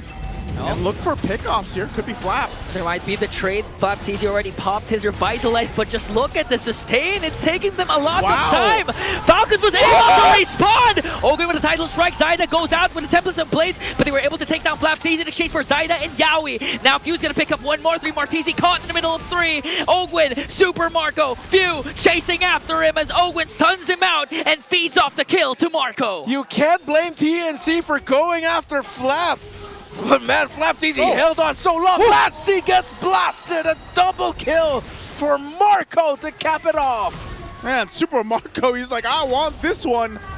And he goes, burns the flicker, will get the double. Plus that turret, so now Falcons furthering the lead. I mean, man, 7.5K ahead at the 8-minute mark. This is not what you want to go against if you're TNC and you're looking at that first Lord in about a minute. The items, I mean, looking at it, they're so far behind in itemization. So this is the green light for Falcons to just take the side of the jungle. Ogwin, another jump in, paired up with a Tsunami Slam, but Yawi counters out with an AOG. Here comes Marco once again. Zaman Force paired up with a Wiggy Shadow kill from Kyle TZ. A mega kill from Kyle TZ. It's just violent yet again. Falcons have built up such a massive lead that if TNC Pro Team initiates, they will clap back immediately. We talked about this being an execution-based thing. Yeah, since Falcons executed the hell out of the early game so much better, they've just ballooned to a 9,000 gold lead, close to 9 minutes in. Yeah, this is really similar to what happened during game number 2. Even down to the fact that the jungler and the gold laner of Team Falcons both have 4 kills.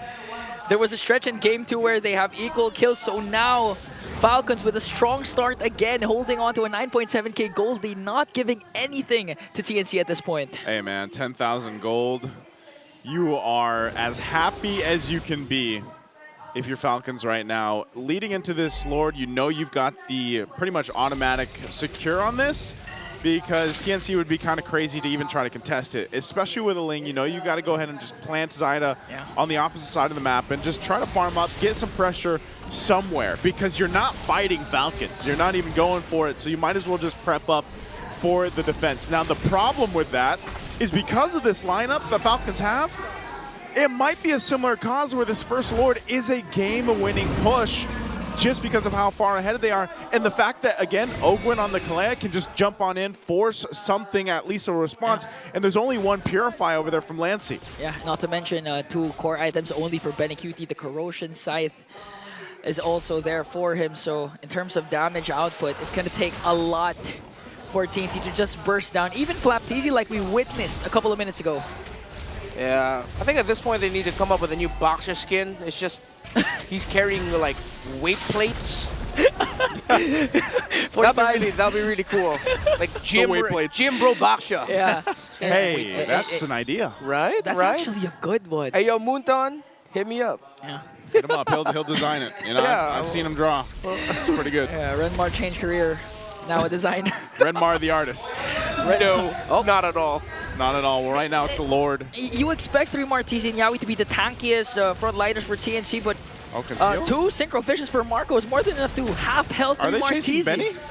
Yeah, they are. Oh, they found 1-1. Oh, Shield of Unity is there, and Uigi Shadow Kill to finish him off. Yeah, you weren't going anywhere. They got the information from Kyle, and they're like, yeah, we're going for it. Pop the conceal. Roll on in. Lord is taken care of, but there's the mid turret going down too.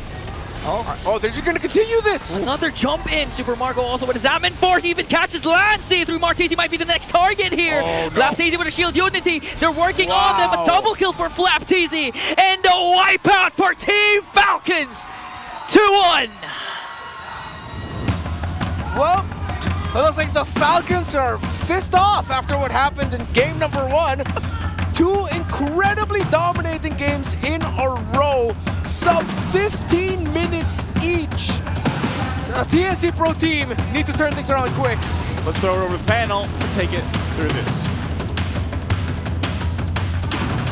Yeah, they really have to do something very, very quickly because it does feel like they are getting steamrolled these last 2 games. Oh my goodness. Imagine the games just keep getting shorter, you know? Shorter. Like they keep getting shorter and cleaner as the series goes by, and all in favor of Team Falcons, by the way. I am also starting to believe that they really got pissed off after what happened in game number 1, and they're unleashing all that. I mean, you can see a lot of that like in Super Marco's face. I haven't seen him smile today. So it feels like he's so locked in, he's so focused. And that's what you want to see, right? You want to see that from, again, these are the M5 World Champions. Yeah, they have so much. They went on a world tour, and they're trying to show that they still got it. And they have to show it against teams like TL PH, Onic, and everyone else. And I wonder who our MVP actually is after that game. I know now because I looked over to the stage, but you will be finding out soon too. It's none other than Kyle TZ. That's right. On that Kakashi Hayabusa. And I mean, look at this. It's just so clean. 506 on the Hayabusa. And this is... wait, is it higher by 1 compared to King Kong's GPM? We'll be double checking that later, but this is one of the highest. Yeah. Like it's 960 plus, and we rarely see those numbers nowadays. I would say they're all almost on par with each other. Yeah. Especially since Hayabusa usually can really move around the map really, really quickly, just like a droid can. So, especially with basically being uncontested in the jungle, because the enemy jungler is essentially super busy trying to survive on his own.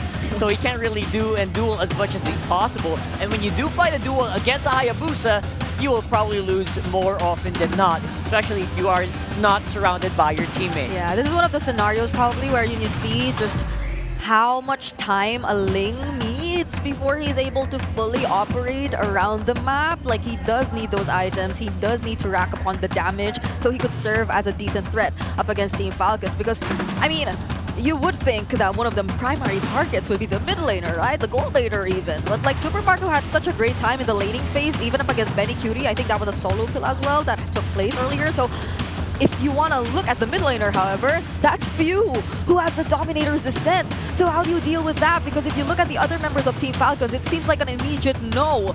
You can't go for Flapteasy. There was a moment wherein Flapteasy was able to tank the damage up against 4 members of TNC and just, like, nearly still survive all that, you know? Like, there was that moment, and there were a couple of other moments too where even for Ogwin, like, he doesn't seem like the best target to go after. Yeah. So TNC, it was a struggle to figure out who do we go for, even in this kind of scenario. And mind you, Benny Cutie actually, in terms of the emblem combinations, did decide to go for the pull yourself together. Like, earlier, it was a threat, right? Like the constant threat of the crossbow of Tang, and even clutch moments of just surviving, because the Inspire battle spell gives you a little boost, you know, in terms of like the lifesteal you could gain in terms of when you throw out those basic attacks. So it could provide an additional layer of survivability. So as confirmed, it is the PYT, but it seems like it's been always that. The Inspire to try and survive, not to pose a threat against Team Falcons, because you could also barely get the stacks for the crossbow of Tang. That's true. Again, when I was watching this whole game, to be honest, I was thinking exactly the same thing. Where I'm thinking, right, who's the best target to take out here? I can't find a good one if I was in TNC's shoes. And I guess that's also what they're thinking as well in their minds. Like, all right, guys, so no one's actually a good target here.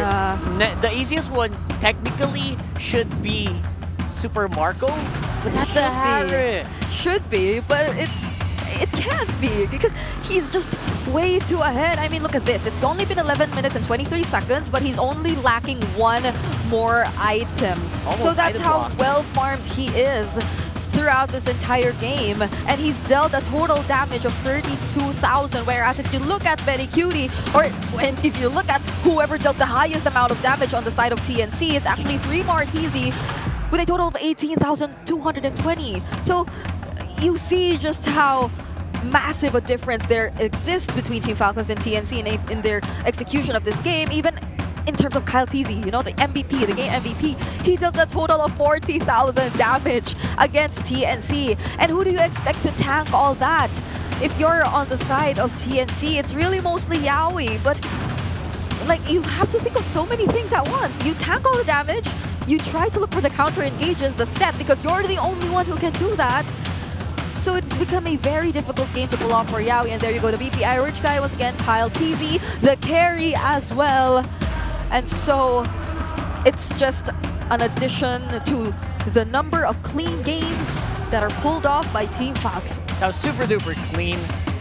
2 games in consecutive where it felt like there was very little to no comeback for TNC, and that's a really bad sign, right? I mean, we were already talking about like how difficult it was for TNC to actually like get into a place where we could confidently say, you know, can predict about them in a positive light. And you know, when you see games like this, you're thinking, all right, where was all the work that you put in for like 3 weeks of non-stop action, non-stop practice for your boot camp?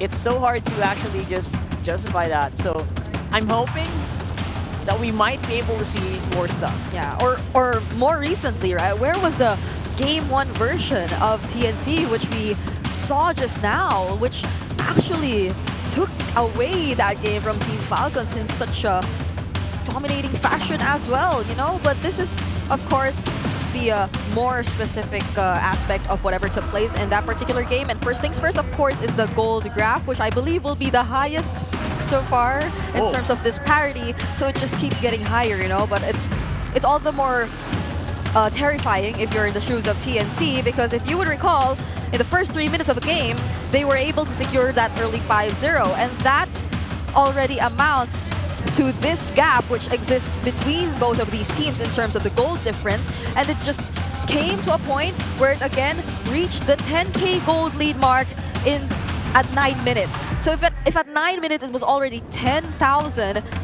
it just kept getting higher from that point onwards, and that was something you could already imagine to be a scenario where you could barely find a way to turn things around if you were in the shoes of TNC, especially considering as their only potential for counter-engage was, again, the Gatot Kacha, Yaoi on the Gatot Kacha, but he can't go in first because he gets immediately punished right after that. Moving on to the next, of course, we are going to take a look at the item progressions of both of these teams. And may I just say that definitely it has been a much easier time for Team Falcons to get their hands on their core items immediately. If you were to even look at Few, there was the immediate pickup of the Glowing Wand into the Divine Glaive in less than 10 minutes of the game, and that was where they were able to really show the threat of the lineup that Team Falcons has this early on. Imagine the space created by the Zask with these two items intact, so he has a decent amount of magic damage that can already be dealt against the members of TNC. On top of that is the Zaman Force that gets perfectly laid out by Super Marco because he doesn't have anything else to worry about, considering that the Dominator's Descent creates all the space for him already. And that's not to mention the amount of pressure that Flap TZ and Ogwen are able to individually create, and Kyle TZ's attempts to constantly go for the backlines, just answering every single problem they could potentially see from the side of TNC, whereas TNC, they could only do so much. You would think that you could go for the exact same route because you had Zyda who could go for the backlines, you had decent frontliners, you had the disruptors, and you had a mage who could potentially sustain the longer team fights. But it just came to a point that they were too far ahead that none of these members of TNC could already catch up. It took too long for Benny Cutie to catch up, and that one moment where they just were able to catch him in the top lane and not allow him to retreat back to the base, it nearly spelled the end there for TNC. And now we did mention the Zask, so let us take a quick look at the mid-game statistics beyond the 8-minute mark for Few on the Zask. So if you could see the average statistics of a mid-game in the mid-game for a mid laner, it is significantly higher for Few this time around. The total damage dealt more than twice, more than thrice the average, and the damage dealt difference 2,000. You see how high his kill participation was in terms, or relatively speaking, in terms of the game, and that was something that just allowed everyone else on Team Falcons to do their thing. Yeah, it felt so easy for Few to actually get back into the mode.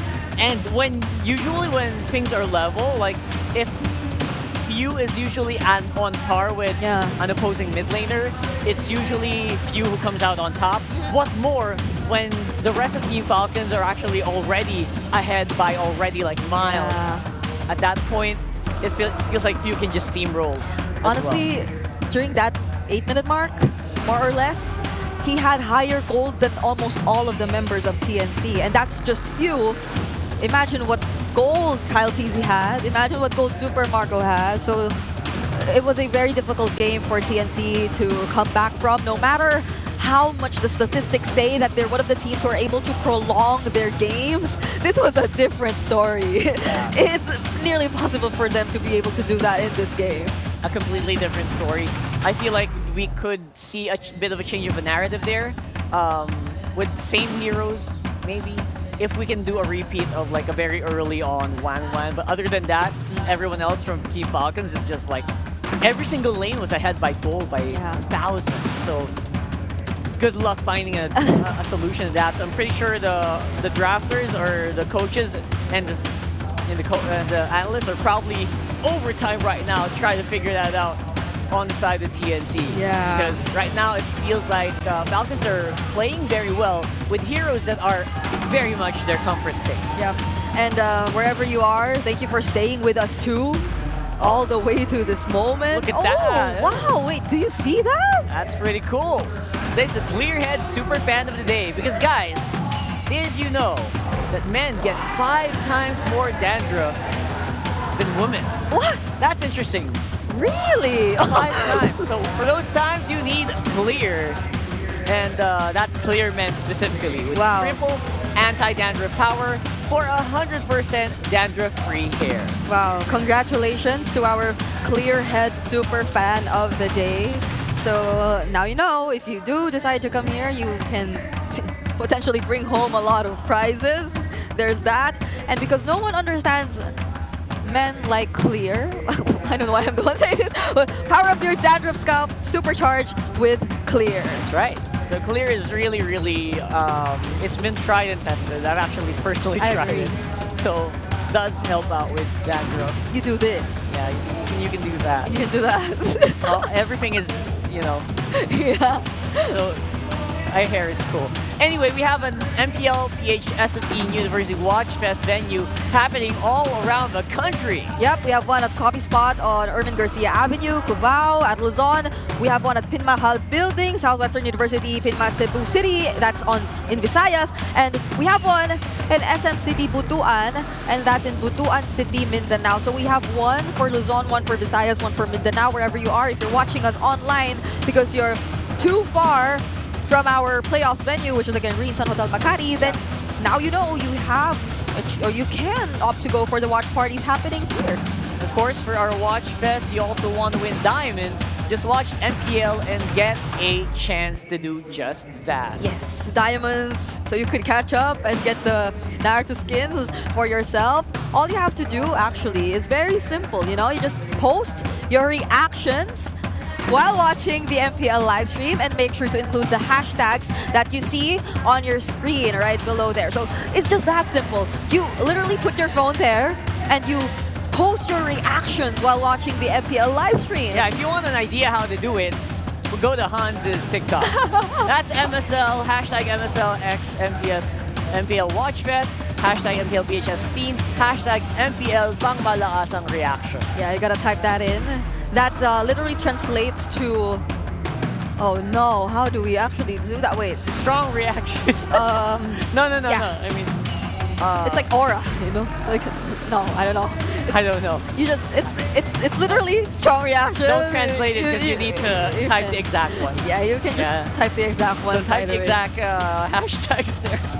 Why did you want to translate? No, because I thought I could think of like how to directly translate it, but I'm afraid I can't. So yeah, that's all you need to know anyway. That there are a lot of prizes in store for you guys, whether you be online or offline viewers of the playoffs. But hopefully we do get to see you offline. You know, we have 4 more days. Oh, and a big shout out to our restreamers happening all over the world, honestly, because we have restreamers from each and every single part of the country as well. I mean, we also have an on-ground streamer. Everywhere. Come here, yeah, we have on-ground streamers as well. If you guys are watching online, don't forget, this is only day number 1. We have 5 more days, or 4 more days after this. This is only day number 1, and we are very likely to go 9 to 10 games. No, it's almost sure that we're going 9 games. What we're not sure just yet is if we're going 10 games. That's right. We might just be going all the way. And I really love how like all these fans are still staying with us up until this point, because it's getting quite late here in the Philippines, honestly. But you know, like it just feels like they're that dedicated towards the teams they support. That's right. I think Philippine Standard Time is 10:30 p.m.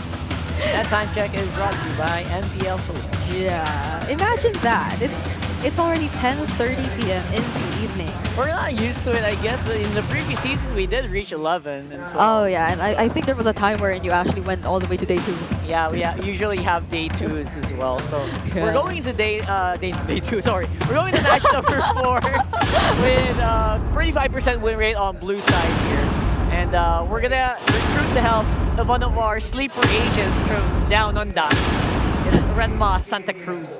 What am I a sleeper agent of? of Falcons. Oh. I'm not really a sleeper. If I'm a sleeper agent for Falcons, I'm the worst sleeper agent ever, because I am clearly a Falcons guy. No. You're a sleeper agent for TNC, rather. All right, okay. You're shouting Falcons, but you already predicted TNC at 5. Okay. And Gotcha. speaking of TNC in 5, they're the ones picking up the Jushin first pick this time. Yeah. In this scenario, I'm okay with it, because the Kalea isn't open. It was banned out. But at the same time, this is Falcons actually, with the bans that they went, they accepted the fact that the Jushin will be going to the hands of TNC Pro Team. That isn't me being a fanboy. That's just like typical drafting pattern stuff, folks. Yep. And for the nth time, we're seeing another Badang in the lineup, or immediately the first 2 picks once you're in the red side. This has been a very common trend, at least for this day, and Team Falcons. Super Marco gets his hand on the Harith, even with the presence of the Granger still there. It feels like for the long-drawn fights that TNC might want to go for, Falcons feel more confident with the Harith in their arsenal. Some people would say that the first 2 picks is very badangable. Yeah, it is. Badangable. People say that, yeah. Ah. Yeah, that's the thing now. Ever since SBS Mobile Masters, Badang's just been showing up, man. He's not going anywhere. The TNC Pro team are going to try to run it back with a chip in their hands, juice it, and this time they have the Granger. So they'll be the ones playing with a little bit more range and safety, while Falcons are going to be up in your face with a Harith. The question is, will Few get a long-range mage to pair it up, considering that the best close range, relatively, let's call her mid-range mage, is already in the hands of TNC Pro Team. Yeah, but this is pretty interesting though, since the Badang and the Harith were options that were picked into the chip earlier. Yeah. But now they still decided to pick the chip, knowing fully well that they are going up against a very similar lineup. And there goes the Lucas. This could either be another very quick game, sub 12 minutes, or if TNC Pro Team can execute really well in the early, somehow stop the Lucas from getting some quick kills early on, they'll be able to hold on to it. But then, yeah, that's their main condition. Just don't let Kyle go crazy and get kills. Yeah, because imagine if Falcons just decides to allow Kyle to go crazy and just support him all the way. Like, there's still the Fire Aramis too, which is a great pickup against the chip. If ever Few does want to consider that, or they can go all aggressive as well and just like fully invest in the damage if Few wants to pick up another similar mid laner, which is that never mind, because it just got bad right now. It's a little hard to do that win condition you guys are setting up, but because Kyle TZ do be crazy most of the time, especially on heroes that allow him to really use that micro he has and that timing where, you know, he has very lethal timings. When he wants to go for someone and you have a hero that enables that, like a Hayabusa or a Lucas, he usually goes for it 100% of the time. Let's see if Falcons will ban the Valentino or pick it up for themselves as the 4th pick. And nope, they ban it up. They ban it out instead. Doesn't this like encourage you to pick those kinds of mid laners all the more now? Like, Team Falcons could just really be enabling Lucas, enabling Kyle TZ and Super Marco, you know, like, and they have the right tools to already respond to the shortcuts again, just by having the Badang, which again was picked prior to the chip even. One more AoE, just so we can have a lot of fun. Obviously, this Badang is definitely more likely going to roam in this scenario. A great ban there on the Matilda. But they want to go like stupid fast, snowball, aggro, you go jawhead for the roam. Oh yeah! But I still think it is going to be a Badang roam. Right? You pick up the Few pick now. Okay, so TNC Pro Team, let's see. They can still pick up the Esmeralda again because they're up against the Badang Harith. If this is something with the shield, oh! Beautiful! Yeah, they're going fast, they're going aggro, they want to have this quick. Well, yeah, you need to consider Esme here. Esme or high loss. You can go Fovis, has already been banned out. You can go damage. You just need to pick up something beefy and strong to hold the front line. You can even go Baksha for 3 Mar with the Revitalize here. Baksha and Esme for me. Blue's immediately out of the picture right now. Yeah. Because even if they go for like a big setter like Gatot, that's just gonna get, you know, ulted. Is that Freya? Oh no, Masha, excuse me. Sounds like Masha. Alright. Okay. I'm not sure if that's... Wait. This reminds me of something. Fred. What? This reminds me of the shortcut and the Masha just coming out of the shortcut and looking for the target. Yeah. This is the best approach TNC Pro Team could have gone for. They went for the tanky jungler. They paired it up with a Masha to provide extra damage. That's your backline access. Made this all in the post. Literally right before the playoffs. So TNC Pro Team, this is what they're going for. They're going all in with this idea. You get someone that can blast the Fire Mist right away if you want to force out the Netherrealm, or maybe even take Few out. Yeah. Or that's going to be your response to the Harith. Crucial pick here for Flap TZ. Are you going to go damage? Are you going to go duelist? No, they go tanky. They go high loss. That's as safe as it can get, and I really like it because you're going to slow down the Masha a lot with your Ring of Punishment, so he can't go too crazy, and the Fredrin will also really suffer against you. That's from experience. I really love that lineup so far for Falcons. They go high loss. Was that a last-minute switch? Yeah, it was a high loss roam in some EXP lane Badang. I mean, it's a way better matchup now, though. Earlier, they had to avoid the Esmeralda, so I feel like it's going to be a better situation now, especially for Team Falcons. At least for this one, they have a clear win condition for their skirmish. Yeah. Right? Throw that Masha in. Hopefully, you can one-shot View or something. And hope he doesn't cast that another row. Yeah, easier to execute here for Falcons, but I'm not counting out the possibility here of TNC forcing game number 5. There's something about their lineup that screams forcing game 5. I like what I hear, though. Let's roll it over to our casters. Let's get us game number 4. We can't wait to jump into game number 4. Once again, welcome to this last series of the day. We already know what's at stake here, and it's match point right now for Team Falcons. Off of 2 dominating wins, can they cap out the series here, or will TNC rise above it all and take us to game 5? Renmar already shared his thoughts here. Ingan, what do you think of the team compositions? I mean, I have to agree with Renmar that you can't count out the fact that 3-Mar TZ, especially when he scales up, can one-shot the Few or even Super Marco if the Flicker isn't available. But for Falcon, I mean, it's a proven and tested lineup. So if they play it safe, but wait a minute, Benicuti though forced to use the Flicker because Owen was there. Yeah, forced the flick early. Slancy with a juice in also. Let's see if we are going to game number 5 or if Falcons will just run over TNC. Again, the strength of their lineup is their capability to end this sub 15 minutes if they get their conditions right and if they punish rotations and early skirmish errors from TNC Pro Team. Yeah, we'll see if they can do that, but I feel like they have the makings. Like, TNC has the makings of a really good game here for them. Oh, yeah. You know, Lancey with the Jushin, like you already mentioned, but even that, I mean, the Masha serves a great purpose from 3-Mar. Hopefully he's able to execute it, because we could see even on the flip side, Falcons can handle that Masha well.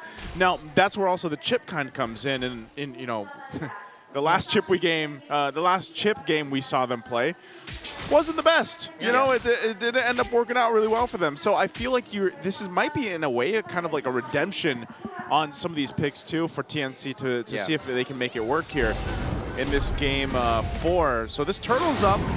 Zyda will go ahead and start it up. This is the Fredrin that usually works so well, but Falcons might have an answer for this. Continuous Lantern Flare there from Lancey as Flap TZ still in the picture. Owen now alongside Kyle TZ with the Unleash the Beast. Good combo there for Falcons as they pick up a kill onto Yaoi and to Zyda. A double for Kyle TZ. Okay, we can't forget about the damage from Lucas early game, can we? Yep, 2 early kills for the first turtle. That's not the start that you want to give Team Falcons. TNC's window is closing very, very fast. One of the things that they have to accept is if they lose the second turtle again, that they have to put all their eggs in the Benicuti basket. Their lineup is built incredibly well for a Granger to shine. So if second turtle doesn't go well, they're gonna have to switch gears instantly, put all in for Benicuti, because Falcons does not have the reach for that Granger. They have the brute force entry to just smash through the front line to get to the Granger, but they don't have the reach, and it's gonna be a tough team fight for them to do it. Yeah, that's the hard part about it too, is the fact that those 2 kills went in the hands of Kyle TZ, and because of Lucas jungle already is quite a threat, you know, early on. Yeah. Now that he gets to scale up a little bit faster, especially against a Fredrin, so it's kind of going to be work for Zyda to go ahead and continue to try to keep pace, you know, with Kyle TZ and Lucas for now.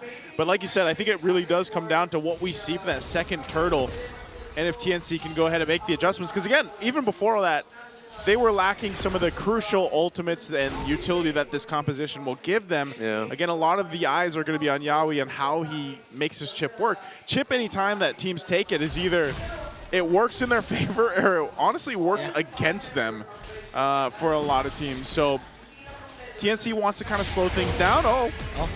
Tried to go for an exit route there for Flap TZ. Forced to use the Flicker, but still got taken down by 3-Mar and Zyda. Yeah, fantastic rotation there by TNC Pro Team. It was just a 2-man job to take down the Badang. You open up the top lane for more gold for the Masha and the Fredrin also to balance out the loss that you got, giving 2 kills away to the Lucas. So that was the right call for TNC Pro Team at the right time, and now Falcons has to find a trade. Okay, Yaoi pops his ultimate now. Here comes 3-Mar, but Kyle TZ has the Unleash the Beast though. Super Marco being able to dish out the damage, but the first man down is Kyle Teasy. Next target might be Ogwin here.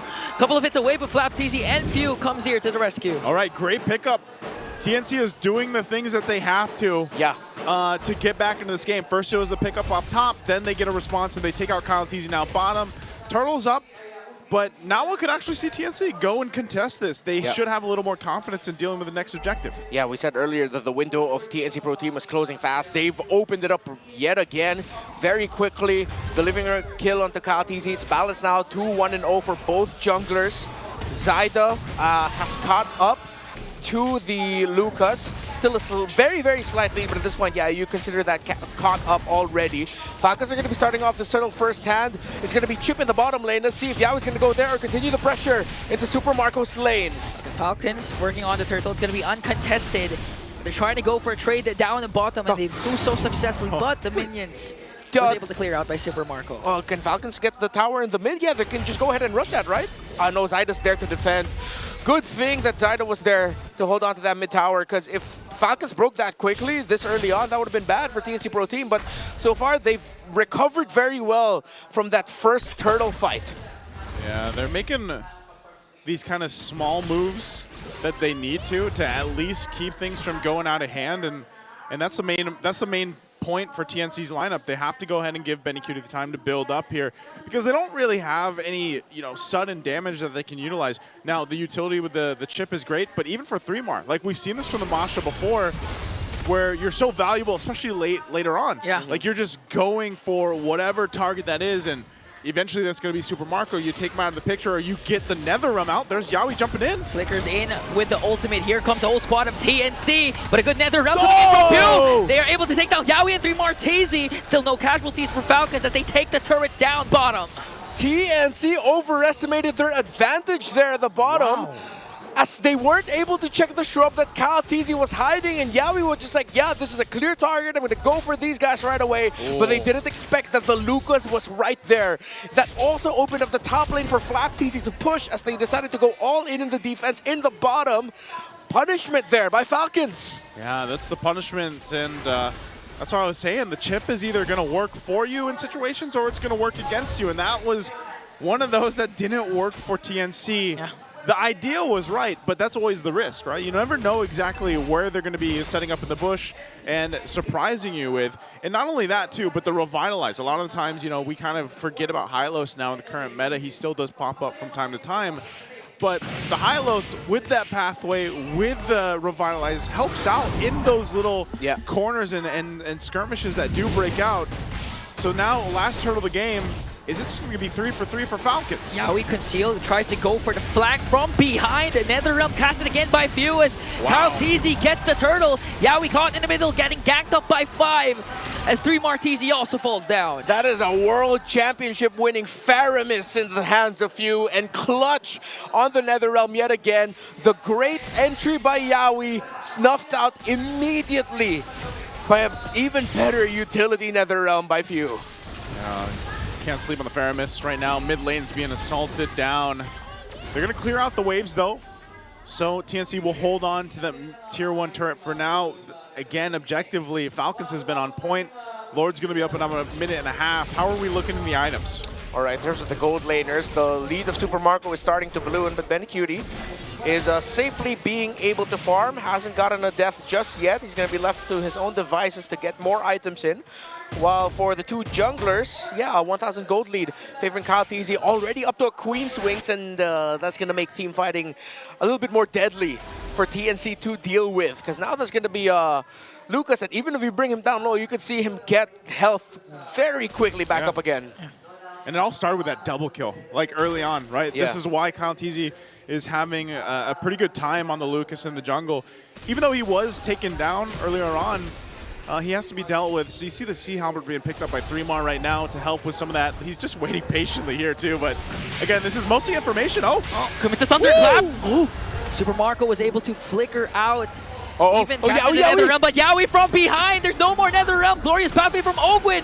Here goes Falcon and TNC. Malco got away. Few got bursted down though. But with the passive, he can be in the picture at any given moment now. That was one trade for TNC. Worth? Yeah, so worth it. And it was few. The guy who had so many stacks on his passive that he instantly just went back into the game. Yeah. He's like, don't worry, I'll die because I'm going to be back. That was such a great call by Few and Ogwin to just be like, all right, let's stay here. Let's Super Marco recall away in the bush. I would not be surprised if that was Captain Few's call. Oh, man. What it's going to lead into. They do get a turret up top for TNC, but the Lord's going to be worked on. Now TNC wants to go toe-to-toe with this.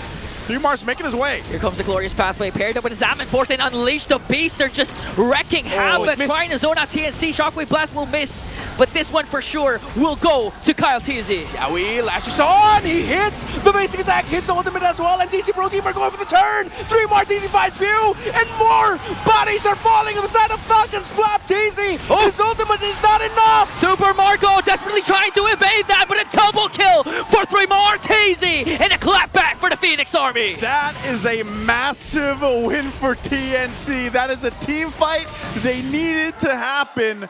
Yeah, the Lord went to Falcons, but man, TNC had to come online and they made it happen. So hopefully that's enough to get themselves back into this game. I would actually say they are back into the game.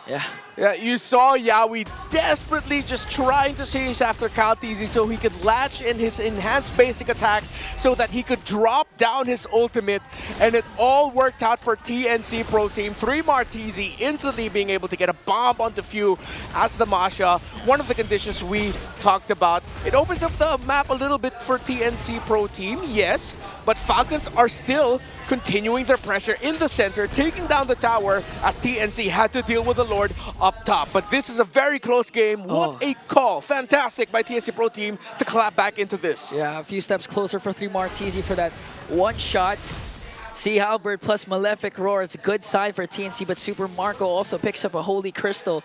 So if you, proper timing of the Nether Realm could be beneficial for Falcons here, unless 3 more TZ forces out the Nether Realm in a bad spot because of the Thunderclap. Yeah, so this is going to be a longer game, I feel like, that we're going to see here. Already nearing that 12-minute mark. Falcons is making their way down the bottom side, but I don't think they were really going to get much push here. There's good push happening from 3mar up top. Okay, they do get the tier 2 turret. They might trade things out. They still have a minute for the Lord up, so it's really find what they can. These tier 2 turrets will be falling, so 3mar has been playing huge on the Masha, and we mentioned this back when the game loaded up. We were like, man, 3mar on the Masha, we've seen this win games, right? The Masha alone is quite devastating, so interesting. I think he just picked up recently, his item was what, the Malefic Roar? Yeah. So he just got that too, so that burst damage potential that he can do on Super Marco, maybe, you know, at least you get the Nether Realm out, and if that's enough to go ahead and get that utility out, that's a win for TNC in these team fights. So great usage. Yeah, I mean, that is like the best strength of Masha is that the raw damage output that you can dish out forces out the reactions from your opponents. If you're not going to get a kill, you're winning the trade in the battle spell usages. They don't know the 3 more TZs here. See if TNC will try to make a play out of this. Seems like they won't. Well, not sure if I saw that correctly, but Ogwen picks up a fleeting time for the Hylos now.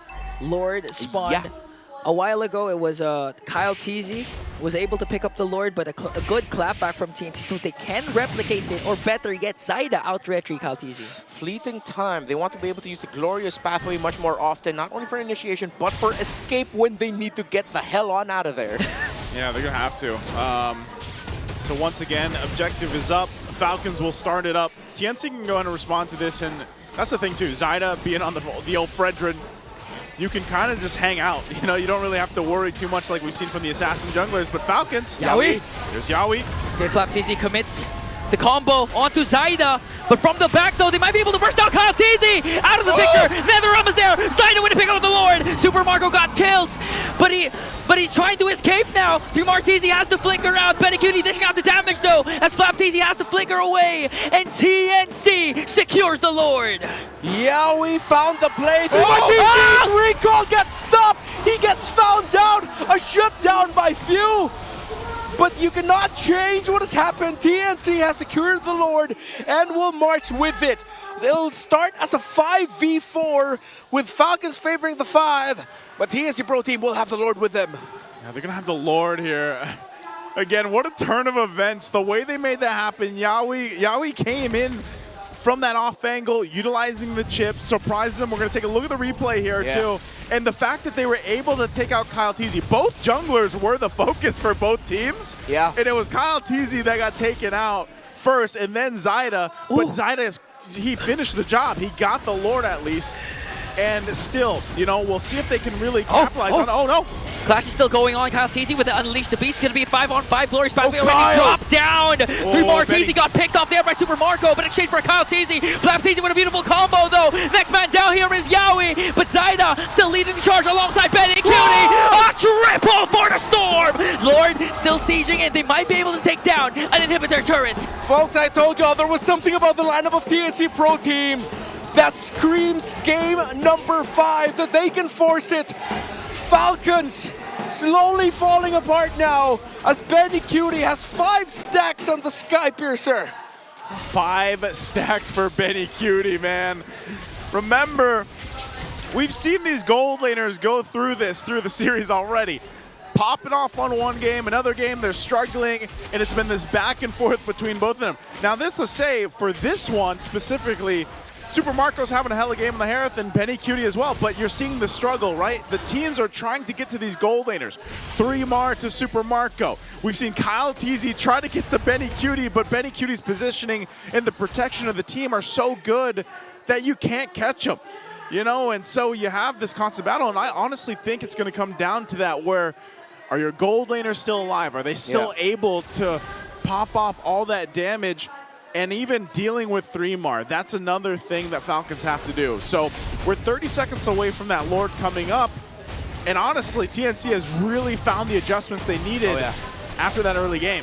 My mind is going back to that Lord take, the one where TNC Yawi was able to surprise Kyle Teasy. So he used the flash step dash already. The basic attack, I don't know if he was targeting it at the Lord, but the reason why he was brought even closer to where Yawi was coming in from the back was because it was the enhanced flash step basic attack that brought him back behind the Lord. He was in front of the Lord, it brought him behind the Lord, closer to Yawi, closer to Lancey, hence why he was taken down first as their other members of Falcons were going forward, trying to go for the kills, the chase, as Kyle Teasy was left behind, and now it has led to this, all of this. Falcons, though, rushing it. Can TNC stop? Falcons yet again. Yawi again with a concealed Flap Teasy, paired with a glorious pathway, also Retribution battle, and Kyle Teasy secures it, though. A kill onto Yawi, clutch Netherrealm once again. Zyda caught in the middle, working on Flap Teasy, and Flap Teasy. Marco is down, though.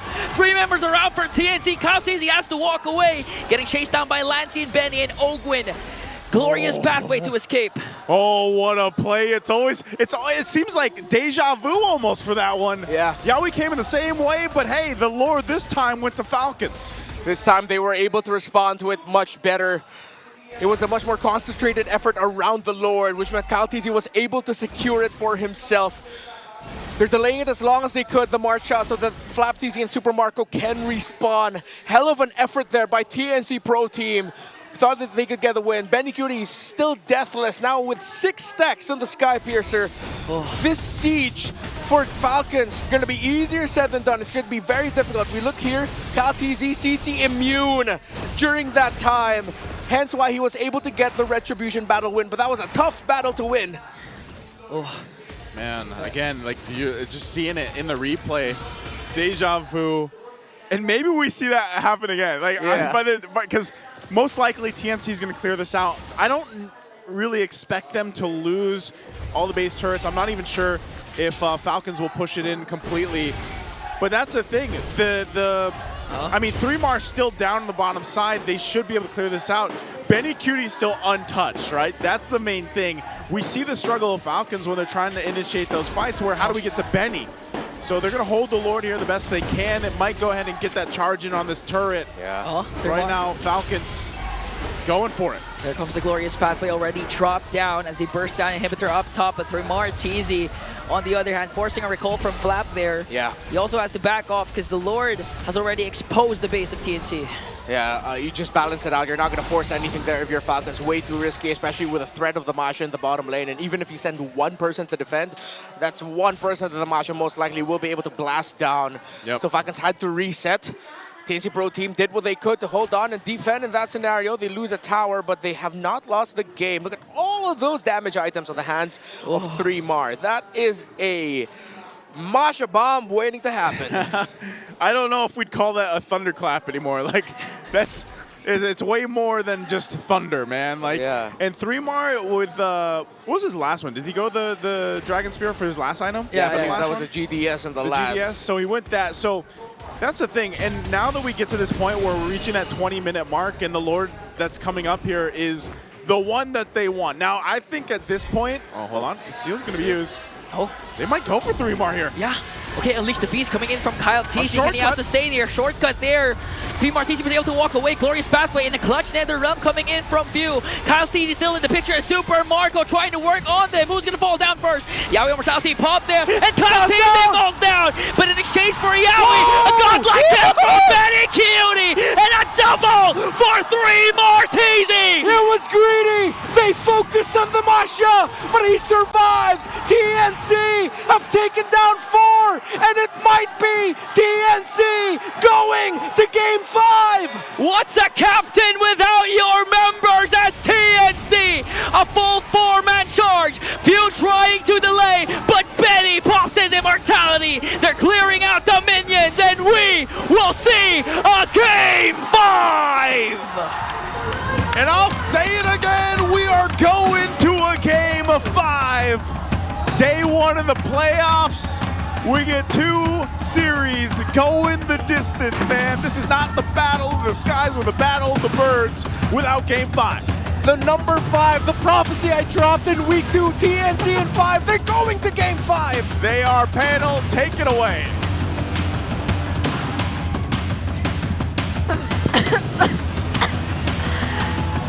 Oh man! Play-ins day 1, what? 2 maxed out series, Rockhart! We're so happy we're seeing this, but it's just so unbelievably, like what? I'm honestly not surprised. I don't know what you guys are going on about. I'm not surprised. I see who's here. I see who's on the other side. I'm not surprised, but yeah, we're having a Game 5, ladies and gents. TNC versus Falcons in a fight. In that last team fight where you would expect them to win, TNC came out on top. 3mar TZ is our MVP on that Masha. It's you! This is the guy! Man, when I saw that chip and that Masha combination, we just felt it. Like, the likelihood of us going to a Game 5, the chances just skyrocketed, and it's literally 3mar TZ doing so much things for TNC. Even from the beginning, and especially towards the end. When you thought you've exhausted every single chance of TNC actually winning the fight, but forgetting that the portal was still standing in the midst of the team fight. So even when 3mar TZ went to recall, they just decided, or he was just able to catch up once again. And even from the get-go, right? Like, they were trying to focus down onto Flap TZ during the first few rotations in the game, and it really worked well for them. It somehow denied Falcons of how fast they could have went on with this game, but still, you could not take away that Kyle TZ still won majority of the objective takes. He was still on point on the Lucas, and they actually got hold of the 3 turtles in this entire game. But literally the highlight, it really has to be Yaoi and 3mar TZ throughout this entire game. Yeah, 100%. The Yaoi, by the way, 3mar TZ could not have pulled off all of these stunts without Yaoi constantly applying pressure, constantly pushing it out, and constantly giving so much space for his teammates. Even Benny Cutie, I think, did he die in this game? Yeah, I think he barely died, maybe just once. Yeah, I saw him 6-0. 3mar's hair is covered. Yeah, come on, show us your stats, man. I know he didn't die here, so he's fine. He has a lot of Sky Piercer stats. Yeah, but that's what we're talking about. Free Martisi was enabled so much by Yawi. I mean, I know the camera was always onto Fremar here, but man, oh man, this was a team effort. He blocked so many things, not just like whether or not Penicutie died for this game. He blocked Team Falcons from securing that 3-1, which could have potentially already put an end to this day. Yeah. So we're literally going all the way right here, and we're about to confirm in a few if it is actually a deathless game for Penicutie on this Ranger, because it did feel like it. It was the complete opposite, right? For you would say that it's something for the bulletproof, because that's why he's called the bulletproof, but they had so many ways to access the bulletproof in this game. Like, whether or not Yawi laid out the portal on any member of Team Falcons, Stream Martisi could just change his target, you know? Like, he could go for Super Marco, and there you go. It's 0 deaths for Penicutie in this game. It is 20-minute game, by the way. Almost 21 minutes that he didn't die while fighting against Falcons, who had a Lucas and the Badang who could probably just eliminate you with one combo. That's impressive. That's very, very impressive. You know, I can't help but recall how hyped Sir Eric was during the interview earlier. And I feel like he's channeled so much of that hype and energy to TNC. Oh my God. He won't congratulate you guys yet because it's not over. And TNC, they know that. I know. And so far, I really think that some of that energy really, if it didn't help out, you know, it probably helped like uplift their spirits and allow them to really fight it out. Yeah. Keep their morale high, despite being down by a lot in the last 3 games. I mean, look at this. 20 minutes in, and the gold lead has only shifted by 2K in favor of TNC. Like that, how great of a game it was, and this is such an accurate way to put how Penicutie probably feels after this game. Just look at that expression he's doing. This is such an accurate depiction. It's the best way to encapsulate how he probably felt in that game. Yeah, you got no way to reach me. You got no way to take me You gotta down. add the sound effect. Yeah. That's, you know, they gotta add that sound effect there. You gotta worry about all your other teammates being targeted down here by Yawi and Free Martisi, so you don't have enough time to worry about me anymore, so I just get to free hit every single time, every single team fight. And this is why we consider him as the BPI rich guy. I mean, look at how close the fight has been, right? The GPM's down to line of 7. So it's been that close. It was a hard game to fight. I guess your GPM goes down a lot, especially when you're trying so hard to survive. Yeah. So you don't really have access to your optimal gold sources like the mini jungle creeps and obviously the lanes, because you could get eliminated a lot of these times. So yeah. This has been such an experience for all of us watching the first 2 series in the play-ins, but now I feel like we should be looking at the goal difference timeline once again to further expound on how close of a fight this has actually been between both of our teams. So if we were to look closely, there were certain team fights which allowed Team Falcons to actually gain the lead, but that was only from the 5th minute up until the 10th or more or less 9th minute mark. Because if you would recall, there was this team fight which took place during the 10th minute mark, which handed over a great opportunity to TNC to balance things out and even things out and potentially even kind of gain the lead, but it didn't necessarily happen. Perhaps not until the 13-minute mark, where you see this slight increase in terms of the lead that was in the hands of TNC. And this was the exact moment where Yawi, all the way from behind, got to look for Kyle Teasy, denied him of securing the retribution on the objective, and then securing the team fight altogether from that point onwards. And if we were to look at the item progressions overall, I feel like it'll be much of a highlight to look at the way that Few decided to build his items, because this isn't any typical support quote-unquote type of Faramis. He really went in for the damage, picking up the glowing wand around the 7-minute mark and immediately following it up with the lightning truncheon. So that just goes to show that they're really in it for the damage, they're in for the team fight, and they were ahead during during these moments too. So that probably adds up to why they just felt confident in terms of just investing in the amount of damage that they could potentially dish out, because they need not worry about much coming in from TNC, not until the combo of 3 Martisi and Yaoi eventually revealed itself and its threat towards Team Falcons. And even up until those moments wherein they actually got to get their hands on Few, got to take out Few or eliminate Few, he had the stacks intact. But it seemed like he was already struggling towards the latter portions of the game to recreate that exact same scenario, since TNC, they were just all out playing this aggressively. This was a 19-16 kill score that we're seeing for this entire game, by the way. So it was literally action-packed, and they just really went on with the team fights as much as they could, because that's where they would definitely excel. It's in the chaos, it's in the chaotic types and timings of the team fights that will literally catch Team Falcons off guard, so they could set the tempo for themselves, because they have endless utilities to actually keep regrouping and resetting to go in the fight again.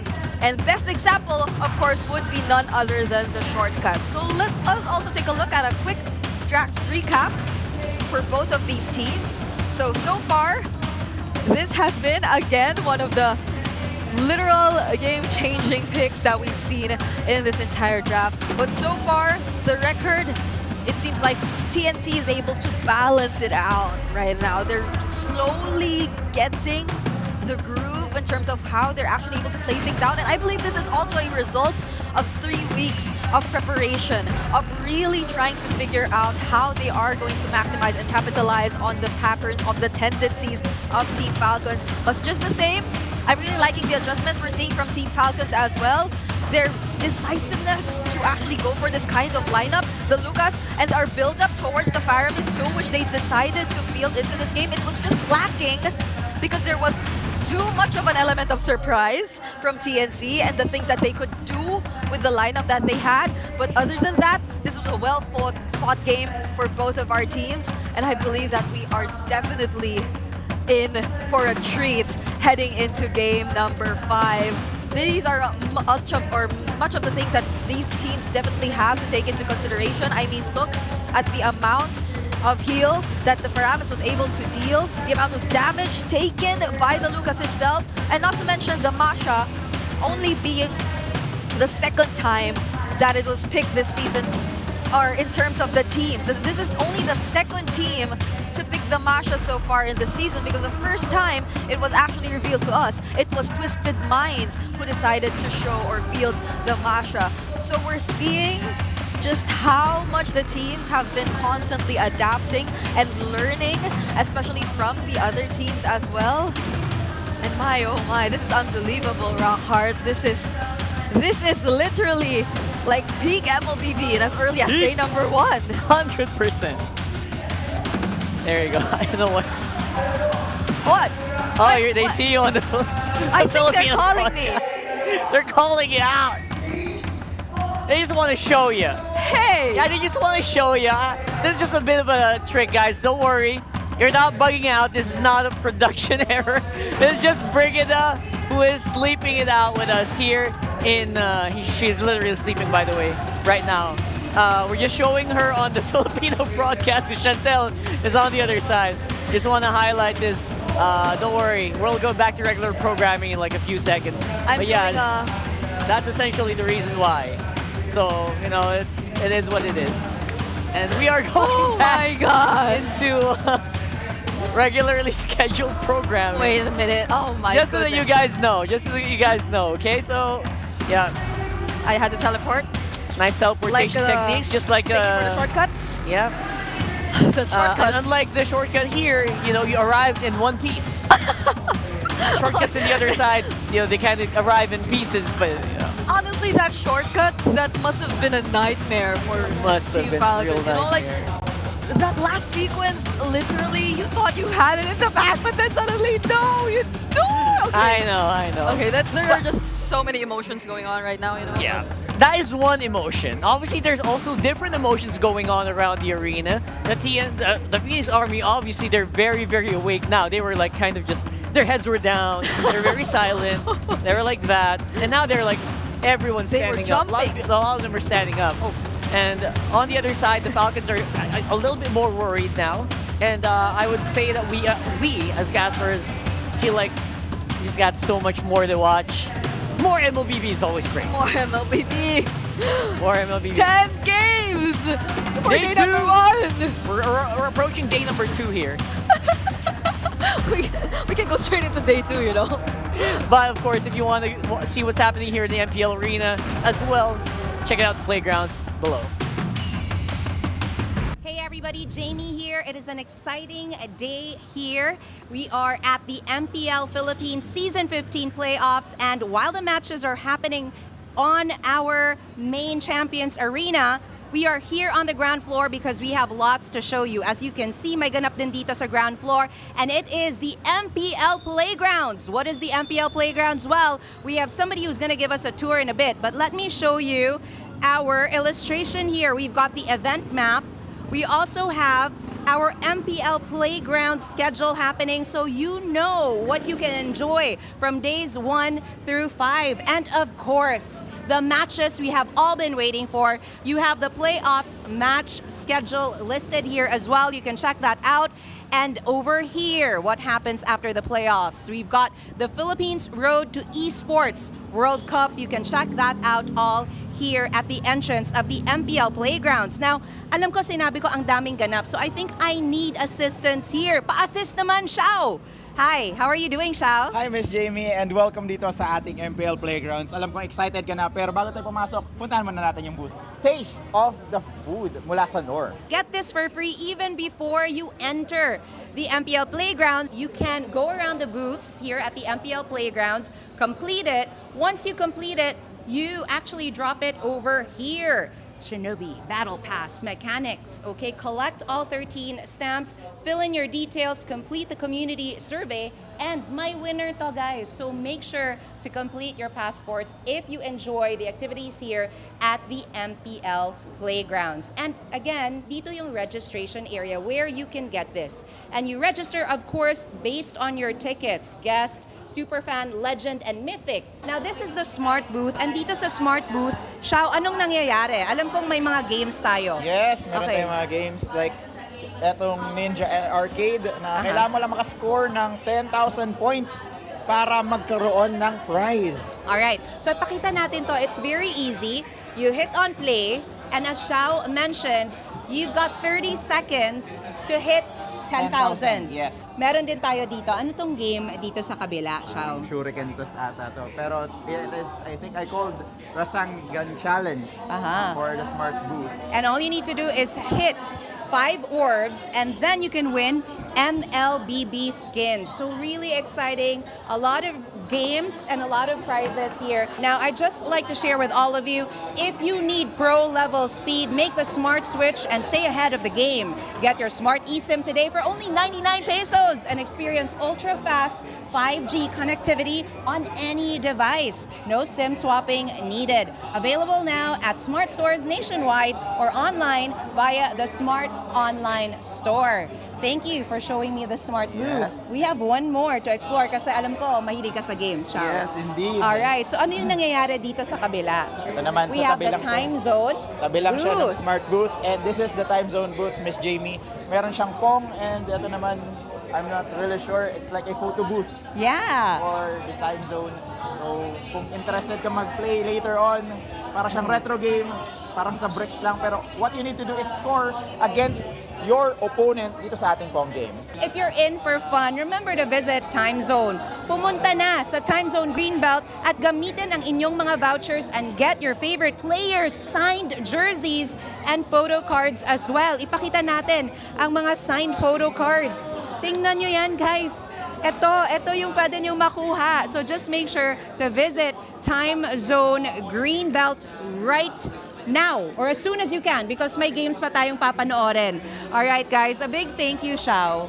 The MPL Playgrounds, by the way, is for free. Yes, for free, but first come, first serve basis. So agahan nyo, pumunta na kayo. It's really dependent on the capacity. Ano pang hinihintay nyo? Come, let's hang out and enjoy here at the MPL Playgrounds. Tara na, Xiao. Maglaro na tayo. Let's explore the playgrounds. Yes! Bye!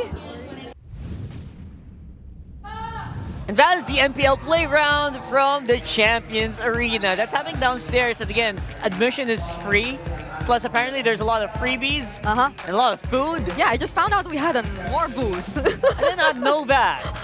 Maybe I should have gone before we started. Maybe we get some hot, Yeah. noodles or something. That would be really great, considering Especially that the now. temperature here in the panel is It's like 15 degrees, 10 degrees Celsius. I don't even know if it's negative. Hopefully not. Probably not negative. Probably not Because negative. we'll probably be, if that happens. But just so you know, it's really cold. It's really cold here. Like you don't see it, we're literally shivering.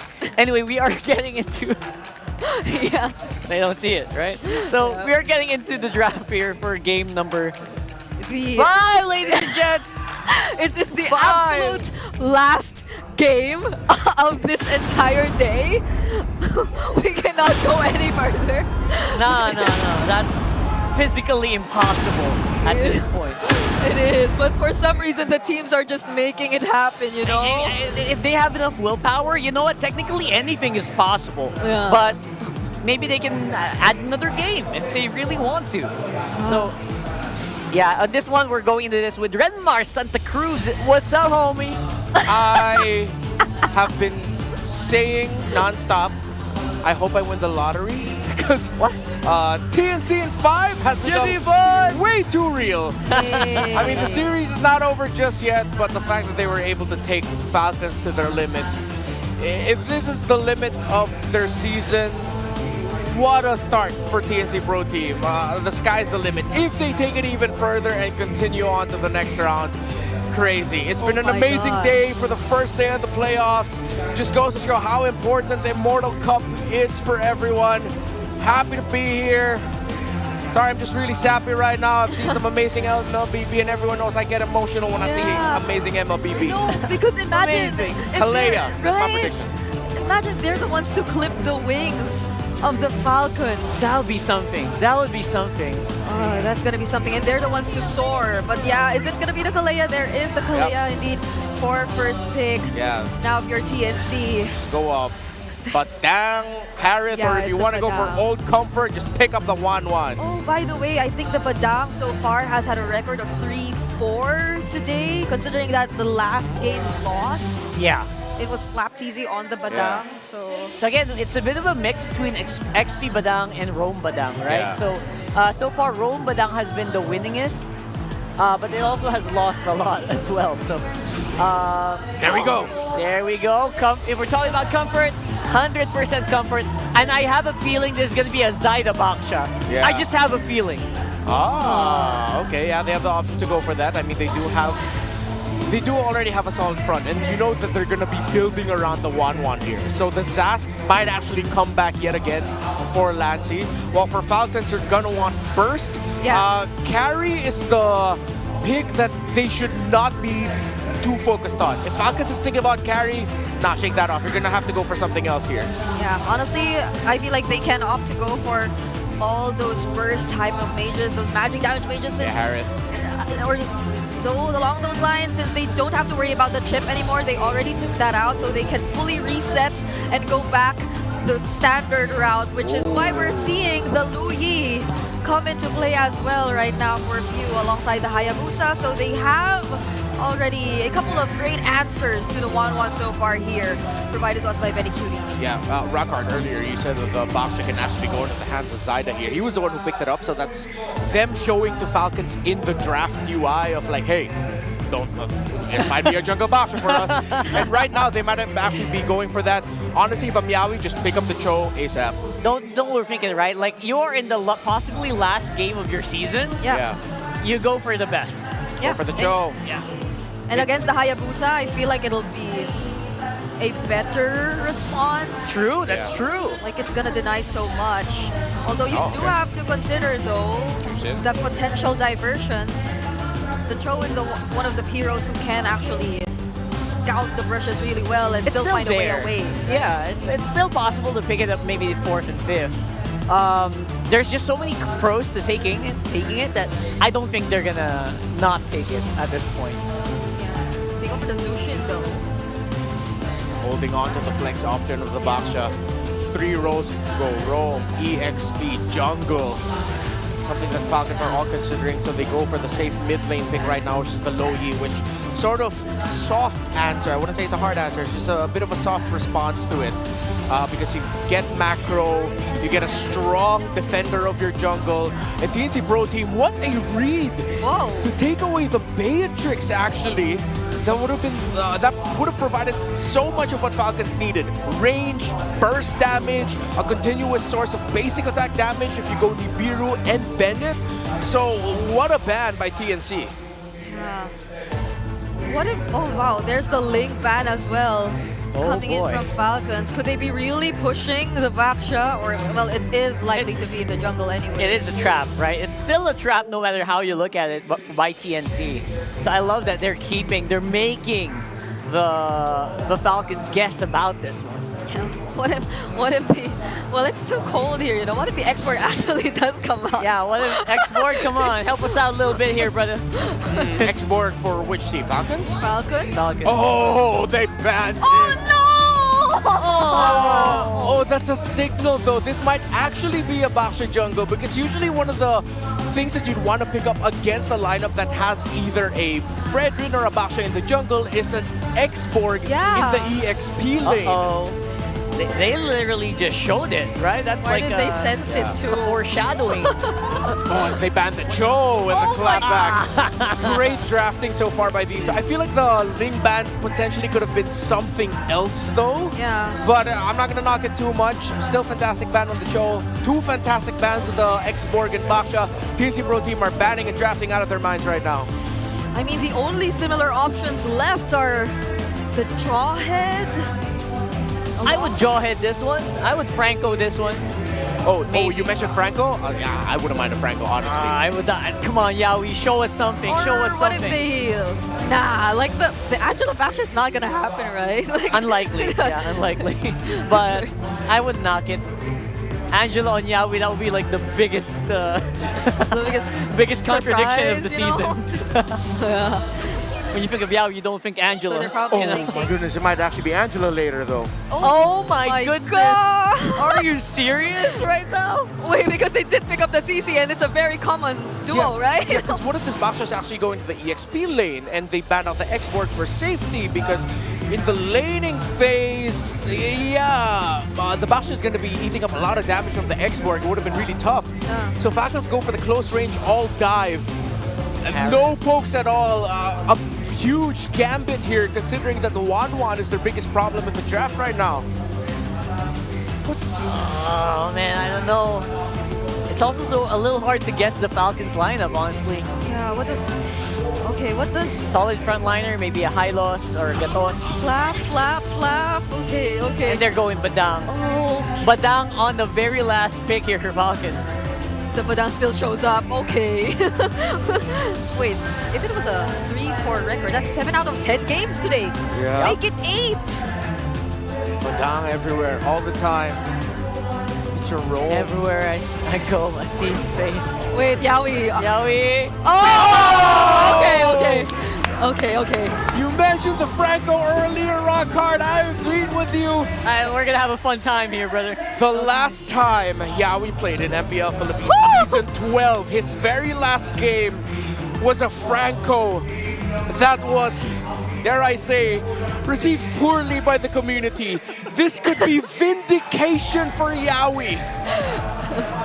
And vindication, it may be just here at the Champions Arena, and just here where one of them are definitely gonna be ending it for Season 15.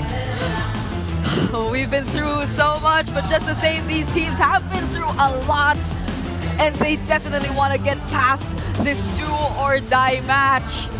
Whoever wins this is going up against Team Liquid Philippines tomorrow, but for now, this is what they have to go through.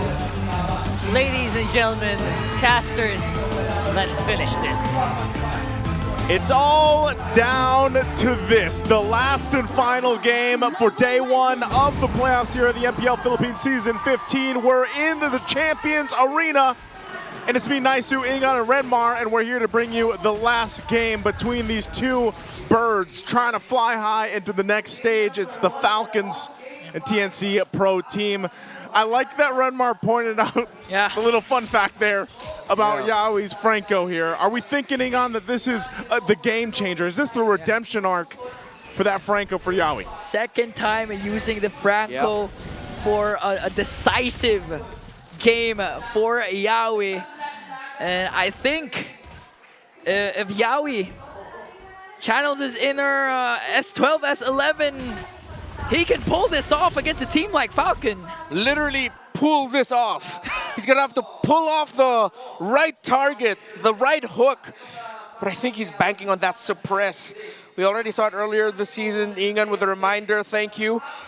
Showed it up against Aurora earlier this season. Did not fare well. Yeah. Started off good in the early, but crumbled very quickly against a hyper-aggressive, dive-focused lineup. That is what Falcons has. So, again, that's the story for Yowie on this Franco. Vindication, redemption. Yeah. And with Zyda being a utility jungler, you can actually see later on that Yowie can opt to go for a fleeting time as a second or third item, considering that they have a frontliner in Zyda. Yep, jumping in mid lane. Hook. Ogwin fortunately was able to walk away with a slither of his health left, but if that aggression continues on for the Phoenix Army, TNC in 5 could be a real thing, Renmar. Yeah, and it's a Baksha in the jungle up against a Hayabusa who will not be contesting objectives early on. Yowie already reading the invade, sees the Hayabusa, but will not be able to stop Kaltizi from stealing away the orange buff. Zyda gets the turtle without a problem. Will he get an invade of his own? Seems like he will not. Okay. He's still going to stay there, though. Uh-oh. Lancy jumps in with a Crimson Beacon plus Lantern Flare, and the first blood drawn onto the Master.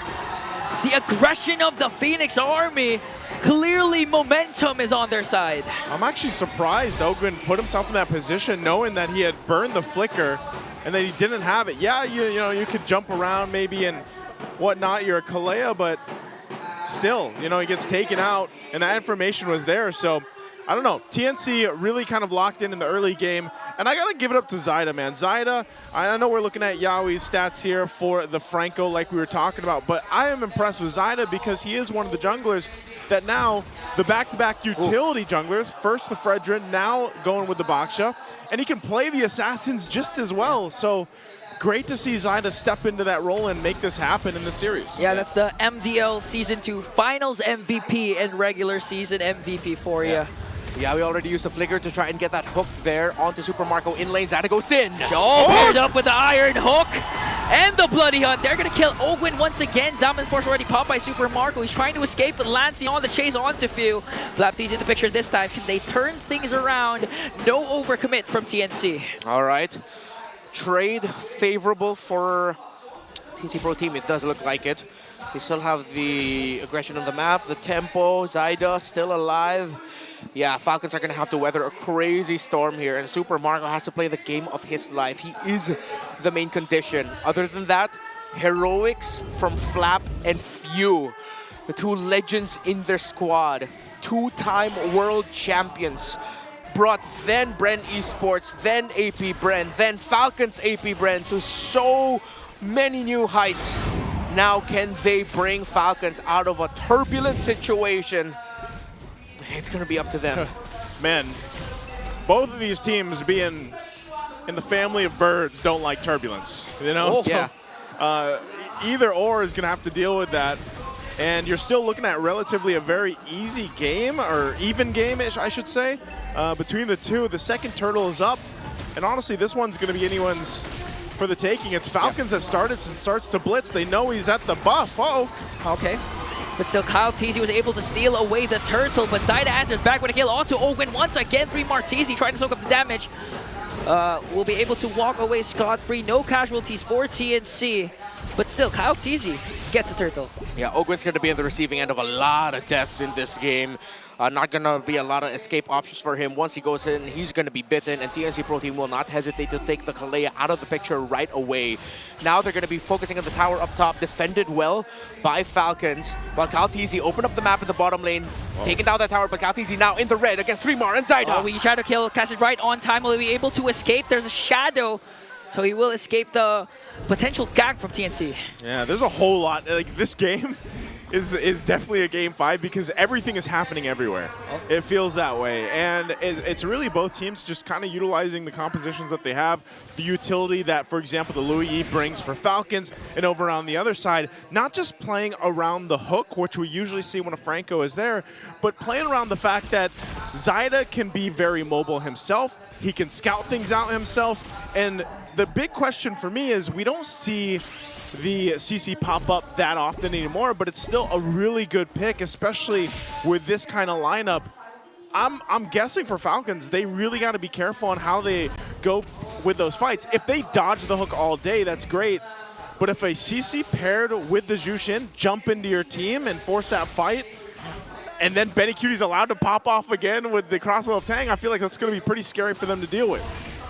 Conceal play there for Falcon to make sure Super Marco has enough space to try and deal damage to this turret, though, as Benny Cutie just taking his time, trying to be as disciplined as possible. Diversion going to be forced out here onto the middle lane to clear out the minions. Okay, Kyle. Just visiting down. This is the thing, though. You know, we've seen this time and time again with the heroes like the Chip, like that Louis E, that bring those options to go and play on a macro level. Last turtle of the game is going to be up, and it's Falcons that just makes the line for it. They're going to go ahead and start it up. Kyle TZ making his way, has these buffs, but just the same, TNC I think wants to go ahead and just contest this one. They don't want to give this up for free. Everyone is going to be around this last and third turtle. Oh! Whoa! Yowie! What? Clutch iron hook, and now Falcon forced to fight it out. A weak shadow kill. The punish is there though, as Lancy 3 Martizi is gonna fall down, but a killing spree coming in from Zyda. And another one from Yowie! The redemption! 2 hooks to keep their hopes alive. First it was Marco, now it was Few. Heroics from Few and Flap to turn that initial pickoff around. But it's Yowie, hell-bent. Hell-bent? I mean, what? Yeah, let's get a replay at those hooks, hopefully. I'm not sure who's going to get that turtle. Maybe it's Falcons, but it looks like it was Kyle TZ that got it. That's the first hook that we're looking at. Let's take a look at the other one here. Yeah, this was a good fight, but man, here's the next one. Yowie gets in position, lands the hook, flickers as well. And man, what a play there. But still, objective and lead for Falcons right now at the 8-minute mark. So we'll see. You know, TNC, they can play around the hooks like we were mentioning. Yeah. But they also need to continue to go ahead and win those objective fights, especially the next one that's going to be coming up in a minute and a half. Yeah. And considering the fact that Yowie already has a Rapid Boots and a Winter Crown, they can be as aggressive as possible. Okay, diversion play. They're going to send out 3 in the middle lane. Going to put enough pressure to force a reaction from TNC. All right. Still a lead here for Falcons in terms of the resources. Teams are getting the counters, the pickoffs, but Falcons are getting the wins in terms of the gold, the pushes, the towers, the kills at the right time. TNC's ability to instantly convert is going to be there.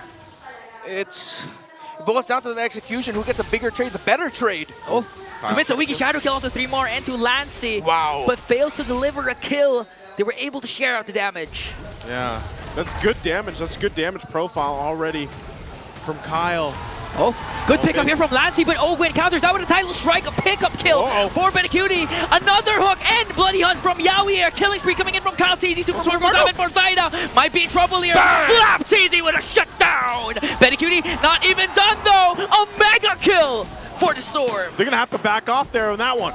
Yeah, massive win there for TNC Pro Team. Benny Cutie capping off that 3rd kill onto Flatman. That TNC would win that sequence. KTZ another shadow kill in the middle so that Yowie and 3 Martizi cannot defend their tower, and Falcons breaks it. The map is looking blue. TNC again, they're getting kills, they're trading, but the objectives are going to the side of Falcons. Both teams are winning in their own way. They are, because even with Benny, again, he's 4-0-3. He's doing well on the 1-1.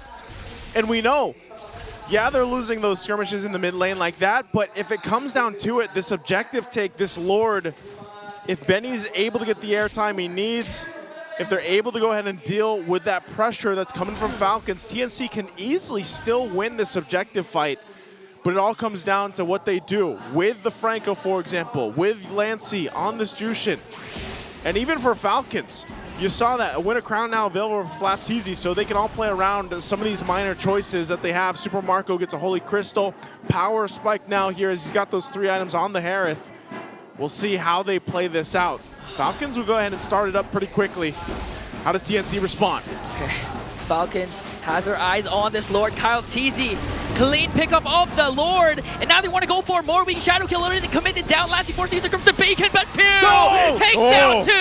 Yowie, 3 more down, but a counter go for TNC. Winter Crown play from Flapteezy. Kyle Teasy goes in right after Benny Cutie. Will he be able to escape though? I think he will, but Pew says no.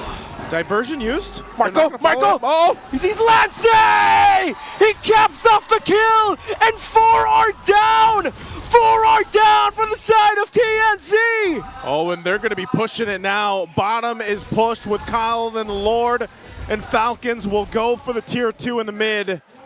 TNC still in the game, but man, what a turn and a huge spike in gold and everything else for Falcons.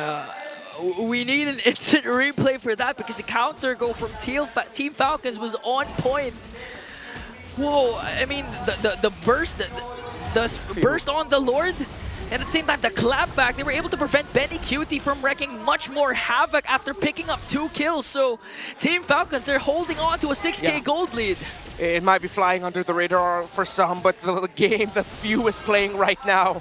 We talked about vindication and redemption for Yowie, but what about for Few, who failed to get MSC in 2024?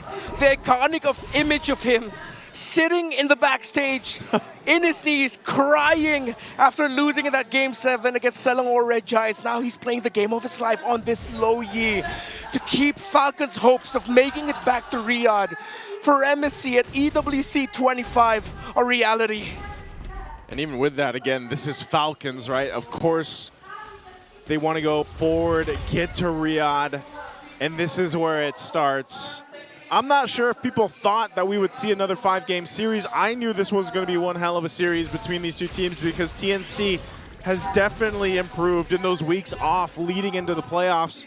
They already surprised so many people throughout the regular season. How do they respond to this little diversion?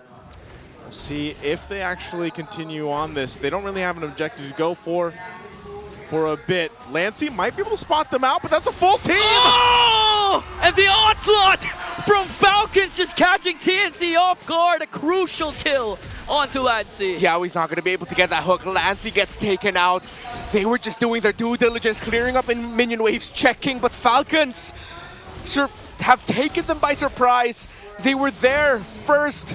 7,000 is the gold lead. Ooh. The hope for the Phoenix seems to be dying before their eyes. Falcon now sieging in onto the top lane as they take an inhibitor. Oh, Wind jumps in, catches Yowie, forces out the flicker. Salmon Force coming in from Super Marco, Kyle Teasy, and the rest of Team Falcons has to walk back. TNC, Zaida leading the charge. Will they make a play here? But Falcons, Team Falcons, they got what they wanted. They got what they wanted. They took the discipline route. They get the 1 base turret. They know they've dealt with some of the shields, but now the Lord is up. And they're ready to fight this. They got a good lead, 7.6K up. They know this Lord is theirs, so they get prepped and ready to possibly march into a victory win. TNC down this much, facing elimination from the playoffs. How can they make this work for them? What do they need to happen in this base defense here? All right, with an 8,500 gold lead, around that value for Falcons, TNC Pro Team are lacking in some key items across the board. Benny Cutie is built up, yes, but can the front line hold on long enough and deplete them enough for Benny Cutie to clean up house? But Falcons, with this lead, are in the situation that we've said so many times all throughout the season. We've said multiple times today alone. They can just throw bodies. Focus on the base. They have the damage. A suppress from Yowie might be the X factor here. There's the conceal. They want that turret. They know the Lord is up top. Oh! Yawi catches Flap TNC, but there was a Winter Crown. Ogun jumps in as well. TNC trying to work on the Lord as Falcons working on the mid lane. The last inhibitor turret. Kaltizi jumps in just to zone out TNC, and TNC will survive for now. Okay, another wave pushing in the mid lane. They might want to get this turret, but still a good defense for TNC. They successfully stay in the game. And maybe that hook was enough to get that Winter Crown out and then live to fight another day. So Falcons, despite being massively ahead right now, TNC buys some more time. All right, looking at the items here. Lead for TNC CC. Massive deficit here for Zyda in terms of the gold, but at this point, he's just another tank. He has to hold on and survive long enough. The damage output, that's where it's gonna lie for TNC. A Winter Crown plus a Blood Wings for Lancy. Very utility-based build. The damage might be lacking, might not be enough to set up Benny Cutie for success, who, however, is already full build. Even up to a Malefic gun. Out of the map, diversion play! Catching TNC off guard. Ogwin jumps in, catches Yawi. Benny Cutie though, able to free hit. Lancy with a Crimson Beacon, they're gonna bring down Yawi. Next man is Zyda. Kyle TZ picks up one more. They're trying to go for Lancy. 3-man down for TNC. Is this it? Is this the moment for Falcons to cap it off here, to clip the wings of the Phoenix? Benny Cutie eliminated, and the hope for redemption lives on for Team Falcons. And the Battle of the Skies is concluded as Falcons will win in Game 5 against TNC Pro Team.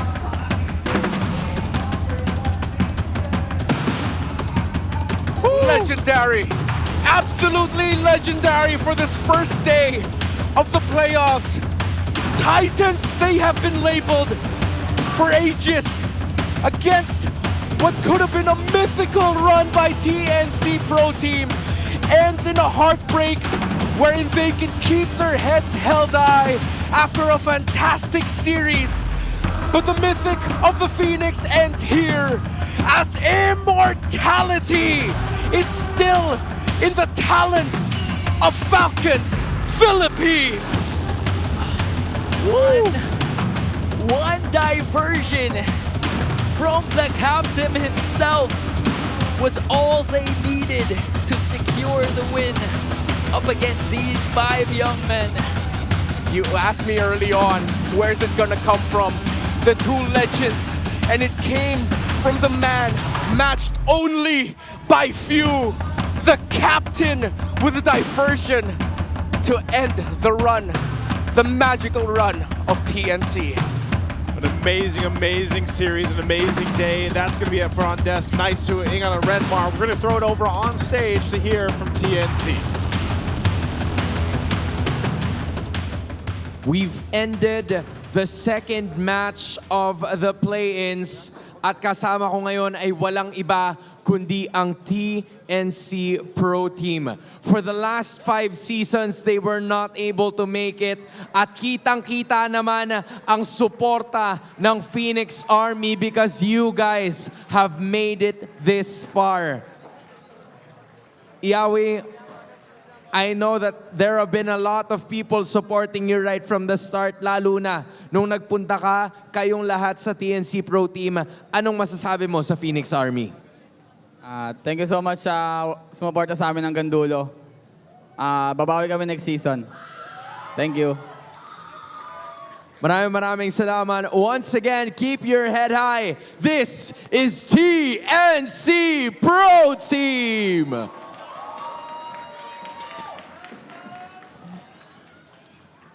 A valiant effort from the Phoenix Army, but unfortunately, Jamie, their journey ends here. And with that series, our victors, Team Falcons! Guys, I see the smiles from ear to ear. Congratulations! Wow, what a series. You know what? A song of love, easy first. Okay pa. Napagod ba kayo? Okay pa. Pagod. Pero congratulations. Guys, you won. Flap, easy. Unang-una may mic ka na. Ikaw natatanungin ko, no? Anong nangyari sa Game 1? And dahil ba doon lumabas yung gigil nyo na manalo in the succeeding games? Flap? Sa tingin ko po, sa amin na po rin talaga yung game 1 na naliparan lang kami ni Benny, naka-maniac. Kaya doon kami nabawian. Okay, pero bumawi naman kayo guys. Look at where you are now. Hans. Alam mo, parang gigil ka nga kanina pagkatapos Na-feel ko yun. Hindi ko alam kung nakita nila, pero nakita ko kasi. Pero baka hindi naman nakita. I think, ano yun? Naging lang po ako, emotional nung last game kasi nasa isip ko, muntikan na kami. Muntikan na kayo. And again, that was a really tough series na naipanalo nyo. With that being said, nabanggit mo sa akin way back nung nandun kayo sa holding area or waiting area that this is a team that you really wanted to, continue to pursue a lot of achievements. What is it with this team now compared to your first week na nagbago sa team nyo over time to get you to this point in the playoffs? Sa tingin ko po yung nagbago sa amin parang mas lalo kaming ginanahan kasi parang mas nag-connect kami sa isa't isa.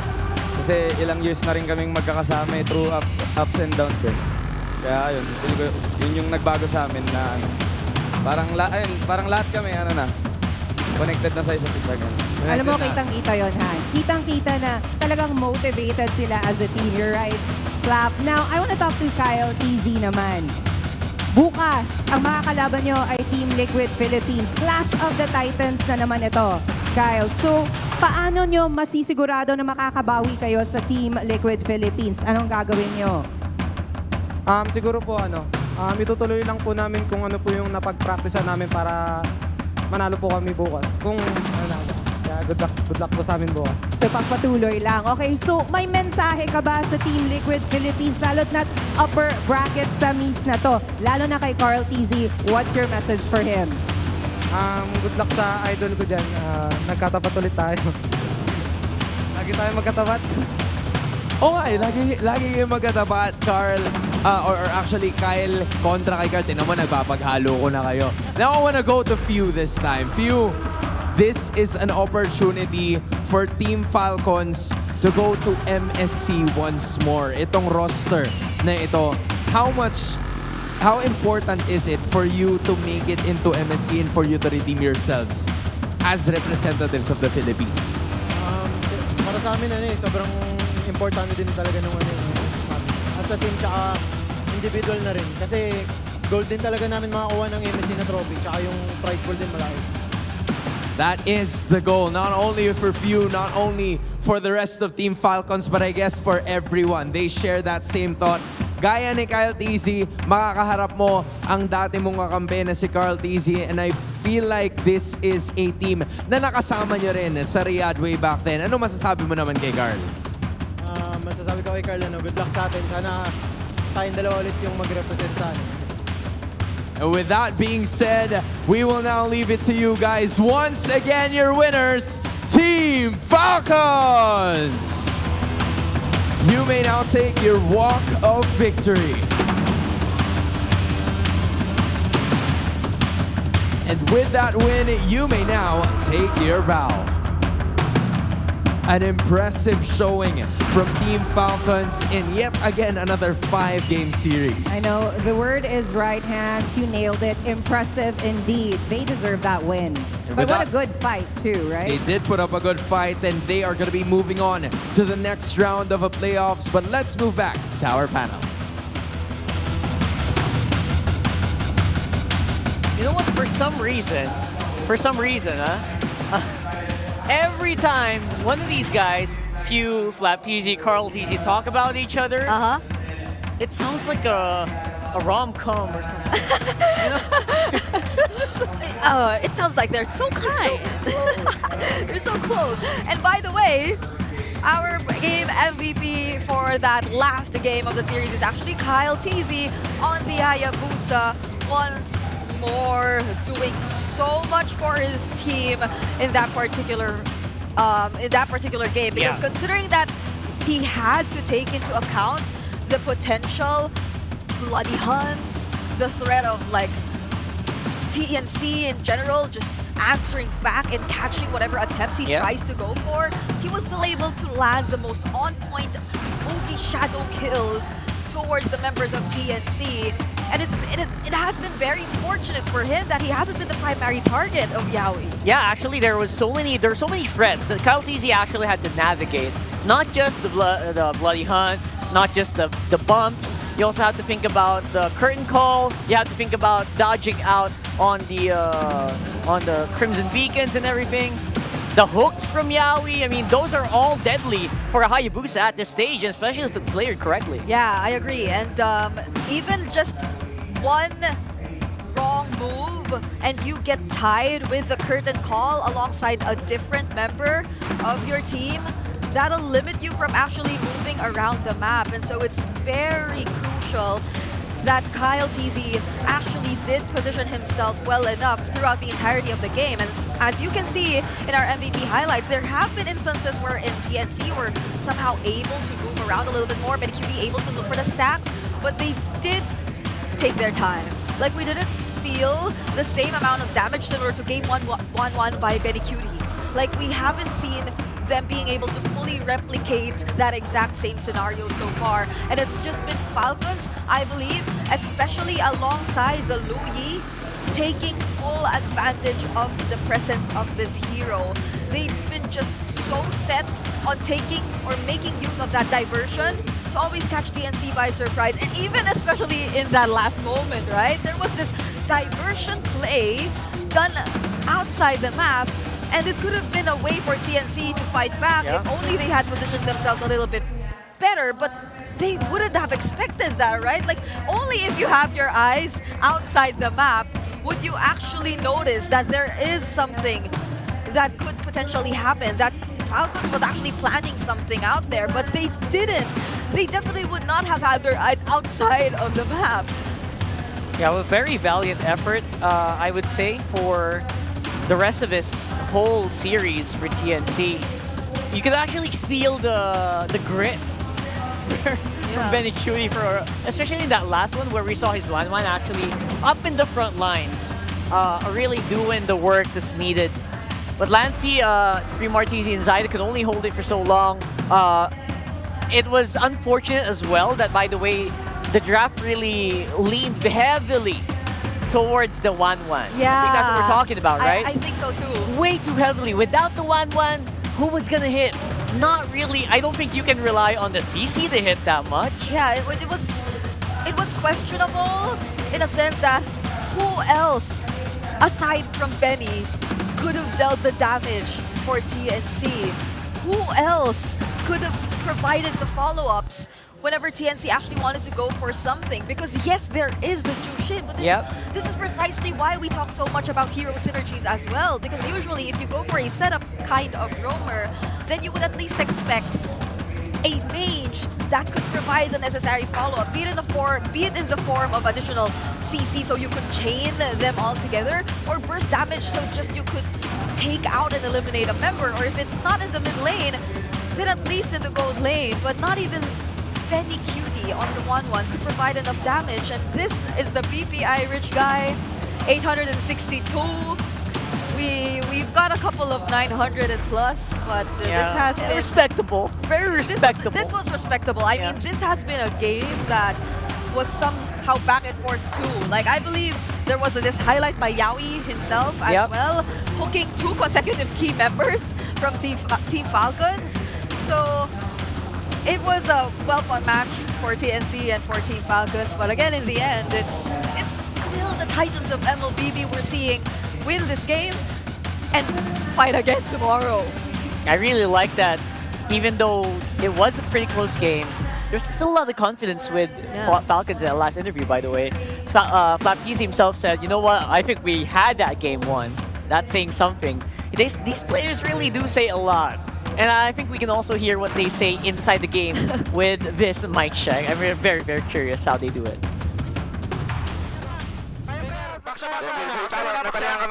Kaya, walang bigger drop. Pala ko, boy. Tatlo. Nice! Chill. No. Makakalipat na. Sige, wala. Winter ka, boy. lipad, lipad. Nice one, next skill naman ha, pre. Sa akin nga. Nice. Patay ito ha. Kakaros lang. Franco boy, natakot ko. Franco. Pasok sa likod ha. Patalian na ka. Okay lang. Lipad. Tatalon ako dito. Shushin. Patayin na. Tapulta.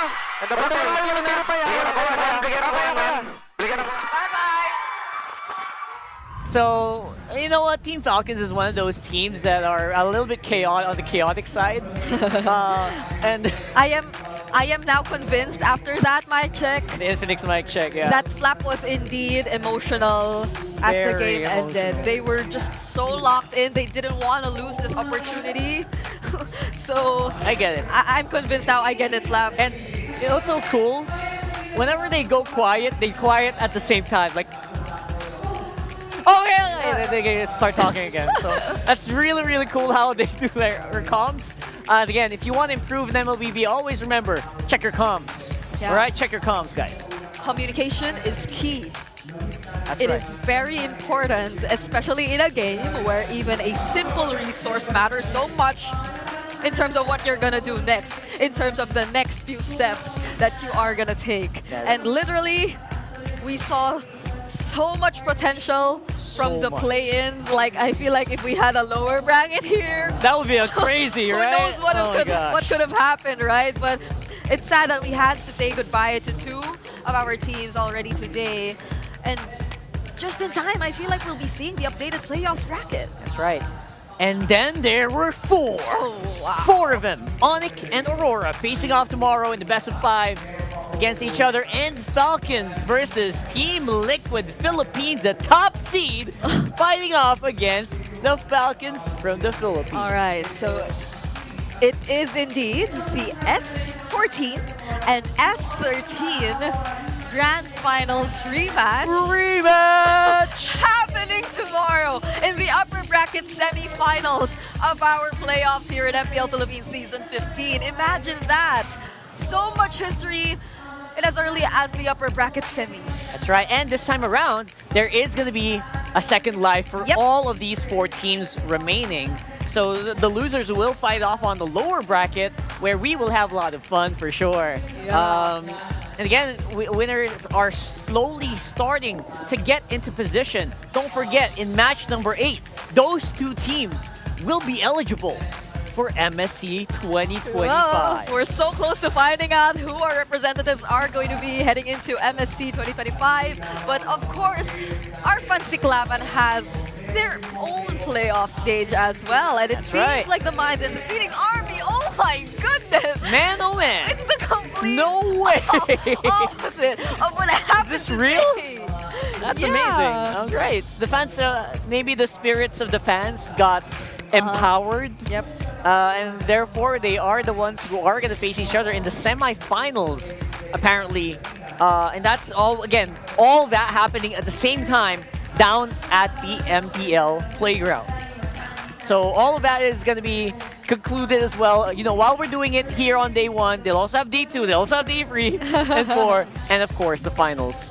Man, it's been such a long day. It's been such an intense day, full of MLBB, be it here, be it in Fancy Klaban, possibly even in the MPL playground. Who knows what's going on in there? I hope you guys get to check it out for yourselves, because we still have 4 days remaining for the playoffs. But this has been a day. You know, it has been a very interesting day number 1. Actually, this has been a very interesting 2 days, because we are now on day 2, 12:05 or 3 p.m. We've actually crossed over to day number 2. Welcome to day 2 of the playoffs. We're probably just gonna sleep here. I'll see you tomorrow, This right? is exactly Or later. why I brought my blanket. That's why you have a blanket. I Yeah. didn't wear my contacts today. I brought my blanket. I just thought that it was gonna be a long day, but I didn't expect it to be this long of a Not day. this long. I bought sleeves as well. It's just so nice to actually see our teams showing that they are top caliber, even the ones that actually fell off, Twisted Minds and TNC. They gave us really good games. Like, honestly, I feel like our international viewers as well, all of you out there, I can imagine how they felt watching these series. I can imagine how the Filipinos felt watching this series. It's been such a great showing of MLBB. Again, only the strongest will remain here, as we do have 4 remaining. So you'll have a lot to look forward to, and hopefully we'll see you on day number 2. I'm Rockhart, this is Brigida. So far today, we need to take a rest because we've been here since 10 a.m. Well, you've been here since 10 a.m. I was a little late. No, you were already awake by then too, I was because he awake, had a haircut right before he went here. Thank you for the story time.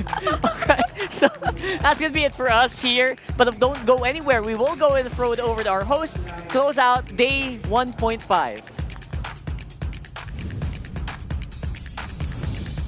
And with that first day of the playoffs, we now have our final 4 teams. Kilala na natin kung sino nga ba ang maglalaban-laban para sa upper bracket semifinals. Which of these teams are destined to emerge from legends to immortals in the Champions Arena? And that is gonna be our first match para bukas. It's Aurora Gaming going up against Onic Philippines. The Trailblazers of the new era are bound to meet again. Then we have Team Liquid Philippines versus Team Falcons. But of course, we can't forget the valiant effort of the 2 teams that that unfortunately will no longer be continuing. That's Twisted Minds and TNC Pro Team. Kahit na ganito man ang nangyari, they showcase the true spirit of lakas ng Pinas here at the Champions Arena. Tama ka dyan, Hans. Tapos man ang kanilang kwento sa Season 15, but we are pretty sure that their stories to become legendary will continue. But Jamie, now is the time to look forward because more wins and victories, more defeats and crushing moments will happen tomorrow. Muli, ako si Hans Galeria. And I'm Jamie Fournier. Kita taugma for day 2 of MPL Philippines Season 15, the playoffs. Sama-sama nating tunghayan ang Lakas ng Pinas. We'll see you guys tomorrow.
Malakas, Pilipinas, malakas kahit anong lane, we become the monsters. Malakas, Pilipinas, malakas face the golden sun and ribbon for the 3 stars. Look at us to the top, no ifs, no buts. Winning any game, para to sa PINAS. Di mo matitinag aming boses on your level. Nasa kalye man o mobile window, I become a legend. Open fire, we unite, we winners. Built with pressure, like diamonds are made of. Switch na lane na parang gera. HP Racing, may reset up. Built na katang buhat ni Hilda. Full load SS parang Lyra. Susundan ko ang iyong bakas. Kasama patas. Tagumpay natin to. Dahil tayo'y malakas. Para sa Pinas. Nasa amin ang alas. Hindi tuwa atras. Kinikilala sa taas. Kasi kami ang malakas. Para sa Pinas. Nasa amin ang alas. Hindi tuwa atras. Kinikilala sa taas. Ganito kami sa Pinas. Wow! Hold on. Yeah, malakas ang Pinas. We are laging MVP. No surrender, no retreat. Pag nagsama-sama, just imagine what we can achieve. Lacking MVP, no surrender, no retreat. Giving 100 all my all, cause we just cannot be defeated. We we are unstoppable, immune and invulnerable. Ready ang equipment, lahat frozen, malak crowd control. Pakita ko na jab like pow, east to the southeast. Taas sa watawat, proud and loud, cause every enemy we devour. Susundan ko ang iyong bakas, kasama pataas, tagumpay natin to, dahil tayo'y malakas. Para sa Pinas, nasa amin ang alas, hindi ko aatras, kinikilala sa taas, kasi kami ang malakas. Para sa Pinas, nasa amin ang alas, hindi ko aatras, kinikilala sa taas, ganito kami.